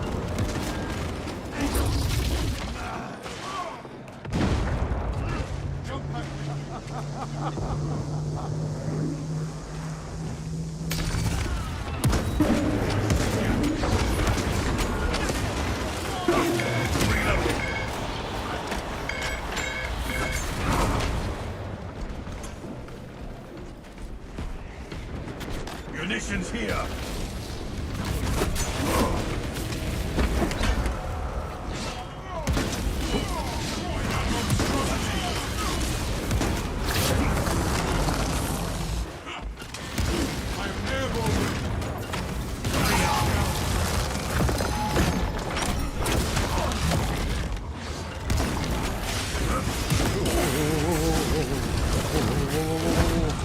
Minister instinct. A brother has fallen. Uh-oh.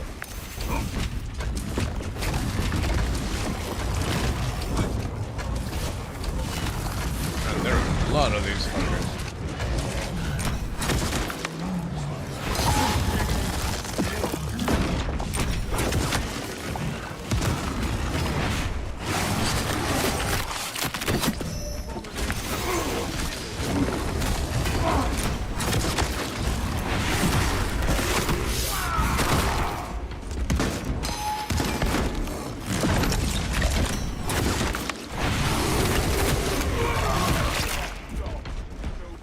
Bitch.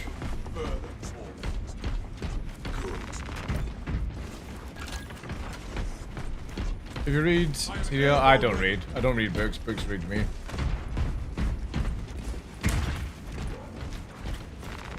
We cannot backtrack.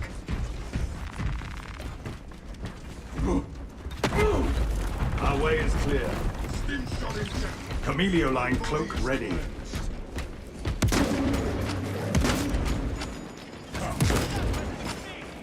This is not the ministerial tomb they dug up. Reported to the Ordo Xenos. Continue with the mission.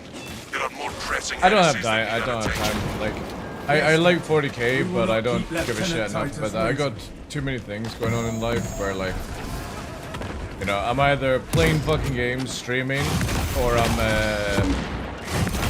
hiking outside, right?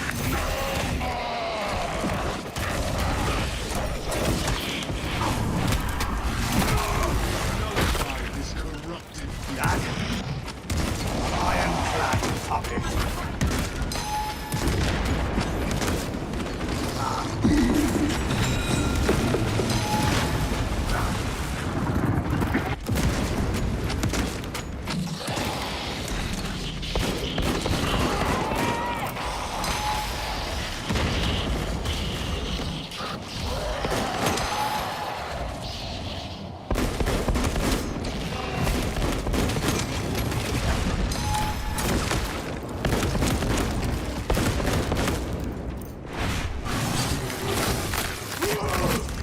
Stabby.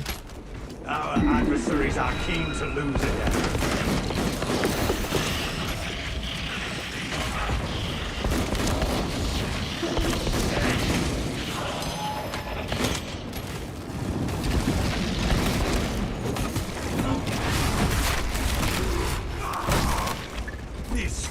Which enemy's minions have been brought to heel?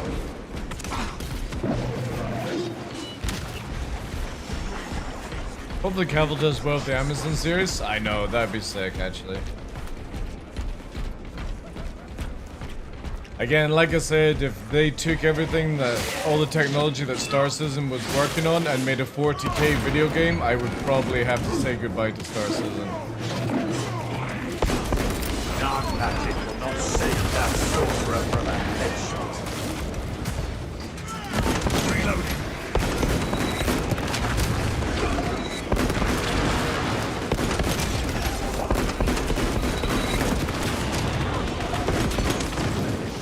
Second wave headed toward us.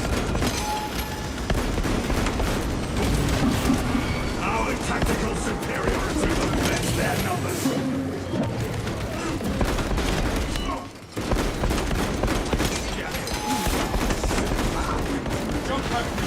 Replenishing vitality. Eliminate the Zangor Spearman. Magazine empty. Living in that universe would be so good, man.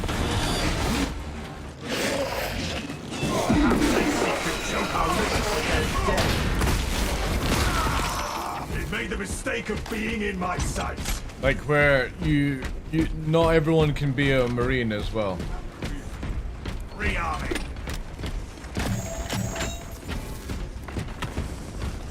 Captain Akaran, your Ultramarines are late. We are under heavy attack and need We're reinforcements. not. We have visual on your location. Make haste, I'm a lest your space tardiness wolf. lead to the harm of our blessed vessel.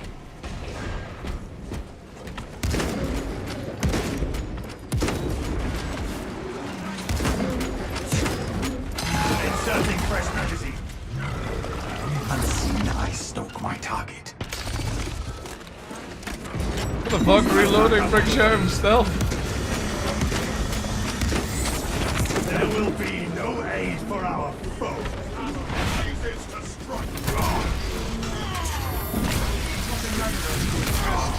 Scions of treachery fall like blighted fruit.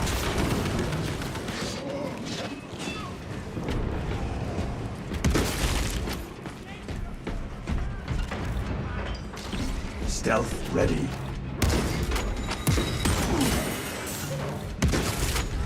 Reloading. Hitboxes are really weird.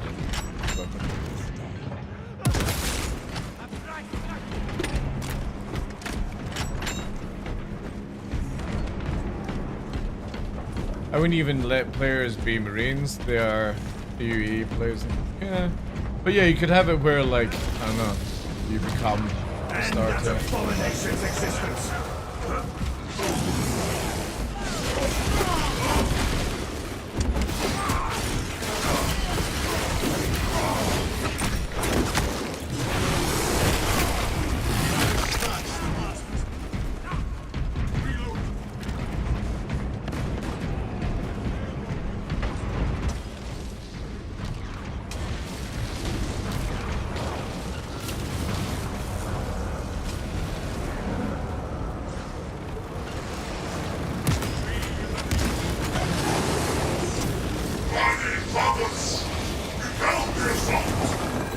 To battle, brothers!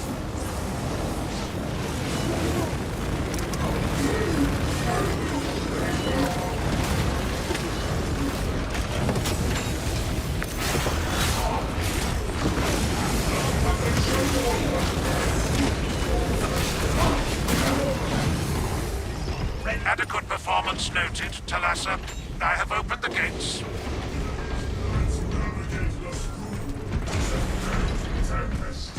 The cogitations are clear. We cannot preserve this blessed vehicle with such a meager number of troops. Or you can make it where everyone is a Marine. They are there to prepare that battle barge. But obviously, like, you want to have it where Possibly break free of you're going to be Demarium's against a gravity and its horde of physical other things, condition. right? We only require that it reach the enemy vessel. Because you don't need to have PvP unless you're going to make people be chaos. You Astartes would possess the requisite appreciation of a vessel. The engine should provide sufficient lift, but the vessel's fusion batteries are fully depleted. There's no charge to start the ship's reactor. There must be replacement cells we can source. There is a fusion battery unit we could use to awaken the reactor, but it too will require charging from our power grid. Those areas of the facility are compromised. Nothing will stop us when we light it. We return to rekindle the reactor. Due to the volatile nature of the fusion battery, safety protocols prevent it from moving without an lead it along the tracks to the junction station.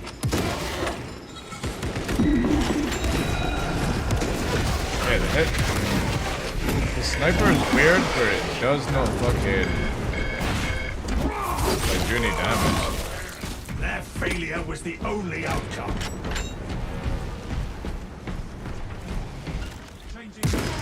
The spearman is merely a beast. Our progress is stymied by mismatched rails.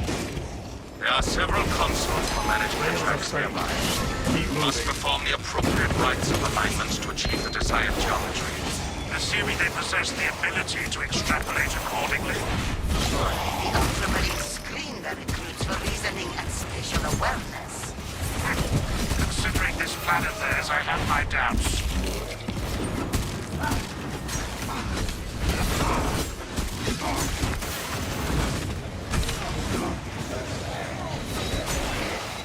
Hellspawn, wipe it out!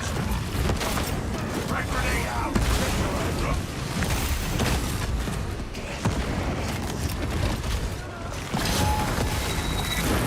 Your Messiah has blessed you with an abundance of power.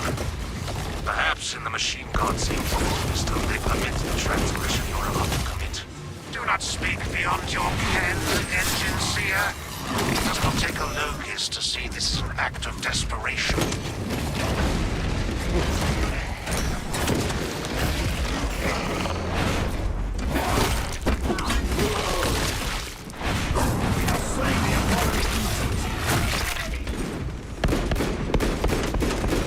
Inserting fresh magazine. The forge. Mending my wounds. Defend the fusion battery unit.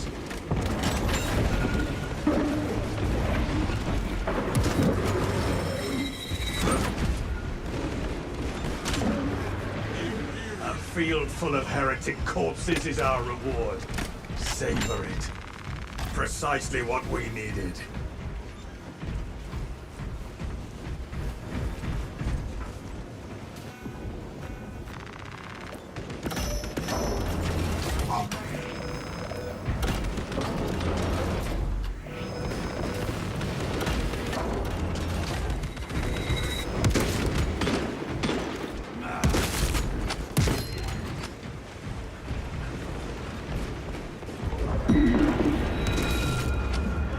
We have silenced the call for reinforcements.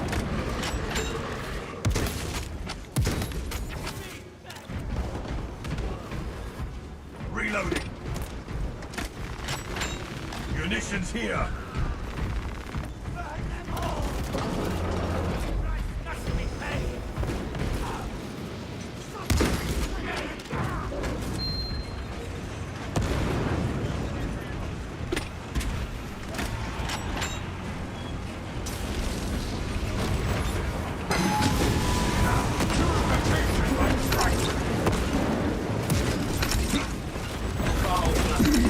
I am not target practice. Hello.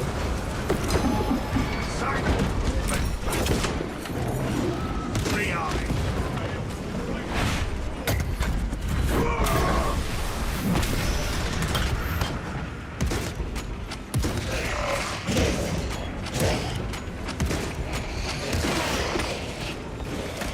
They shall not see me.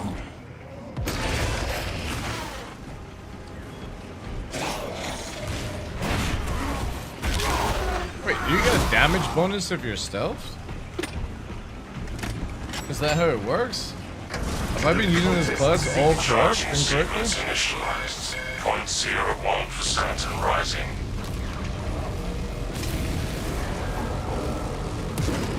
Galassa, we're almost there. What is your status?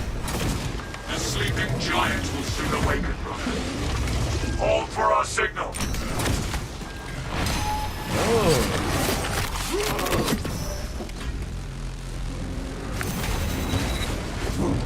Target that!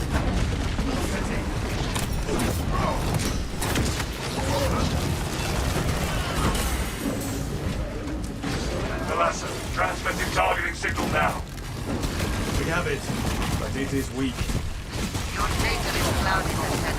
Maintain close proximity to target. Emilio.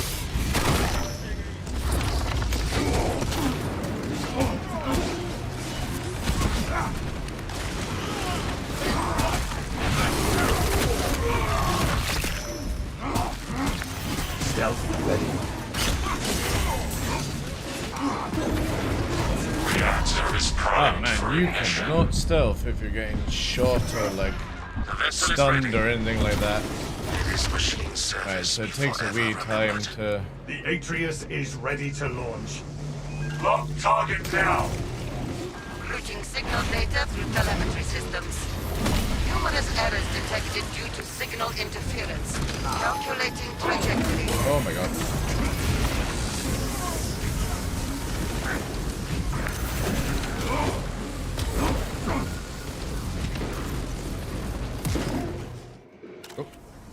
Atreus is launched.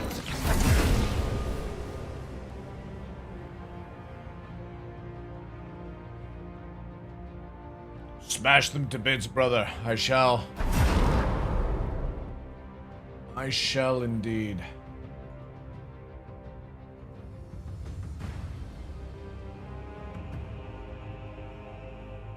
Uncloak. Okay, have a look at that. Because the headshots went instant, like, not down on that.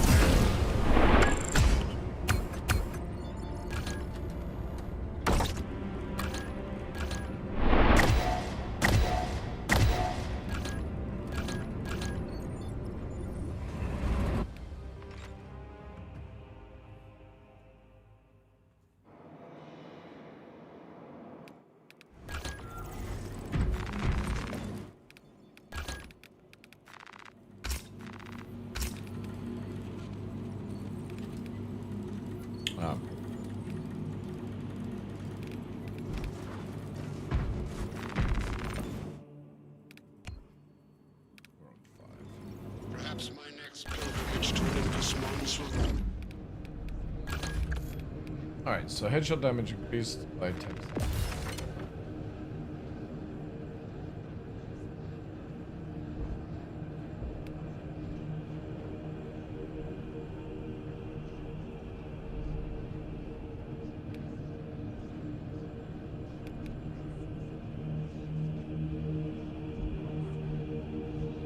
Oh, that's cool.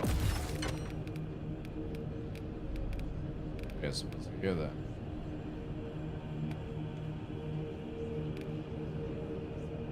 Oh yeah, yes. Camouflage hides you until your next attack breaks it. The attack will deal 25% more damage. Headshot damage is increased by, alright, so it's 35%. And then... yeah, right.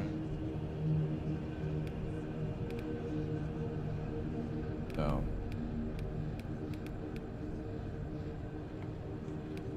So it's just... oh, here we go. The first range attack that breaks camo deals 75% more damage. Wow. Wow. So it would be...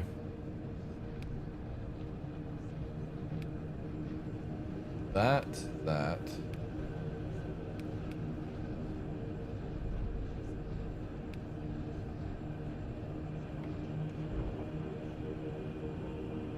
That's kind of cool.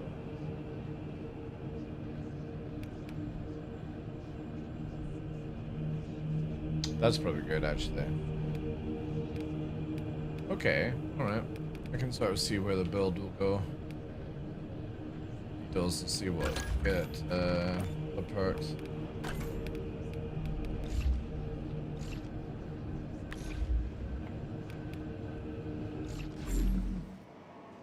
I'm gonna jump to my tech marine before your friend comes back. I think there's one melee too. First attack from combo. Yeah, that's kind of cool actually. Alright. quickly do the final one then.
Our Vox transmissions are not reaching.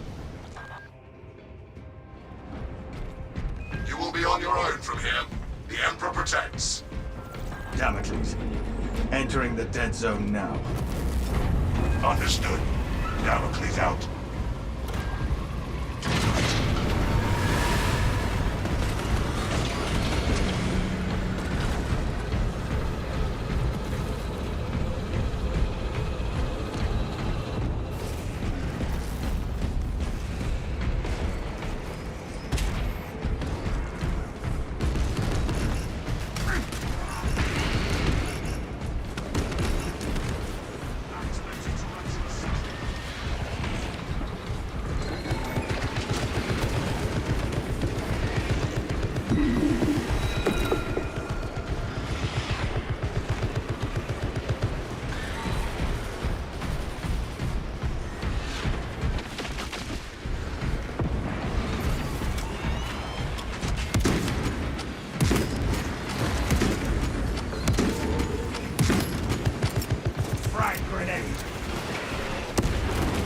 Tyranids have no hybrid tactics.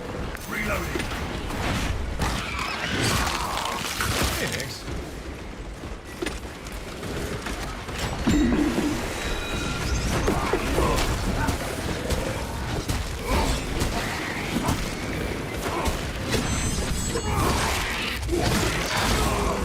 Sausages.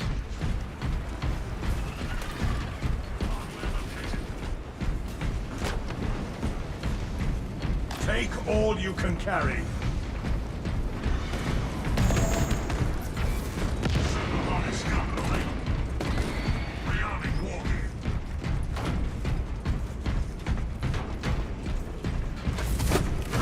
Objective on the other side. For the Emperor!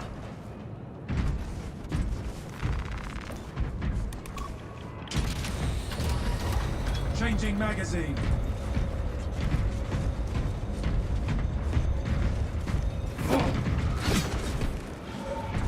Auspex is picking up Empyrean emanations from that shield. The Thousand Sons do not want the Xenos penetrating the cathedral. Flip their Callow plan on its head. Remove the barrier and let the Xenos skewer the heretics. Rogue, thank you very much for the 14 months, dude. Appreciate that. How's things?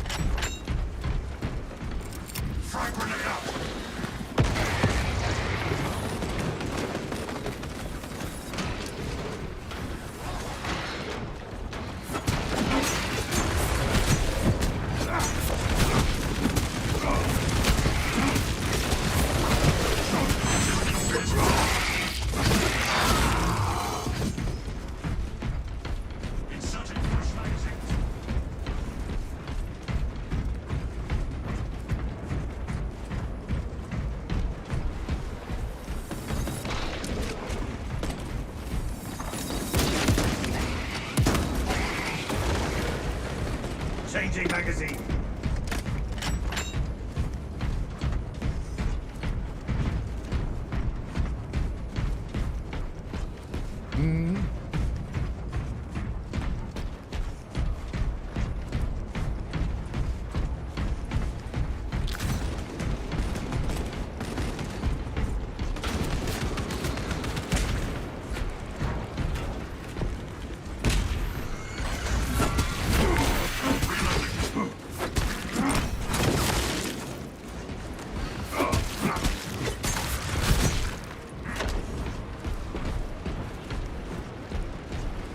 Wait, what?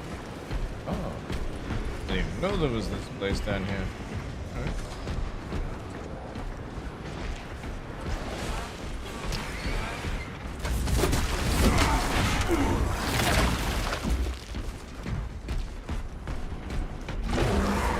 Oh, artifacts.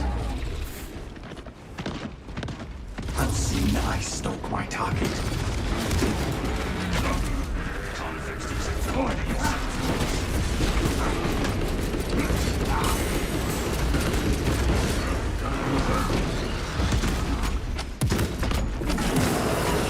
Inserting fresh magazine.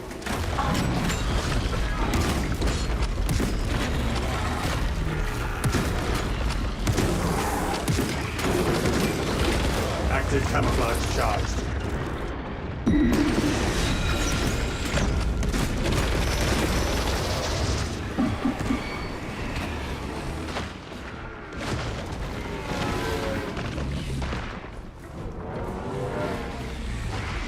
Come here, beastie.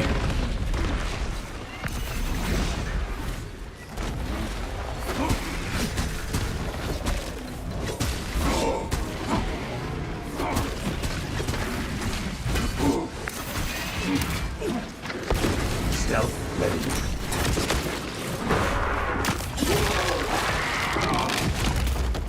Synaptic servant slaughtered. Ooh. Zone group, coordinate fire.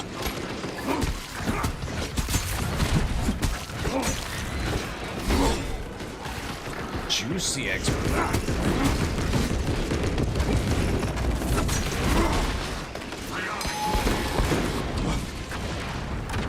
Amelio line cloak activated.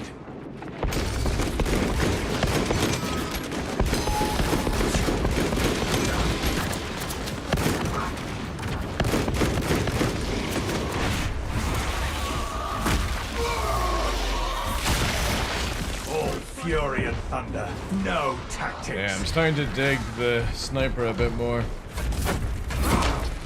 Just gotta change the way I normally play. Be a little bit more like reserved at the back kind of stuff.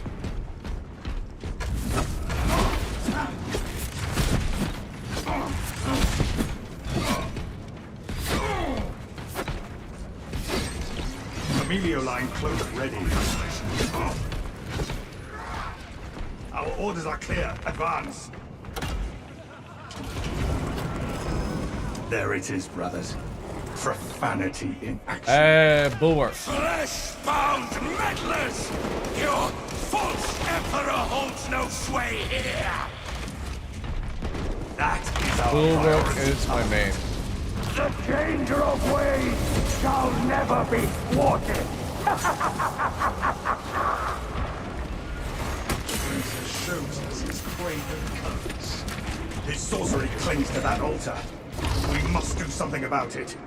The closer I stand, the more corruption gnaws at my mind.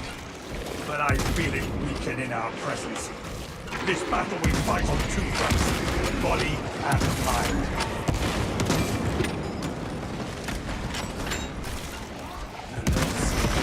Taxes us. But we must endure!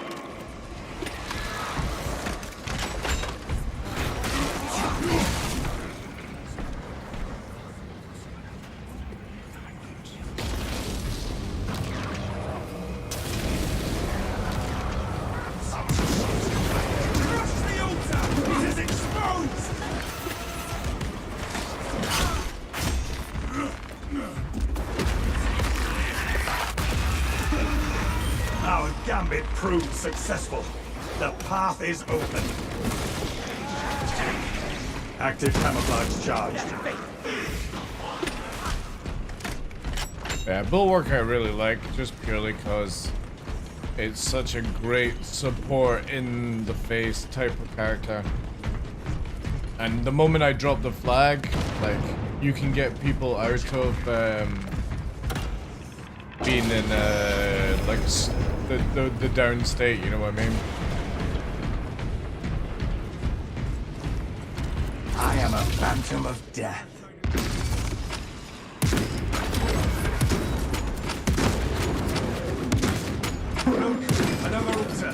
must sustain this dome. Breaking that should provide a damn good distraction.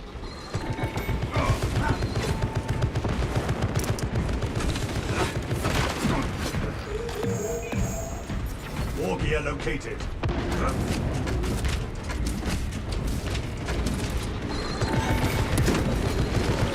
Stealth ready. Camelio line engaged. Rearming.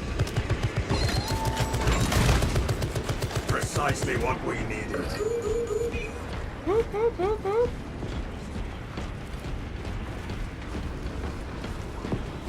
Yours is assault.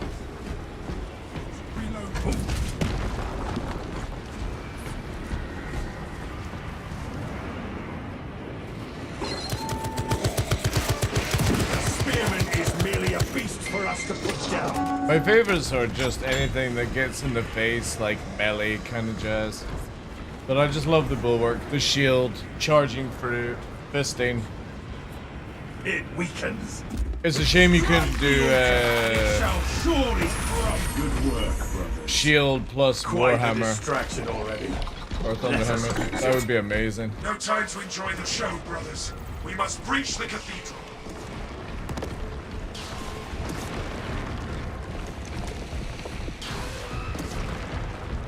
Gene seed. Progenoids procured. Now to play even more sniper pussy. Maybe a smaller hammer? Yeah, something like that, yeah.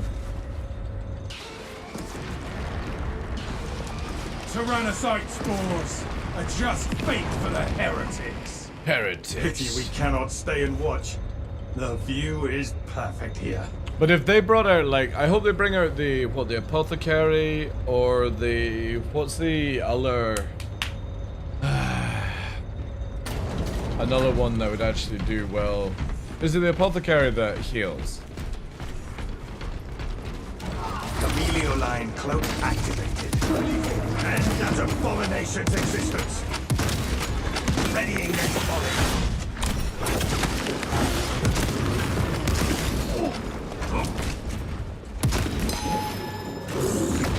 Do I resemble a foe? No! Active camouflage charge.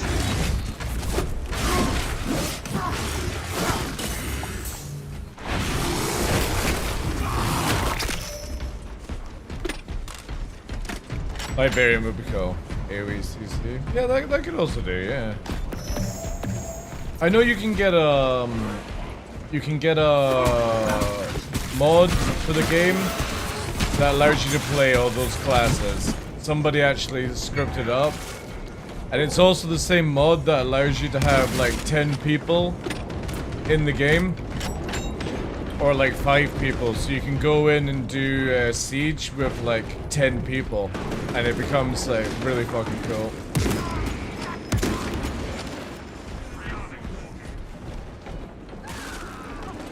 Only engage when engaged. We have more important tasks ahead. Tyranid high beast sighted. Primary on site.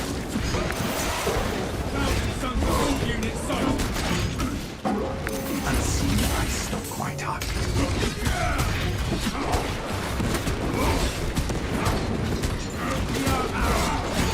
Changing magazine. Send away medical order. Died as they lived in blind damnation. Heretics on the field. Wipe them out. A natural squad? Stealth Yeah. ready. Yeah, it's really cool. But you have to have everyone get the mod to do it. Reloading. It does make like a run like this super cheesy, but also it makes it a little bit more lore accurate, right? Functioning. Protect the gene seed.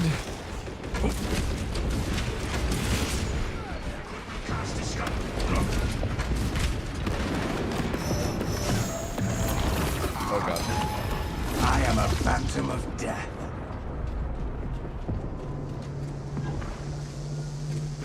picking up equipment.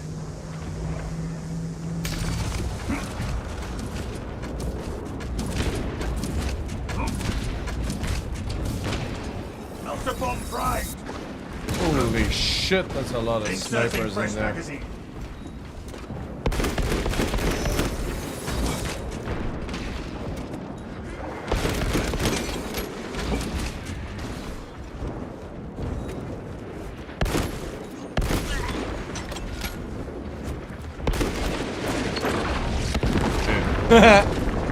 Yes, you fell into my trap card.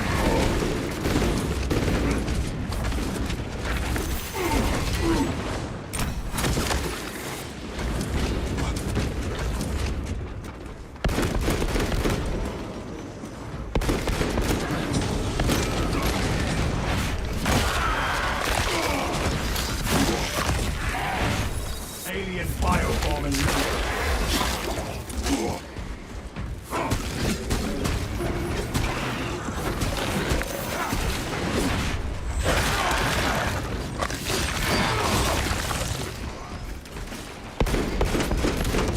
changing magazines.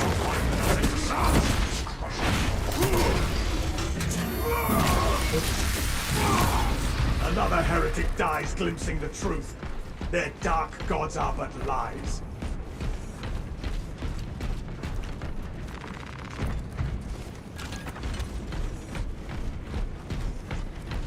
Remember, fun. Down we go, to the source. Oh yeah, I forgot about this. Fun.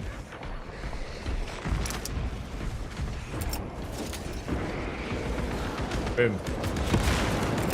Deploying shrapnel grenade.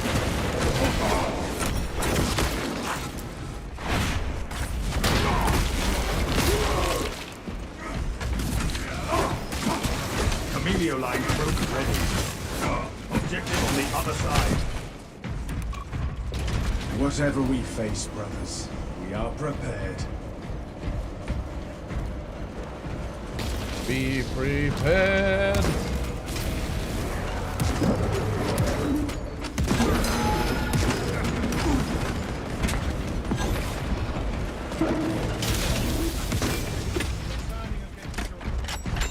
They shall not see me.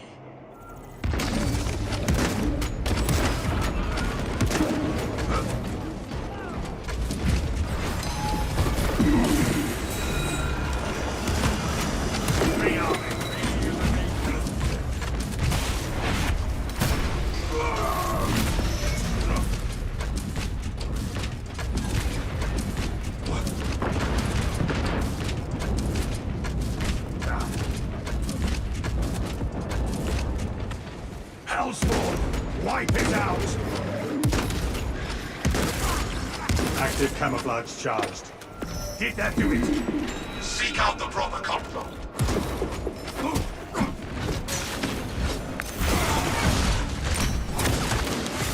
No, big beastie. Big beastie.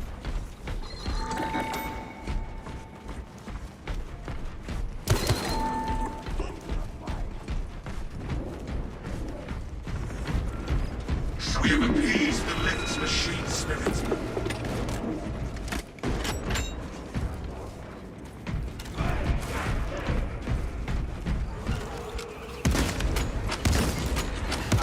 Just a little.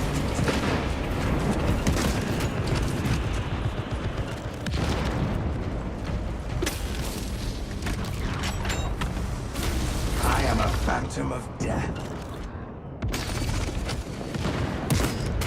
Oh, Tumblr's back. Changing magazine.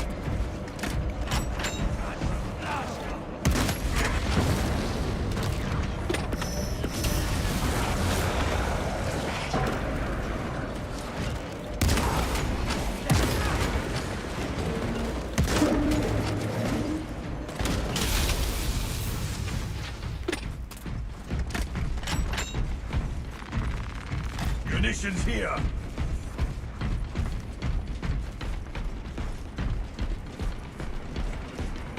I felt a chill up my spine. There are more than heretics here. Paid and negation awaits each way. What in holy terror is that? It feels demonic. Only one thing represents it. A demon host. If those altars are protecting it, we need to purge them. We can enlighten you, sons. See how your corpse emperor flagellates mankind with the ashes of a failed legacy. Join us and be free of his flesh and his lies. It unleashes sorcery at us! Get down!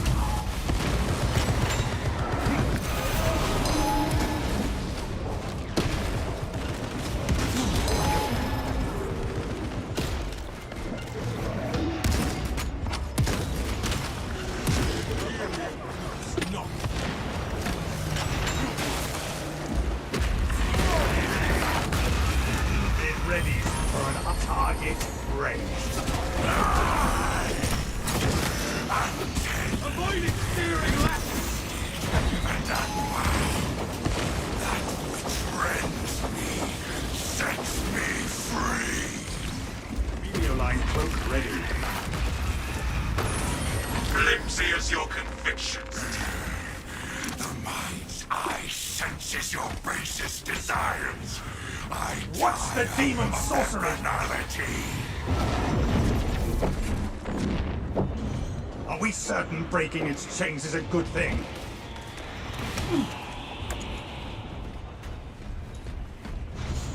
Incubation. The vessel cracks. What you have not. Get ready for an arcane assault.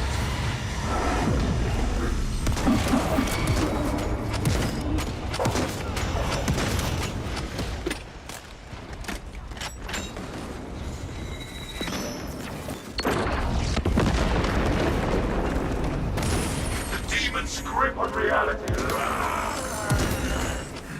My chains grind.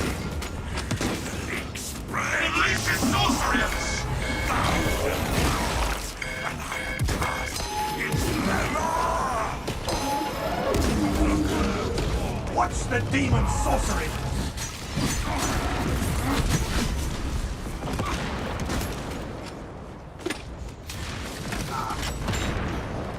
Avoid its searing lashes!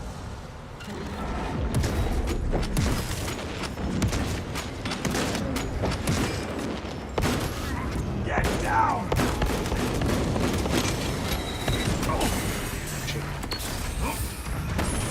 The last seal falls, brothers.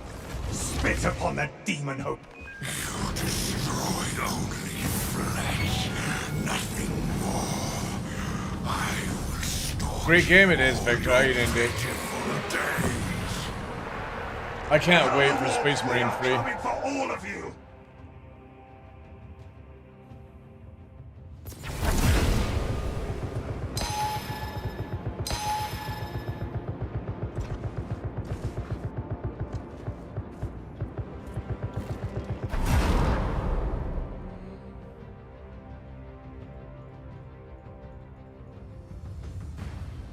I genuinely hope with Space Marine 4 they do like, I don't know, like some crazy ass stuff like that. Space Marine 3 is already coming, yeah. They're announcing it this year, like showcasing it. Gene Seed.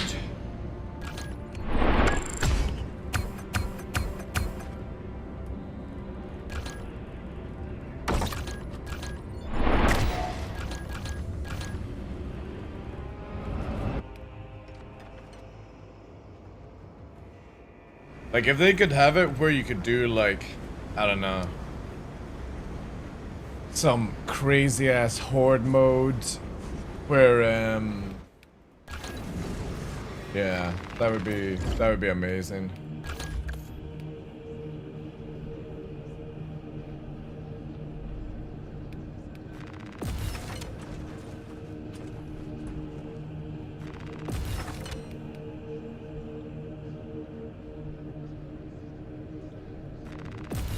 Might as well get that.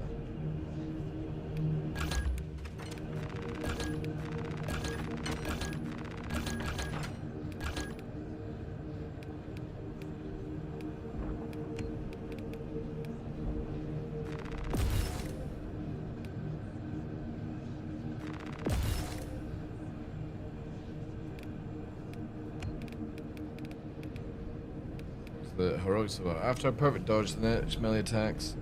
Ooh, that's actually really good.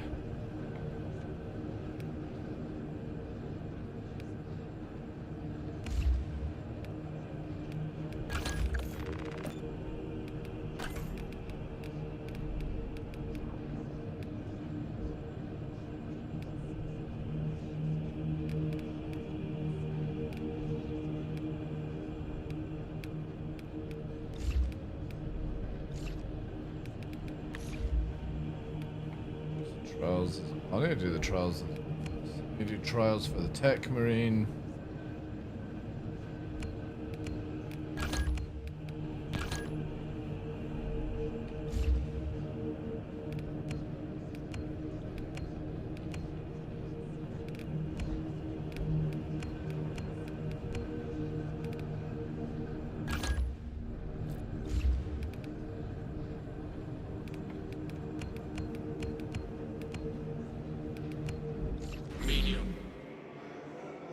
I don't know, he's not replied yet, so if he wants to, sure. I don't mind. Just whatever. I don't care. Cool. We'll do an XP grind then. Just like do whatever you want.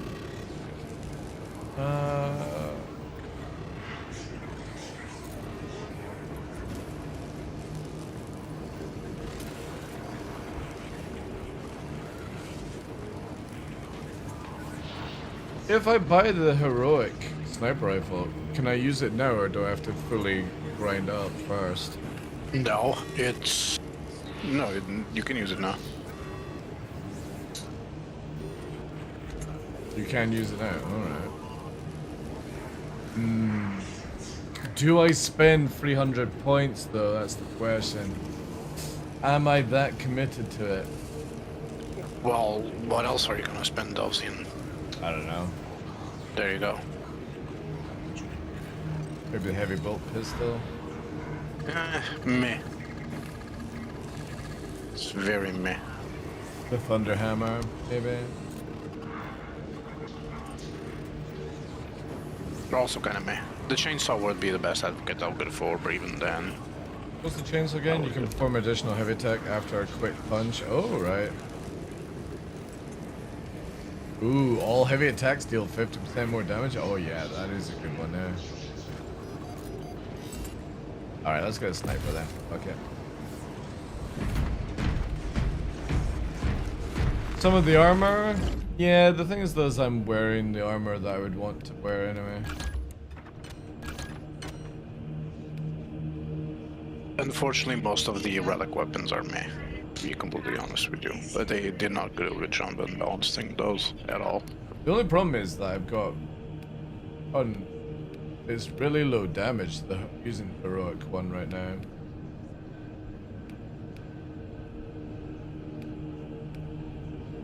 That's why I level it up, right? It's like you need to level up the other things to push its damage. If I use the green ones, though, I'm getting 9+ on the damage.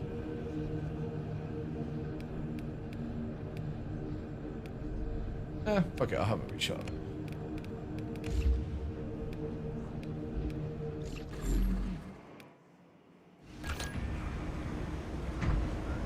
You need the perks from the normal one?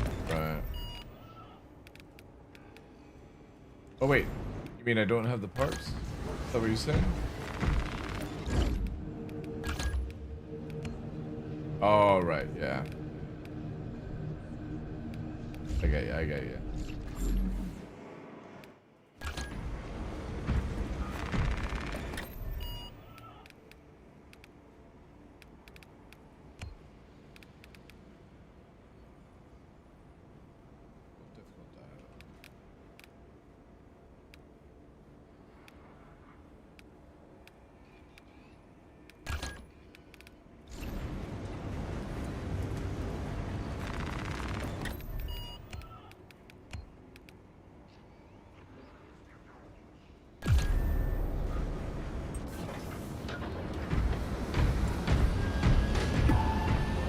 It's a chunky monkey.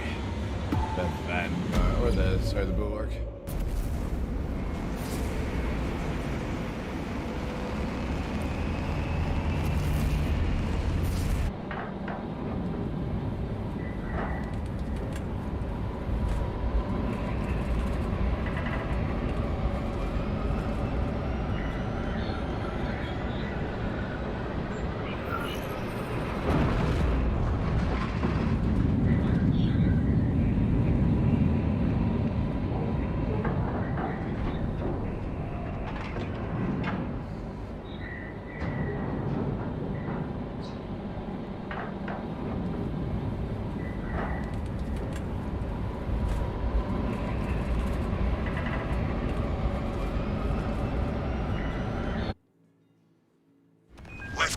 What model of the OBS cam you got? It's the 4K one, I think, but I don't even use it in 4K mode.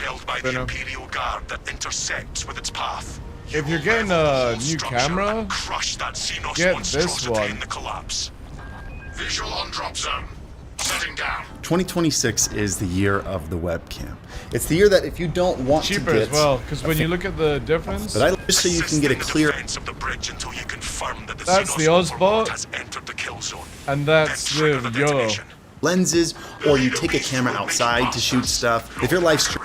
See, Elgato, YOLO cam. YOLO cam's really good if you're getting a webcam.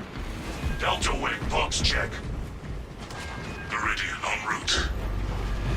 This is Talassa. Like replaces normal cameras now. Acknowledged. Oh, the one that spins around? Oh, that's the Ozbot. I just got the 1080p one, I think. Or maybe it is the 4K one. I can't remember. The community bought it for me, so I forget.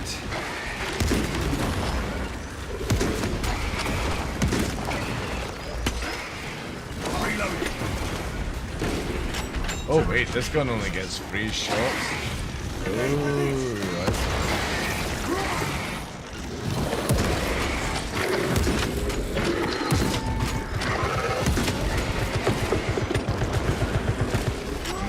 yeah, okay. I can see the potential of this gun, but because it's got such low ammo to begin with, if you miss a headshot, it's fucking GG. Have a look. Nice, nice. Yeah, because I only have the Ozbot and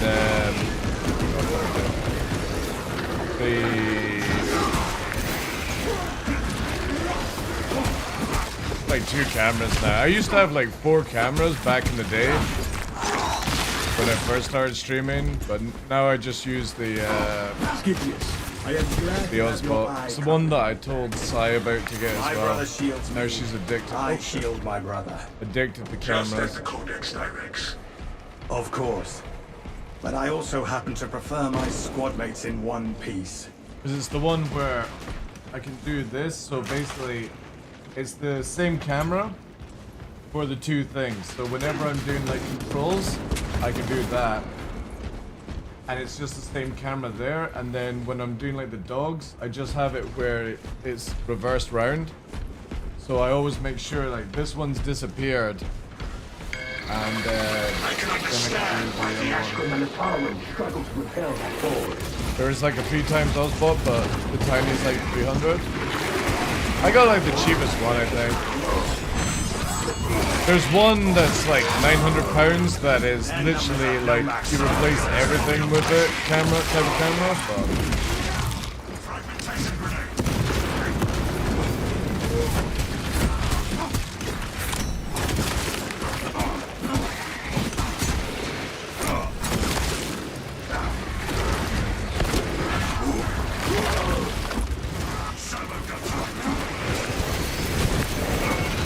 Victor, I don't believe a word you say, dude.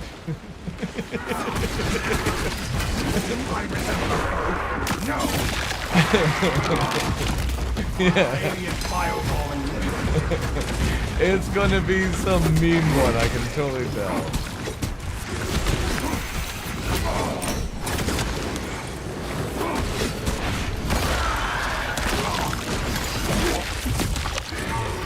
A most Most impressive cleansing, brothers. I'm so innocent. I'm sorry.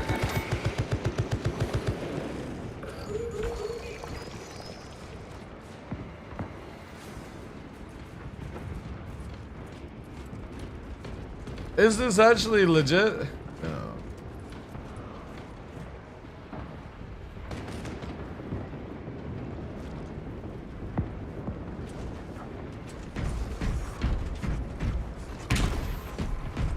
Or is it one of your meme ones? Oh shit, shit. Fucking teak. Chameleon alien bioform marked.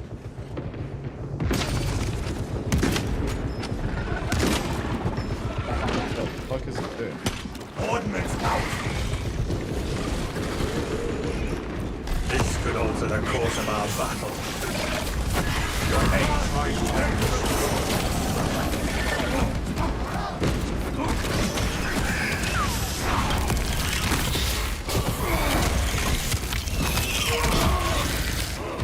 Tyranid biovore executed. Quickest meme build? Yeah. It actually looks like it doesn't look memey either. You know what I mean? Like it actually probably would be genuine.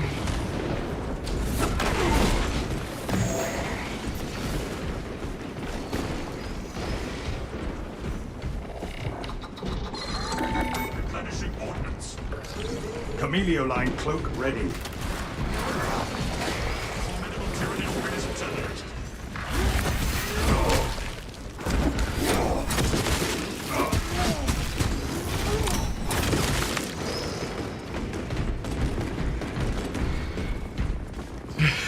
How many rounds has your rifle fired? 43,009. Gets banned before he even played the game. As do I. You both are weapons blessed with power.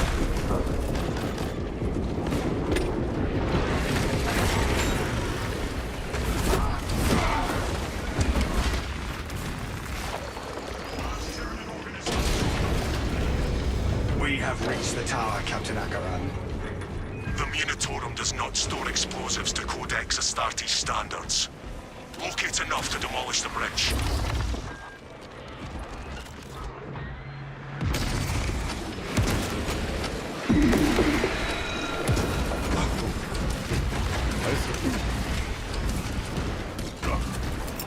Frag grenade deployed. Changing magazine.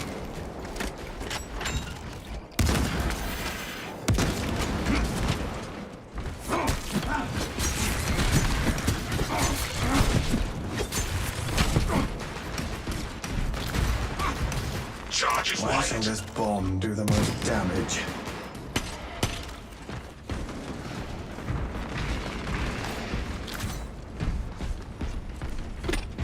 Primed explosives.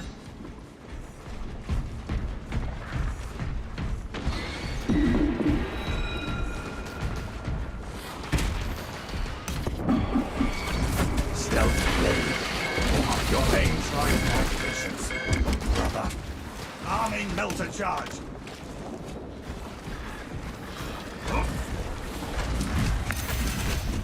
I am a phantom of death. This support is ready for demolition.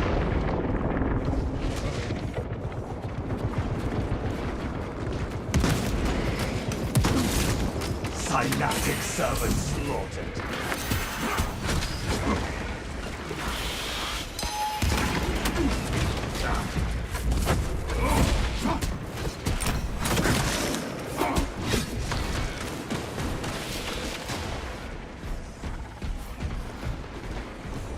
Inserting fresh magazine.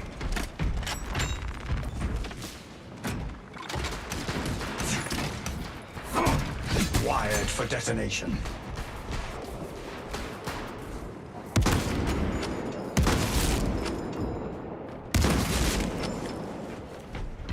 Readying next volley.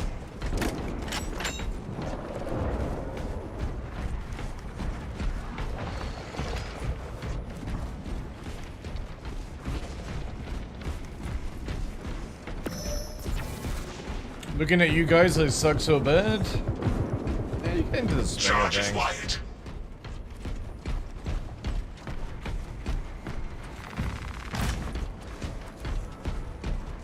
Like when you've got a bulwark and somebody that knows how to play heavy and then like a tactical, shit just fucking disappears. Active camouflage charged. It's like not even funny. Because you pop a flag, you let the heavy revive, full HP, all that shit, you know. We are ready to ambush the target, Command. The Hive Tyrant will reach your position shortly. Join the Imperial Guard defenses up on the bridge and lure that Xenos Colossus into the kill The zone. biggest thing is like when you want to do the final 2 levels of difficulty, you really need to get down to the parries and the dodges perfectly. You just take so much damage to be done.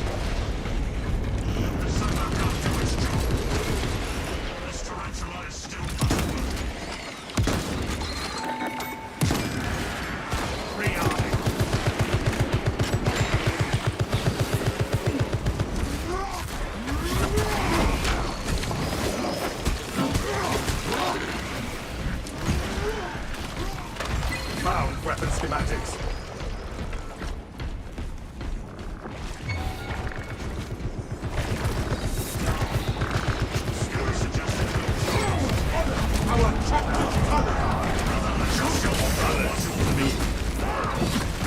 No going back.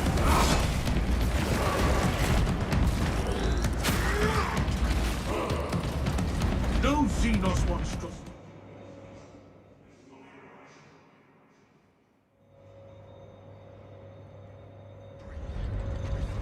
Probably people out there that can do like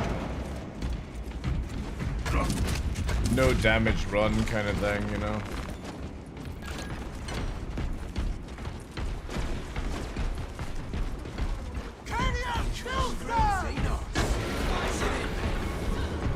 Astartes!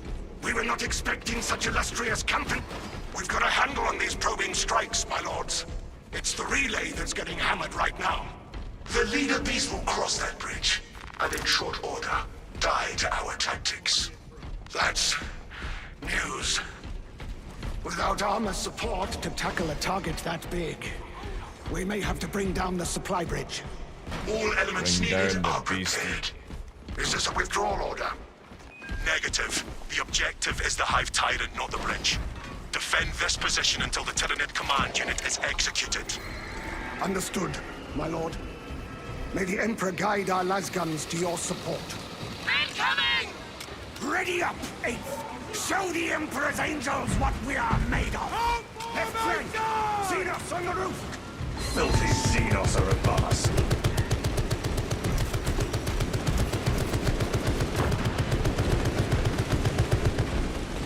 Delta installation done.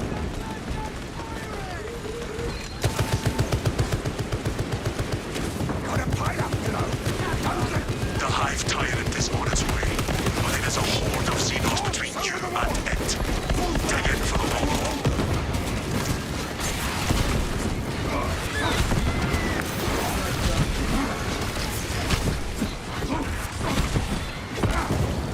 Inserting fresh magazine. You have its attention. It is moving to intercept. Apply more pressure. Keep your eyes peeled. The Xenos leader beast will be in visual range shortly. Enemy below our position. Do not be deterred by its awesome size. I've never seen such an atrocity. Hold. Give the Hive beast a moment.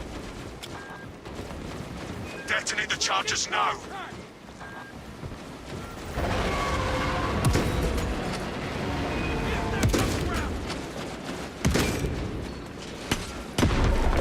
Readying next volley.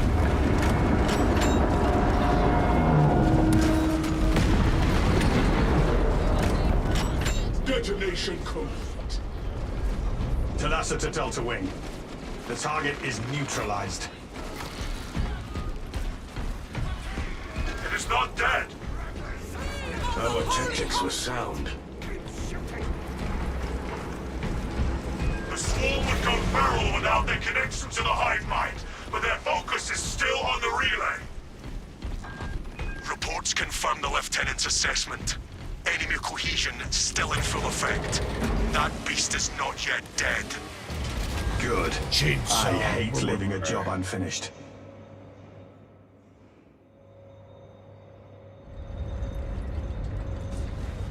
The target is still struggling under that wreckage.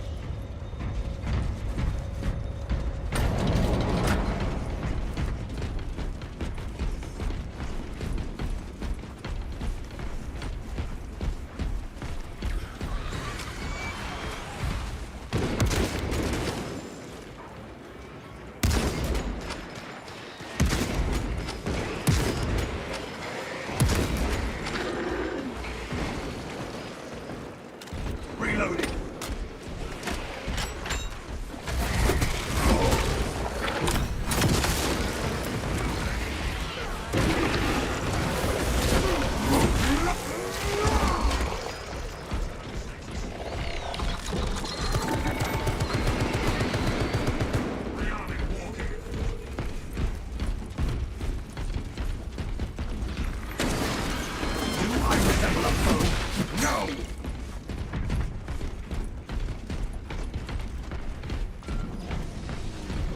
Command! Target is alive and retreating. Pursue and eliminate. We will not have a better opportunity to finish it off.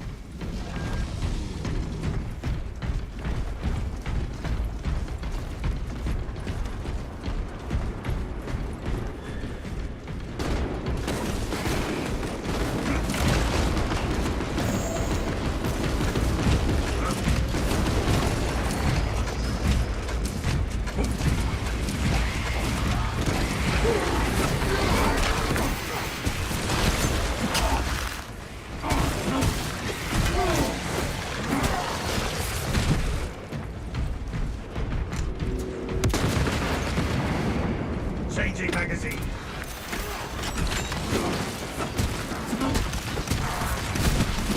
If that thing can still move like that, I doubt it can head it off.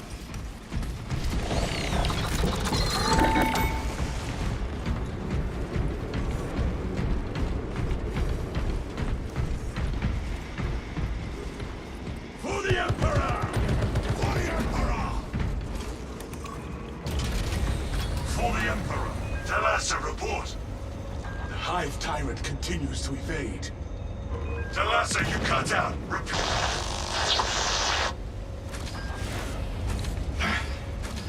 Lost the signal.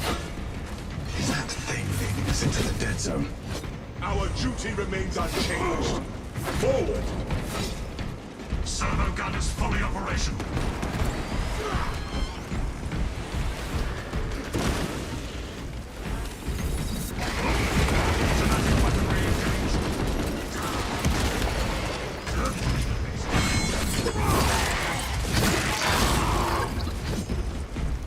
Inserting fresh magazines. The Xenos leader bescales the building. Take to the roof!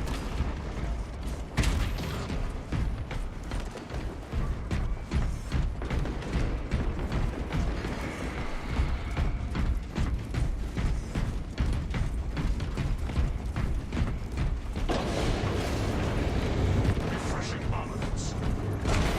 Equipment found!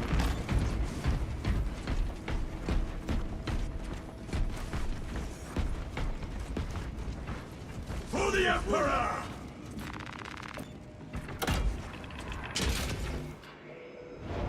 The moment of reckoning is upon us.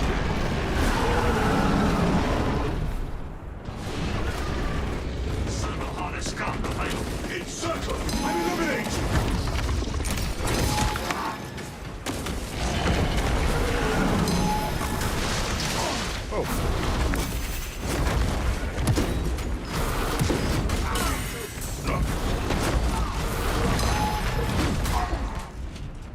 Replenishing vitality.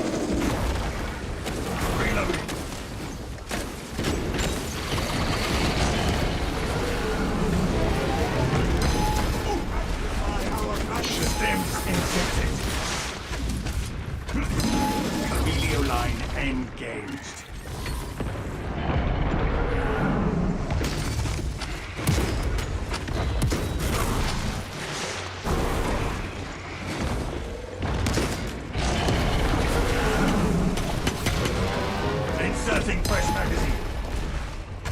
God damn it. Fucking shitter.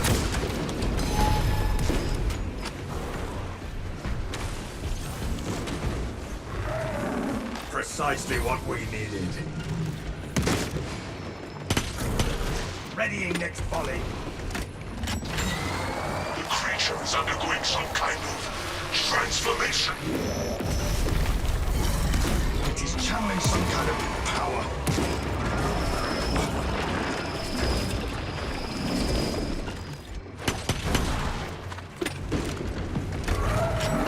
Take all you can carry.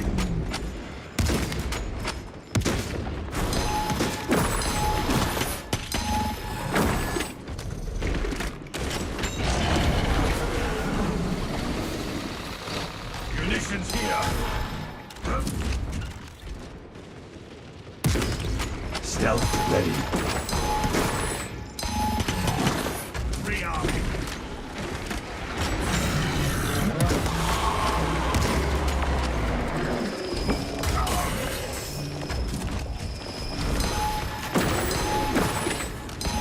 They shall not see me. Changing magazine.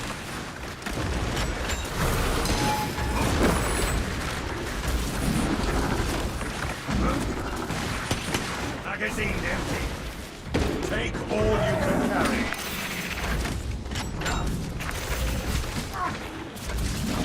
Emilio line cloak ready. I will heal you in no time.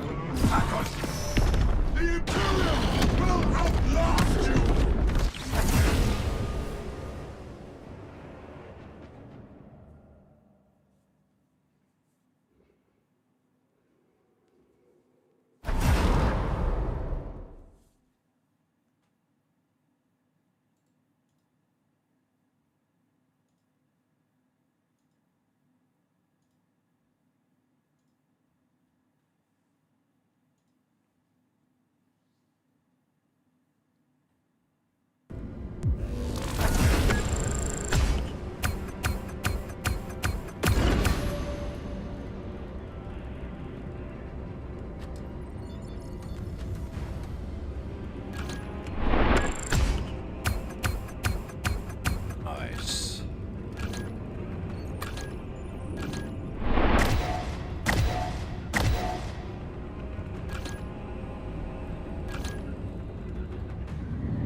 Next one, will you be last? Yeah, it'll be probably my last as well, dude. We'll do a quick farm then. Not done.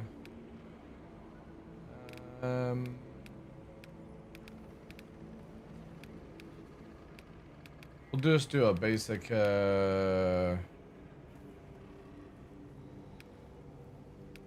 it called?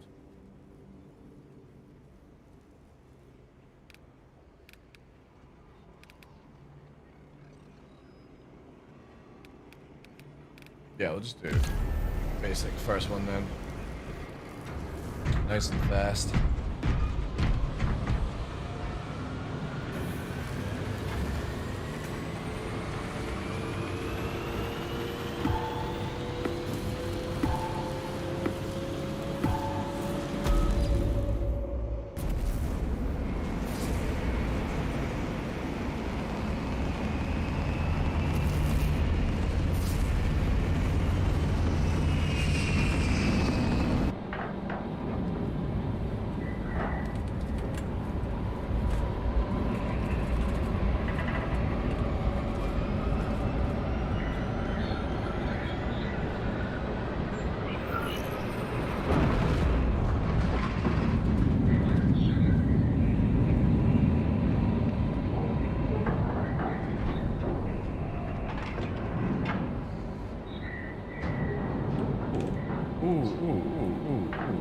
What is that? Give me 2 seconds before moving on. What is this? Your mission is to use the stored promethium in the refinery to destroy the enemy swarm. The Cadians were tasked with providing assistance. We have since lost contact. We let you. Must proceed to the Cadian outpost and establish their fate. We must then infiltrate the refinery and complete demolitions deployment. Trigger detonation only when the main swarm is empty of funds. Captain Ankara will coordinate our efforts. Alright. There is sure to be an ambush. Probably look better. I will take point.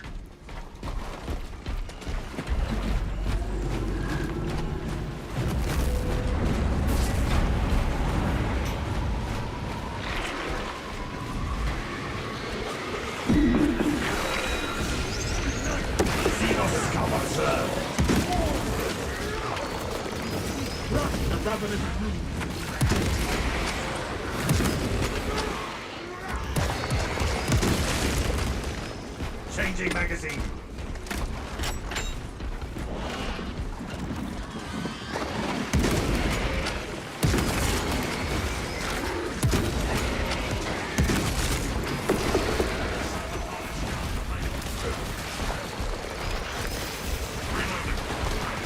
Activating tarantula sentry.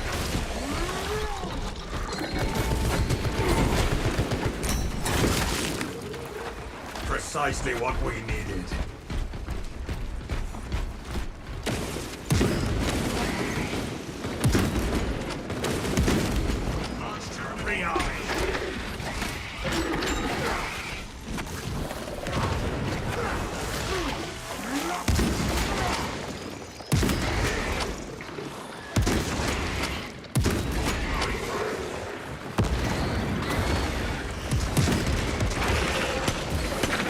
Inserting fresh magazine.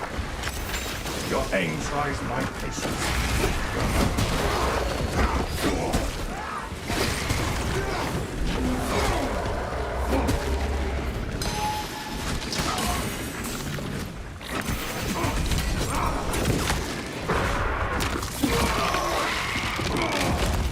Neutralize the Xenos behemoth. I am a phantom of death.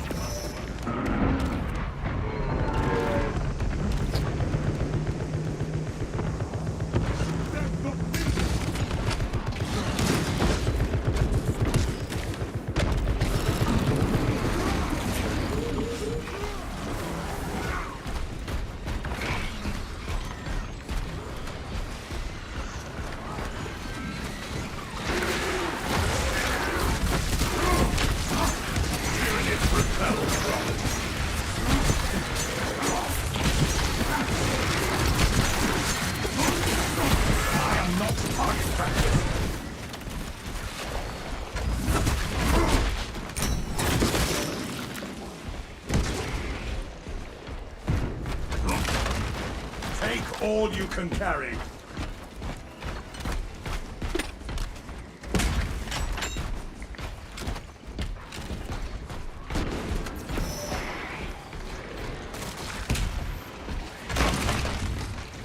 Munitions here. Server gun is fully operational.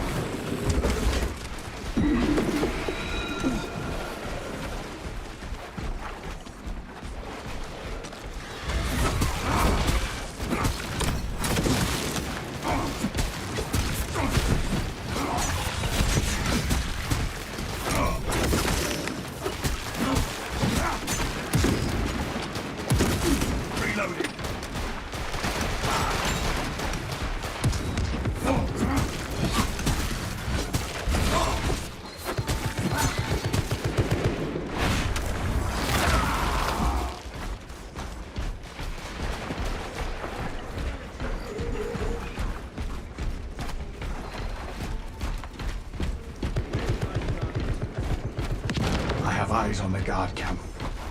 No sentries posted.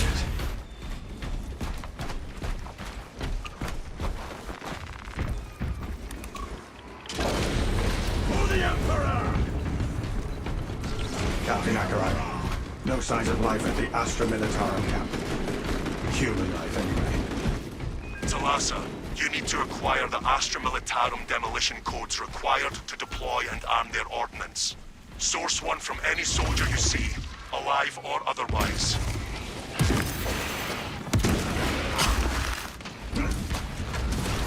This looks promising. Captain,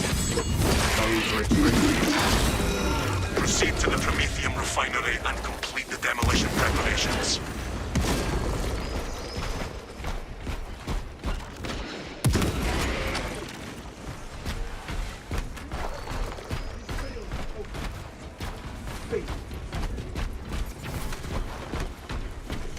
Stealth ready.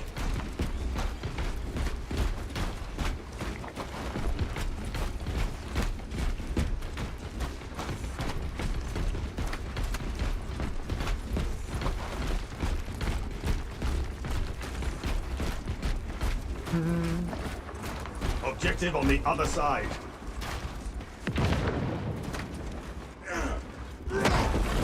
Blockage negate. I stop my target. All this unprocessed Promethean shall be mine. That will be seen from the stars.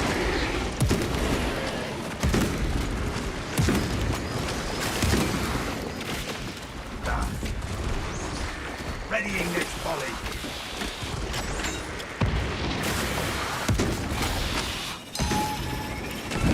I have eyes on the fireball.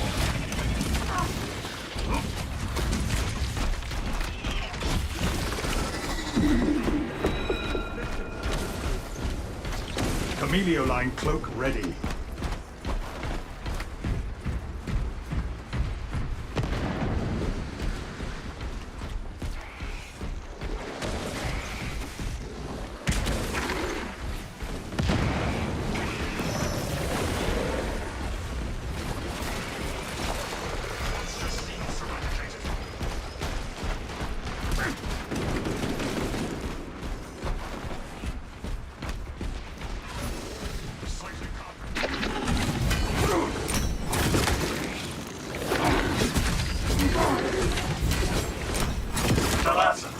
Canadians are running out of time. How close are you to the Prometheum facility? We have reached the objective. You are making good time. We are going to need it.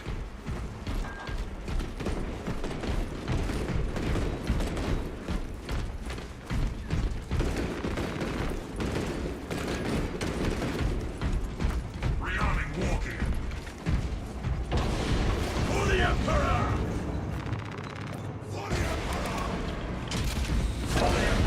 For the Omnicide. Looks like preparations were close before the guards went out. Use the codes to prime the bomb and finish its deployment into the crude Promethium well. Cautiously. If you know what is good for you.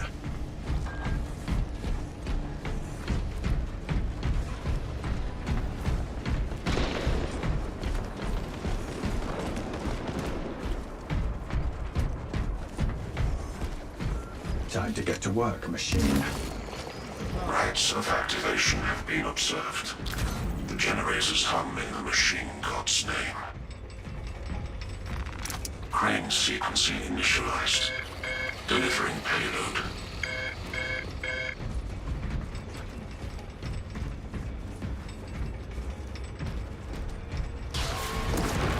Hostiles heading to Generator 3.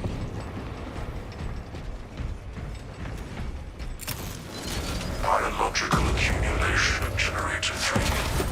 Probable avian infestation.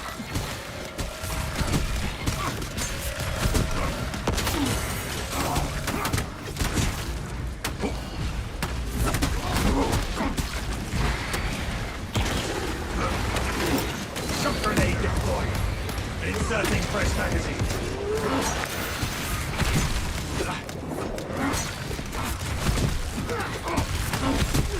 We live. Xenos die. Perfect balance. I resemble a foe? No! Generator 2 needs support! X-axis aligned. This disrupts operation at Generator 2. We will have to hold out.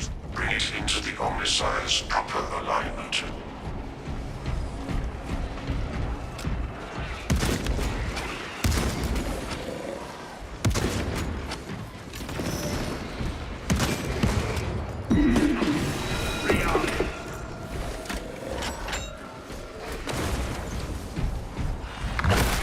Take all you can carry.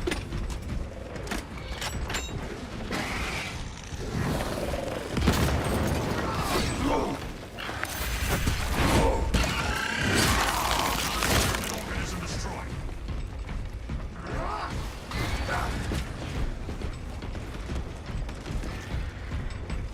Attention.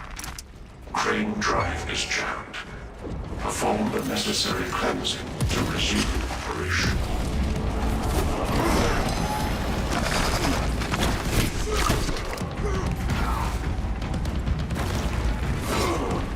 Reloading.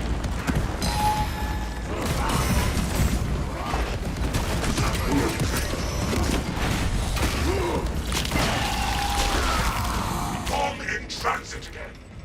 Drive train restored. Begin the course of locomotion, adepts. Generator 4 has their attention.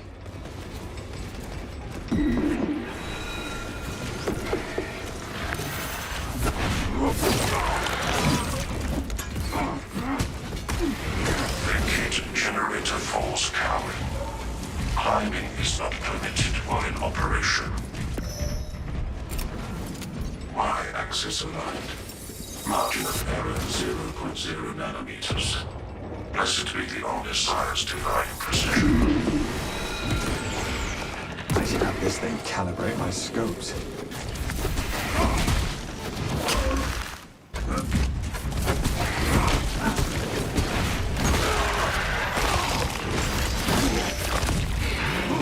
Synaptic servants.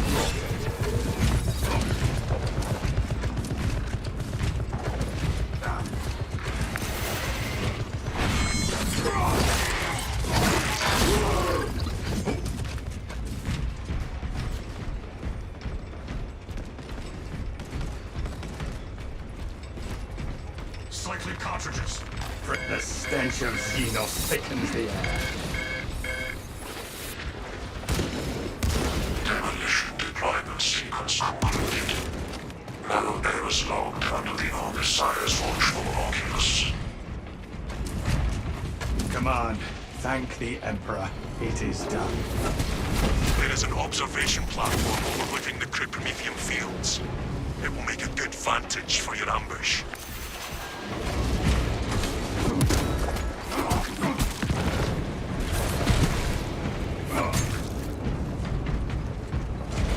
Changing magazine.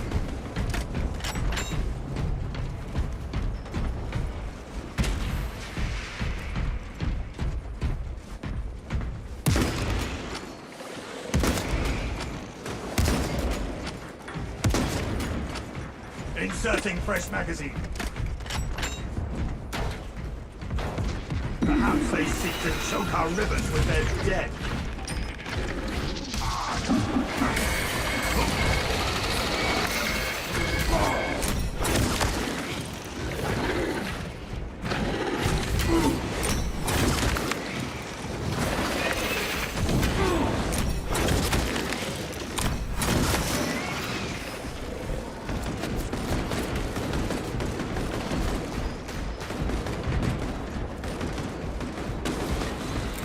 Frag grenade!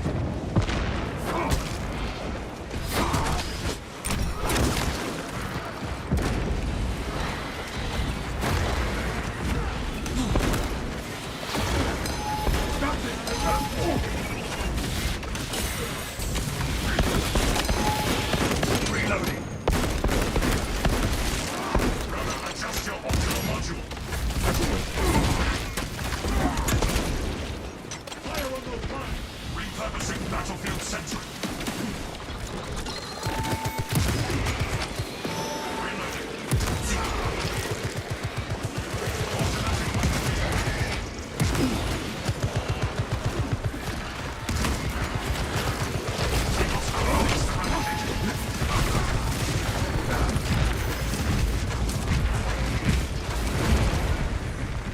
Found weapon schematics.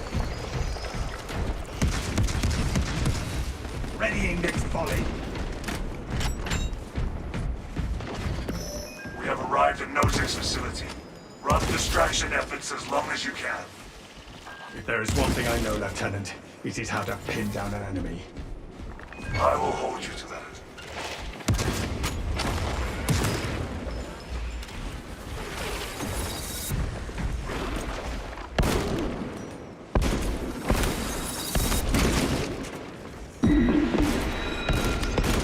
Rearming.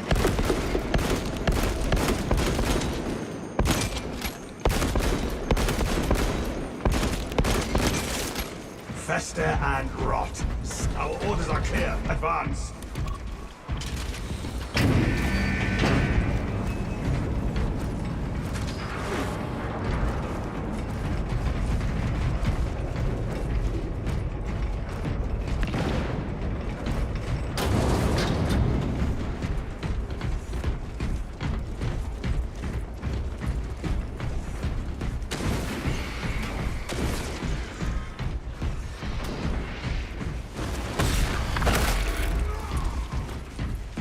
Aurelio line cloak activated. That silence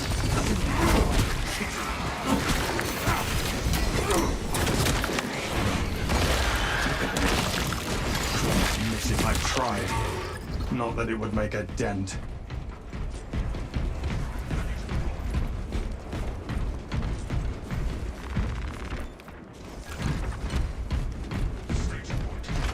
Medical ward. Tactical supplies located.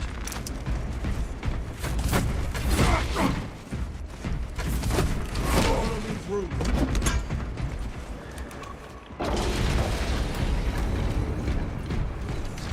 Active camouflage charged. We are in position and have eyes on the target, Captain. Dig in. We need that bomb triggered for optimal yield.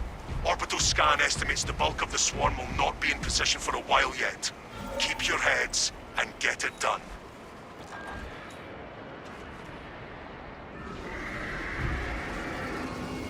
They're on to us. Time to start picking them off. Left side. Fuel is pumping. Get ready to ignite it.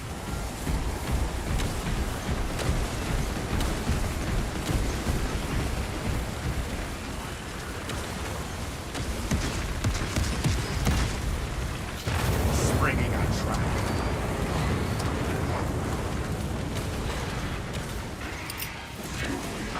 The bulk of the swarm is continuing along the predicted path. Continue holding.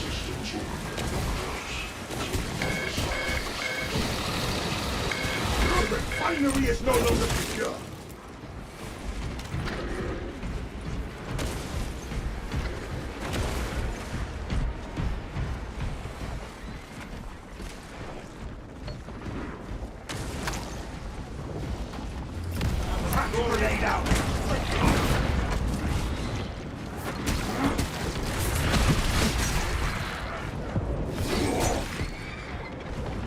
could use the Prometheum again.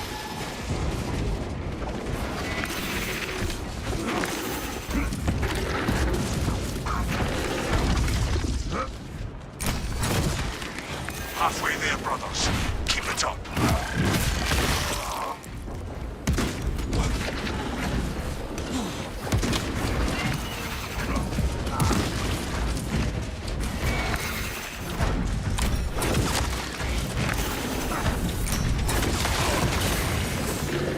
Replenishing vitality. Inserting fresh magazine.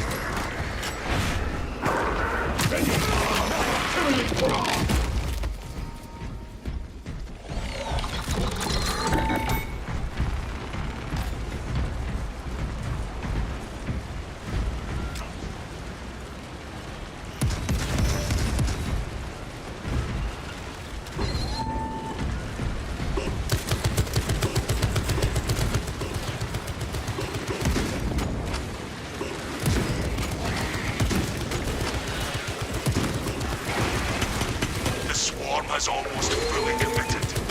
Be ready for my mark.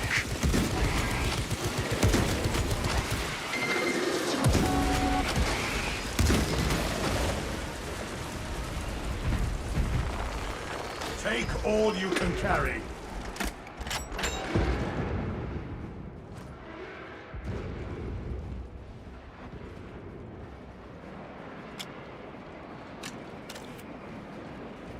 You are clear to detonate. Cook those rotten bastards. We will stop their advance cold. Well, hot.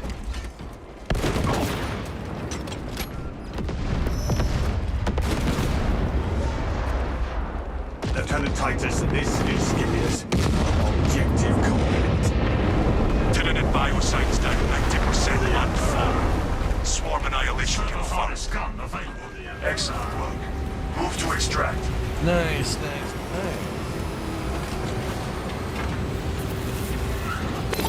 For the Emperor! GG's. Thank you, Matrix. Complete. Returning to orbit. Yeah, that's a good sesh. Commendable work, brothers. You honor your chapter. Be ready for rearm, refit, and redeployment immediately.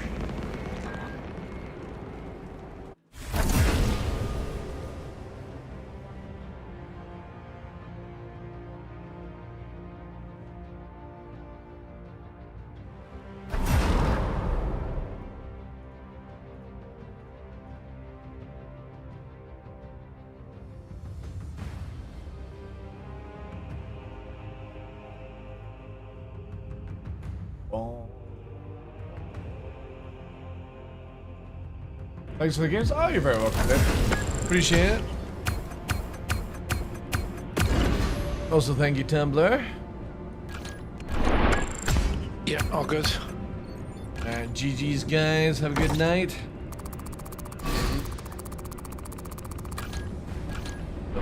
Games.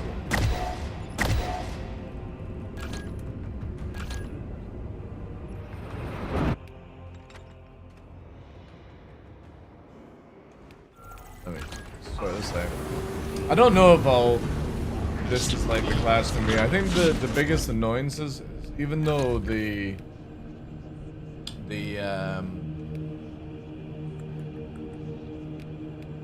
weapon is really cool, the hit detection of headshots is really bad. Like really bad. You're shooting the head and it doesn't give you a headshot. Like there's just certain areas that just don't register.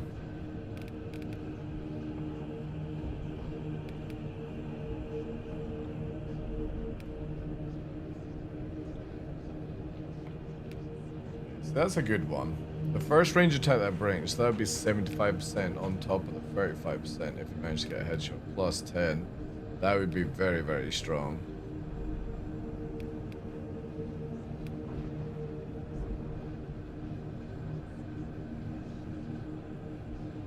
Happens sometimes, I really prefer the bolt.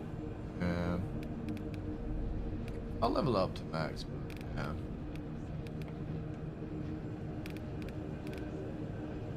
I don't think I would go too far with it. What does the las gun actually offer?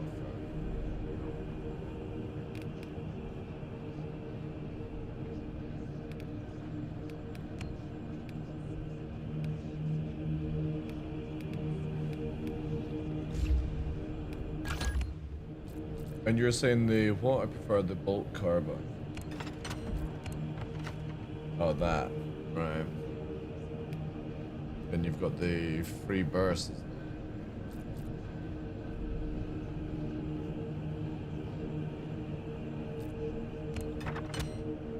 I'll keep at it for a bit.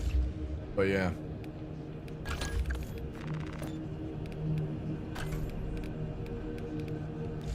The fourth one. Wait, is that not the fourth one? Oh, that. Oh, right, okay.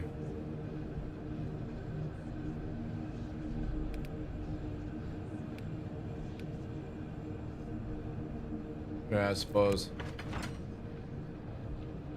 The snipers are good, it's just...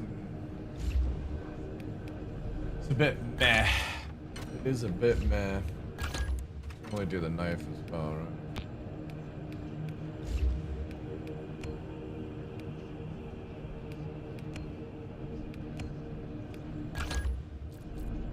I suppose the other one can level up that. I definitely think I'll get the relic chainsword though, because that is pretty crazy with the extra damage.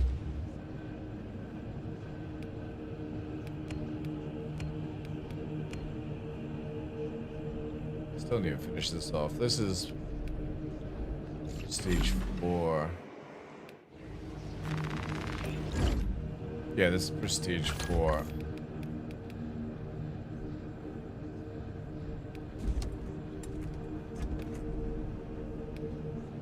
Yeah. It's a solid character.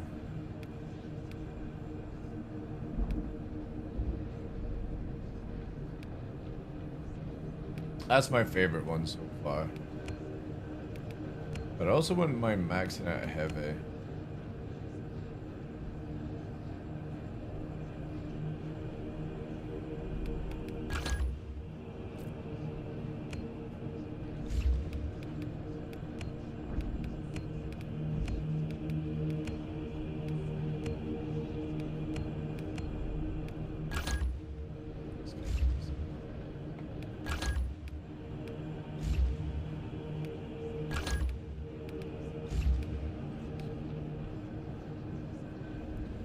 I'm supposed to protect or heal my teammates, but as I don't play Battleground, I'm supposed to protect or heal my. I don't see their health. Why'd you not see their health? Because it's like off the screen. Are you using like oh, what's it called? Oh, you play without HUD. Oh, okay. All right, fair enough. Fair enough. I actually have this now. Ooh. Blood Angels.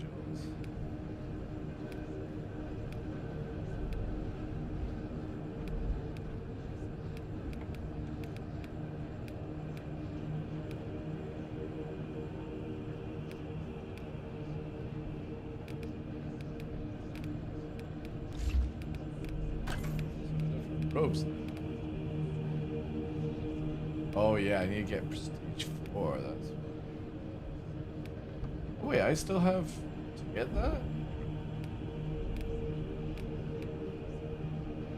Oh, the Imperial Fist. Yeah, I need to get that then. No, that one.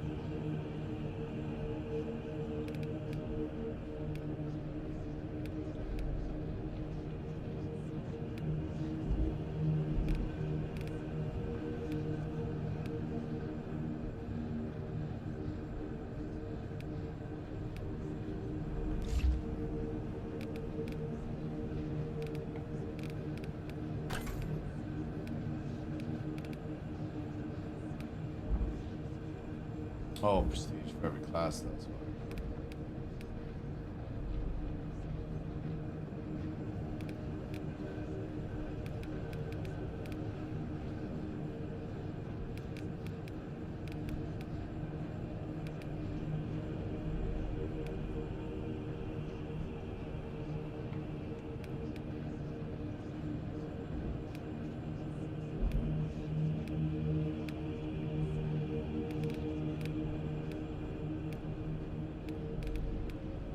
That's actually.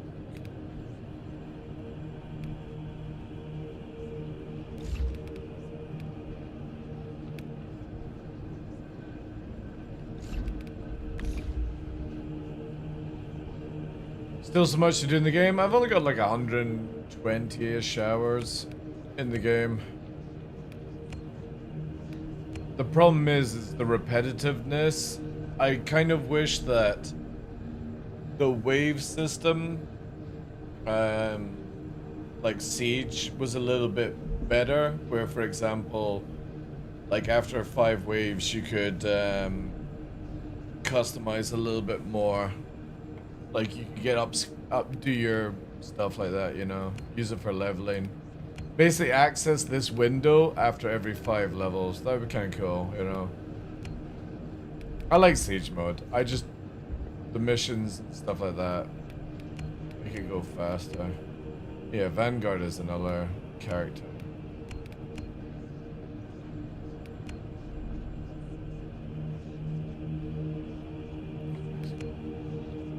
Maybe do heavy next.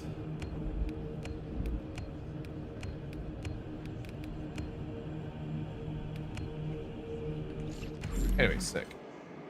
We'll get that sorted out as soon as possible. It won't be today. Won't be today.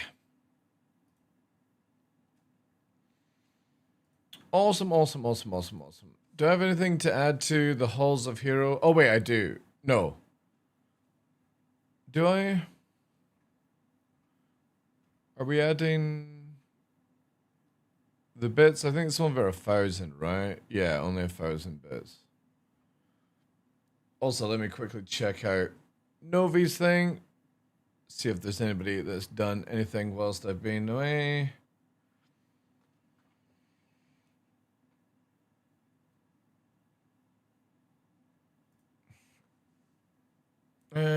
Donations. Oh yeah, we've had a couple today.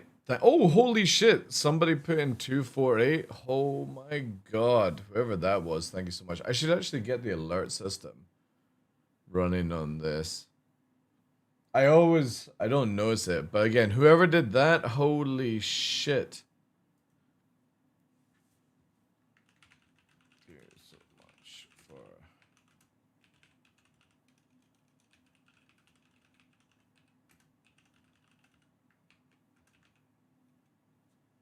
That's crazy.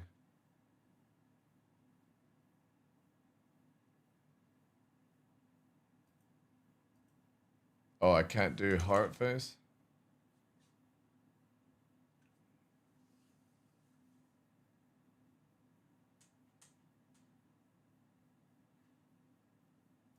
Okay, I won't bother. That's crazy. Thank you so much to whoever that was. That is absolutely nuts. Yeah, tomorrow back to Star Citizen. What day is tomorrow? Oh yeah, it's Friday. It's Friday, chat.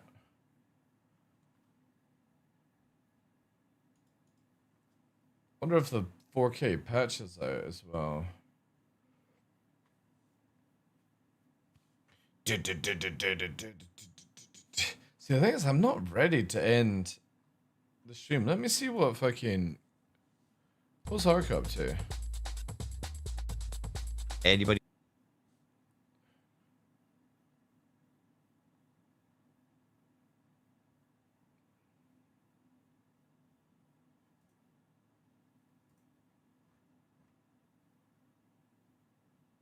Oh, Henkin's on as well.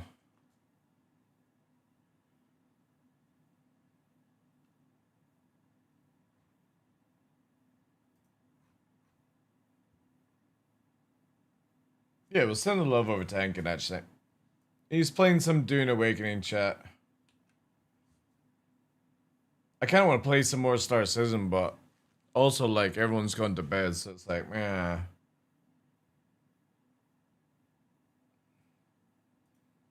But yeah, thank you. Thank you, Matrix. Thank you, Endomorphin. Thank you for being here, guys. Enjoy Henkin's stream. And I will see you tomorrow for some Star Citizen. Thank you to Sai for the huge raid as well today. and the bits. Make sure you're fucking following Miss Borg. And check out Henkin as well. There's all the deals for that as well. Thank you, thank you, thank you.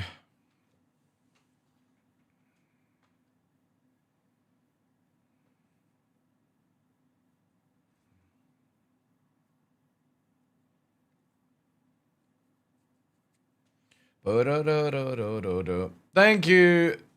Thank you, Nameless One. Thank you for being here, dude. Appreciate it. Again, go and spend some time with those two people. They're absolutely amazing. And I will see you tomorrow, laddies. Tomorrow. Aye, aye, aye. I'll be streaming over the weekend as well, but I don't know if I'll play Star Citizen. Maybe I'll just play 40k. Can't even see if Sai wants to play some 40k as well. She's been playing a lot of that. Have a great one, guys. Thank you so much for the support, as always. Stay wonderful.